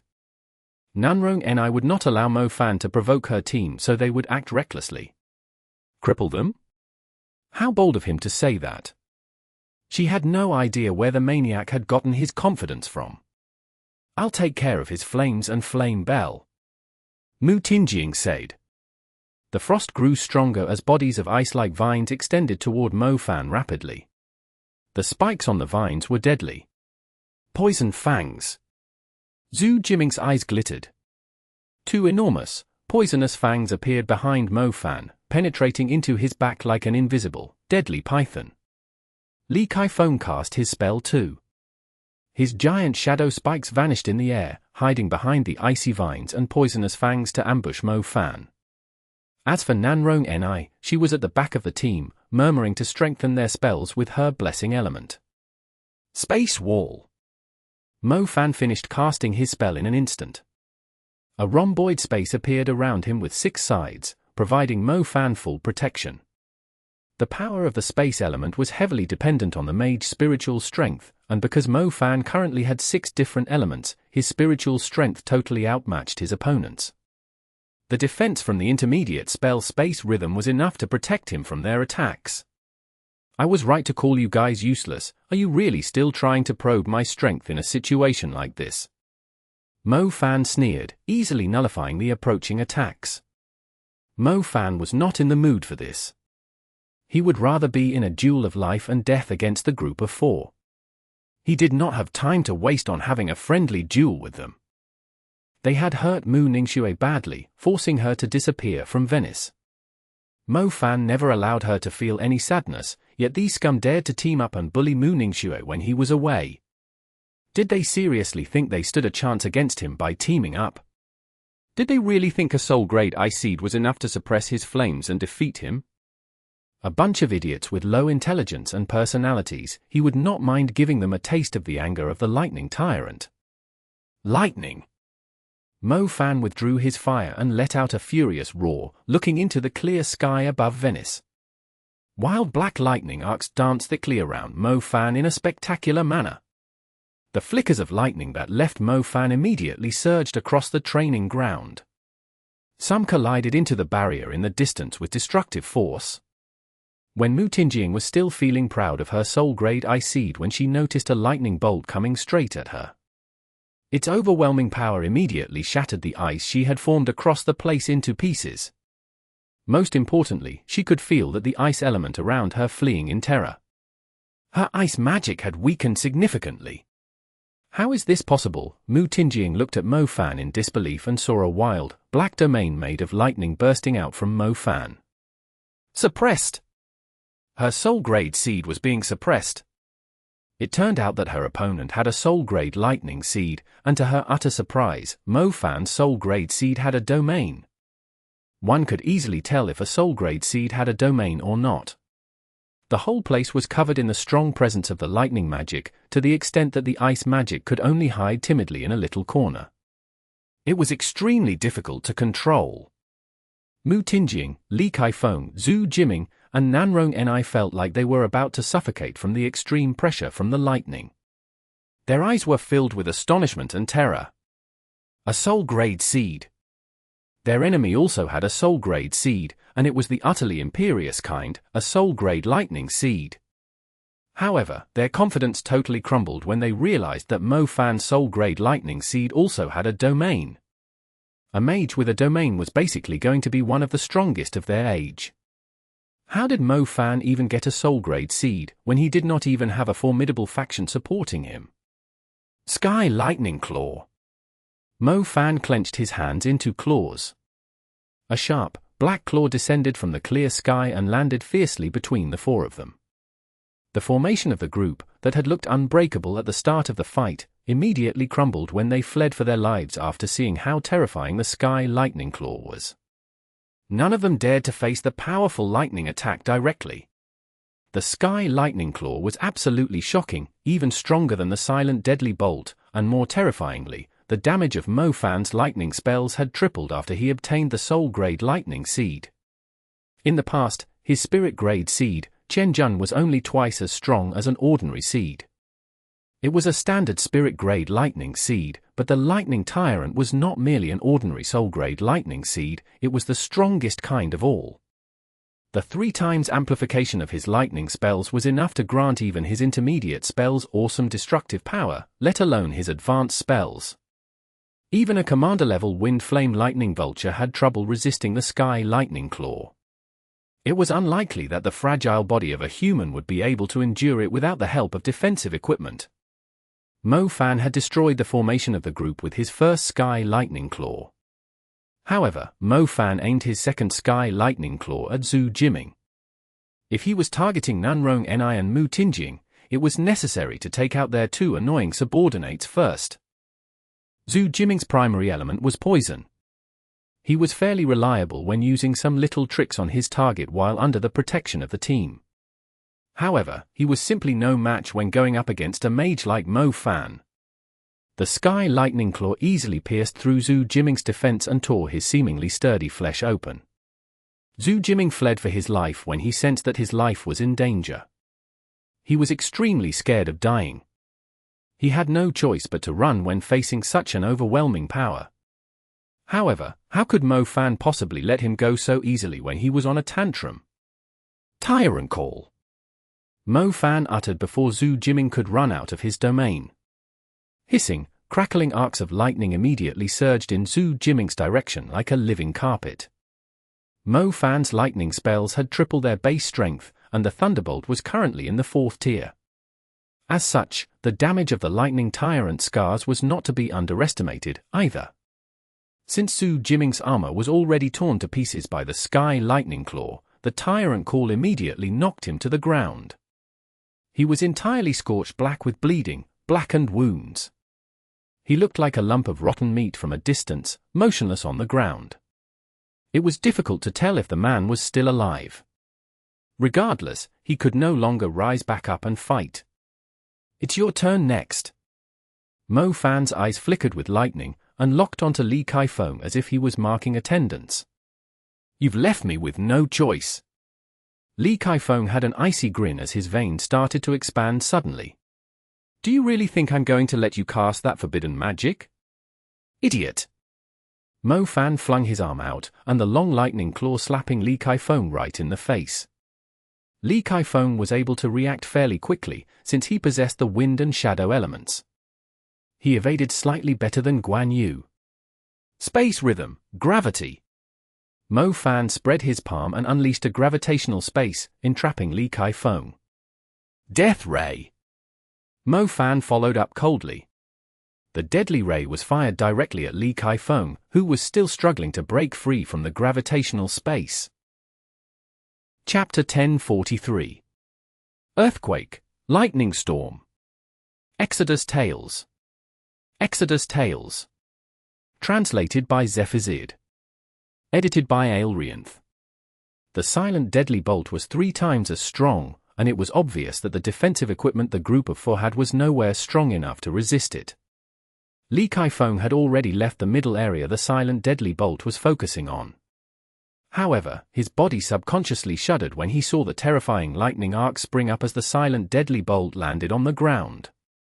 Off you go too, with a thought, Mo Fan used the illusionary claw to grab Li Kaifeng after he was struck by the lightning and slowly lift him into the air. Li Kaifeng was tossed toward the boundary of the training ground. Lightning still flickering across his body, he slammed hard into the wall. Heaven Ice Frost! Mu Tingying yelled, feeling a dire threat. Once again, she gathered the power of her soul-grade ice seed and formed an enormous icebound coffin on top of Mo Fan, trying to seal him within it. Suppressed by the strong presence of lightning, Mu Tingying was a lot slower when casting the spell. Mo Fan quickly realized what she was up to.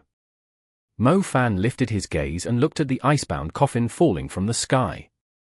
He calmly took a step forward and eerily disappeared into the shadow of the icebound coffin. I got him! Mu Tingying exclaimed. He was not in there, Nanrong Ni said grimly. Her eyes were scanning the surroundings. She finally sensed a dark presence less than 30 meters from her. It was Mo Fan's dark magic. He was trying to get closer to them with the fleeing shadow. Demon Tree Hand. Nanrong Ni's plant element was slightly weaker due to the effects of the lightning domain, but she still quickly drew the plant constellation. A green glow started to blink rapidly around her. The Demon Tree Hand sprang out from the ground without a sign. Nanrong Ni locked onto the spot Mo Fan was likely to be at and flung a few Demon Tree Hands at it. A black shadow immediately appeared. The Demon Tree Hand surrounded the shadow simultaneously and combined into an enormous Demon Tree plant, devouring the black shadow with a single bite. Before Nanrong Ni could feel any joy from capturing Mo Fan, a thunderclap suddenly exploded in front of them. Lightning arcs, black and dense, appeared out of nowhere. The dancing voltage vaguely silhouetted a pair of pitch-black eyes first appearing in the air, just a few meters away from Nanrong Ni and Mu Tingying. They could even see the imperishable wrath in his eyes. Nanrong Ni and Mu Tingying's faces paled. They never thought Mo Fan's shadow element was so outstanding that he would be able to get so close without them knowing. Most mags were fairly weak when it came to close combat, but Mo Fan was extremely good at it, due to how adept he was with his magic. The two girls knew they were in great trouble when they saw Mo Fan less than 2 meters away. They quickly summoned their magic armor, as it was their last hope of stopping his overwhelming power. Mo Fan was incredibly fast due to the Dark Noble mantle. He was moving like a phantom encapsulated by lightning as he arrived before the two women in their magic armor. He was only half a meter away. Lightning! Mo Fan lifted his gaze. The domain of black lightning suddenly had a huge, yellow lightning scar surge across it. These lightning scars immediately descended rapidly once they were summoned by their tyrannical master, Mo Fan. The densely packed lightning surged across the area rapidly. It felt like the lightning was a yellow dragon, bringing utter destruction upon the place. The lightning strikes did not just land on Mu Tingying and Nanrong Ni. They were also landing on Mo Fan, but every time they did, the black lightning dancing over him would glitter, as if it was accumulating energy from the strikes. Wild lightning danced, and the two women used all they had to barely survive against the lightning strikes. However, Mo Fan was not done so easily. He slowly raised his hand to gather the black lightning and the lightning tyrant scars he had absorbed into his palm, before slamming it hard onto the ground. The lightning strikes landed on the ground and discharged as a terrifying lightning storm, covering half of the training ground with Mo Fan at the center. Mu Tingying and Nanrong Ni were only a few meters away from Mo Fan. The lightning storm immediately knocked them into the air, their bodies whipped continuously by the lightning tyrant. Their armor broke into pieces. They tried desperately to cast defensive spells, yet the pain as each lightning strike whipped them was excruciating.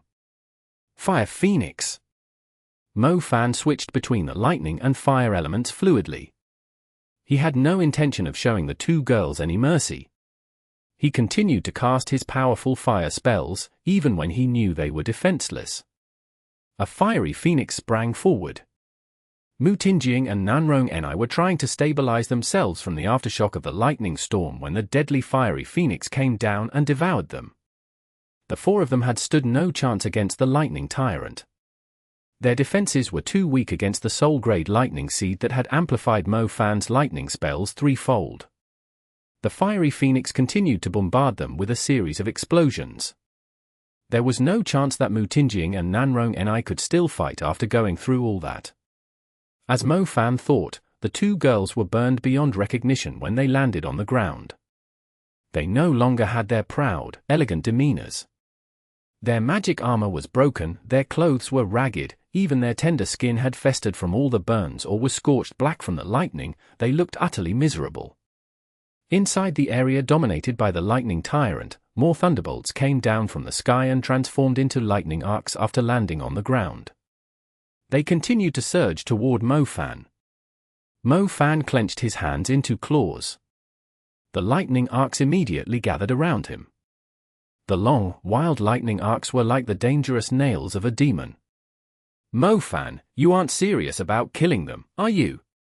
Zhao Manyang screamed. The others were shocked when they saw Mo Fan still accumulating power. Everyone was astounded by how powerful Mo Fan's lightning magic was. He had defeated 4 members on the team so easily. They could not help but wonder how he normally practiced. Initially, they thought Mo Fan was done, since both Mu Tingying and Nanrong Ni were already injured, defenseless, and no longer fit for battle. If Mo Fan cast a single spell with the lightning tyrant now, it would surely tear the two girls to pieces. However, the lightning claws were still gathering power, as if he was not going to stop attacking at all. The others could no longer bear to stand and watch. They did not do anything when Mo Fan killed Lu Yilin, as the man was trying to kill Mo Fan first. It was still acceptable for Mo Fan to toss the man back into the canyon. However, if Mo Fan ended up killing the two girls here, he would surely be punished by the Enforcement Union, and there was even a chance that he would be taken away by the Mu clan and the Nanrong clan before the Enforcement Union could act. The faces of Nanrong Ni and Mu Tingying contorted in fear when they saw the lightning around Mo Fan showed no signs of dissipating. Nanyu and I always thought Mo Fan was only going to vent his anger at most, instead of actually harming them. However, when she was injured, and saw how Mo Fan totally disregarded the others' advice, she was finally terrified. This maniac was serious about killing them for Mu Ningxue's sake. Mo Fan, calm the F***K down, you cannot kill them. Zhao Manyang stepped forward. Zhao Manyang had to stop Mo Fan. What happened to Lu Yilin was totally different than the current situation.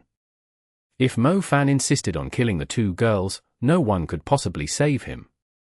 He would even ruin his own future. Don't worry, I can control myself. Mo Fan replied. Control my ass, that's enough now, you can't possibly be thinking of crippling them now. The two clans are going to take you down with all they have. Listen to me, just leave it as it is now. We'll make them pay slowly. Zhao Manyang said. Mo Fan was clearly not controlling himself. Mu Tingjing and Nanyu and I were like dogs covered in bruises and injuries, lying on the ground. Even if they were treated in time, they would still be in pain for quite some time considering how severe their injuries were. What Mo Fan did was already the limit. Any more, and their lives would be in danger. Mo Fan, that's enough, take it back now. A middle-aged man walked out from the other end of the training ground. The man was with another person. Mo Fan turned around and realized the other was Mu Ningxue, who had been missing for some days. Mu Ningxue was wearing a long, icy robe. Her appearance was slightly concealed by the hood, highlighting a perfect, glamorous temperament that was able to steal a person's soul instantly. However, her icy aura was completely emotionless and unapproachable. The man that had spoken was advisor Feng Lia. Mu Ningxue had followed him when she realized what was happening. She first glanced at Mo Fan before looking at Mu Tingjing and Nanyu Ni, who were severely injured. These two be ***chase, I'll cripple them on your behalf. Mo Fan was relieved when he saw that Mu Ningxue was fine. Nanyu Ni and Mu Tingjing looked at the icy and proud Mu Ningxue. They could only clench their teeth when they thought of their current, miserable appearances. Do you think I have forgiven them? Mu Ningxue lifted her gaze and asked in return. Let me handle the rough work. Mu Ningxue rejected him coldly. If this is what I wanted, I could have done it easily on the bridge. Saying that, Mu Ningxue turned around and went back to advisor Feng Li. When Mu Ningxue turned around, Mo Fan caught a glimpse of wild ambition in her icy gaze. It made Mu Ningxue look even sterner and more imperious, like an empress. Chapter 1044. The Heart Never Turns Cold. Exodus Tales. Exodus Tales. Translated by Zephazid. Edited by Aelrianth. Advisor Feng Li walked up to Mu Tingjing and Nanyu Ni. Surprisingly, he seemed to be ignoring their injuries. His face was cold as he snapped, I have no time to waste dealing with your clans, but you better pass my message to them. If something happens to a member of the national team that I, Feng Li, have chosen before the World College Tournament, I won't forgive the people responsible easily, even if they are the number 1 or 2 clans of our country. Nanyu Ni and Mu Tingjing were shivering in anger after hearing this. It was supposed to be the two of them giving Mu Ningxue a deadly blow, turning her from a talented genius to a cheap, detestable woman, so that she would never be able to stand at the same height as them. However, not only did they fail to do any harm to her, they were suffering from severe injuries inflicted by Mo Fan, and were then warned by advisor Feng Li. The grudge they were holding was even more unbearable than the pain inflicted by the lightning and the fire. Even though Mu Ningxue had lost everything, she was still one of the most talented ice mags of their country, a formal representative of the national team.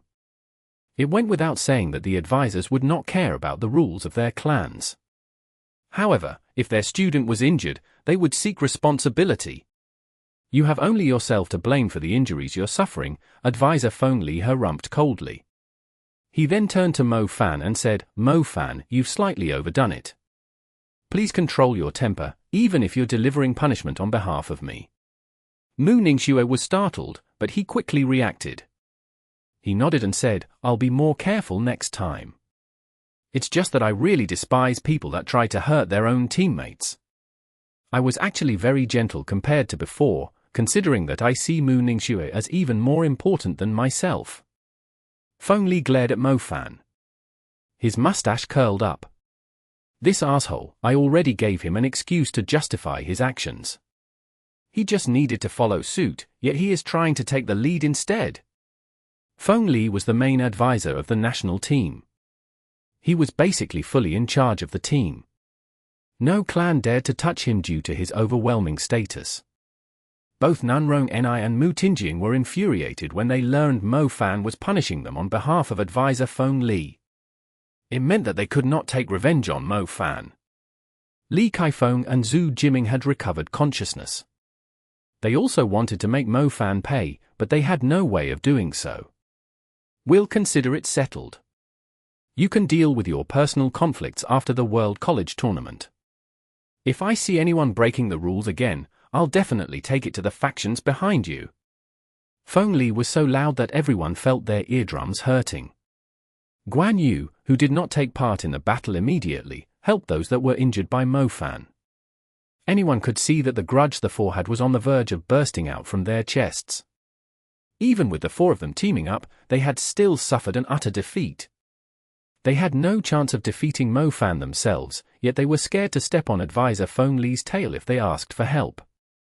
They had no choice but to swallow the grudge into their stomachs, and wait until the World College tournament finished. Nanrong Ni and Mu Tingjing felt they had totally lost face. Their clothes were ragged, and they were covered in dirt and filth. Every woman in the world cared a lot about their appearance. Mu Ningxue was supposed to be in their shoes instead. Mo Fan, are you out of your mind? You've injured 4 of my students. The tournament is about to begin. Are you trying to disqualify our team straight away? Feng Li scolded Mo Fan. Why didn't you intervene when they were bullying Mu Ningxue? Mo Fan snapped back in displeasure. The advisors did not intervene even after something so serious happened. Were they seriously going to just stand and watch the Mu clan take Mu Ningxue away and steal her cultivation? No one knew better than Mo Fan how much effort Mu Ningxue had put into her cultivation. Taking away the hard work she had put in for the past 10 years was no different than killing her. Mo Fan had never felt this angry. If Feng Li had not shown up, he would seriously have turned the 2 vicious women into cripples. Especially Nanrong Ni. Mo Fan had the urge to tear her face off, to see how ugly she would look under her fake, disgusting mask. When Nanrong Ni was poisoned in the East Maritime Fortress, it was Mu Ningxue who risked her life to find the antidote for her. She should be grateful for the rest of her life that Mu Ningxue was her friend, yet she had set Mu Ningxue up in return instead. Mo Fan felt extremely angry on Mu Ningxue's behalf after learning how vicious the woman was. It was indeed their personal matter, you had no right to be involved in it. I have taken the blame for you this time. Don't stir up any trouble again, understood? You really are the most problematic member on the team, aren't you aware? Don't you know to control your temper a little better as a young man? If everyone simply goes ahead and does whatever they want, wouldn't everything be a total mess? Feng Li cursed. The Mu clan and Nanrong clan are still going to trouble Mu Ningxue. Are you and the other good-for-nothing advisors going to help her or not? Mo Fan demanded. Who did you just call good-for-nothing, you little asshole? Don't think you can act recklessly just because someone has your back. I will deal with the Mu clan and Nanrong clan myself, but you just stop complicating things. Feng Li was so angry that there was smoke coming out of his nose. Can you also tell them that if they dare to touch Mu Ningxue again, they will have to bring 2 coffins to keep their corpses? I swear I will kill them, even if I have to surrender myself to the enforcement union. Mo Fan promised angrily. It was you that beat the crap out of them, and you're still trying to threaten them. After the little quarrel with Feng Li, Mo Fan quickly went over to Mu Ningxue to inquire about her well-being. Mo Fan had totally panicked when he heard that Mu Ningxue had gone missing from Zhao Manyang. He did not expect both Mu Tingjing and Nanrong Ni to pick on Mu Ningxue when he was occupied. Luckily, Mu Ningxue had managed to look after herself. Otherwise, it was difficult to say what was going to happen to her. Taking away a person's cultivation was as horrible as killing someone's parents, yet the Mu clan was actually cruel enough to do such a thing. Mo Fan really had the urge to raze the Mu clan to the ground. Mo Fan moved closer to Mu Ningxue and asked in a gentle voice, "Are you all right?" Mu Ningxue did not respond. For the past few days, she had been trying to calm down in a quiet place. She did consider leaving for good, but she felt it would mean that she had conceded to the two women. As such, she had decided to come back to the team. She knew the Mu clan and the Nanron clan were most likely going to pick on her. Therefore, she went to look for advisor Feng Li and Song He instead. The two advisors were infuriated after learning about the two women's detestable actions. They even promised Mu Ningxue that as long as she was still a member of the national team, they would never let that happen to her again. If she simply turned and left, it would only allow the two women to control the situation. On top of being stigmatized for having a relative that was closely related to the Black Vatican, she would be called a betrayer of the clan, too, and a thief who had stolen the clan's precious belonging. Once the accusations were heaped upon her, she would never be able to overturn the situation. As such, she could no longer back away after considering the situation she was in. She had to stand higher than them and find herself a foothold. The World College Tournament, the sacred place in Venice the whole world was placing its attention on, was the only place she could earn enough status, honor, reputation, and power. She had left the clan, meaning that she was all alone. In order to stand a chance against the enormous Mu clan and Nanron clan, she needed to establish her own influence. No clan would dare to plot against a young mage that had won great glory for their country during the World College Tournament. "You can tell me everything you're going through. It's fine telling me anything, don't just wear such a cold face, it will only make me worried," Mo Fan said. "I'm fine," Mu Ningxue responded. "How could you possibly be fine? You didn't even cast a single glance at me all this time. I know it's my fault for leaving you at such a time. I promise I will never leave you again." Mo Fan swore. "If you want me to feel better, just stay away from me," Mu Ningxue said. "Look at you, and you said you're fine," Mo Fan scoffed. Mu Ningxue knew how shamelessly relentless Mo Fan was. She immediately rose to her feet and walked away. Mo Fan watched Mu Ningxue's cold figure and her snow-like, silver hair, and let out a sigh. Mo Fan was not an idiot. He could easily tell there was a barrier between him and Mu Ningxue, the same feeling when they first reunited. The truth was, after what they had gone through in the desolated Jinlin city and the training around the world, Mo Fan could feel that Mu Ningxue was starting to open up to him. However, Mo Fan suddenly felt that their relationship had gone back to the initial phase after what had happened. As such, Mo Fan actually hated the two women to the guts. They must have said something that urged Mu Ningxue to keep him out of her frozen heart too, leaving all his efforts in vain. However, Mo Fan would never give up. Even if the same thing was repeated 100 times, Mo Fan would not give up. He would surely win the affection of the woman he was interested in, regardless of what happened between them. Even if she was annoyed and cautious around him, he would never give up. She had changed. The feeling that Mu Ningxue gave Mo Fan was like two different people compared to the last time they met. Mo Fan could clearly sense from her words and gaze that her heart was heading into an icy abyss, where no one could possibly reach. That being said, it was more important that his heart toward her would never change or turn cold. To be fair, it was quite difficult for a woman as obsessed with spiritual cleanliness as her to accept a trashy man like him. Chapter 1045. The first opponent from the draw. Exodus Tales.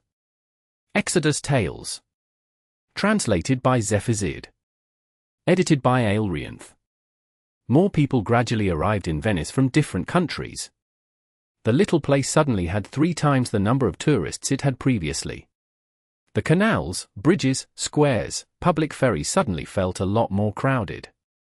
Venice was not a huge place, so it could only hold a limited number of people. The local government eventually limited the number of visitors. The main reason why a calm city like Venice was suddenly crowded with people was none other than the World College Tournament. There were not many international tournaments for mags across the world, and most magic associations did not recommend old mags fight one another in duels with a live broadcast on television. Magic was, after all, a noble and sacred art, and was dangerous and destructive at the same time. The only people suitable for taking part in a magic tournament were young, energetic students. Their achievements could also reflect how successful the academic system of a country was. Eventually, the World College Tournament had turned into a grand event that was held every 4 years. Students whose strengths were neither too powerful nor too weak were the most suitable group to take part in magic duels. The flags of many countries were hanging highly at the governor's palace in Venice. 32 teams representing their countries had made it to the finals in Venice. These teams all had performed well when challenging the defending teams of different countries' training hall and carrying out the missions given to them. The ranking also reflected a country's magic standard to a certain degree, and would usually end up as the final ranking with a small margin of difference. Basically, every country that made it to the finals in Venice was considered a strong magic country. 32 flags were hanging in the air. As the sun rose in the east, the blasts of magic spells echoed across the beautiful city along the shoreline. The sacred light descended upon the city, onto the young, energetic faces of the representatives of each country. The national anthem of Italy was sung with great spirit, while the young mags enjoyed the limelight of being watched and admired by the whole world. Many students had long waited for this day to arrive, as from this moment onward, they were no longer a small and nameless mage. They might even become a reputable mage after joining the Parthenon Temple, the Sacred Hall of Liberty, the Holy Judgment Court, or the Holy St. Peter Church. Their names would fire up the crowd wherever they went. Meanwhile, the attendees of the ceremony mainly consisted of worldly recognized, powerful mags. Allow me to express my gratitude to America's Sacred Hall of Liberty, Asia's Dubai Magician Tower, Europe's St. Paul Church, Africa's Cape of Good Hope Magic Castle, and Australia's Sacred Victorious Altar. I sincerely welcome you to Venice. Many thanks to the Hunter Union, the world-renowned Clans Association, the Shoreline Alliance, the Parthenon Temple, the Holy Judgment Court, the Ancient Royal Guards, Tokyo's Shrine of Mags, Tehran Magic Ridge, and St. Paul Church. Thank you for joining us despite the long distance. Last but not least, the main protagonists of this grand magic tournament, the candidates consisting of the most talented young mags chosen specifically from every school in 32 countries. Venice's governor, Fabio, was giving his opening speech in high spirits. The opening ceremony was not particularly spectacular, yet the mags that attended were all world recognized. The factions and organizations they represented were highly looked up to by every mage. China's representative was Pang Lai, the chief of the Royal Guards. The ancient Royal Guards that the governor mentioned in his speech represented the strongest group of mags in China, with power surpassing the members of the Enforcement Union, the Pearl Oriental Tower, and the Imperial Magicians. The names representing each country similarly referred to the famous factions or organizations of their respective country. Among them, the Parthenon Temple and the Holy Judgment Court were particularly well known. Even though the Parthenon Temple, the Holy Judgment Court, and the Hunter Union had originated from a specific country, their influences in the world were comparable to the magic associations of the 5 continents. As such, if anyone referred to the world's most powerful magic organizations, there were 8 of them in total. Therefore, in terms of status, Mo Fan's role as a Hunter Master was actually very impressive. The ranks of the mags in each of the 8 organizations were actually comparable to one another. A 5-star Hunter Master was equivalent to the mayor or general of a city. Unfortunately, Mo Fan had not reached 5 stars yet. He was still quite a distance away. A 7-star Hunter Master was referred to as a senior hunter. The status of a senior hunter was very impressive. It was very common for magic associations, the military, the local government, or a country's president to ask a senior hunter for help. Mo Fan was highly motivated to become a senior hunter. Even though he was now a 4-star Hunter Master after resolving the drowning curse, he was still far from impressive as a Hunter Master. He could imagine himself drooling just looking at the job requests worth a few $100 million, or billions, as their rewards. Zhao Manyang was fairly familiar with the important people of the various factions. he could not help it, since his life mostly revolved around upper magical society. Knowing the people in charge and leaders of various factions was a basic requirement for a disciple in his clan. After the opening ceremony ended, it was time for the exhilarating, highly anticipated ceremony whereby the teams drew their opponents. There were 32 national teams, and no matter how the brackets were going to end up, every match between two national teams was surely going to turn into a bet with a huge pot involved. Otherwise, why would people that never cared about what was going on in their countries or magic tournaments suddenly be so passionate about the World College Tournament? On top of that, the World College Tournament was held every 4 years, and had always been a hot topic across the world, as it was closely related to the glory and fame of a country. On the other hand, the money that was involved in the bets during this period was often comparable to the total sum of imports and exports for a country. "Captain, you'll do the drawing," advisor Feng Li told Ari Jiangtu. The captains of each national team stepped forward. Long ago, the advisors were the ones doing the drawing, but for quite some time, the captains had taken over and become the ones to do the drawing instead. It was kind of an honor, since the drawing process was being broadcast live, allowing the world to see the captains of each team. Ari Jiangtu had an imposing attitude, and did not even bother checking the opponent team that he had drawn. He simply let the judges take a glance at it, and went back to the team. 32 teams, even the teams from stronger countries were nervous. The first opponent they drew was very crucial, as a strong country would prefer not to fight against another strong country so soon. It would force them to expose their strength very early. The weaker countries were also hoping that they had not drawn a strong country as their opponent, as they would be disqualified right at the start of the tournament. No one would even remember their names and faces as they returned to their country in shame. If they did not perform as expected, they would even be scolded by their people. In a society with freedom of speech, ordinary people were the ones that would scold them in the worst manner.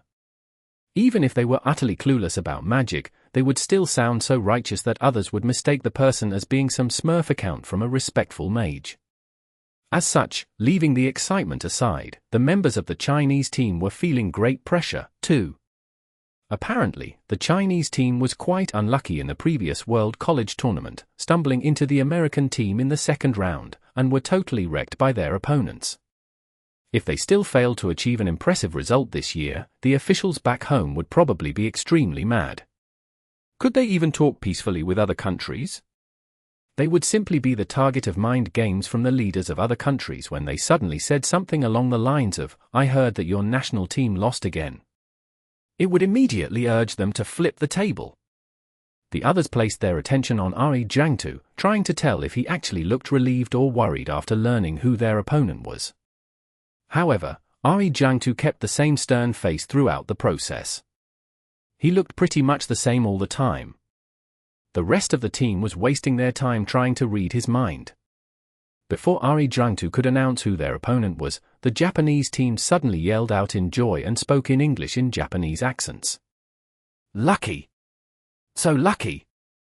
Actually, they were just trying to say, "We are King Lucky." Mo Fan and the others had already met the Japanese team when they were taking down the Red Ornaments Guild. The Japanese were simply a bunch of show-offs. Mo Fan still had a vague impression of their names and appearance. The guy that yelled out in joy was Akira Matsuki, who had also been interested in the Dark Noble mantle. He was currently looking at them with a hostile, scornful grin. "So they are our first opponent?" Mo Fan asked aloud. Almost half of the Japanese team had turned their heads toward the Chinese team. Akira Matsuki, Sho Watani, and the gentle girl in the sailor uniform were their old friends. "It seems like it," Nanyu revealed the team their captain had drawn with a wry smile. The 32 teams that managed to make it to the finals differed in terms of strength, too. The Japanese team was considered above average among the teams. It was quite fateful for the two countries to stumble into one another at the start of the tournament. "I seriously don't understand why they look so happy, like they are sure to win against us," Jiang Xiaoshu scoffed at the Japanese team's reaction. "It's mainly because they think we are weak because of our ranking in the last World College Tournament. Our team wasn't actually weak, but it was very unfortunate that they had to fight against the American team," Jiang Yu said. Let them have their fun for now, they won't even have the chance to cry when the day comes. Guan Yu snapped coldly. On the other hand, the Japanese team had restrained themselves from feeling overconfident. They immediately focused as they discussed how they were going to handle their opponent. Their advisor Fujikata Tegami was not as optimistic as her students. She glanced at Mo Fan in his blue shirt over on the Chinese team and asked, "Was that guy the one that fought Kasso, the leader of the Red Ornaments Guild?" "Oh, he is. I almost forgot about him." Showatani immediately recalled. When the two teams cooperated to take down the Red Ornaments Guild, the strength that Mo Fan had displayed was absolutely shocking. He was surely going to be a tough opponent. What is there to be scared of? I bet he's the only person we have to look out for on their team. Do you really think he can carry the whole team alone? Yosuke, who just joined the Japanese team recently, spoke up. Chapter 1046. Team Battle. Exodus Tales. Exodus Tales. Translated by Zephizid. Edited by Aelrianth. Speaking of which, doesn't that mean our team is fighting the first match in the tournament? Jiang Yu asked seriously, after taking a closer look at the badge Jiangtu had drawn. Everyone was so occupied by checking out who their opponent was that they had completely forgotten about the order of the matches. When they looked at the schedule on the giant screen closely, they realized they were actually fighting the opening match. The opening match was extremely important, as the whole world would most likely be watching the first match of the tournament. If they were able to stand out during the opening match, they had basically made a name for themselves. Even though strength was the most important thing for a mage, luck was extremely important too. Let me handle these Japanese. Guan Yu was extremely impatient. He was very excited when he learned that they were participating in the opening match. They had gone around the world and trained hard for a year just to make a name in this tournament, especially given how it would greatly affect the faction supporting them.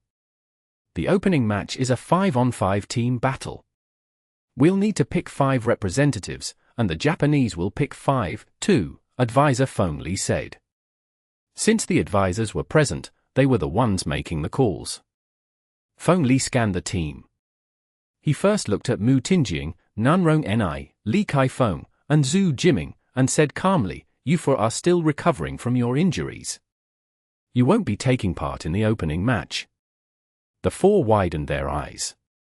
Did the advisor seriously just bench them before such an important match? "Advisor, my injuries won't affect me by much, please let me take part in it." Li Kaifeng immediately protested. "Silence!" Advisor Feng Li snapped coldly. Li Kaifeng immediately clammed up. Knowing that they had missed out on such a great opportunity, Mu Tinjing, Zhu Jiming, and Li Kaifeng glared at Mo Fan. They had the urge to simply burn Mo Fan into ashes with the raging flames in their eyes. Meanwhile, Mo Fan was obviously gloating. He felt like he should have gone harder on them, so they would not even have had the chance to take part in the entire tournament. What are you even proud of? So what if you're strong on your own? It's a team battle, you could not even match a single finger of mine in a team battle. Zhu Jiming blurted out, unable to stand Mo Fan's gloating look. As a poison mage, he was incredibly weak at fighting solo duels. However, the poison element was incredibly strong and annoying in a team battle. After all, it was one of the most unpredictable elements. The poisons that different poison mags cast were actually different. Similarly, Nanrong Ni was quite weak at fighting solo duels. As a pure supporter with the healing and blessing elements, it did not make any sense to not let her participate in the duel. However, she was benched because of her injuries. Mo Fan was so serious at hurting them that the Lightning Tyrant had ended up torturing them for the entire week. "We'll obey the advisor's arrangements," Nanrong Ni said, seeming extremely obedient to the order given to her. However, after learning Nanrong Ni's true character, Mo Fan kept feeling how fake and vicious the woman was, in quite a scary way. Mo Fan initially had a fairly good first impression of her. She was friendly, gentle, calm, and compassionate, yet when he realized that she was faking all of it, he felt extremely disgusted by everything she did. That being said, the woman had really done a great job being able to wear her cover so perfectly. Mo Fan, you will sit too. Feng Li waved his hand. He did not want to let Mo Fan display his talent in the opening match. Mo Fan smacked his lips and murmured, the team is likely going to lose without me. Mu Ningxue, Jiang Xiaoshu, Guan Yu, Nanyu, Jiang Yu, you 5 go. Advisor Feng Li picked the 5 candidates. I don't think it's a great idea trying to preserve our strength against the Japanese team. Song He and the other advisors immediately spoke up when they saw Feng Li's arrangements. The 2 strongest members on the team were Ari Jiangtu and Mo Fan. The only time they fought a team together was when they were going up against the team at America's training hall. In the end, even the American team was wrecked completely. It clearly showed how outstanding they were. The overall strength of the Japanese team was on par with the Chinese team. They would have to try their best in order to win the match. Since it was the team's first match, Song He and the other advisors thought Feng Li was trying too hard to preserve their strength, since he did not pick either Mo Fan or Ari Jiangtu. Feng Li pondered for a while. His eye scanned the members of the team. Old Feng, I think it's better if we win the first match, an aged voice came from behind the resting area. An old mage with grey hair and ordinary clothes had shown up.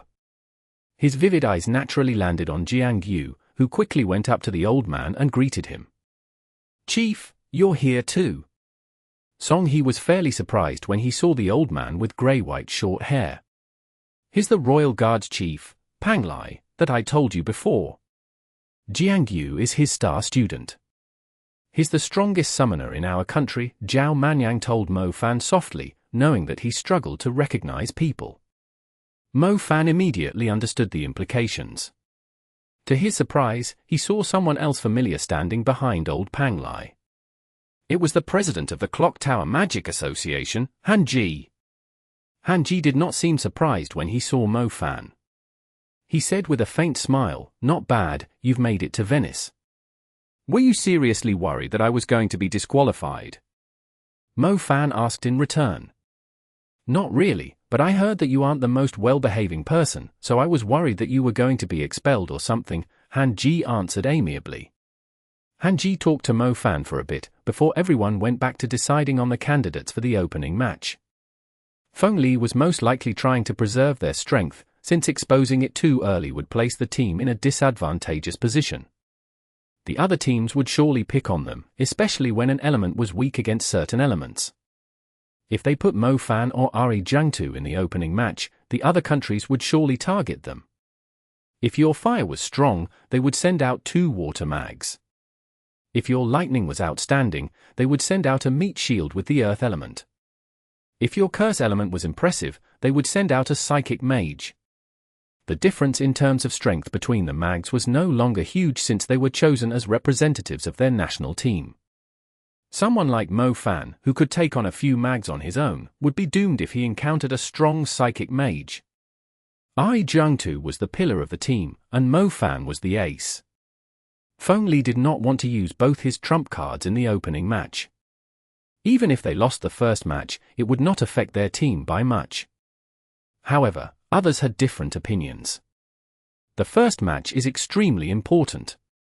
If we lose, what the whole world says will turn into great pressure to the members, preventing them from performing as they are expected to. Let Xiao Ari go, we must win the first match, Royal Guard's chief Pang Lai stated. Feng Li thought about it again, and finally agreed to let Ari Jiangtu join the first match. Ai Jiangtu replaced Nanyu. The captain would be leading the team in the opening match. Advisor, Showatani of the Japanese team is fairly strong, too. We met each other at the Caribbean Sea. I think he won't be any weaker than me, Ari Jiangtu stated firmly. Even though Mo Fan had taken all the limelight when they were fighting against the Red Ornaments Guild, the others did fight the local government army and the remaining mags of the Red Ornaments Guild. Ai Jiangtu purposely kept an eye on the Japanese team's captain, and he only had one word to describe the captain: strong. As a matter of fact, if the guy called Showatani had been able to take on the Red Ornaments Guild's leader, he would have been able to beat him, too. Even you don't have the confidence to take him on? Pang Lai asked curiously. Jiangtu was extremely popular with the authorities. After all, he was the rising star from the military. He was so powerful that he could easily crush anyone of the same age. He was like an instructor that had blended in with the students. I can't say for sure, it mainly depends on our domains, Jiangtu said. If you aren't feeling confident, let me go, my hands are itching. Mo Fan was a great fan of fights. Piss off. Feng Li snapped at him. I will try my best to secure our first victory, Jiangtu promised. Not feeling confident did not necessarily mean they would lose the match.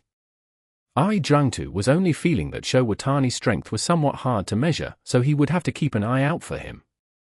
However, since he was chosen to fight the first match, he would not let his country down. That's the spirit, go for it.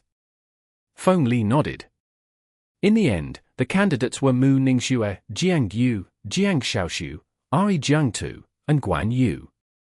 By the way, aren't we lacking firepower with this combination? An advisor asked.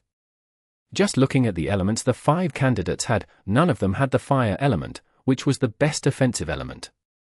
Only Jiang Yu had lightning as his secondary element, but his lightning was like the output of a little battery compared to Mo Fan's. It was unlikely that it could come in handy. I guess we'll have to leave the offense to Mu Ningxue, Song he said. The only person with a destructive primary element was Mu Ningxue. Her ice element was capable of defense and offense. If the whole team was leaning more toward utilities and defense, she would be fully responsible for the team's offense. After roughly discussing their strategy, the candidates began to prepare themselves for the match. There were quite a few stages in Venice. They were at the stadium where the opening ceremony was held, yet the stage for the match was bigger than for soccer fields. It was quite shocking, especially given how hard it was to secure such a large space in Venice, where every inch of the ground was as valuable as gold. The scale of the stage reflected the wealth of the spectators. The seats were densely crowded, but considering how dangerous a magic battle could be, even with the barriers in place, they would not allow too many people to watch the match at the stadium. Besides, with modern magic technology, they could easily transmit the match with options of different views such as skybox, side view, close-ups, or front view right into the spectator's eyes. Chapter 1047. The Poison in the Wind. Exodus Tales. Exodus Tales. Translated by Zephazid. Edited by Aelrianth. The stage was completely sealed off by a barrier, with defensive mags stationed around the stage to block the energy from leaking out after it exceeded the threshold of the barrier. The students in the World College Tournament were all advanced mags, and the damage of a single advanced spell was enough to destroy an entire street. As such, even though the stage was the size of 4 soccer fields, they still could not afford to lower their guards. Normally, the world organizations did not encourage mags to duel with one another, mainly because of how hard it was to control the power of their spells. As mags grew stronger, the destruction they could cause was absolutely terrifying. There were quite a few incidents where mags were seriously injured in duels. The stage ground was made of soil, with tiny dust particles scattered across it. Even the simplest wind spell could sweep a huge chunk of dust into the air. However, a few older mags soon entered the stage. They started to alter the appearance of the stage with their earth and plant elements. It was like a magic show, a sturdy soil, hard dirt, tall rocks, and sand dunes rapidly formed under the crowd's gazes. Following that, it was the plant mags' turn to perform. Tall, ancient trees emerged from the ground, as a green canopy full of vines and branches shrouded the sky, turning the stage into a primordial forest. The barren stage from just a while ago had transformed into a wilderness battlefield. If the stage was not surrounded by the barrier and spectator seats like the Colosseum, the participants could almost assume they were currently in a forest out in the wild. These people are professionals at setting up dueling grounds. Jiang Yu exclaimed, unable to locate a single flaw on the stage that had been set up. The mags needed outstanding control, comparable to a super mage, to be able to create a stage that was exactly the same as the wild in such a short period. There were many kinds of mags. Mo Fan was the typical offensive type, and even though the ratio of battle-type mags was a lot higher, the forge masters, blacksmiths, herbalists, gardeners, constructors, and stage builders in a city were all mags too. They were not as impressive in battles, but a few of them could construct an entire city in a short amount of time. These mags were usually highly respected in society, too. After the stage builders were done setting up the stage, Mo Fan was left in awe. He initially thought the stage would be boring and dull as it was, but to his surprise, the stage was set up randomly before every match. Since the terrain of every match was different, the spectators would not feel bored watching the tournament. On the other hand, it was important for the students to use the environment to their advantage. Since every mage had different elements, there was a chance that the terrain of each match would place some mags in an advantageous position. Therefore, the terrain of every match that took place in Venice was only decided right before the match, and was set up randomly. Neither side will have an advantage in a terrain like this. It's quite fair to both sides, advisor Fonley observed. If the environment did not bring one side a great advantage, it simply came down to the strength of the teams. The Japanese team consisted of their captain, Showatani Akira Matsuki, whose primary element was the shadow element, and the newcomer Yosuke. The last two representatives were a short-haired woman and a plump man. To your positions, the judge ordered. The candidates immediately entered their designated areas. Meanwhile, the spectators sitting a fair distance away burst into uproars while sharing their predictions with one another. The information of the representatives of each team was kept confidential prior to the tournament. As such, every representative of a country had become a hot topic for the public. Many vendors selling information would go as far as digging up everything that happened on the day that a representative awakened their magic. It's my first time fighting in front of such a huge crowd, I'm feeling a little bit nervous, Jiangyu whispered. What is there to be nervous about? Just beat the crap out of them, Jiang Shaoxiu said confidently. Guan Yu, keep an eye on Akira Matsuki, he's a shadow mage, Ari Jiangtu said to Guan Yu. Got it. After going through their strategy briefly, the countdown in the form of number displaying fireworks had started in the sky. As the biggest, loudest firework exploded in the air, it officially declared the start of the World College Tournament. There was a huge blast in the air, and the vivid fireworks were projected onto Mu Ningxue's pale and icy face. She slowly lifted her gaze and focused her attention on her opponents. A breeze swept past, blowing the strands of hair beside Mu Ningxue's face. Mu Ningxue breathed in and sensed an abnormal presence from the wind. It was extremely vague, but rather deadly. The wind is poisonous, Mu Ningxue said to her teammates confidently, her gaze sharp. Mu Ningxue's secondary element was wind. She could easily tell if there were any abnormalities in the wind. The Japanese team did not act as if they had started their attack, but it turned out that they had already made their first move. The poison was hidden in the wind. The poisonous powder was tinier than the smallest dust particle, and was invisible to the naked eye. Only mags with sharp senses were able to sense it. These are assholes trying to set us up. I think the guy with the long face is responsible for the poisonous powder.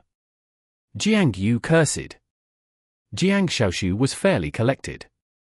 She cast a side glance at Jiang Yu and said, you better stop hanging around someone like Mo Fan. You have been cursing a lot lately, you weren't like that when you first joined the team. Wind barrier. Mu Ningxue uttered softly. She spun elegantly, like a butterfly drifting in the wind with her slightly loose shirt. A wind started blowing. The team was standing on the sturdy soil. The yellow sand particles were blown into the air, silhouetting the barrier. However, there was no wind inside it. The poisonous powder that was approaching in the gentle wind was all blocked outside of the wind barrier. Since the poisonous powder was using wind as its medium to spread, it was very easy to stop it. Mu Ningxue's wind element was quite extraordinary, too. They knew.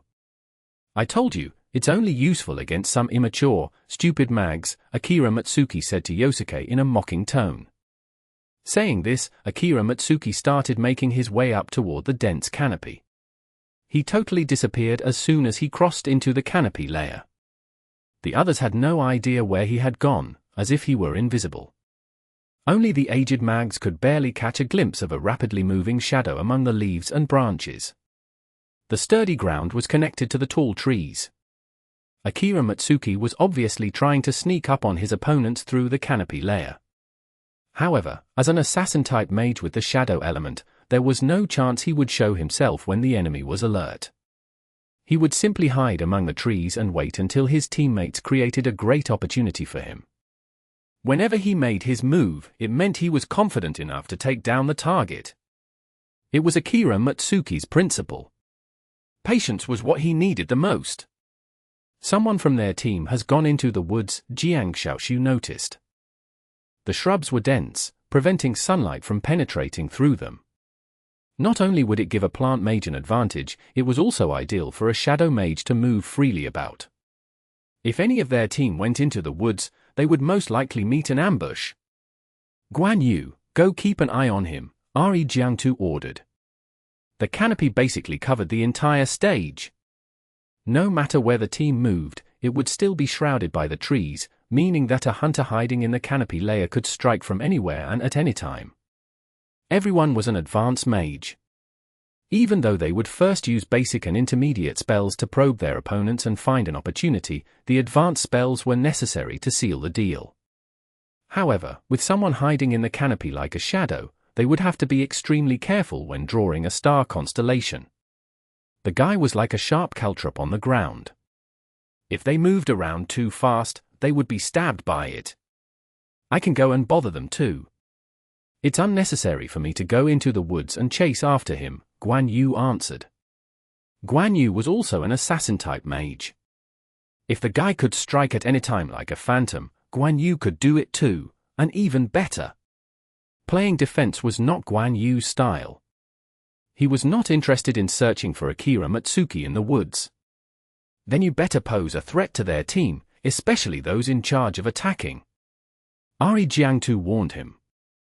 The mags in charge of offense. The team members in charge of offense were usually the core of the team. If those mags were able to cast their destructive spells freely, their damage output would be unimaginable. As such, it was extremely important to keep them at bay, just so they could not keep blasting their foes endlessly with destructive magic. Guan Yu knew the basics of a team battle. He stuck close to the ground and moved with the wind that Mu Ningxue had summoned. He traveled more than 100 meters in the blink of an eye as he moved closer to the enemy team and the mage that was in charge of their offense. Guan Yu circled the enemy's position. He staring at them, trying to figure out who was in charge of offense among them. His instincts were telling him that the fatty was the one, thus he placed most of his attention on him. You won't be able to cast a single advanced spell on my watch. Guan Yu looked at the adorably plump man with a confident grin. They don't seem to have a summoner, we might be able to get the upper hand if we engage them directly. Jiang Yu quickly cast his summoning spell when he did not see any of their opponents trying to cast a summoning spell. He summoned the enormous rock demon. The rock demon had grown stronger. It was now covered in glowing, sturdy rocks. When it stood in front of the team, it was like an imperious, rocky mountain. Chapter 1048. Domain Icy Wind Nirvana. Exodus Tales. Exodus Tales. Translated by Zephizid. Edited by Aelrianth. Jiang Yu, let your rock demon attack with me. Ari Jiangtu said. Got it. Ari Jiangtu leapt into the air and landed firmly on the rock demon's shoulder. Ari Jiangtu was wearing a dark blue jacket. Due to his military background, he had the imposing demeanor of an officer. He advanced with the rock demon, his eyes staring down at the remaining members of the Japanese team.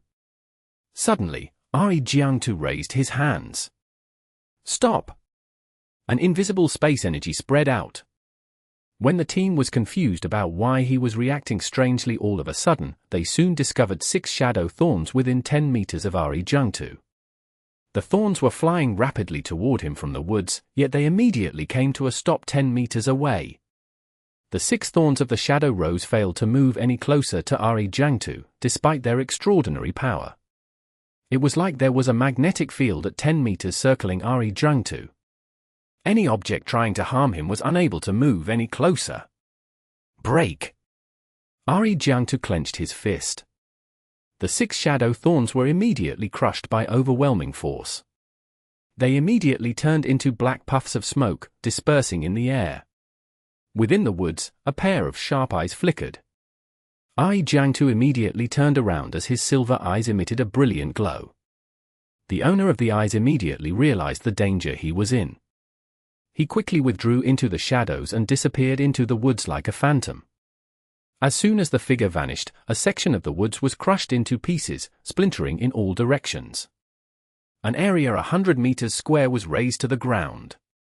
Standing a safe distance away, Akira Matsuki gasped in relief. He stared at Jiangtu standing there on the rock demon's shoulder. This guy is extremely dangerous.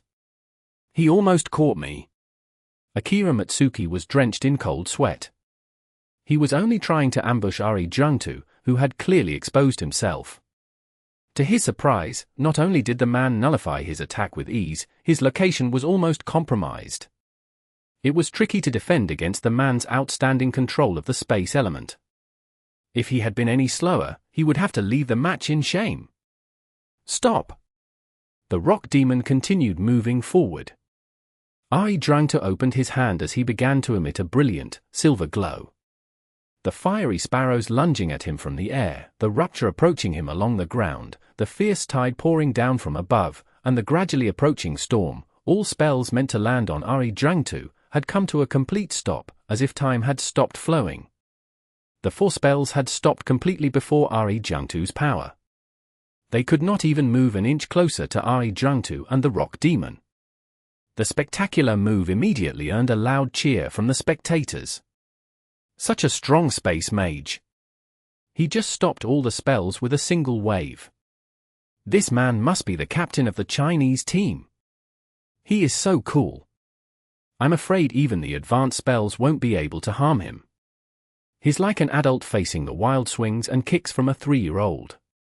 Jiangtu's performance immediately stirred an uproar from the crowd.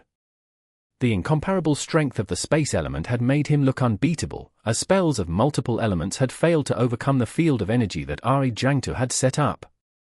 Under the stage, Mo Fan was extremely jealous when he saw how impressive Jiangtu's space magic was. He had to admit Jiangtu's space element was terrifying. Mo Fan was also a space mage, so he knew how difficult it was to stop every spell targeting him.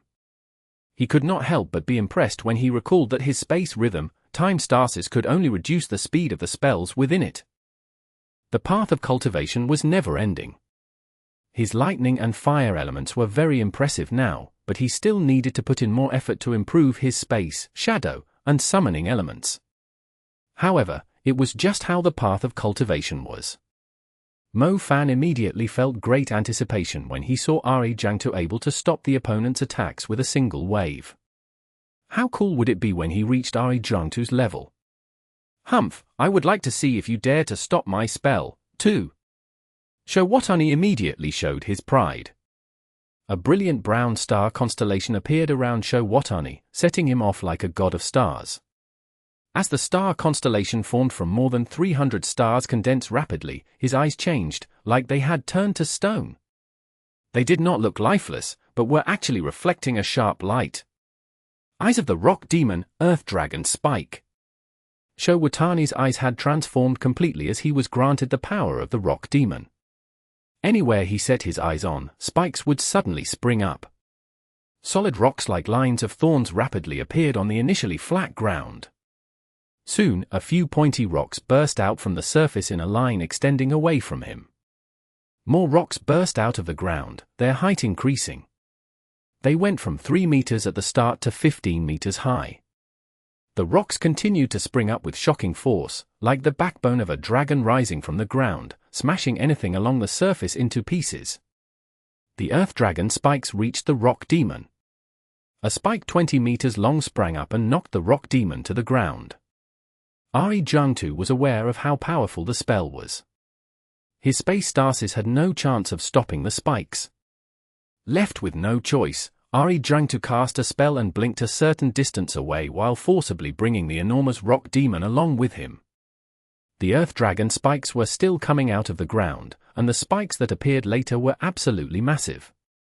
Luckily, Jiangtu had blinked to where the first spike was, meaning that he was safe from the strong earth spell.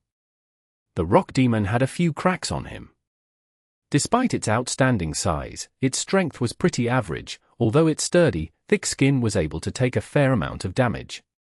The reason why Jiangtu bothered using the space spell to save the creature was because if it was around, even without time stasis, it could still take some hits for the team. As Jiangtu was advancing, Jiang Xiaoshu and Mu Ningxue had plenty of time to cast their spells. Jiang Xiaoshu completed her psychic spell first. She was busy preparing psychic impact in the form of a wave. She believed once she released the spell, the Japanese team would not be able to cast any spell above the intermediate level for a short period. Psychic wave. Jiang Xiaoshu finally completed her spell. The invisible psychic force immediately penetrated the minds of the Japanese members. Those that were in the middle of connecting stars were taken by surprise. The stars immediately scattered in disorder, making it impossible for them to arrange them into the star patterns for star constellations. Even Shou Watani was affected by the psychic wave. He finally understood why Jiangtu was willing to expend his energy and forcibly push forward with the rock demon. He was providing cover for the psychic mage on his team. Calming pendant. When the Japanese team was in chaos from the psychic spell, the short-haired mage on the Japanese team suddenly kissed the pendant on her neck. It immediately emitted a gentle, faint blue glow. The gentle glow descended upon her teammates and calmed their minds. Most importantly, apart from the short-haired woman, all her teammates were recovering quickly. Damn it, I didn't expect them to have such a piece of magic equipment. Jiang Xiaoshu was extremely annoyed. The psychic wave could easily secure the victory for them, since not many mags were able to cast their spells under its effects. If the enemy could not use their magic, even for a short period of time, the situation would be totally in their favor. To their surprise, the Japanese team was extremely cunning. They had brought along a magic item of the psychic element even when they did not have a psychic mage on their team. Something like that was very expensive and rare. Rich, that short-haired Japanese woman is extremely rich. Zhao Manyang exclaimed. Mo Fan nodded in agreement. Mo Fan also had a focus necklace on his neck. It was able to block a single psychic attack or a bewitching spell within a certain period. However, Mo Fan could only use the necklace to protect himself, he was unable to help his teammates with it. However, the pendant that the short-haired Japanese woman owned was able to help her whole team recover. Besides, Mo Fan realized that the faint blue glow remained on the members of the Japanese team, meaning that their minds were being protected for a limited time. Any psychic spells would have no effect on them. The necklace would rarely be useful in normal situations. It was very obvious that the woman had prepared the necklace for the World College Tournament, to specifically protect the team from a psychic mage. I'm totally useless as long as that aura is still around. You guys will have to think of some way. There was nothing else Jiang Xiaoshu could do. It's fine, that thing won't be able to last for too long, you can help Mu Ningxue in setting up her spell, Jiang Yu said. Jiang Xiaoshu's tertiary element was ice. She was not particularly adept with it, but it was still useful in battle, since it was possible to stack their ice magic. Mu Ningxue, your ice element. Jiang Xiaoshu was about to ask Mu Ningxue how she was going with her preparations. However, when she turned around, she saw Mu Ningxue flying into the air. Behind her was a pair of wind wings, setting off her elegant demeanor and her glamorous face. She looked like a pure, spotless angel to the crowd. However, the angel riding the wind did not have a gentle appearance. She was flying in the air because she was planning to spread her ice across the entire stage. Domain Icy Wind Nirvana. Chapter 1049. Heaven Spider Ice Locking Formation. Exodus Tales. Exodus Tales. Translated by Zephazid. Edited by Aelrianth. Not long before, the strong presence of fire, lightning, water, and earth elements was lingering in the air on the stage, but after Mu Ningxue's cry, they were erased completely. One could not tell if it was the strong wind driving the ice, or the ice turning into the bone-chilling wind. Either way, the stage was filled with icy, piercing wind in just a few seconds. Regardless of how lifelike the stage that the stage builders had designed was, it had now turned into a land of snow and ice. The whole place was covered in frost, and every corner looked exactly the same. In the tops of the snow-covered trees, Akira Matsuki was sneaking in the shadows and had also entered the land of snow and ice, but it did not hinder his movements. He raised his head and stared at the silver-haired woman who was spreading her formidable ice element power across the stage. "Why have I not seen this woman before?" Akira Matsuki mumbled to himself, looking at Mu Ningxue. Akira Matsuki had a great memory. He had seen everyone on the Chinese team, yet he did not recall seeing a silver-haired woman at the Caribbean Sea. So that means she has only joined the team recently. Akira Matsuki murmured and grinned. She is probably the kind of simple-minded woman with strong magic. She's currently in such an exposed place, and is also straying away from the team's formation. Isn't she simply asking me to disqualify her? As an assassin-type mage, a target like Mu Ningxue was something Akira Matsuki had been waiting for. His target was very exposed, and was focusing on expanding the coverage of her ice magic. The long channeling process and stupid decision provided Akira Matsuki with the perfect opportunity to strike. Flying Shadow! Akira Matsuki wove through the snow-covered canopy rapidly. He was silently making his way toward the hovering Mu Ningxue. The coverage of the frost continued to expand, while the ice magic was growing stronger. Akira Matsuki could sense how powerful the ice magic was. They seem to have a powerful ice mage. The person is most likely their source of damage, Yosuke of the Japanese team said. Even the ground under their feet was now covered in a layer of ice. It was spreading rapidly, and applying great pressure to them. "Do you think their ice mage really has a chance to attack when Akira Matsuki is on our team?" the short-haired Mage scoffed. She would occasionally glance at the jungle where the silver-haired woman was, as she caught a glimpse of a faint moving shadow. "Let's just focus on the space mage. Akira Matsuki can easily handle the ice mage. We just need to take out this crazily strong space mage," said the plump man. Akira Matsuki was already in position. However, it was still not the time for him to strike. He was strict on ensuring a 100% success rate.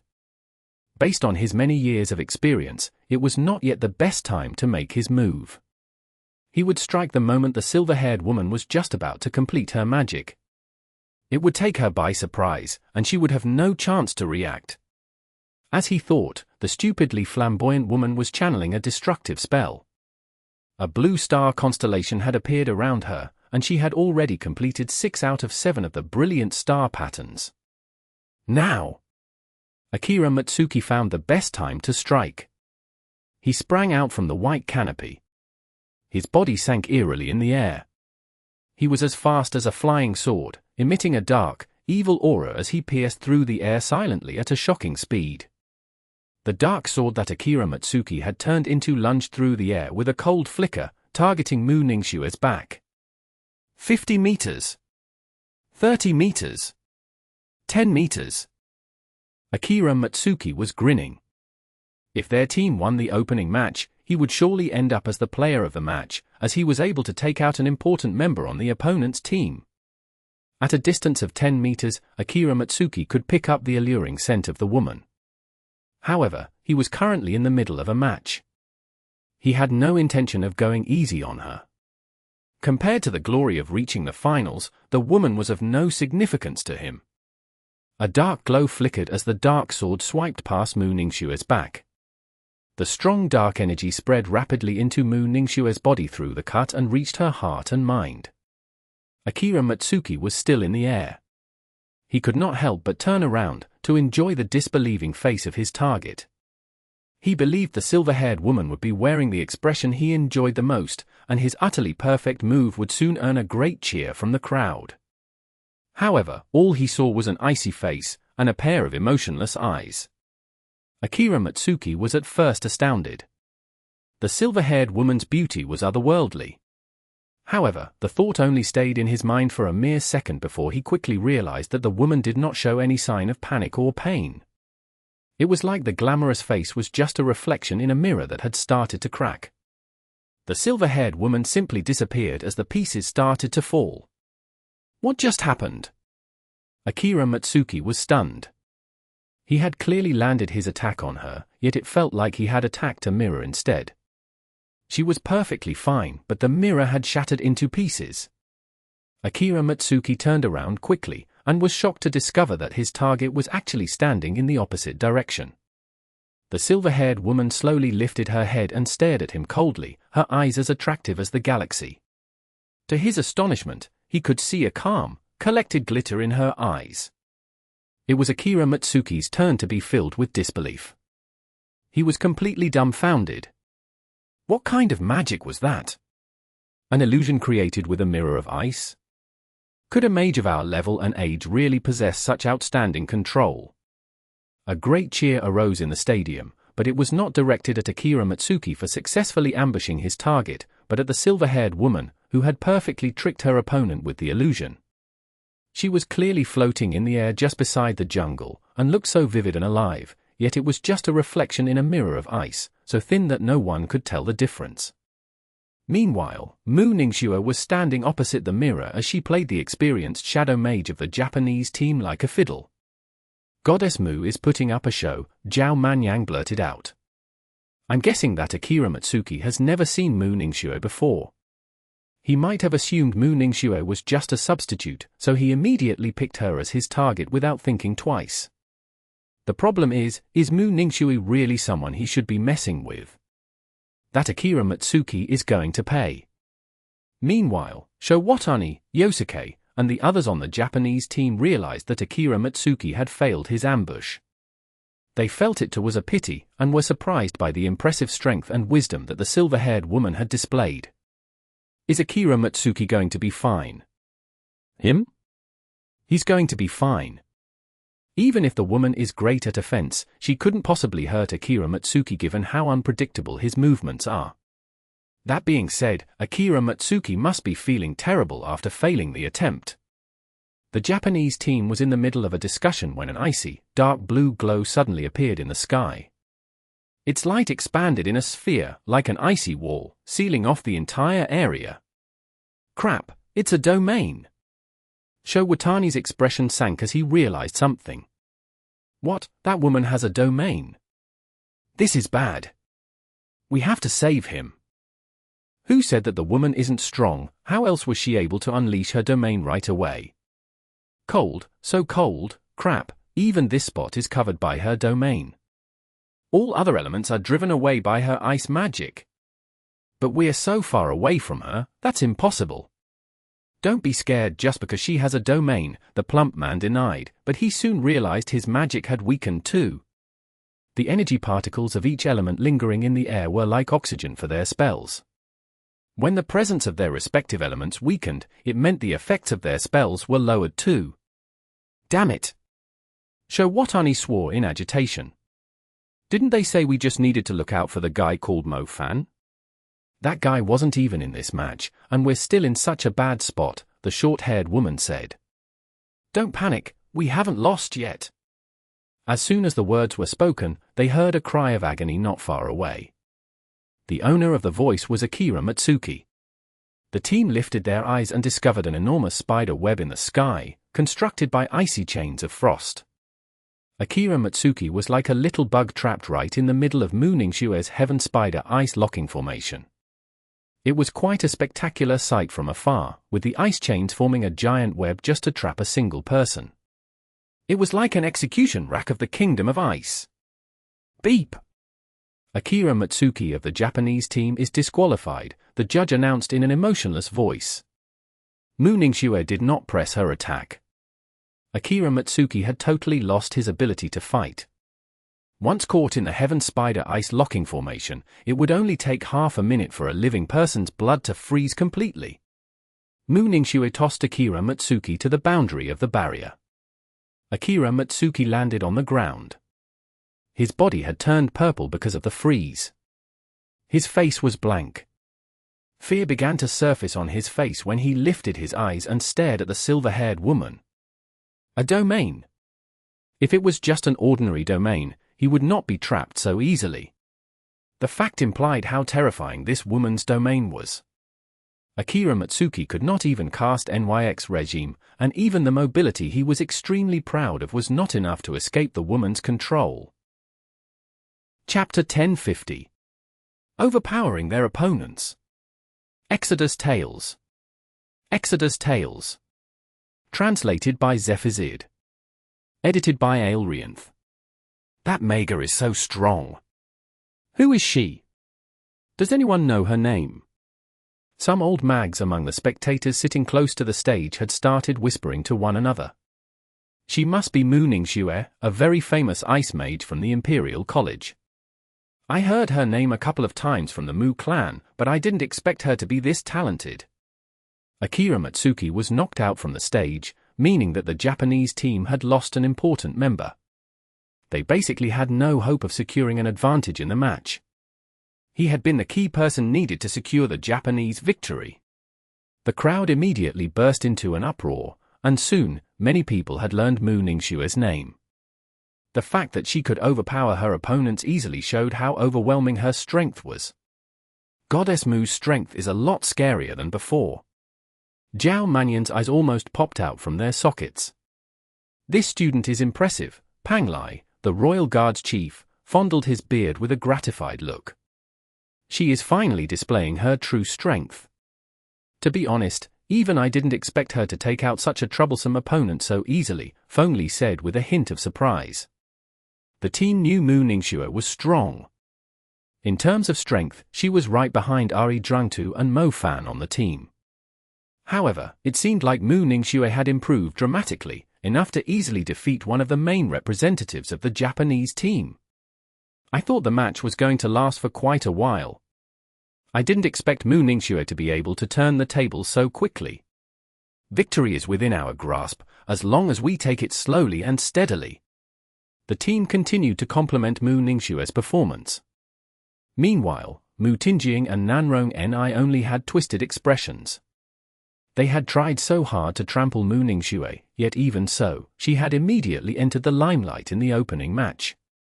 Most importantly, it would be even more difficult for them to pick on her if her reputation kept growing. They clenched their teeth furiously when they saw their enemy grabbing all the attention. However, there was nothing they could do, apart from watching how Mu Ningxue was stirring an uproar among the crowd.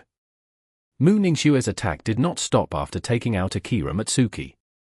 As a matter of fact, her real expertise was asserting control over the stage with her ice magic. The ice was already a meter thick. The ice magic drifted across the stage in the wind. The Japanese team was suppressed by the ice domain. Not only were their movements slowing down, even their channeling speed and the damage of their spells had been dramatically reduced. Icebound Coffin. Mu Ningxue completed the star constellation of the advanced spell. She had finally launched her attack as the main attacker on her team. The enormous amount of ice in the sky left a shadow on the ground. The Japanese team raised their eyes and were shocked to see 5 icebound coffins falling from the sky right on top of where they were standing. Each icebound coffin covered the area within several hundred meters in a strong, terrifying chill. Even though the Japanese team managed to dodge the direct impact of the icebound coffins, the freezing power of the icebound coffins as they landed on the ground also posed a great threat to them. A white mist surged across the place. The 5 enormous icebound coffins stood as firmly as mountains, a spectacular sight. The Japanese team was split up by the enormous impacts. Some had to put on their magic armor just so they could resist the cold from the spell. None of them were at ease. Her domain is way too terrifying. How can we possibly stand a chance against 5 icebound coffins falling at the same time? We have lost 30% of our damage because of it, and her domain is still able to amplify the damage of her own spells. We can't afford to let her cast another spell. The plump man on the Japanese team shivered. Someone on their team had already put on their magic armor, meaning that if the attacks kept on coming, someone on their team would soon be disqualified again. I'll deal with her, find a chance to take out those that are weaker on their team, Showatani said with a dark expression. He could no longer afford to preserve his strength. Showatani stuck closely to the ground as he moved forward rapidly. He had to find a way to keep the ice Mage at bay. Otherwise, his team would be wiped out in a few rounds. Showatani arrived in the forest, gradually approaching the hovering, winged Mu Ningxue. Rock Serpent. Showatani stomped the ground. The thick layer of ice cracked open as a rock serpent burst out from the ground and wove through the forest quickly. Showatani stood on the head of the rock serpent as it slowly rose into the air. His eyes slowly turned into the color of a rock demon, planning to stop Mu Ningxue with Petrify. However, before he could make his move, a man in a jacket suddenly appeared on the back of the rock serpent in a silver flash. Ari Jiangtu. Showatani turned to the man. Ari Jiangtu was an expert at moving around with Blink. He was able to move instantly onto the rock serpent's back. It was obvious that he was planning to confront his opponent directly. Mu Ningxue, Yu, Guan Yu, Jiang Yu, and Jiang Xiaoshu will handle the remaining 3. Leave this guy to me, Ari Jiangtu ordered. The Chinese team had secured an advantage with their numbers. They only needed to keep the strongest member on the Japanese team, Showatani, busy while the others focused on knocking out the remaining members. Mu Ningxue nodded. The wind wings on her back beat as she sprang forward like an ice fairy. She flew over above the Japanese team and softly chanted the curse of wind and ice. Ice Wind Storm. Snow the size of goose feathers fell rapidly, gradually turning into a terrifying storm as a strong wind blew, dragging the members of the Japanese team that were scattered across the place toward the center of it. The snow poured down fiercely. A tall mountain of snow stacked up in the Japanese team's territory without them knowing, and the remaining members of the Japanese team were unwillingly gathered together. They were starting to lose their focus after suffering continuous impacts from the snow. Damn it, my fire isn't working.